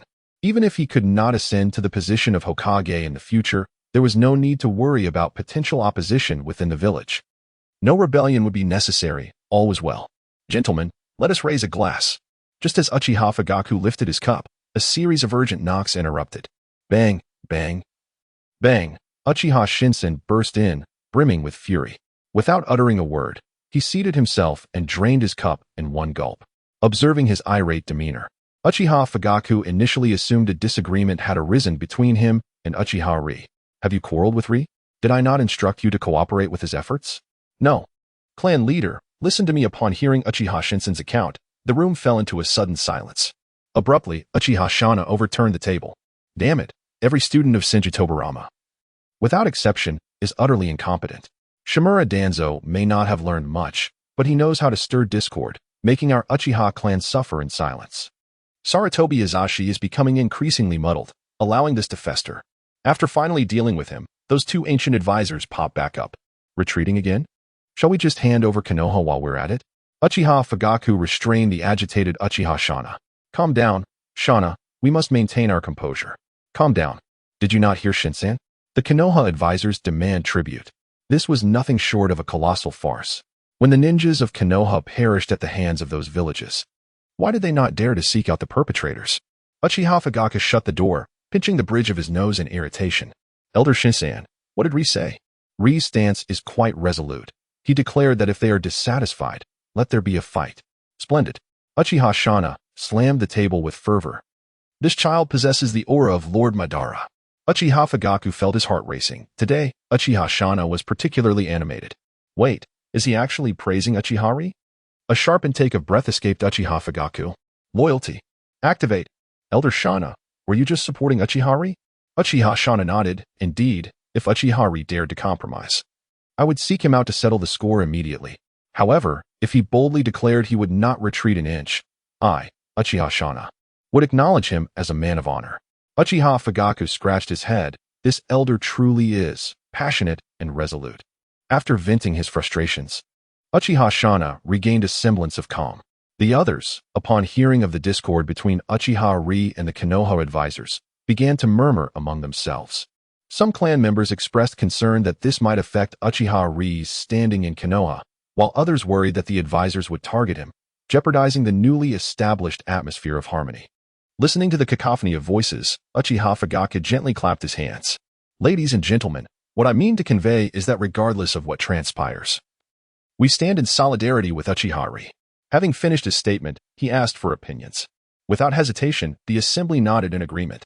Since the Hokage acknowledged that the Uchiha clan is an inseparable part of Konoha, then Konoha is indeed their home. Now, with those unworthy individuals attempting to seize their inheritance, Uchiha Ri's resolute response has left them exhilarated. You scoundrels wish to meddle in Konoha's affairs? Do not blame me if the Uchiha clan retaliates fiercely.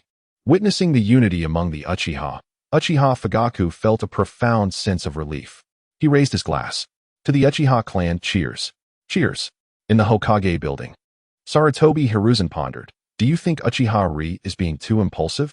After hearing the sequence of events, his emotions were somewhat conflicted. He had anticipated that Uchiha Ri, being still young, would seek the counsel of the esteemed elders on this matter or propose a more diplomatic approach to resolve the issue. To his surprise, Ri had decisively eliminated the captured spy, cutting off their aspirations without hesitation.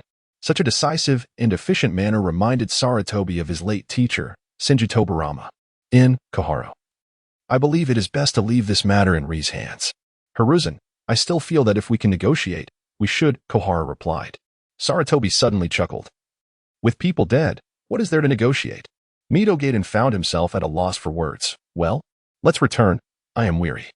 After sending off his two old friends, Sarutobi rubbed his temples. Tobirama-sensei, what would you have done if you were still alive? Chapter 66. The Letter in the Dead of Night.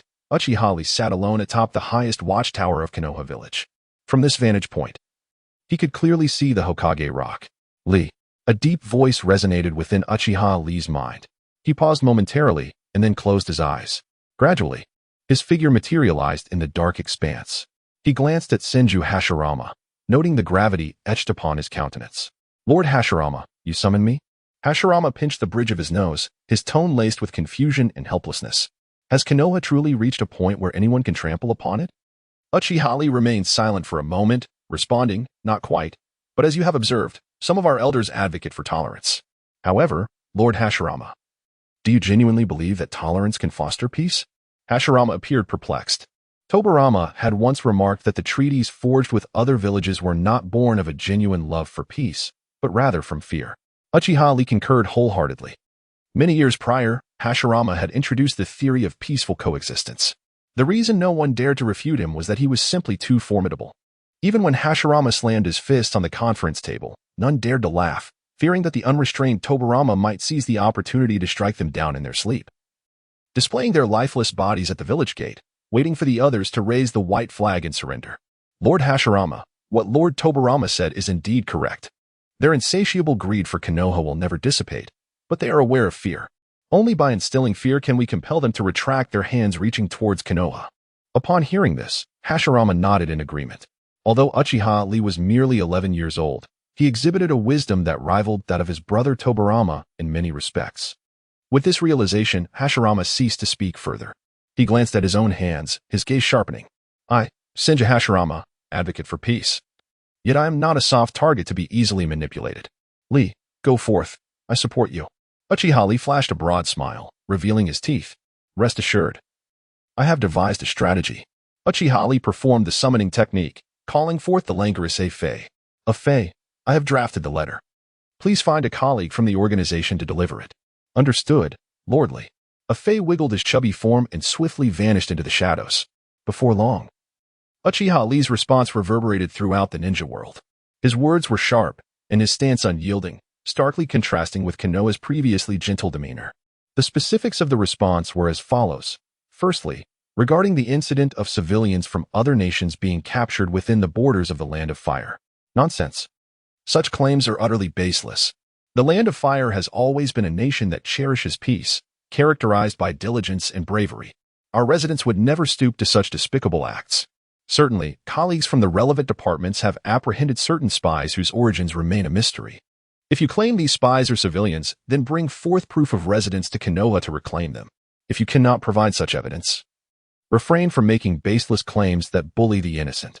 Furthermore, some villages have absurdly accused Konoha of monopolizing task channels. This is utterly nonsensical. Konoha has always adhered to the principles of unity and camaraderie, never engaging in monopolistic practices. Those who are truly orchestrating discord are well aware of their own actions. Next, regarding Konoha's commercial development, if one lacks the skill to trade, it is prudent not to engage in business at all. How can one establish a partnership while presenting substandard products from certain regions for sale? Lastly, I advise everyone to manage their words wisely and refrain from unwarranted accusations.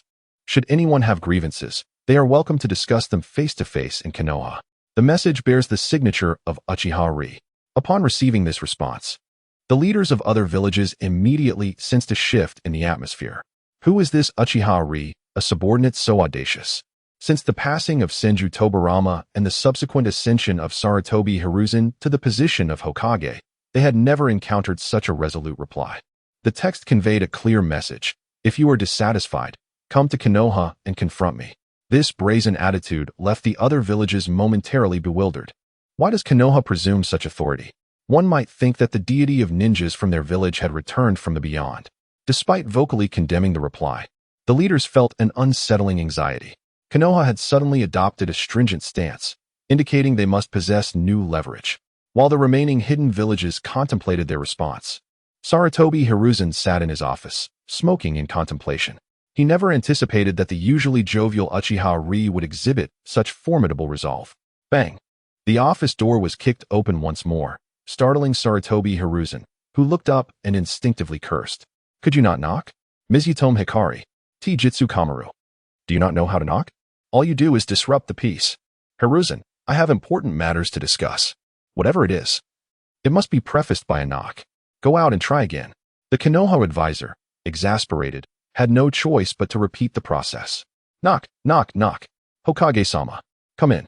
Speak your mind. Mizutome Hikari, in a huff, declared, Hiruzen, Uchiha Ri is becoming excessively extreme. His actions will inevitably provoke unnecessary conflicts. Jitsu Kamaru, with a furrowed brow, expressed his concern. This response is evidently a provocation to the other villages. The two seasoned advisors of Konoha harbored dissatisfaction towards Uchiha Ri. In their view, Sarutobi Hiruzen had elevated Uchiha Ri too swiftly. His youth and lack of experience in negotiating with other villages could easily lead to impulsive actions, possibly igniting a war between Konoha and the other villages. Hiruzen, I understand your faith in Uchiha Ri.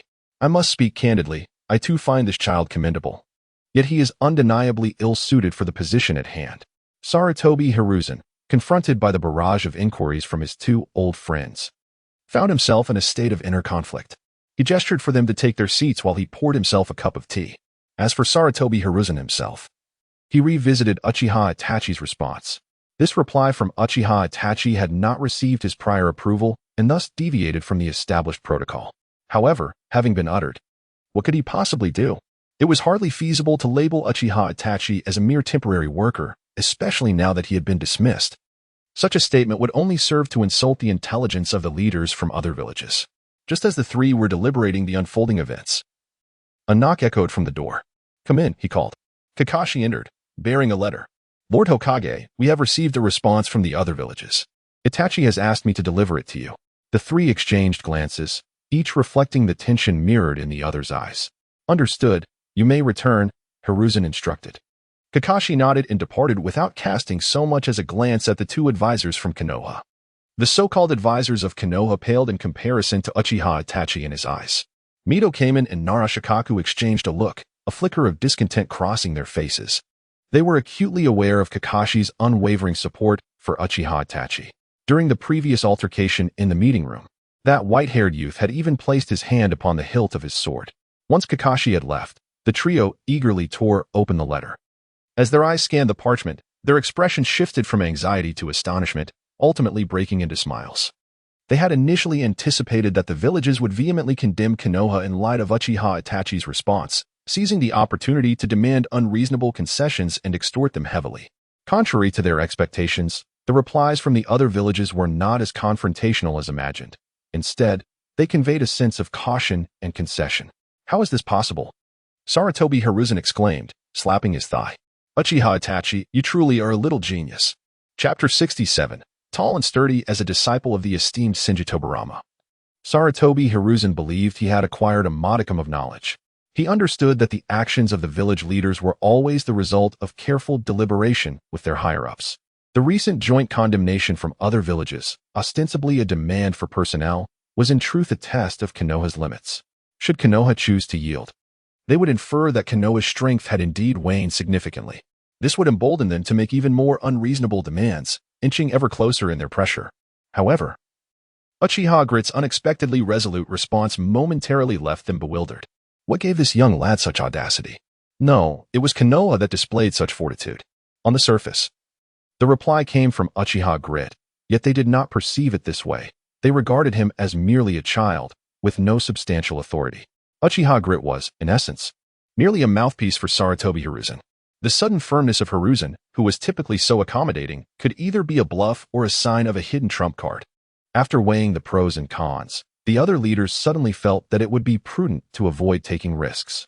Should it indeed be the latter, it would spell their own downfall. Thus, they opted for temporary restraint, choosing to observe for a while longer. If Konoha were truly pushed to the brink, and a formidable force such as a wood dragon or a giant mech were to come knocking, it would spell disaster. Sarutobi Hiruzen felt a surge of emotion. "And Koharu, I told you I had not misjudged him. Uchiha Grit possesses the wisdom reminiscent of Tobirama-sensei." Noticing that the Konoha advisors still bore expressions of confusion, Hiruzen patiently reiterated his explanation. "Firstly, secondly, then, finally. Do you comprehend?" Upon concluding Hiruzen's elucidation, the two Konoha advisors remained skeptical. Hiruzen, could it merely be coincidence? After all, Uchiha Grit is still but a child. How could he possibly rival Tobirama-sensei's sagacity? Hiruzen gently shook his head. "Koharu, the biases within the human heart are akin to a towering mountain. Though Grit bears the Uchiha name, let us not forget he carries half of the Senju bloodline. Thus, inheriting the wisdom of Tobirama-sensei is quite plausible. Imagine if this letter were penned by you and me. Would it yield such an outcome?" The elder advisor Koharu opened her mouth, uncertain of how to respond. Could the three of them achieve such a feat? It was difficult to say. At the very least, they would likely choose a more cautious approach, proceeding slowly and steadily. In Koharu's seasoned opinion, Uchiha Grit remained overly aggressive. "Hiruzen, I can see that Uchiha Grit has performed admirably this time, but what of the next?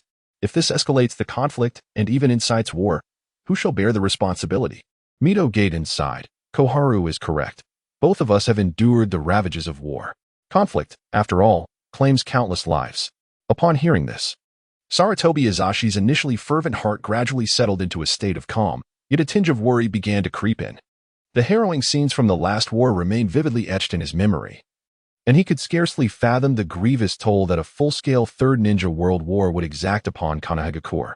Habitually, he lifted his pipe, and as the smoke swirled around him, he was transported back to the days spent under his teacher's guidance.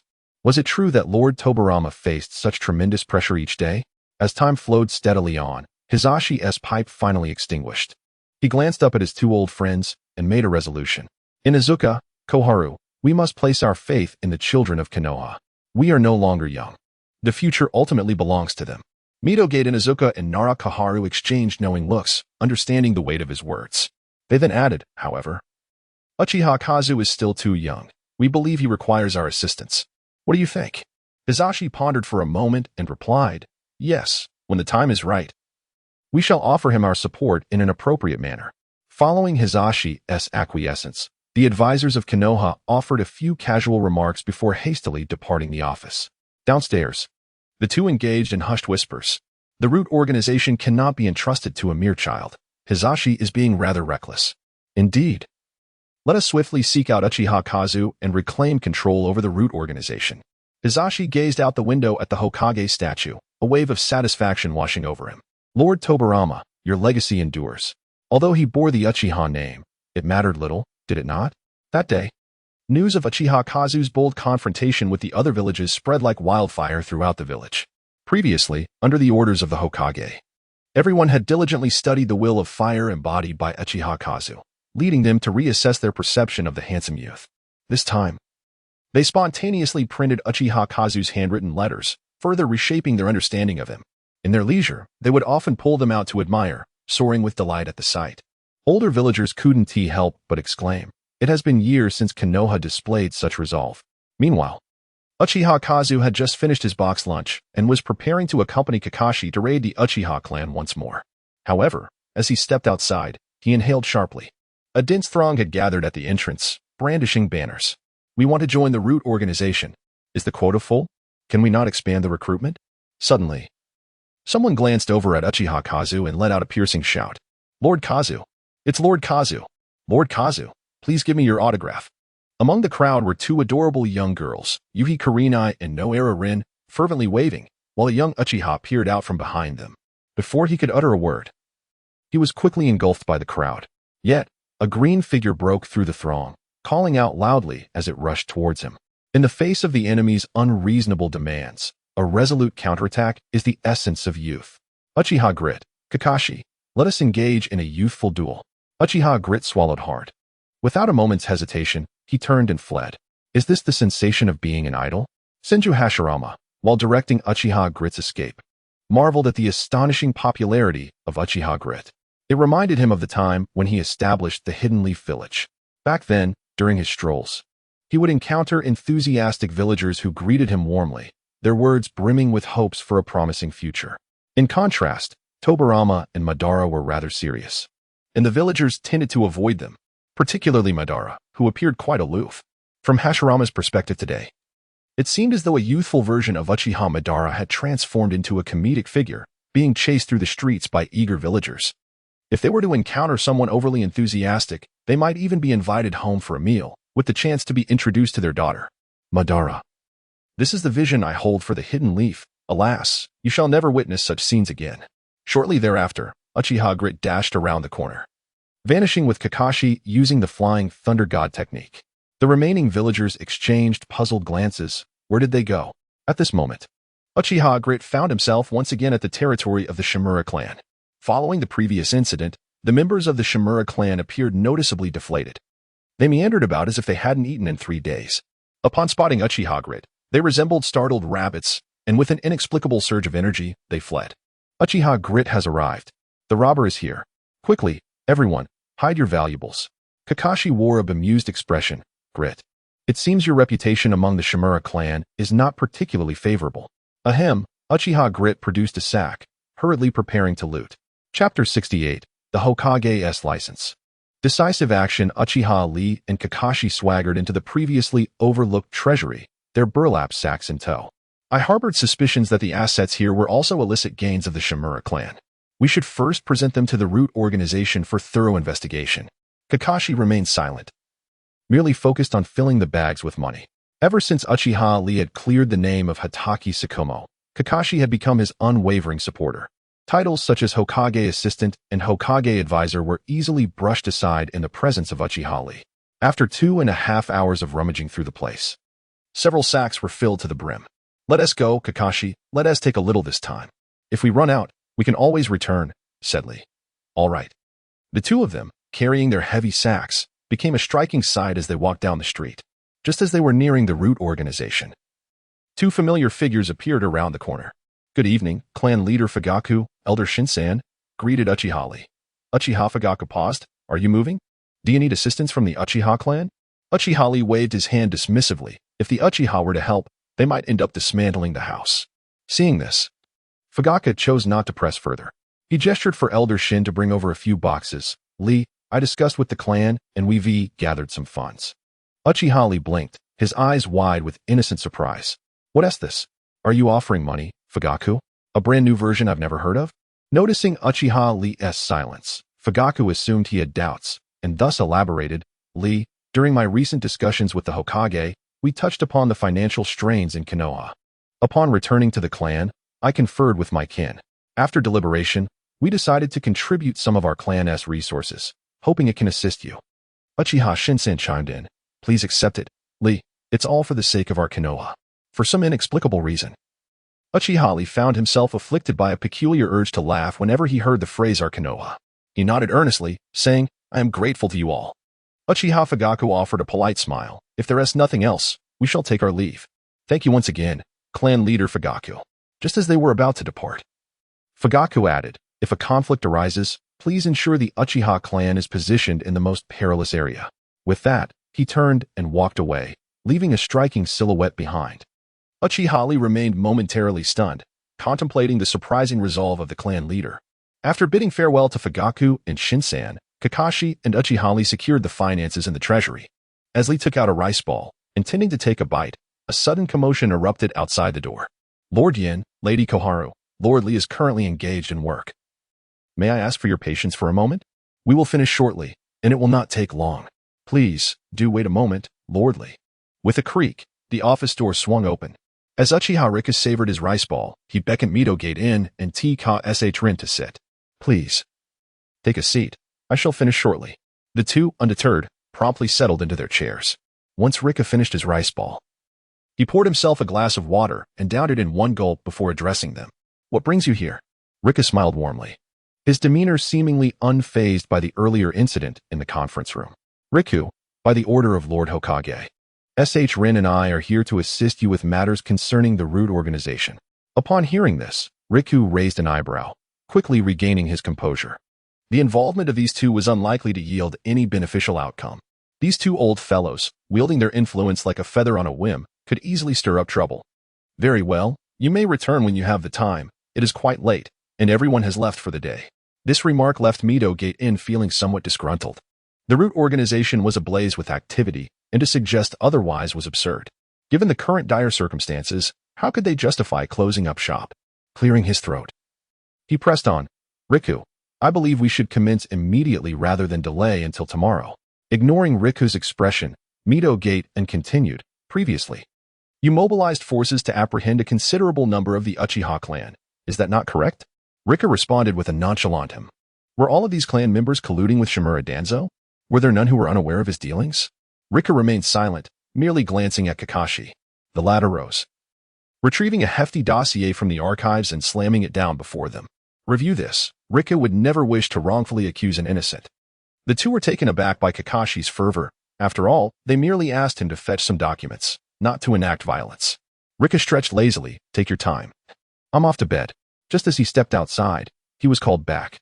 "Uchiha Riku, your letters openly provoking other villages could escalate tensions. We should focus on uniting the village's strength." Midogate continued, "If the Uchiha clan members have committed no serious transgressions, perhaps we should consider letting them go." Before his words could fully resonate, an overwhelming chakra surged forth. "Gentlemen, are you aware of what you are suggesting? Release them? Are you truly advocating for the release of those criminals?" Midogate stood dumbfounded, realizing that Uchiha Riku had misconstrued his words. "Riku, do not engage in selective interpretation. The Root organization is not a dictatorship under your command. Suppose that there is no." Uchiha Riku raised his voice, stating that all testimonies were present, and Lorden was still in a hypothetical situation. "Are you attempting to exonerate the criminal? The arrests were sanctioned by the Hokage himself. Do you suspect that the Hokage has wronged an innocent?" Midogate and Narukami Koharu felt a prickling sensation on their backs, as if a large black pot were emerging. Over the years, which villager would dare speak in such a manner before them? Especially that individual named Kakashi. "Do you still have the audacity to wield a blade? Do you truly dare to take a life? Uchiha Riku. The Hokage has bestowed upon you power, not for you to act with impunity within the village. Every action you take may yield dire consequences. Do you comprehend this? Mito gaped and rose to his feet, pointing an accusing finger at Uchiha Riku. Once the wrath of the masses is provoked, what will you do when other villages retaliate? Uchiha Riku let out a cold snort. You inquire about what I will do? Allow me to enlighten you. The individuals you dare not apprehend will be taken by me. The situations you cannot resolve, I shall dismantle. Furthermore, heed my words closely. Those you hesitate to eliminate, I shall eliminate. The battles you fear to engage in, I shall confront. In essence, matters you will not oversee, I shall govern. Those you cannot manage, I shall handle with greater resolve. I will act first and report later. As authorized by the Hokage. This is who I am, Uchiha Riku, all for the sake of Konoha. Do you understand clearly? Chapter 69. Auditing in the center of the office, Mito Gate, In, and T-Rin Komatsu stood with grim expressions. They invoked the name of Sarutobi Hizashi in hopes of intimidating Uchiha Guy, yet to their astonishment, Guy was utterly unfazed. He even ascribed his actions to the will of fire, complicating matters significantly. Despite their audacity, they dared not speak further on this topic. Uchiha Guy's voice resonated loudly, clearly reaching the ears of the root organization members. Upon hearing the commotion from the office, they paused their work and gathered outside the door to eavesdrop. Truly, he was the designated heir of the will of fire by the Hokage, igniting a fervor within them. They wondered about the mention of the release of the Uchiha clan. What exactly were these two up to? They had all signed agreements, so how could anything be overlooked? Inside the office, the atmosphere was tense to the breaking point. Mito Gate In and T-Rin Komatsu's expressions grew increasingly grim as they found themselves in a dilemma. Engaging in debate with Uchiha Guy felt like child's play for him. They could hardly contend with his arguments. As for resorting to violence, even combined, they would not stand a chance against him. In their utter helplessness, they exchanged a few harsh words before storming out. Upon opening the office door, they found themselves locked in a silent stare with the root members outside, an awkwardness hanging in the air. After a moment, one member broke the silence, feigning busyness and picking up a document to distance himself from the brewing conflict. The others quickly followed suit, hastily vacating the scene. The two advisors had no desire to linger, turning swiftly to leave. At the entrance of the root organization, Uchiha Guy greeted them amicably. You too. Feel free to return tomorrow. Mito Gaiden responded through gritted teeth. Rest assured, we will be back by morning. With that, they left in a huff. As Guy stood at the door, his smile faded. Those fools have learned nothing from Senju Tobarama. All they know is to endure and placate. Let Kakashi deal with them, and I shall see if they can still maintain their composure.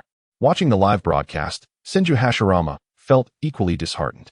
He had hoped that with Shimura Danzo's demise, Konoha would thrive under Hizashi's leadership. Yet, Tobarama's two students seemed to be acting out, almost as if targeting Uchiha Guy specifically. For a child not yet 11, facing external threats while navigating the complexities of the village's hierarchy was no small feat that night, as everyone else slept. Mito Gate In and T-Rin Komatsu seethed with anger. Their repeated encounters with Uchiha Guy had left them quite displeased. This Uchiha, who bore a striking resemblance to Madara, was undeniably audacious. Did he think the root organization was his private garden? T-Rin Komatsu gritted her teeth, exclaiming, Lord Tobarama was right. The Uchiha truly are a clan born of malevolence.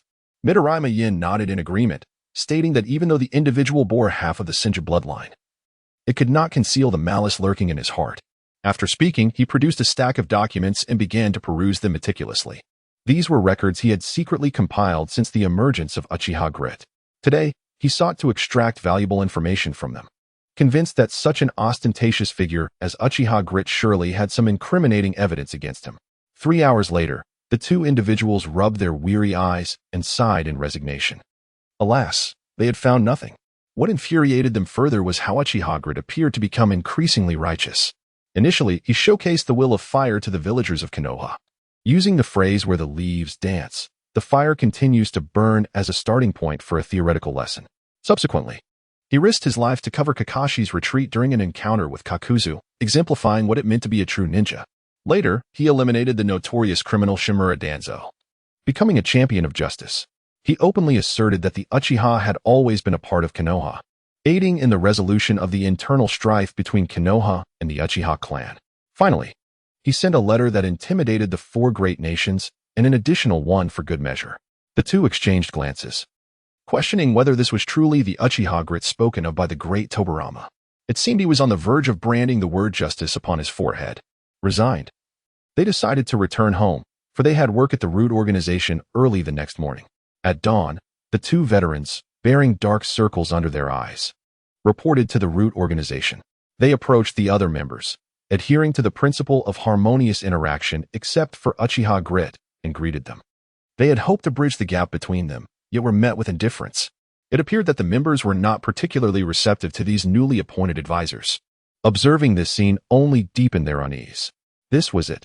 The concern voiced by Lord Tobirama had finally come to fruition. In the following days, the members of the root organization felt increasingly uncomfortable.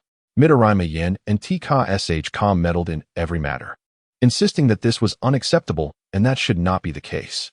You cannot do it this way. You must listen to me. Their incessant nagging left the root members feeling exasperated, yet they could not openly confront them. After all, these two were advisors to Konoha, ostensibly the village's second-in-command. They could only hope that they would soon leave and not turn the root organization into a chaotic mess.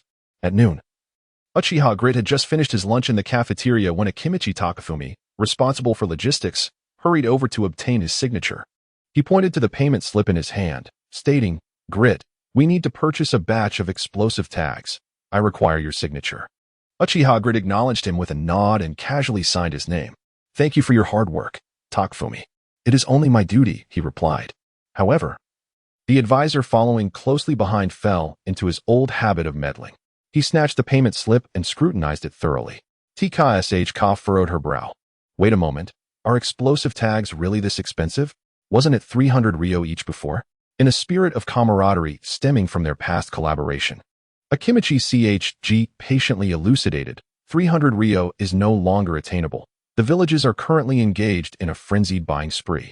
400 Ryo is already a price born of friendship. As for Kanai and Shuikin, they too are rare commodities. Perhaps it is futile to explain this to you.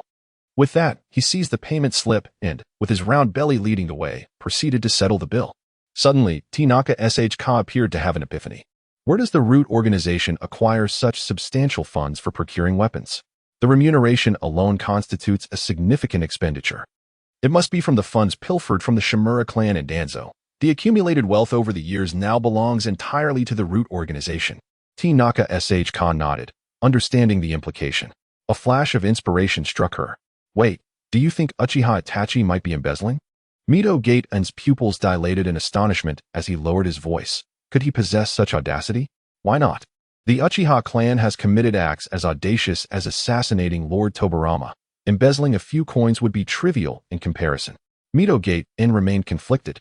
Even if you are correct, how could we possibly scrutinize the accounts of the root organization? Tinaka SHK pondered for a moment, recognizing the dilemma. We must find an opportunity to inspect them when Uchiha Itachi is absent. In a corner, a small creature stirred its ears. It leapt up and stealthily bounded out of the window. Soon, the creature arrived at the office and reported to Uchiha Itachi. Due to the distance, it could not discern the specifics, but caught snippets of words like accounts and inspection. Uchiha Itachi could not suppress his laughter, transforming into a member of the Uchiha clan known for their mirth, and he let out a hearty laugh that echoed through the air.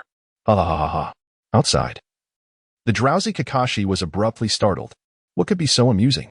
Have other villages submitted their surrender documents? Chapter 70. Accompany me to meet the Hokage. Nightfall enveloped the Hokage building.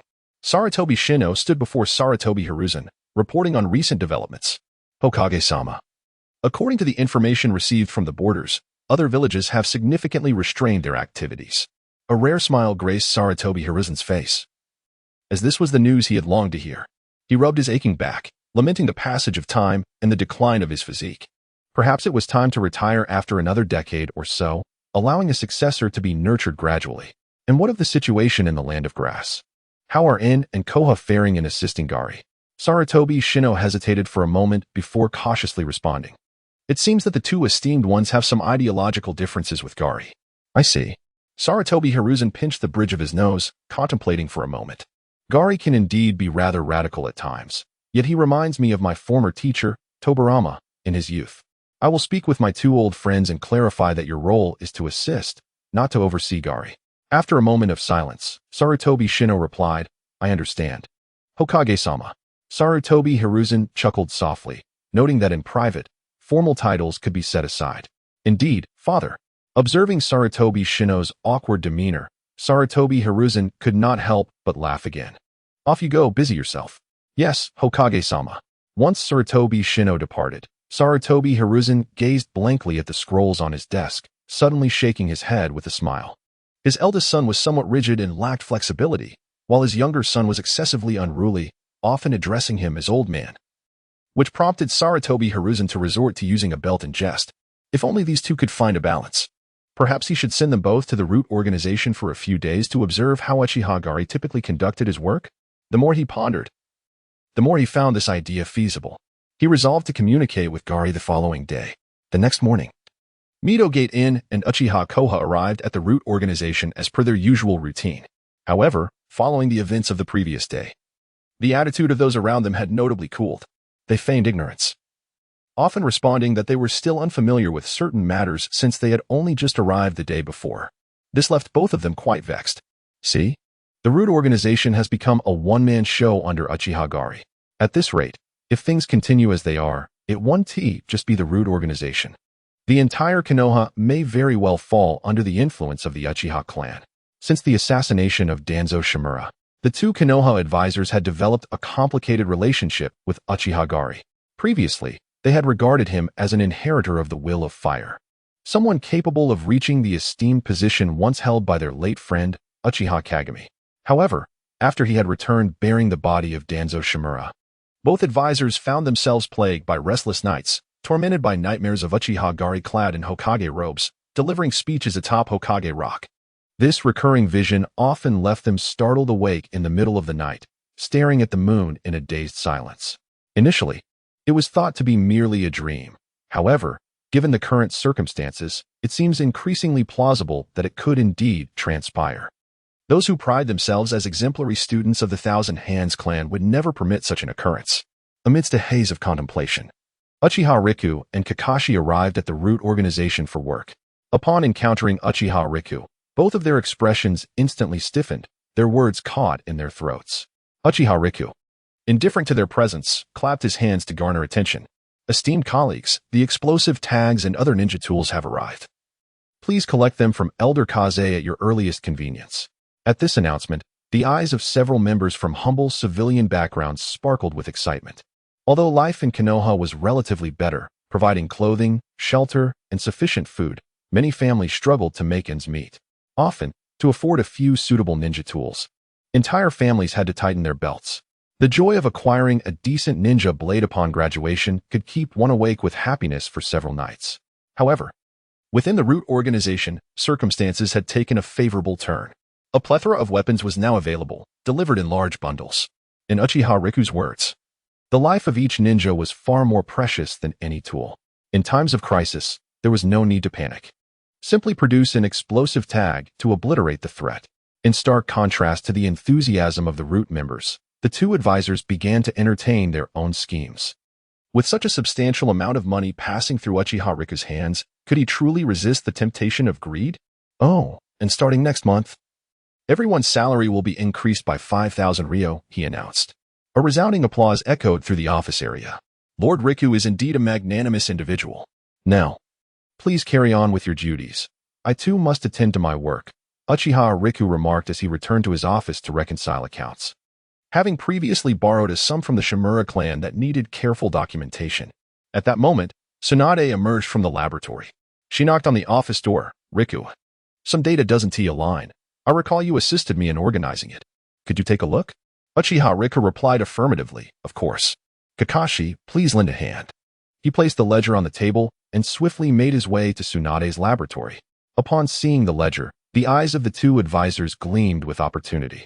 Seizing the moment when no one was watching, they stealthily slipped into the office to scrutinize the documents. Several hours later, Eureka. We have found it. There is a discrepancy of 50 million ryo. Mito Gate Inazuma's eyes widened, barely able to contain his excitement. There exists a 50 million ryo deficit. It must have been embezzled by Uchiha Riku. Namake's Kamachi gestured for him to lower his voice. Inazuma, perhaps you should double-check. No need for further verification. I am certain that Uchiha Riku has embezzled at least 50 million ryo. This constitutes a grave offense. We must confront him immediately. With that, Mito Gate Inazuma hurriedly took the ledger and rushed out of the office, colliding directly with the busy Uchiha Rikyu. Upon encountering Mito Gate, who was holding the ledger, Uchiha Lee's expression shifted dramatically. "You old fool, are you attempting to catch me off guard with a surprise audit?" Mito Gate astutely perceived the change in Uchiha Lee's demeanor. "You're afraid. You must be." With Uchiha Lee's fear apparent, Mito Gate felt emboldened. "Uchiha Lee, I pose to you a question. Where has the 50 million gone?"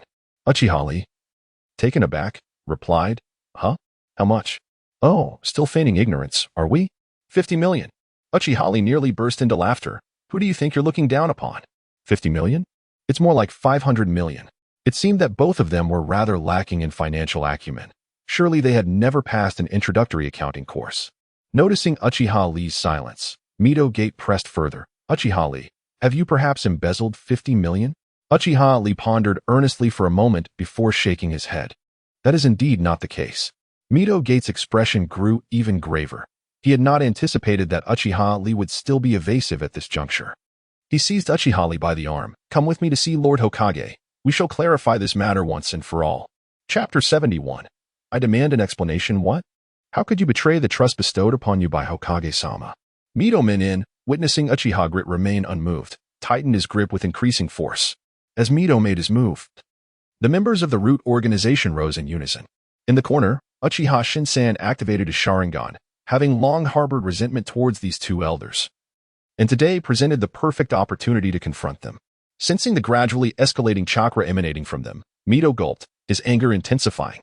The Root organization had seemingly become a domain ruled entirely by Uchiha Grit. All he intended was to bring Uchiha Grit back for questioning, yet they were resisting him. At that moment, the door to the Root organization swung open. Sarutobi Azashi entered, followed closely by Sarutobi Shino and Sarutobi Asuma. He had initially planned to bring them both along, but reconsidered. Given Asuma's nature, he might wander off to smoke or flirt without supervision. Thus, he chose to come himself. Keen to observe the current state of the Root organization, "Shino, Asuma, you ought to learn from Uchiha Grit. Though young, this child possesses remarkable abilities." Sarutobi Azashi entered with a smile, but before he could finish his thought, he stood frozen in place. Was this the office of the Root organization or a battlefield? Mito Minin was locked in a standoff with TKSH Rin and Uchiha Grit. Behind Uchiha Grit stood several members of the Root organization, their expressions grave. Kakashi assumed the classic stance of the Hatake clan, while Uchiha Shinsan clasped his hands together, preparing to unleash the signature fire release of the Uchiha clan. The remaining members, though less dramatic, exhibited expressions that suggested they were not in high spirits. Mito was enveloped in a faint blue chakra, while TKSH Rin gripped her ledger tightly, leaving deep impressions. Sarutobi Azashi suddenly felt an ominous premonition. Suppressing his unease, he approached Mito Minin. "I require an explanation." Upon seeing Sarutobi Azashi's arrival, everyone relaxed slightly. Yet their gazes remained fixed on the two elders, filled with ire. Mito displayed the ledger in his hand. "Azashi, I have just examined the accounts of the Root organization and discovered a deficit of 50 million. I now suspect that this sum has found its way into Uchiha Grit's pockets." A gasp escaped Sarutobi Azashi's lips. He could hardly believe his ears. Uchiha Grit had only been in office for a few days and already dared to engage in embezzlement. Such a thing was typically the domain of Shimura Danzo alone. Sarutobi Azashi took the ledger and turned to Grit. "Speak. Hokage-sama, the matter is as follows. I did indeed utilize this sum." TKSH Rin instantly let out a sharp exclamation. "Azashi, did you hear that? Uchiha Grit has confessed." Sarutobi Hiruzen's countenance betrayed his displeasure, even in silence. His expression conveyed a profound sense of disappointment. Indeed, disappointment. Hiruzen had entrusted the Root organization to Uchiha Grit, a testament to his immense faith. It was unexpected that Grit would act in such a manner. Anyone would feel a sense of disillusionment. "Grit, you once proclaimed that everything was for Konoha, correct?" Uchiha Grit nodded solemnly in affirmation. "Then, was this incident also for the sake of Konoha? Hiruzen, why waste words on him? I propose we revoke Uchiha Grit's position as the head of Root. From this moment onward, the organization will be jointly managed by myself and Hinata until the matter is thoroughly investigated." Hiruzen remained noncommittal, caught in a web of hesitation. For reasons he could not fathom, he felt an uncanny sense of wrongness in the air. Just as he grappled with his indecision, a clear voice broke through from behind. "Hokage-sama, Hinata-sama, Kamachi-sama, Grit-sama. The group turned to find a bespectacled blonde woman, an acquaintance of theirs. She was Yao Shiranoyu, a former member of Root and now the director of the orphanage. Hokage-sama, may I have a moment? Speak freely. Hiruzen retained a memory of the orphanage's director. Konoha allocated funds to the orphanage to cover daily expenses. Just yesterday, the orphanage received a substantial sum of 50 million ryo, delivered by Grit through this silver-haired lady. The funds were intended for treating 36 children afflicted by a sudden outbreak of a contagious disease and for reconstructing the nearly collapsed orphanage. Nanoyu gestured to Jiraiya, who nodded. Yes, that was me. Upon hearing this, the expressions of the others shifted to one of realization, particularly Mito Menka and Tenkai Kamachi, whose faces alternated between crimson and pale, wishing they could vanish into the ground. What did you say? Uchiha Grit donated the money to the orphanage? Indeed, my lords, the funds were secured in my storage. If you doubt me, I can take you there. With Nanoyu's assurance, the group readily accepted her words as truth. Hiruzen exhaled in relief. Had he expressed his thoughts earlier, the situation would have been exceedingly awkward. Nevertheless, Mito Menka and Tenkai Kamachi were evidently not yet appeased, perhaps feeling a loss of face and eager to reclaim it. Uchiha Grit, despite this, the lack of prior approval remains an undeniable fact. Grit remained silent, prompting Nanoyu to intercede on his behalf. My lords, the situation was urgent, and Grit had no alternative. The funds previously allocated to the orphanage were embezzled by Shimura Danzo, leaving the orphanage struggling to even feed the children, let alone afford their medical care. That Shimura Danzo. How many more detestable acts will that scoundrel commit? Hiruzen huffed coldly, gesturing for Nanoyu to continue. Yesterday, I found myself in a predicament and sought the assistance of Lord Riku. Upon learning of the situation, Lord Riku did not hesitate to allocate 50 million for the orphanage's use. Furthermore, he dispatched members of his organization to the orphanage to assist and care for the ailing children. I am truly grateful to him. Upon hearing this, Sarutobi and his companions finally grasped the situation. According to the regulations of Konoha, any expenses incurred outside the village require the Hokage's signature for approval when funded by Uchiha Riku. However, Uchiha Riku acted unilaterally, bypassing the established protocol, which, strictly speaking, was not in accordance with the proper procedures. This point was seized upon by Yuki Kamaru, who challenged Uchiha Riku. Despite this, Uchiha Riku, unwilling to engage in trivial disputes at this juncture, had no choice but to respond. He had initially intended to disregard the two elders, but their insistence left him no option. He stepped forward and retorted to Yuki Kamaru. Approval? A faint green apparition materialized behind Uchiha Riku, and an immense pressure rendered those present breathless. Last year, when Director Yeno visited Konoha, what were you two doing? The parents of those children sacrificed themselves for Konoha, and many could not even be buried with a complete body. And now you question me about the lack of thorough approval? Was it Lord Tobarama who taught you to protect the children in such a manner? Chapter 72. Resignation. The words of Uchiha Lee resounded like a thunderclap, leaving several individuals in a daze. His righteous demeanor caused the once confident advisors to feel a surge of anxiety. Simultaneously, a sense of regret lingered within them. They had anticipated dealing with a soft target, only to find that this young man was anything but pliable. Mito Minen's eyes darted around, fully aware that the situation had escalated beyond the point of dragging Uchiha Lee down with them. Thus, he contemplated an alternative approach. Lee, that is not what I meant. Uchiha Lee seized the ledger abruptly. Lord Yen, Lady Koharu, according to Konoha's regulations, you possess no authority to examine the accounts. While that may be true, we act for the sake of Konoha. Uchiha Lee scoffed, gesturing towards the members of the Root organization behind him. You claim to act for Konoha. Yet do you not trust me, Uchiha Lee, or our Root organization? Or do you harbor doubts about the Hokage's decisions? As soon as Uchiha Lee finished speaking, Koharu and Mito fervently shook their heads. Although Sarutobi Hiruzen was their dear friend, he was ultimately the Hokage. To be perceived as doubting the Hokage would be a grave offense.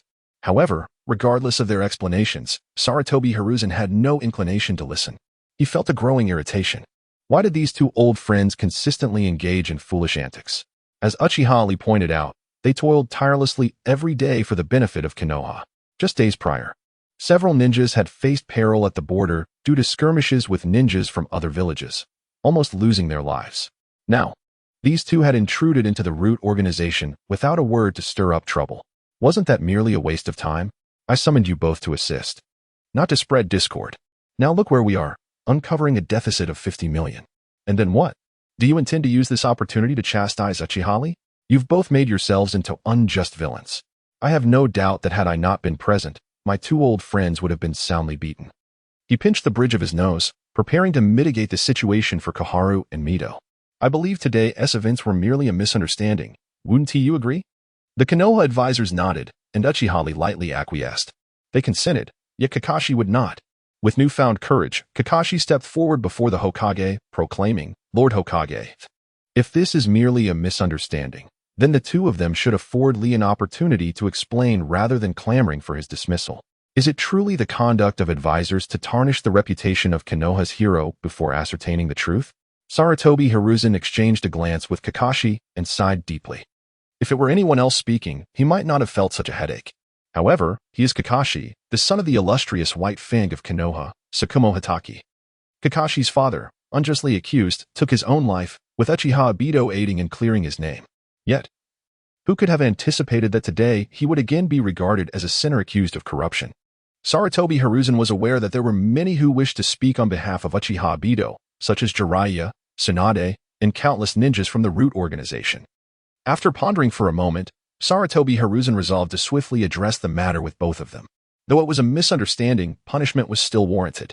Mito Minyin and Tsunade Haruno were to be suspended for 3 months for exceeding their authority and violating the regulations of Konoha.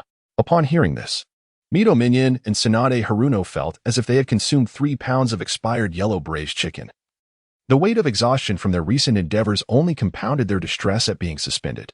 However, with Sarutobi Hiruzen speaking, they found little room to argue and could only begrudgingly acquiesce. After resolving their issue, Sarutobi Hiruzen cast a glance at Uchiha Obito. Uchiha Obito, having acted outside of established procedures, also warranted suspension in accordance with the rules. Yet, considering the exceptional circumstances, only a month's salary would be forfeited as punishment. By midnight, he was to report to the Umbu to settle the fine. Silence ensued, a prolonged silence. The members of the Root organization wore expressions that suggested deep internal conflict. Sarutobi Hiruzen was taken aback. It was merely a month's salary. Was it truly so unbearable? Did he earn 80 million a month? Ultimately, it was Kakashi who spoke up. Obito has not drawn a salary for himself. He resides in the Root organization's dormitory and has mentioned saving some money. Thus he does not require a salary. Upon hearing this, Sarutobi Hiruzen nearly widened his eyes in disbelief. Not a single penny? Working for love? Sarutobi Hiruzen glanced at the advisors behind him, his meaning unmistakable. Such a child, and you dare accuse him of corruption? It is truly astonishing what you two could conceive. From Sarutobi Hiruzen, you have acquired the sealing technique, corpse demon binding. Tsunade Haruno and Mito Minyon's faces alternated between red and white. This was a disaster. Should this matter reach the villagers of Konoha, how would they perceive the two of them? Let us leave it at that. Sarutobi Hiruzen waved his hand. I shall take my leave. Shinsuke and Asuma will be helping you for a few days. Is that acceptable? Uchiha Obito replied respectfully. Thank you, Lord Hokage. We are indeed in need of assistance. Well, thank you for your hard work, Obito. Minyon, Haruno, come with me. Upon witnessing Sarutobi Hiruzen's somber expression, Mito Minyon and Tsunade Haruno realized that this matter was far from over. Indeed, upon returning to the Hokage's office, Sarutobi Hiruzen promptly secured the doors and dismissed the Umbu members. What awaited them was the wrath of a fully enraged Sarutobi Hiruzen. Haruno, Minyon, do you two even comprehend what you have done? Sarutobi Hiruzen's voice trembled with anger, his teeth gritting in frustration. I instructed you both to assist, not to stir chaos. Uchiha Obito is a hero, not a criminal. Are you aware of the repercussions your actions may incite? Sarutobi Hiruzen bombarded his befuddled old friends with fervent admonitions, leaving them rather flustered. Yet, they found themselves at a loss for words, for despite the harshness of Sarutobi's remarks, they bore an undeniable truth.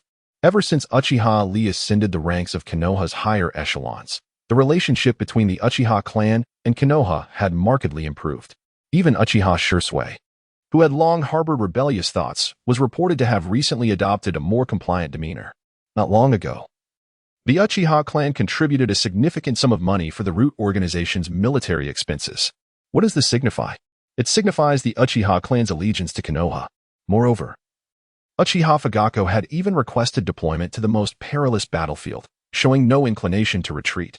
Just look at the immense sincerity in their actions. Initially, everyone was united in a common cause, prepared to engage fiercely with a few neighboring villages. Now, however, you two troublemakers meddle unnecessarily, insisting on the dismissal of his position. What audacity you possess! Do you fancy yourselves the feudal lords of the Land of Fire? After scolding them for a full 2.5 hours, Sarutobi Hiruzen finally felt fatigued. He took a sip of tea and declared, for the time being, you two are forbidden from going anywhere, despite their profound dissatisfaction. Mito Minin and Nara Shikamaru could only nod in acquiescence. Shortly after their departure, a knock echoed at the office door. Come in. Uchiha entered, greeting, good evening, Hokage-sama. Upon seeing Uchiha, Sarutobi Hiruzen was suddenly beset by an ominous premonition. Could it be that he felt the punishment was too lenient and harbored resentment? Might he also desire the dismissal of the advisor? However, Uchiha merely presented a letter. Hokage-sama, I resign. Chapter 73, the first loyal minister of Konoha. As the words left his lips, Shinja Hashirama let out a deep sigh. These two so-called advisors had ultimately driven Uchiha Itachi to this point. Over the past period, Hashirama had observed Itachi's actions closely. It is no exaggeration to assert that even Tobirama in his prime could not have achieved such a feat. Moreover, Uchiha Itachi was merely 11 years of age, with no one by his side to offer counsel. This led Hashirama to conclude that Itachi was destined for greatness, and ascending to the position of Hokage was not beyond the realm of possibility. Yet, at this moment, a devoted Uchiha had been compelled by two fools to turn the table. It was only due to Itachi's good temperament that he had not erupted in anger. Had it been Uchiha Madara in his youth, he would have stormed into Konoha riding the Nine Tails. Hashirama rubbed his temples, contemplating without uttering a word. Perhaps it would be best to leave this matter for Sarutobi to handle. Should he falter, he could then utilize Itachi's body to engage in dialogue. Meanwhile, Sarutobi Hiruzen's smile froze. Disbelief etched across his face. Resign? Itachi, surely you jest. Itachi wore a sorrowful expression, appearing deeply conflicted. Lord Hokage, I am aware that the two advisors have harbored suspicions towards me. If that is the case, it would be better for me to leave voluntarily, to prevent mutual distrust from undermining Konoha's strength. Hiruzen glanced at the letter on the table, his eyes filled with resignation. Indeed, his two old friends had once again committed a foolish act. Itachi, you are overthinking this. Inju and Koharu are merely concerned. Itachi forced a bitter smile. Concerned about what?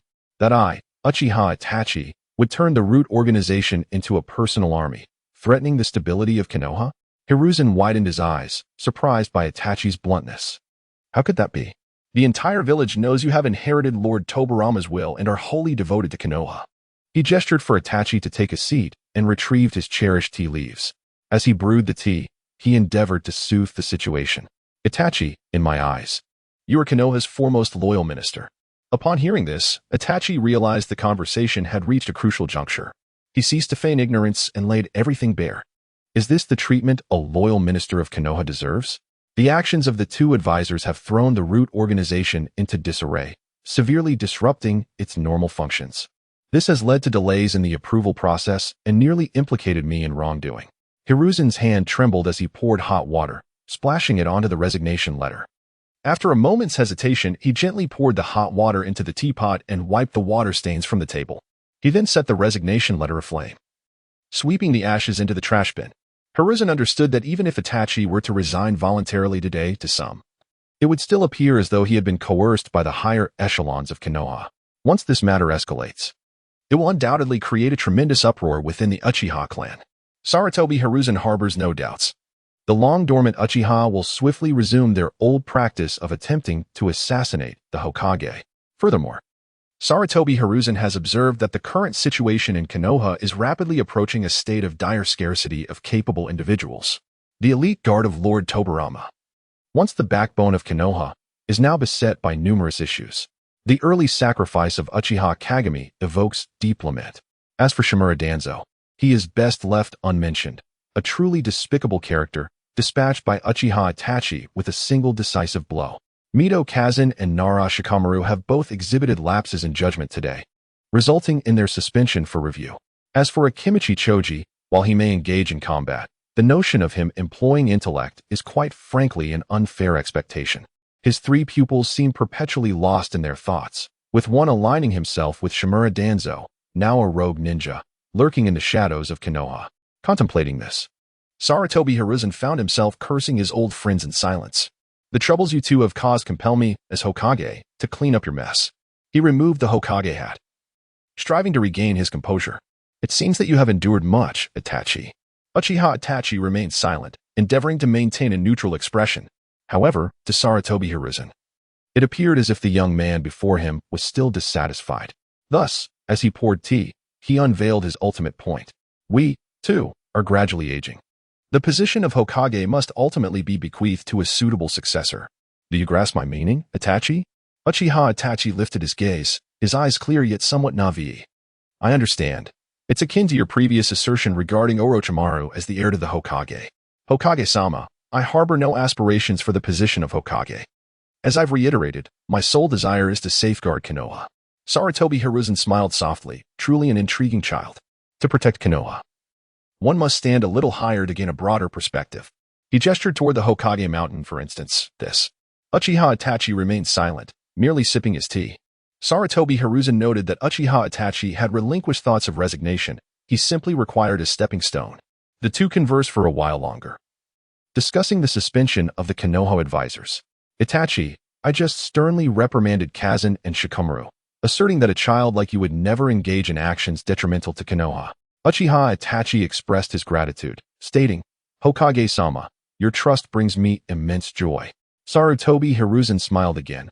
I believe in you, just as I have always believed in the Uchiha clan. A flash of insight struck Uchiha Itachi, equally engaging in whimsical banter. The Uchiha clan, too, places their faith in Hokage-sama. The two, each with their own ulterior motives, exchanged knowing smiles. Itachi, there is one more matter I wish to discuss with you. Hokage-sama, please issue your orders. Sarutobi Hiruzen deliberated for a moment before articulating, Koharu and Hamura will be temporarily suspended. Their duties will be entrusted to you for the time being. How does that sound? Uchiha Riku feigned surprise. Lord Hokage, I am still quite young, and fear I may not be up to such a significant responsibility. Moreover, my obligations to the organization are already considerable, and I truly cannot spare the time. Sarutobi Hiruzen chuckled softly as he lit his tobacco, savoring a calming puff. I merely ask for your assistance. There is no need to be so anxious. As for the staffing issue, I shall arrange for some aides to assist you. Uchiha Riku felt a twinge of frustration. While he was willing to work, why was there no mention of a salary increase? Was it truly the case that he was to be overlooked? You wretched capitalists, why has no one thought to hang you from a lamppost? He muttered. Well, very well, I shall give it a try. Uchiha Riku drained his cup of tea and rose to depart the office. Lord Hokage, I shall take my leave. Go ahead. Shortly thereafter, the voice of Senju Hashirama echoed once more, Riku. Uchiha Riku utilized the Flying Thunder God technique and arrived by the riverside. His form gradually emerged within the shadowy expanse. Lord Hashirama, you called for me? Senju Hashirama rubbed his face, and upon witnessing Uchiha Riku's predicament today, he was suddenly reminded of Madara from years past. He recalled how Tobarama's words had inadvertently reached his ears, igniting the catalyst for Madara's departure. Surely, the Madara of that era had many unspoken sentiments. The youth before him, bearing a striking resemblance to Madara, would not be inclined to follow a similar path, would he? Chapter 74. A monetary exchange. Senju Hashirama tentatively inquired. Are you all right, Uchiha Rei? Uchiha Rei sat cross-legged before him, casually leafing through postpartum care for sows. Aside from being framed by the two esteemed advisors and nearly stripped of his position as the temporary leader of the rude organization, only to be thrown into a cell and coerced into confession, he was doing quite well. Hashirama began to cough uncontrollably, even though he was not particularly astute. He had an inkling of what sarcasm entailed. Rubbing the back of his head, he struggled to find the right words to console Uchiha Rei. Rei, pick up the sword. Let me teach you some swordsmanship. Uchiha Rei was taken aback, thinking, Dear First Hokage, your method of consolation is rather unique. Feeling slightly guilty under Uchiha Rei's gaze, Hashirama cleared his throat and grasped a long strip resembling a sword. Hypothetically speaking, if your opponent were Uchiha Madara. Uchiha Rei sighed in resignation, shouldering a towering flame of inferno. The following morning, Uchiha Rei laboriously rose from his bed. Hashirama's line of reasoning was indeed peculiar. He believed that physical exhaustion would naturally quell idle thoughts. Thus, Uchiha Rei was compelled to wield the flame and practice his strikes throughout the night. Surprisingly, the results were commendable. Exhausted, Uchiha Rei fell asleep the moment he hit the bed. Half an hour later, a knock echoed through the dormitory. "Ray, it's time for work." "All right, I'm on my way." Uchiha Ray hastily washed up and grabbed a few buns from the cafeteria, munching as he walked. "Let us head out and bring the two esteemed advisors back for a work briefing." Soon, a member posed a question. What if the two gentlemen refused to cooperate? Uchiha Ray pondered for a moment, suggesting, "Then we shall cling to their legs and weep. Remember to maintain a good attitude." "Never mind, I will accompany you." While devouring his buns, Uchiha Ray led the members swiftly onward. Throughout the journey, everyone maintained silence and advanced with haste. Passers-by, upon noticing the uniforms of the root organization, promptly made way. Some bold souls greeted Uchiha Ray as he smiled, nodded, and returned their salutations in one fluid motion. At the back of the line, Asuma harbored a deep envy. "Damn, he's truly impressive. I must practice diligently. Who knows, perhaps Hinata will be charmed by this." Though it was evident that his father was the most powerful man in the village, Asuma couldn't shake the feeling that Uchiha Ray was the most striking figure, setting aside his decent rapport with Hinata. Meanwhile, Mito Minju and Tenkai Koharu had already arrived at the Hokage building. Even in the face of Saratobi Hiruzen's suspension order, they remained undeterred, convinced that the current Konoha desperately required talents like theirs. Uchiha Ray is still just a child, utterly clueless about management. With a flurry of rapid footsteps, the office door swung open. Led by Uchiha Grit, members of the Root organization filed in. Upon seeing Grit's face, strikingly similar to that of Uchiha Madara, Tsunade Komatsu and Mito Minka felt a surge of anger. "What brings you here?" "It appears there is no meeting scheduled for the Root organization today." Stepping forward, Uchiha Grit replied, "Esteemed elders, yesterday, Lord Hokage entrusted me with the temporary oversight of your duties. I am here to facilitate the handover." Tsunade Komatsu paused momentarily, incredulous. "What do you mean? Lord Hizashi appointed you to take over our responsibilities? You must be mistaken. If you doubt my words, feel free to inquire with Lord Hokage." The two advisors exchanged glances, tacitly opting for silence.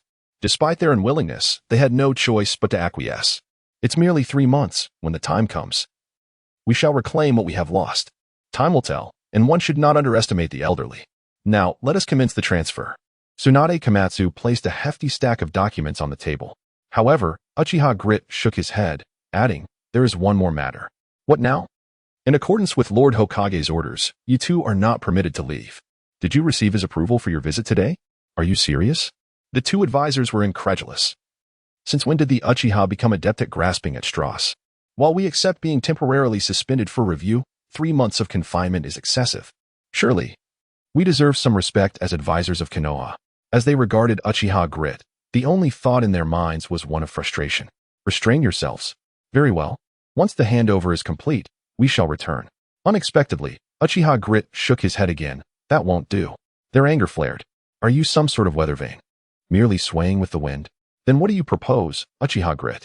After a moment's contemplation, Grit suggested, "To prevent any further excursions, I kindly request you accompany me to the organization's reception room for a few months. My colleagues will handle the documentation for you.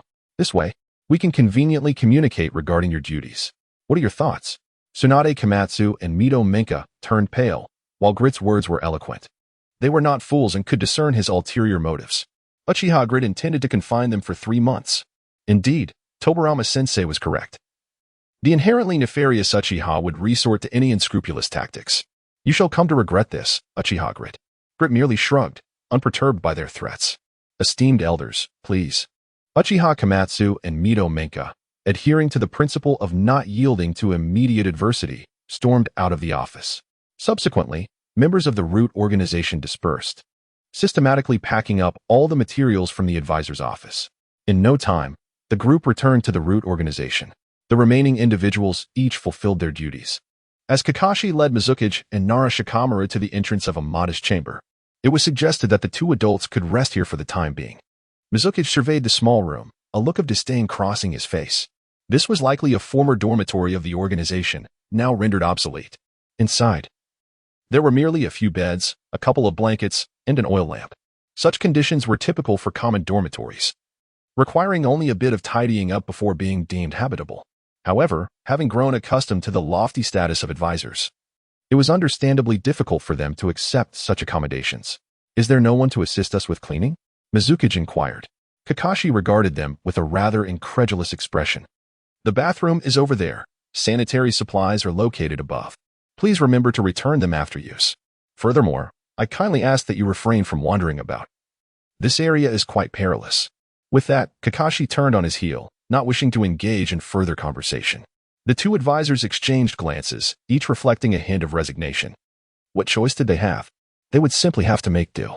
A few hours later, Mizukage and Narashikamura finally managed to tidy up the room. Upon checking the time, they realized it was time for dinner. Yet, after waiting and waiting, no one arrived to deliver their meal. Having grown increasingly famished, they spotted Sarutobi Shinjiro passing by the door of the confinement room and called out to him. "Shinjiro, where is dinner?" "It's in the cafeteria," he replied. "You two should hurry before it's all gone. Isn't it Uchiha's rule that prevents us from wandering freely?" Mizukage retorted. Scratching his head, Shinjiro conceded. "That's a valid point. However, it does beg the question of how your dinner is to be resolved." Grinding his teeth, Shinjiro decided to take it upon himself to fetch a meal for them. After all, if anything were to happen to them due to hunger, he would surely face repercussions from his father upon returning. Before long, Shinjiro had gathered the food. Just as he was about to head back, he coincidentally encountered Uchiha. "Hey, Shinjiro, didn't you already eat? I'm bringing dinner for the two advisors. This shouldn't violate any regulations, right?" Uchiha pondered for a moment before breaking into a radiant smile. "Of course, but it does come at a cost." The corner of Shinjiro's mouth twitched. Well, Chapter 75.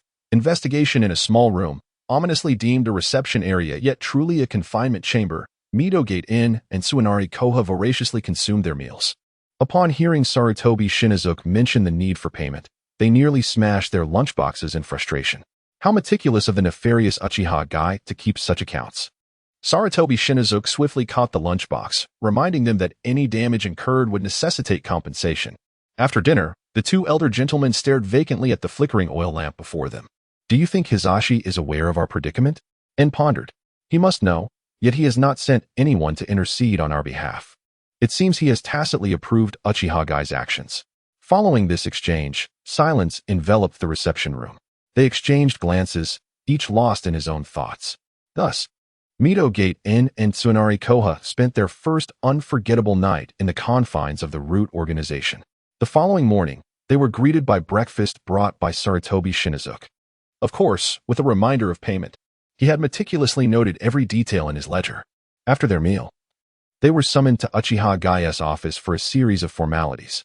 As advisors to Sarutobi Hisashi, Midogate Inn and Tsunari Koha were primarily tasked with assisting Hisashi in decision-making, engaging in communications with other villages and feudal lords, reporting village conditions, and receiving state subsidies.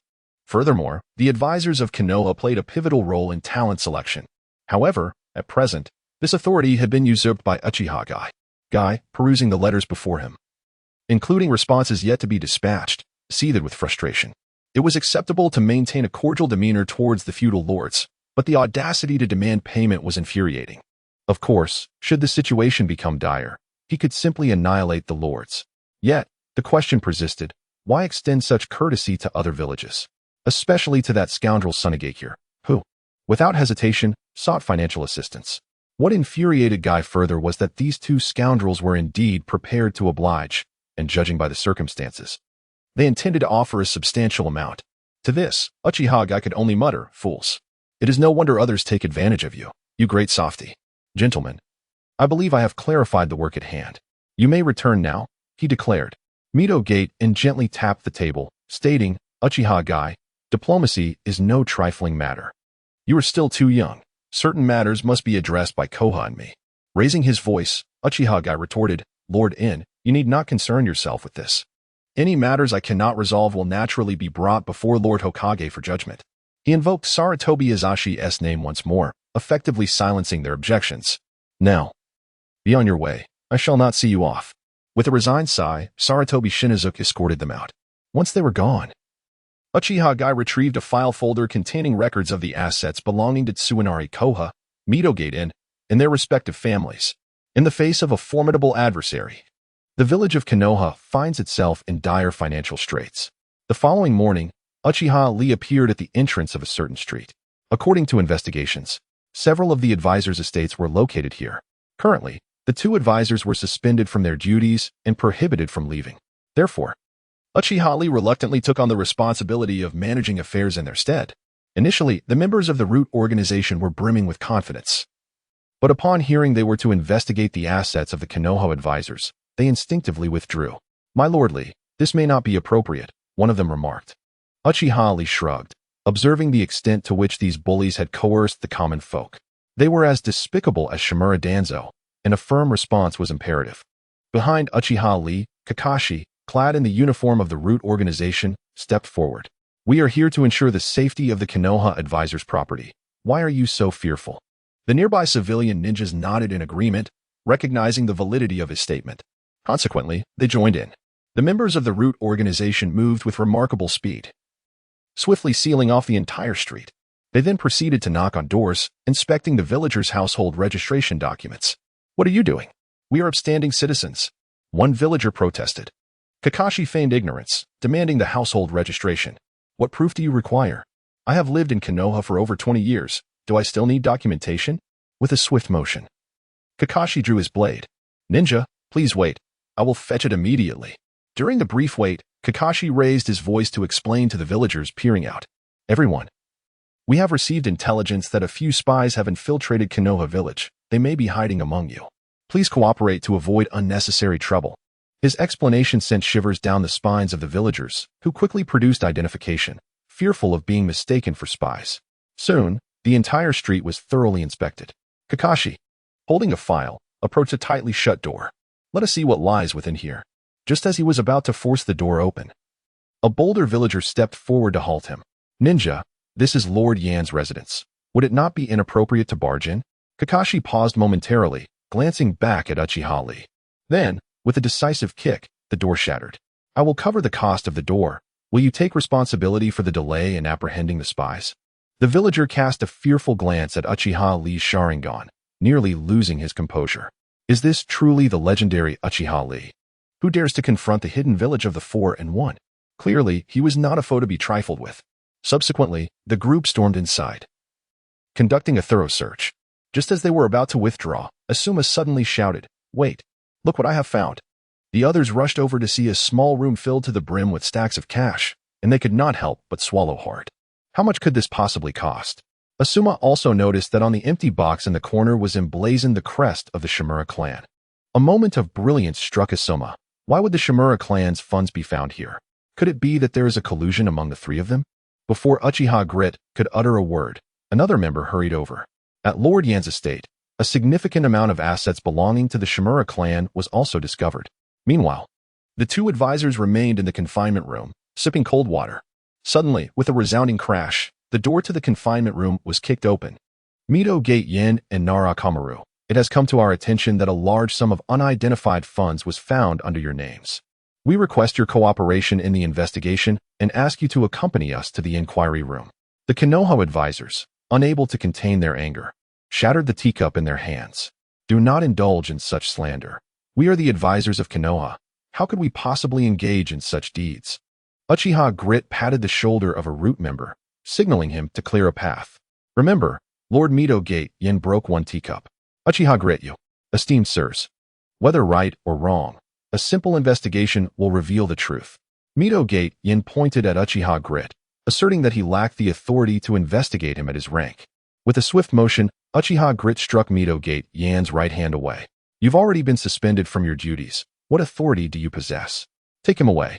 Chapter 76. Close your eyes, cover your ears, and know nothing in the interrogation room. Mito Gate Flame and Turn Sleep Little Spring gazed at the photographs taken by the root organization, nearly fainting from shock. They were utterly bewildered, having no idea when they had amassed such wealth. "How could this money possibly be linked to my shop?" "You acknowledge this is your shop?" "Yes, it is indeed my shop, but—" Uchiha Riku slammed his hand on the table, demanding, "But what? Speak frankly. Are you two in cahoots with Shimura Danzo?" The Konoha advisor was taken aback. "Hold on, this accusation is being hurled rather hastily. Uchiha Riku, did you place the money in my home? How dare you slander a Konoha advisor? You have some audacity. Audacity. You dare to bite back." The Konoha advisor clutched his heart in agony, cursing under his breath. What kind of education has this brat received? He seems even more unscrupulous than Lord Tobarama. If only you had been born a few years earlier. Perhaps Lord Tobarama would have hired you as a strategist. Uchiha Rika stretched languidly, declaring, since you refuse to acknowledge it, I shall leave the interrogation to you. Very well. The task of interrogating the Konoha advisor naturally fell to Uchiha Shinsan. Slap. So, it was you two who dared to challenge me. Slap. Speak. Slap. Damn it, speak up. You old relic of the Uchiha clan, did you even ask? Still dare to be obstinate. At that moment, Uchiha Rika was preparing to execute his next move. Just recently, the intelligence department had sent news, suspecting they had located Orochimaru's whereabouts. He needed to swiftly ascertain the specifics and determine which village to infiltrate next. The Root members nodded in agreement, and the others dispersed, heading to the other properties under the advisors' names, hoping to gather some intelligence. Such a large-scale operation inevitably stirred a commotion within Konoha village. The last sweep was conducted by the Shimura clan, and now it was the turn of the Konoha advisors. Ordinary ninjas were filled with righteous indignation, wondering how the once just Konoha advisors could be colluding with Shimura Danzo. Did that mean the comrades who had perished at Danzo's hands over the years should also be counted against them? Was the Konoha upper echelon truly this corrupt? Of course. Some experienced clansmen held a different view. Where did all these parasites come from? To put it bluntly, it's just infighting among the higher-ups. Bah, I was drunk. Forget I said anything. As the Konoha advisors were forcibly arrested, the atmosphere in Konoha village grew increasingly tense. Sarutobi Hiruzen stood by the window, chain-smoking. If this continued, he would truly become a solitary commander. Summon Uchiha Riku. I have matters to discuss with him. While he could remain composed, some ninjas were unable to do so. Turn Sleep Little Spring and Mito Gate Flame had served for many years and had several friends in Konoha. Their arrest today left their friends quite displeased. These ninjas harbored a long-standing bias against the Uchiha clan, harboring thoughts of expelling them entirely from Konohagakure. The ascent of a certain youth named Uchiha Riku had already incited discontent among some ninja factions, although Uchiha Riku possessed a lineage linked to Senja Hashirama, rendering him not a pure-blood Uchiha. The audacity of his ambition left many questioning his entitlement. If this trajectory continued, would he not eventually compel the Hokage to abdicate? Such prowess was deemed intolerable within the village, with the exception of the Hokage, of course. Consequently, they convened and resolved to seek assistance from the Root organization. Regardless of the circumstances, both Tika Shino and Mito Gatika were esteemed figures within Konoha. It was utterly nonsensical for them to be unjustly imprisoned. Thus, that very afternoon, they assembled a contingent and arrived at the gates of the Root organization. At that moment, the interior of Root was sparsely populated, with few individuals present. Kakashi stood sentinel at the entrance once more, observing the gathering of ninjas from various clans. Adhering to the principle of cordial service, Kakashi inquired, esteemed seniors, what brings you to the Root organization? Kakashi softened, while they grew resolute. The scion of the Hatake clan demanded that Uchiha Riku release the two advisors. After all, they had dedicated their lives to the welfare of Konoha. How could they possibly engage in such dishonorable conduct? This was soon met with murmurs of agreement from the crowd. Kakashi squinted, momentarily torn. Despite the civility of their words, he discerned a deeper implication. To put it charitably, this was a misunderstanding. If they were to release the individuals now, the matter might be resolved. Conversely, to interpret it harshly, this was nothing short of blatant slander. Just as Kakashi found himself at an impasse, the ninjas advanced a step closer, seemingly poised to breach the perimeter of Root. Kakashi raised his voice, urging, esteemed seniors, please refrain from advancing further. Yet, they pressed on, as if deaf to his plea, charging ahead with determination. They were gambling on whether Hatake Kakashi, son of the illustrious Sakumo, would resort to assaulting civilians in broad daylight. Surely, he would not. At the entrance of Root, Kakashi stretched his limbs. Causing a ruckus at the gates of Root hardly constituted civilian behavior. In my view, you resemble spies lurking within the village. As Kakashi sensed the distance between himself and the ninjas narrowing, a cacophony of shouts erupted from a distance. We are the security detail appointed by the second Hokage, Senju Tobarama himself. We have received reports of threats to the safety of Konohagakure. As they spoke, dozens of Uchiha appeared in an instant, encircling the ninjas demanding their release. Uchiha Fugaku, his Sharingan aglow, stood beside Kakashi. Esteemed ones, please refrain from rash actions. Amidst the crowd, Shisui exchanged a knowing glance with Kakashi. In that moment, Kakashi comprehended. Indeed, Riku was astute. Prepared in advance, they awaited the moment to strike. The duties of the security department, as Kakashi had once heard from his father, Fugaku Uchiha, primarily revolve around maintaining stability and unity within the Hidden Leaf Village, eradicating any destabilizing threats. This position wields considerable power, although the Uchiha clan seems to have seldom exercised it. As Fugaku Uchiha's words hung in the air, the Uchiha present swiftly activated their Sharingan, hands poised upon their blades, ready to draw at a moment's notice. The sheer intensity of the scene would instill dread even in seasoned veterans of battle, let alone ordinary ninjas. The Root Organization's adherence to reason was uncertain, but the Uchiha had always believed in the strength of their fists. At that moment, several ninjas amidst the tumult suddenly cried out, urging the others not to fear, asserting their intent to reason, declaring that they had no authority to apprehend anyone. Yet, the only response to their plea was the iron fist of Shana Uchiha. How dare you say there is no authority? I would dare to slay even Tobirama.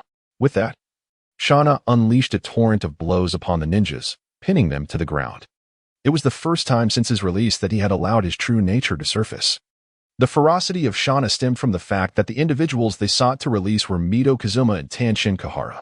He was well aware that these two often conspired with Danzo Shimura. They had indeed voted in favor of the proposal against the Uchiha. He had long anticipated the moment he could exact a severe retribution upon them. Now, with the Uchiha holding them under suspicion, regardless of whether it was unjust, they were apprehended nonetheless. With their capture, there was no justification for their release. If necessary, he could assist in the interrogation, ensuring they would not escape unscathed. As these thoughts coursed through Shana's mind, his resolve intensified. He delivered a flurry of devastating blows to their heads. Gradually, the ninjas who had come to demand their release began to realize that the situation was dire. They had nearly forgotten how terrifying a liberated Uchiha could be. Panic ensued, and they scrambled for safety, but the members of the security department would not grant them the luxury of escape. Weapons drawn, they charged forward, shouting their battle cries. And a chaotic melee ensued. The once serene entrance of the Root Organization had transformed into a veritable battleground. A few minutes later, a team of Umbu, led by Sarutobi Shino, arrived at the scene. Witnessing the chaos, he couldn't help but furrow his brow. The security department was exercising its authority, and the Umbu had no right to interfere. Yet, the brutality of their methods was undeniably excessive. Look at that young man. He was beaten to the point of being unrecognizable. Sarutobi Shino was inherently kind-hearted and could not bear to witness such violence. Thus, he turned away, covering his ears. Chapter 77 relished the final moments. Half an hour later, the ninjas who had come to demand the prisoners were escorted away by the security division. Even though they endeavored to maintain a neutral expression, it was evident to all that this group was more jubilant than during the festive season. Simultaneously, a sense of trepidation regarding the impending interrogation loomed over them. The security division, comprised of the inherently malevolent Uchiha clan, was notorious. According to villagers who had previously been apprehended, anyone caught violating regulations was met with immediate and brutal punishment, while ordinary villagers might fare slightly better. The Uchiha Security Division would not hold back against today's troublemakers, many of whom had received favors from the likes of Nara Shikamaru and Mito Monzen. These two fools had always harbored a deep-seated disdain for the Uchiha. In the past, without a solid backing, the Uchiha had no choice but to endure their animosity. However, with Uchiha Riku now present, the Uchiha were no longer intimidated. Without hesitation, they retaliated. Inside the security division, cries of anguish echoed. You cannot treat me this way. I am merely a passerby. Surely, Konoha has no regulations against spectating. Uchiha Shana let out a cold laugh. Well, now there is. As he spoke, he picked up his notepad, jotting down notes as he declared, Supplementary Regulation Article 35, 978. Spectators causing a ruckus must be dealt with severely. The villager's vision darkened, and he fainted from sheer fright. Fainted? Wake him up. I still need to inquire who is behind him. At the entrance of the organization, Kakashi and several members swiftly cleaned the bloodstains from the doorway. Their proficient manner suggested this was not their first encounter with such a task. Before long, the ground was spotless, as if nothing had ever transpired. Meanwhile, in the Hokage's office, Sarutobi Hiruzen concluded his conversation with Uchiha Riku. The Hokage sensed something amiss. Just moments after the Konoha advisor reported Riku for embezzling funds, Riku had uncovered a substantial amount of unexplained wealth within their shops. Such coincidences were too convenient to be mere chance. Yet, what could Sarutobi do? At this point, there was no longer any need to struggle against the tide. Riku, proceed as you see fit, he resigned. I understand, Lord Hokage. Uchiha Riku placed a bloodstained scroll upon the desk. Sunagakure has discovered Orochimaru's whereabouts. Once I resolve these matters, I intend to investigate further. Upon hearing the name Orochimaru, Sarutobi paused momentarily. He had been torn between the desire to locate Orochimaru and the fear of what that discovery might entail. Deep down, he questioned whether he could even confront Orochimaru should he stand before him. His gaze fell upon a framed photograph on the desk, depicting the four of them together, each face adorned with a faint smile. Ultimately, Sarutobi made his decision. Once the village matters were settled, he would proceed. Yes, Lord Hokage. After Uchiha Riku departed, Sarutobi Hiruzen found himself in a state of inner turmoil for quite some time. For reasons unbeknownst to him, a flicker of concern for Uchiha Riku arose deep within his heart. On the surface, Uchiha Riku had devoted himself tirelessly to Konoha, firmly binding the Uchiha clan to the village, earning him the title of a great benefactor. However, upon reflection, Sarutobi Hiruzen noted that since Uchiha Riku had emerged in the public eye, those surrounding him had gradually succumbed to misfortune, either meeting untimely deaths or being cast into prison. Currently, Sarutobi Hiruzen found himself devoid of any advisors. The position of Hokage was indeed a precarious one. Upon receiving Sarutobi Hiruzen's directive, Uchiha Riku conducted a thorough investigation into Konoha's advisors. All assets under their names were confiscated, and their forces were meticulously purged. Uchiha Riku's decisive and unyielding manner evoked memories of the esteemed Shinji Tobarama among the people of Konoha. Days later, in the depths of the prison, Sarutobi Hiruzen paid a visit to his dear friend for the first time. The moonlight cast eerie reflections upon the iron bars. In the dimly lit confines, Mito Kamen and T-Rune Koharu could only sigh in exasperation. They were utterly resigned. Regardless of their innocence, Uchiha Riku relentlessly implicated them. To deny it would be to show disdain for Konoha, a serious offense, while confession would only add another charge. They remained silent during the interrogations, ultimately becoming Konoha's ultimate scapegoats. Unless by some miracle, these two would likely languish in prison until death. Hiruzen, do you have any sake? Just a sip would suffice. Mito came and implored. Sarutobi Hiruzen hesitated for a moment. His companion Kakashi turned and pretended not to hear. Riku had mentioned that, when necessary, the Hokage should be granted certain privileges. Sarutobi Hiruzen felt grateful. Riku was indeed a person of social grace. Wait a moment. Grateful? Here I am, the Hokage. Feeling thankful towards a mere child? What a reversal of roles. Sarutobi Hiruzen chuckled bitterly, handing over 2 bottles of sake. The 2 advisors tilted their heads back to drink, the moonlight illuminating their pallid faces, casting a hue of ash and despair. It was evident they had endured significant torment during this period. Kakashi, I need to speak with them privately. Could you excuse yourself? Sarutobi Hiruzen requested. Kakashi nodded in acquiescence and melted into the shadows. Once Kakashi had departed, Mito Kamen and T-Rune Koharu could no longer contain themselves. Hiruzen, you must devise a way to extricate us. The upper echelons of Konoha are devoid of capable personnel. You cannot bear this burden alone, they implored. Sarutobi Hiruzen offered a wry smile as the moonlight illuminated his face, revealing a bitter expression. How can I save you? Your actions have been publicly disclosed by Uchiha Riku. Even as Hokage, I cannot supersede the regulations of Konoha, he replied. Upon hearing this, Mito Kamen and T-Rune Koharu's faces paled in shock. Are you truly unwilling to assist? Mito Kamen asked, his voice tense. Hiruzen, are you not aware of how many of these tasks were carried out at your behest? T-Rune Koharu bit back, desperation lacing her words. Sarutobi Hiruzen furrowed his brow, questioning the intent behind their words. Noticing his evident displeasure, Tsurugi Kohara hastily offered an explanation. In essence, what it means is that we have been long-standing friends and have contributed significantly to the village of Konoha over the years. Please, devise a plan. Sarutobi remained silent, contemplating the resemblance these two bore to Shimura Danzo, both serving as convenient scapegoats. After a moment of hesitation, he declared, when war breaks out, I will send you both to the front lines. Once you have achieved merit, I shall ensure your safe return. Upon hearing the mention of the front lines, Tsurugi Koharu and Mito gaped and were visibly taken aback, fear evident in their expressions. Is there no alternative? Sarutobi scoffed, regaining his authoritative demeanor. How is it that these two old friends have become so feeble? You would do well to remain within the confines of safety, lest you turn traitor on the battlefield. I have matters to attend to, so I shall take my leave. With that, Sarutobi rose and departed without uttering another word. The advisors of Konoha stood in stunned silence, bewildered by the abruptness of Saratobi's change in demeanor. Outside the organization's entrance, Saratobi squinted at the sun above. Lord Tobirama, being Hokage is truly a formidable challenge.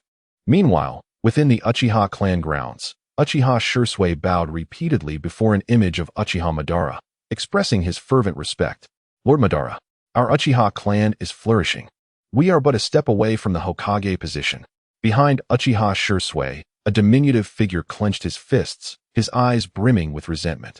Uchiha Obito could not fathom why Shisui's attitude towards him fluctuated between warmth and coldness. Initially, Shisui had taken the initiative to take him as a pupil. During that time, Obito dedicated himself to rigorous training in ninjutsu. Shisui generously shared his family's entire collection of ninjutsu scrolls, as he instructed Obito in the arts.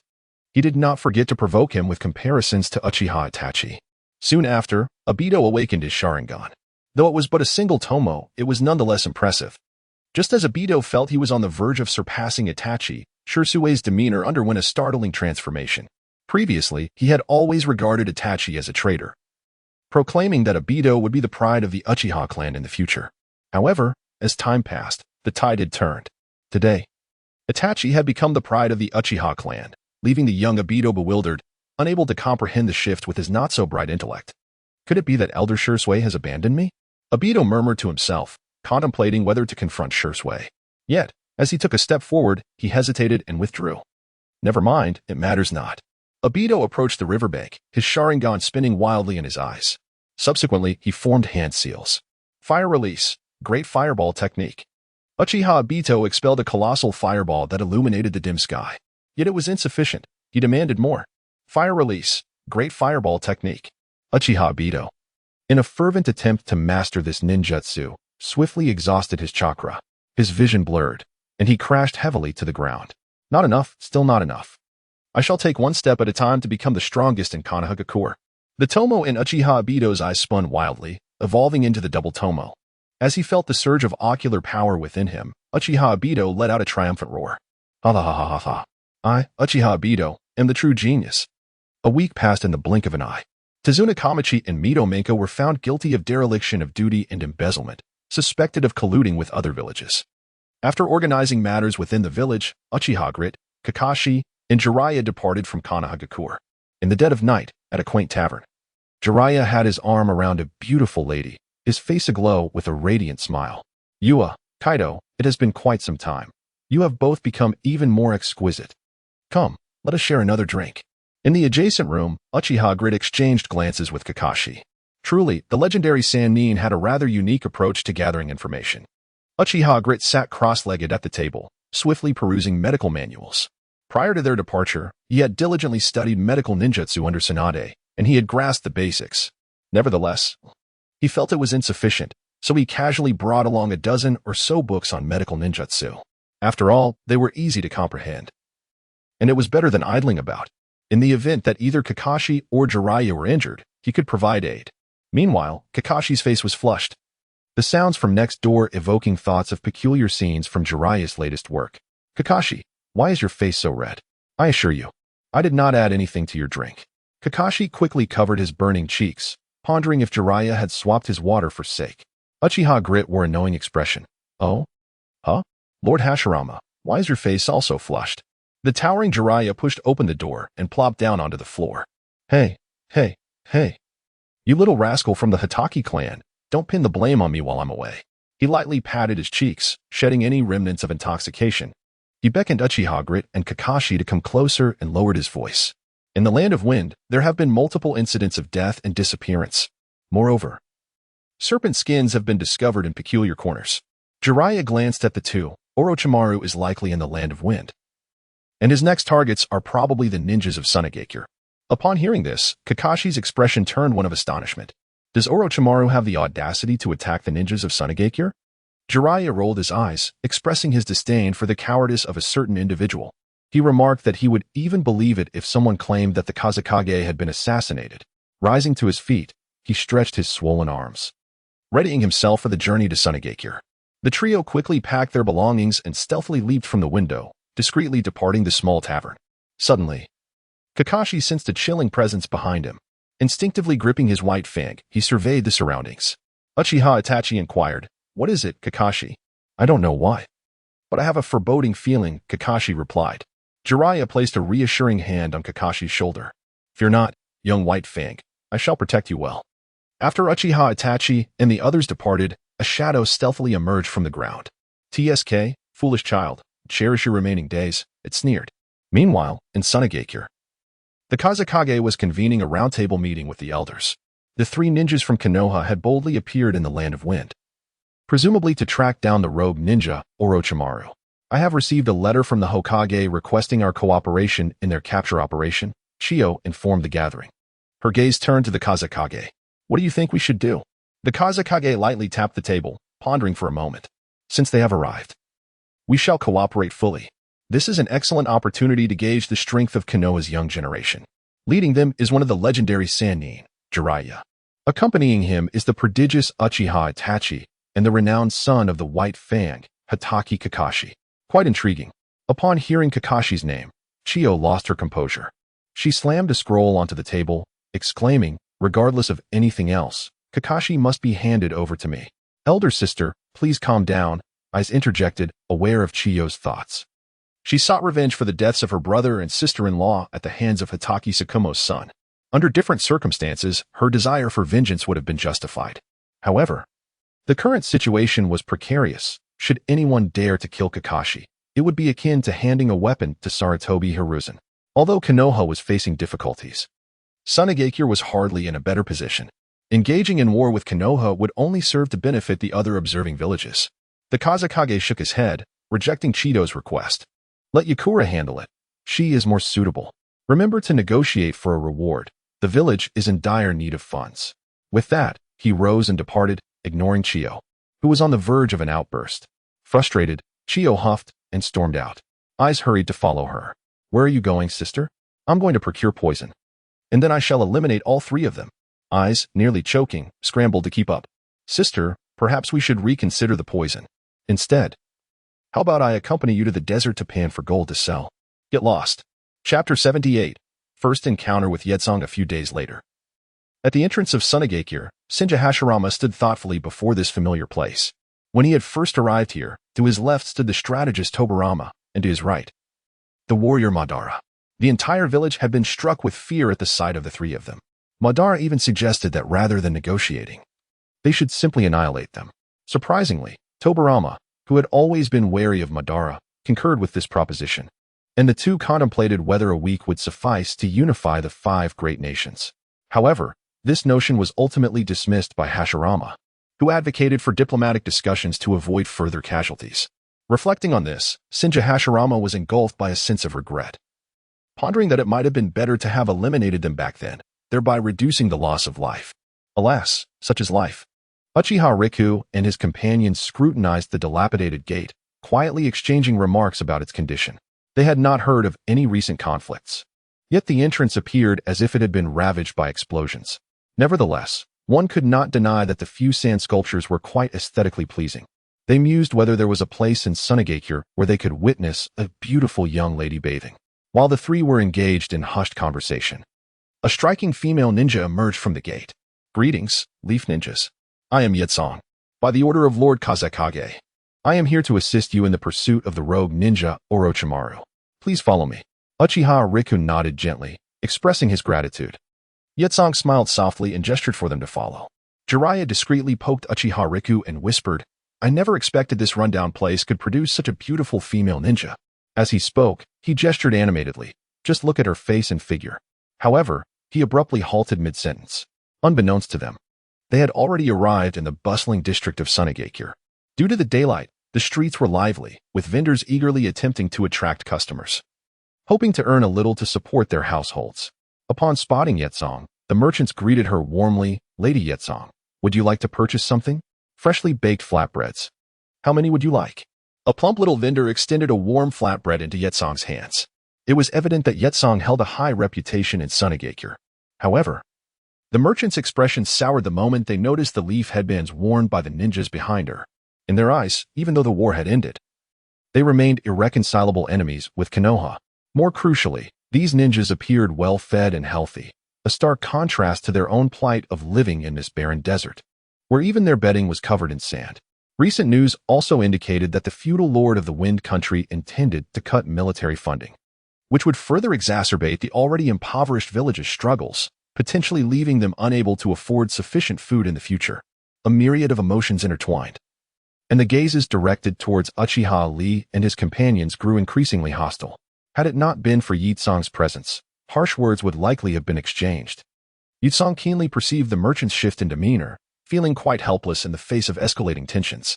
In a sudden stroke of cunning, the Wind Shadow devised a strategy to divert the villagers' attention, transforming internal strife into a common external foe. He dispatched individuals to spread rumors that Konoha was the root cause of all their woes, urging unity against the so-called enemy. Remarkably, the villagers believed this narrative, fueling their desire to confront Konoha. "Shall we take our leave, my friends?" Yitsong suggested, eager to escort Uchiha Lee and his companions away, when unexpectedly, a merchant charged forth from the crowd. "Despicable Konoha ninjas, you bang." A towering inferno plunged into the earth as Uchiha Lee pointed menacingly at the merchant. "I shall grant you one more opportunity to articulate your thoughts. I trust you will not be so foolish as to squander it."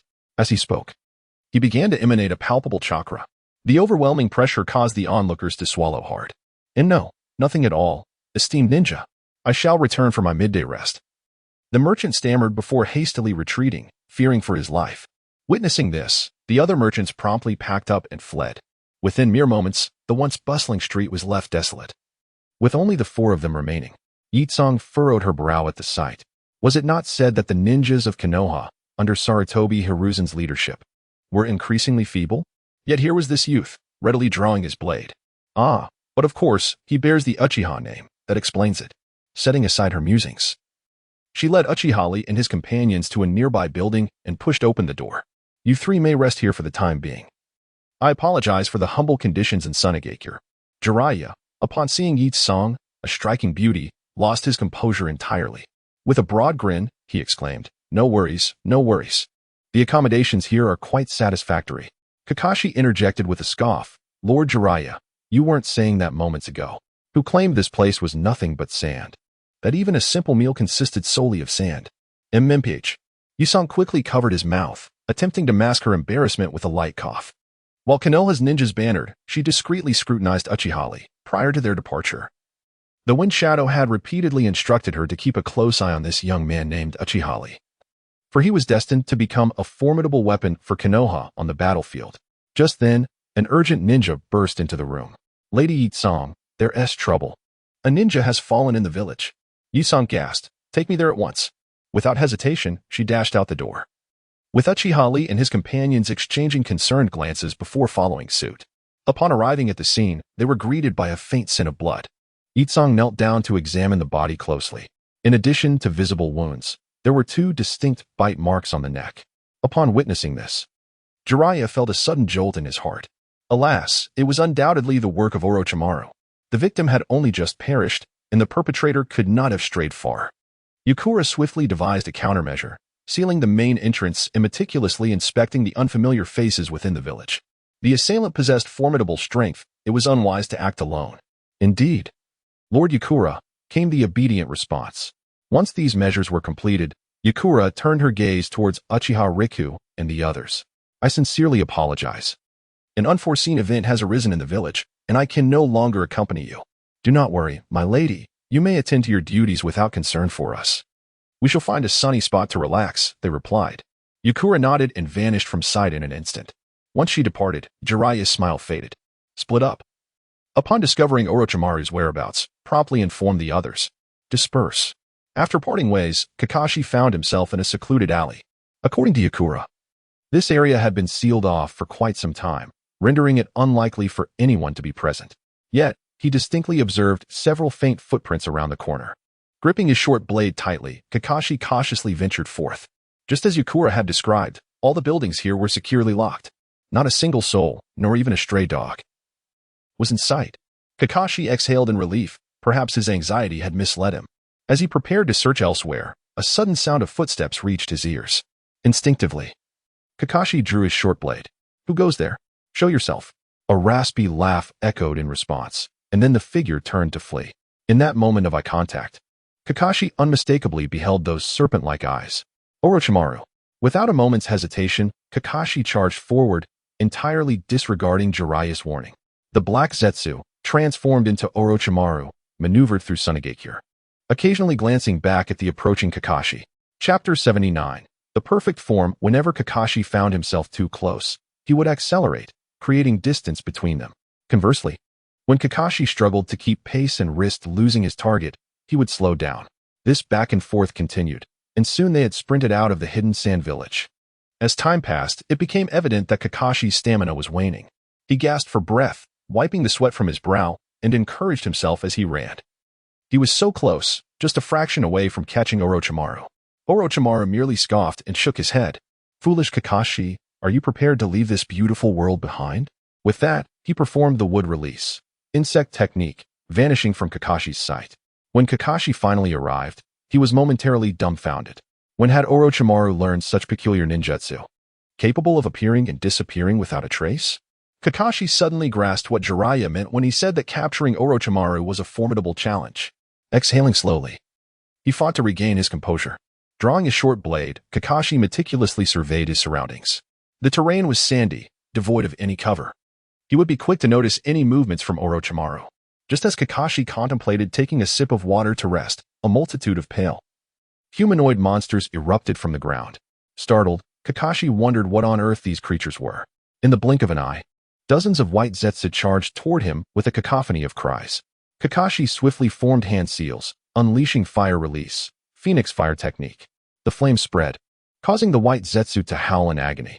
Without hesitation, Kakashi brandished his blade and charged forward. With a swift motion, he severed the throat of one white Zetsu, then drew a kunai with his left hand, plunging it fiercely into the chest of another. Yet, Kakashi felt no thrill. These creatures seemed endless. For everyone he felt, two more emerged from the earth. In the shadows, black Zetsu silently observed the chaos. Foolish Kakashi, shall I let you exhaust your chakra to death, or bleed out instead? Black Zetsu harbored no concern over whether Uchiha Itachi would arrive, for Orochimaru was indeed within the hidden sand village. Considering the time, Uchiha Itachi should be close to extracting his snake heart by now. Meanwhile, Orochimaru fled in a panic, pursued by Uchiha Itachi. He was perplexed by the boy's uncanny ability to anticipate his movements, often appearing unexpectedly at his back to deliver a swift strike. Were it not for his expertise in various flashy substitution techniques, he would have long since met his demise. Itachi, do your utmost to capture him alive, Jiraiya advised. Uchiha Itachi rolled his eyes in response. Lord Jiraiya, you must realize that your dear brother excels primarily at evasion. Attempting to slay him is no simple task. Jiraiya and Uchiha Itachi positioned themselves in tandem, effectively cutting off Orochimaru's escape route. Jiraiya regarded Orochimaru with a profoundly complex expression. Cease your actions, Orochimaru. Return with me to Konoha. Upon hearing this, Orochimaru licked his lips and emitted a dissonant laugh. Jiraiya, you remain as foolish as ever. Our esteemed teacher sent you here to eliminate me, did he not? At this revelation, Jiraiya's heart sank. Indeed, the old man had once stated that if he could not capture me alive, he should simply kill me. Resolutely, Jiraiya declared, summoning technique. As the smoke dissipated, a colossal toad gradually emerged. Well, little Jiraiya, what have you summoned me for? Meanwhile, Orochimaru summoned a multitude of snakes. Orochimaru, who permitted you to summon me while I was resting? The myriad snakes glared with displeasure. Orochimaru, licking his lips, proposed, slay them. Once accomplished, I shall reward you with 100 sacrifices. Satisfied by this offer, the multitude of snakes nodded in agreement. On the other side, Wentai received Jiraiya's command. Perfect. I could use a new snakeskin wallet. It has been ages since I savored frog meat. Thus, the snake and the toad clashed vehemently. After hid within Uchiha Lee's backpack, peeking out with half of its fluffy little head. At that moment, Orochimaru charged forward, seizing the opportunity to collect Uchiha Lee's blood and flesh for his experiments. As he sprinted, he swiftly formed hand seals. Here it comes. The classic technique of I spit snakes, and the snake spit swords, the Kusanagi sword. Emerging from the mouth of the white snake, rapidly extended toward Uchiha Lee. In an instant, Uchiha Lee vanished, reappearing at the position of the small snake's head. With a decisive strike, he severed the little serpent. Immediately, Uchiha Lee clapped his hands, causing numerous robust vines to erupt from the ground, ensnaring and advancing towards Orochimaru. Orochimaru bit his finger and employed the summoning technique once more. Summoning technique, triple Rashomon. 3 shields adorned with demonic faces rose from the earth, standing firm against the oncoming vines. The moment of collision resulted in a tremendous explosion, sending powerful shockwaves soaring into the sky, forcing Jiraiya to stagger back several steps before regaining his footing. Senju Hashirama suddenly widened his eyes, recalling that this was indeed his own technique. It was surprising that this young scoundrel named Orochimaru had mastered it. Evidently, he possessed a modicum of talent. Senju Hashirama tapped his head, momentarily at a loss for words. One must ponder whether the monkey's choice of students is good or poor. If poor, then Tsunade, Jiraiya, and Orochimaru are all remarkable talents. If good, I cannot articulate it. While Senju Hashirama lamented, Uchiha relentlessly pummeled Orochimaru's face with successive blows. Bang, bang, bang. Orochimaru's head was flattened, propelling him backwards several meters. Then, he opened his mouth wide, from which emerged an entirely new Orochimaru. How revolting, so slimy. Uchiha, with a look of disdain, wiped his hands as if he had come into contact with Orochimaru's bodily fluids. Orochimaru extended his slender serpent-like head, gently licking the liquid from his face. Is this the power of the Uchiha and Senju clans? Truly terrifying. Alas, it shall soon belong to me. With that, Orochimaru swiftly formed hand seals. Summoning technique, Serpent of 10,000. Countless tiny snakes surged towards Uchiha, sending shivers down the spine. Wood release, Wood dragon technique. A colossal wooden dragon erupted from the ground, instantly crushing the swarm of snakes into mere fragments. Orochimaru had no time to react before being ensnared by the wood dragon. Feeling his chakra waning, Orochimaru's complexion grew even paler. In Legends, the technique to control the 9 tails. Uchiha, you are truly formidable. From Orochimaru. You have acquired the summoning technique, Triple Gate of the Underworld. Uchiha scoffed. Is this it? How disappointing, Orochimaru. Standing atop the dragon's head, he flicked his fingers. And the tightly bound Orochimaru was lifted into the air. It seemed he was finished. Meanwhile, the myriad of snakes sensed the shift and hastily fled. Hearing the sudden silence, Afe timidly peeked out. Has it ended, lordly? It should be, prepared to wrap things up. No sooner had he spoken than Orochimaru suddenly raised his head. His neck elongated abruptly, sinking his fangs into Uchiha-Lee's neck. Now, your body is mine. Orochimaru's sharp teeth penetrated Uchiha-Lee's neck, eliciting a pained howl and draining the color from his face. Witnessing this, Afe scrambled out from his bag and lunged at Orochimaru's eyes with a claw. Release lordly, you wretched fiend. Soon after, Afe was ensnared by a white snake, gradually losing his vitality. Finally, I have obtained it. A perfect body.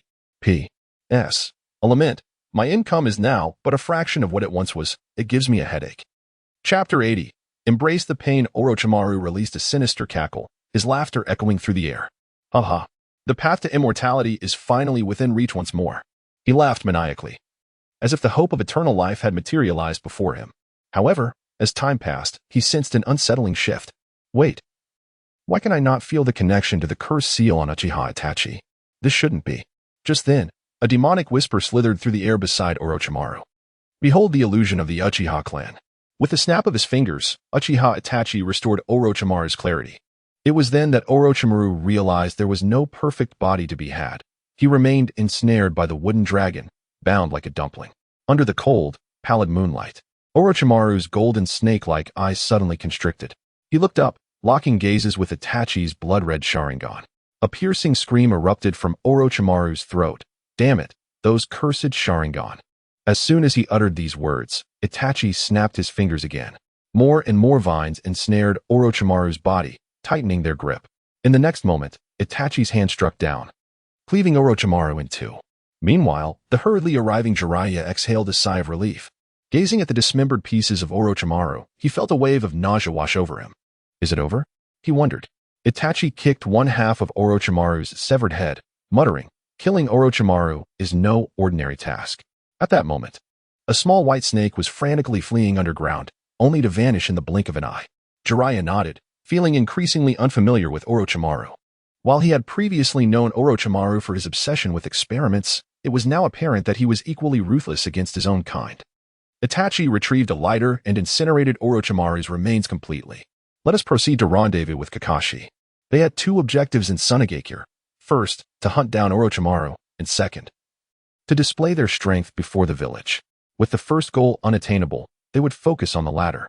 Moments earlier, on the other side, Kakashi fought with all his might, eliminating the bizarre white creatures. He collapsed onto the ground, gazing up at the moon as he murmured to himself, "I've had decent luck. If another one shows up, my life may very well be forfeit." After resting for a moment, he struggled to sit up, rummaging through his pockets for a soldier's pill to regain his strength. Suddenly, a long blade pierced through his body from behind. Korezetsu had silently circled around him and seized the moment when Kakashi was off guard, delivering a vicious strike. Kakashi looked down at the dagger embedded in his chest, blood staining his attire. "This is bad," he thought, before crashing to the ground. His vision gradually blurred, and all he could hear was the rustling sound of footsteps. Black Zetsu directed more white Zetsu to collect the deceased ones, preparing to make use of them once more. He cast a glance at Kakashi, whose blade was smeared with the poison developed by Chiyo. His demise was inevitable. "Uchiha Riku, savor the anguish of this world." The white Zetsu slowly faded away, and Kakashi's sight grew ever dimmer. "I am sorry, Riku, for failing to help you capture Orochimaru." The myriad experiences of this time flashed before him like a revolving lantern. Kakashi gently closed his eyes, relinquishing the short blade, White Fang. In the pitch-black desert, a lone white-haired youth lay quietly. Time drifted by, and the sand beneath Kakashi was stained a deep crimson.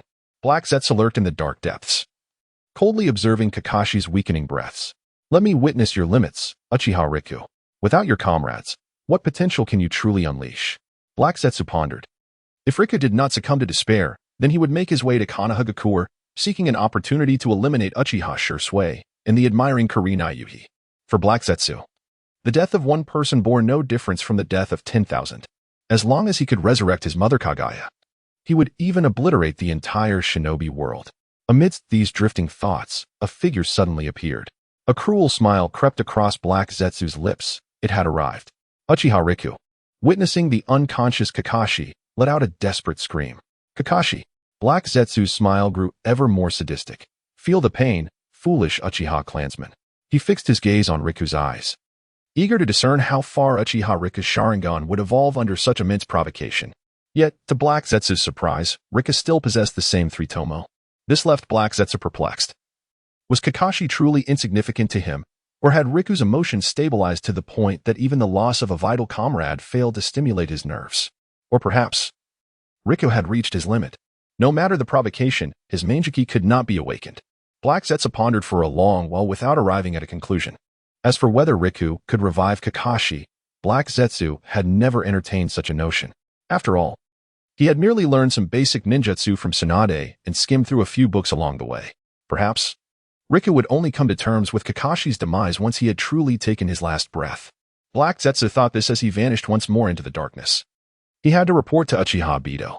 In Sunagakure, at the residence of the three, Black Zetsu had not anticipated that the reason Uchiha Riku had not crumbled was that he truly possessed the ability to save him. "Hang on." Uchiha Riku laid Kakashi on the bed, swiftly and expertly conducting an examination. His chakra was nearly depleted, indicating that he had endured an arduous battle. The fatal wound was inflicted by a knife, striking from behind. The blade was laced with poison. The toxins within must be extracted first. Jiraiya observed the busy figure of Uchiha Itachi, hardly daring to breathe. If memory served, Uchiha Itachi had always been a mere errand boy under Tsunade's command. Even if one possessed extraordinary medical ninjutsu skills, one must still undergo training. Sweeping floors and wiping tables, and yet somehow becoming a top-tier medical ninja? Jiraiya often felt his mind was somewhat inadequate. Meanwhile, a fat leaned against the doorframe, peering outside. "Lord Jiraiya, please come here." Upon arriving at the window, Jiraiya noticed numerous ninjas hurriedly racing down the street, their destination clearly towards the battle with Orochimaru. The ninja from Sunagakure seemed remarkably well informed. At that moment, Jiraiya's gaze caught a glimpse of a shadow clad in black on the rooftop across the way. The figure was well concealed, difficult for an ordinary person to detect. TSK. Still monitoring us from the shadows. It appeared that Sunagakure was not particularly friendly towards them. Leaning against the window, Jiraiya kept a watchful eye on the activity outside, while Uchiha Itachi remained wholly focused on urgently treating Kakashi's wounds, fearing that a moment's delay might lead Kakashi to meet his father.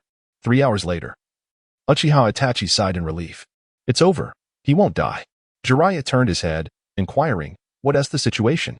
Uchiha Itachi produced a glass vial containing the extracted toxins. I've never seen this type of poison. It must be the work of Chiyo. That old hag must harbor resentment due to the death of her son and daughter-in-law at the hands of the White Fang, thus plotting to kill Kakashi. Uchiha Itachi remained silent, feeling that such a notion was unlikely. Given the current circumstances, the villages still maintained a facade of peace, without completely severing ties. However, if Kakashi were indeed poisoned by Chiyo, it would surely lead to war between Konoha and Tsunagakure. As things stood, Tsunagakure would stand no chance against Konoha in a direct confrontation, a fact Uchiha Itachi was well aware of. The Kazekage surely understood this as well. He would not be foolish enough to act as cannon fodder, ultimately benefiting other villages. Thus, the question arose, who was behind this?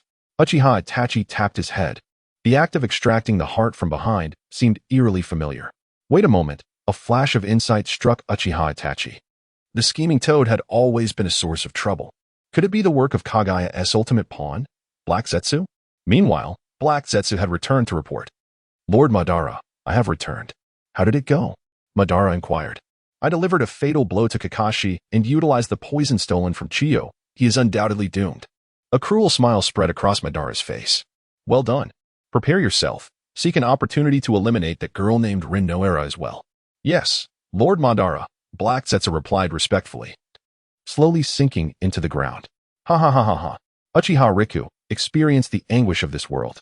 From Uchiha Madara, your Uchiha martial arts have been further enhanced. HM? Has it exploded again? Uchiha Riku sat at the edge of the bed, already harboring a vague notion in his mind. Lord Jiraiya, I kindly ask you to look after Kakashi. I shall step out for a moment. No sooner had the words left his lips than Uchiha Riku had already arrived at the location where Kakashi was found, summoned by a seal. He bent down, searching intently, and at last, he discovered a small fragment of white. Uchiha Riku infused it with a hint of chakra, and it began to writhe as if resurrected, ultimately transforming into a tiny sapling. Upon witnessing this, he grasped what had transpired. So that was the case.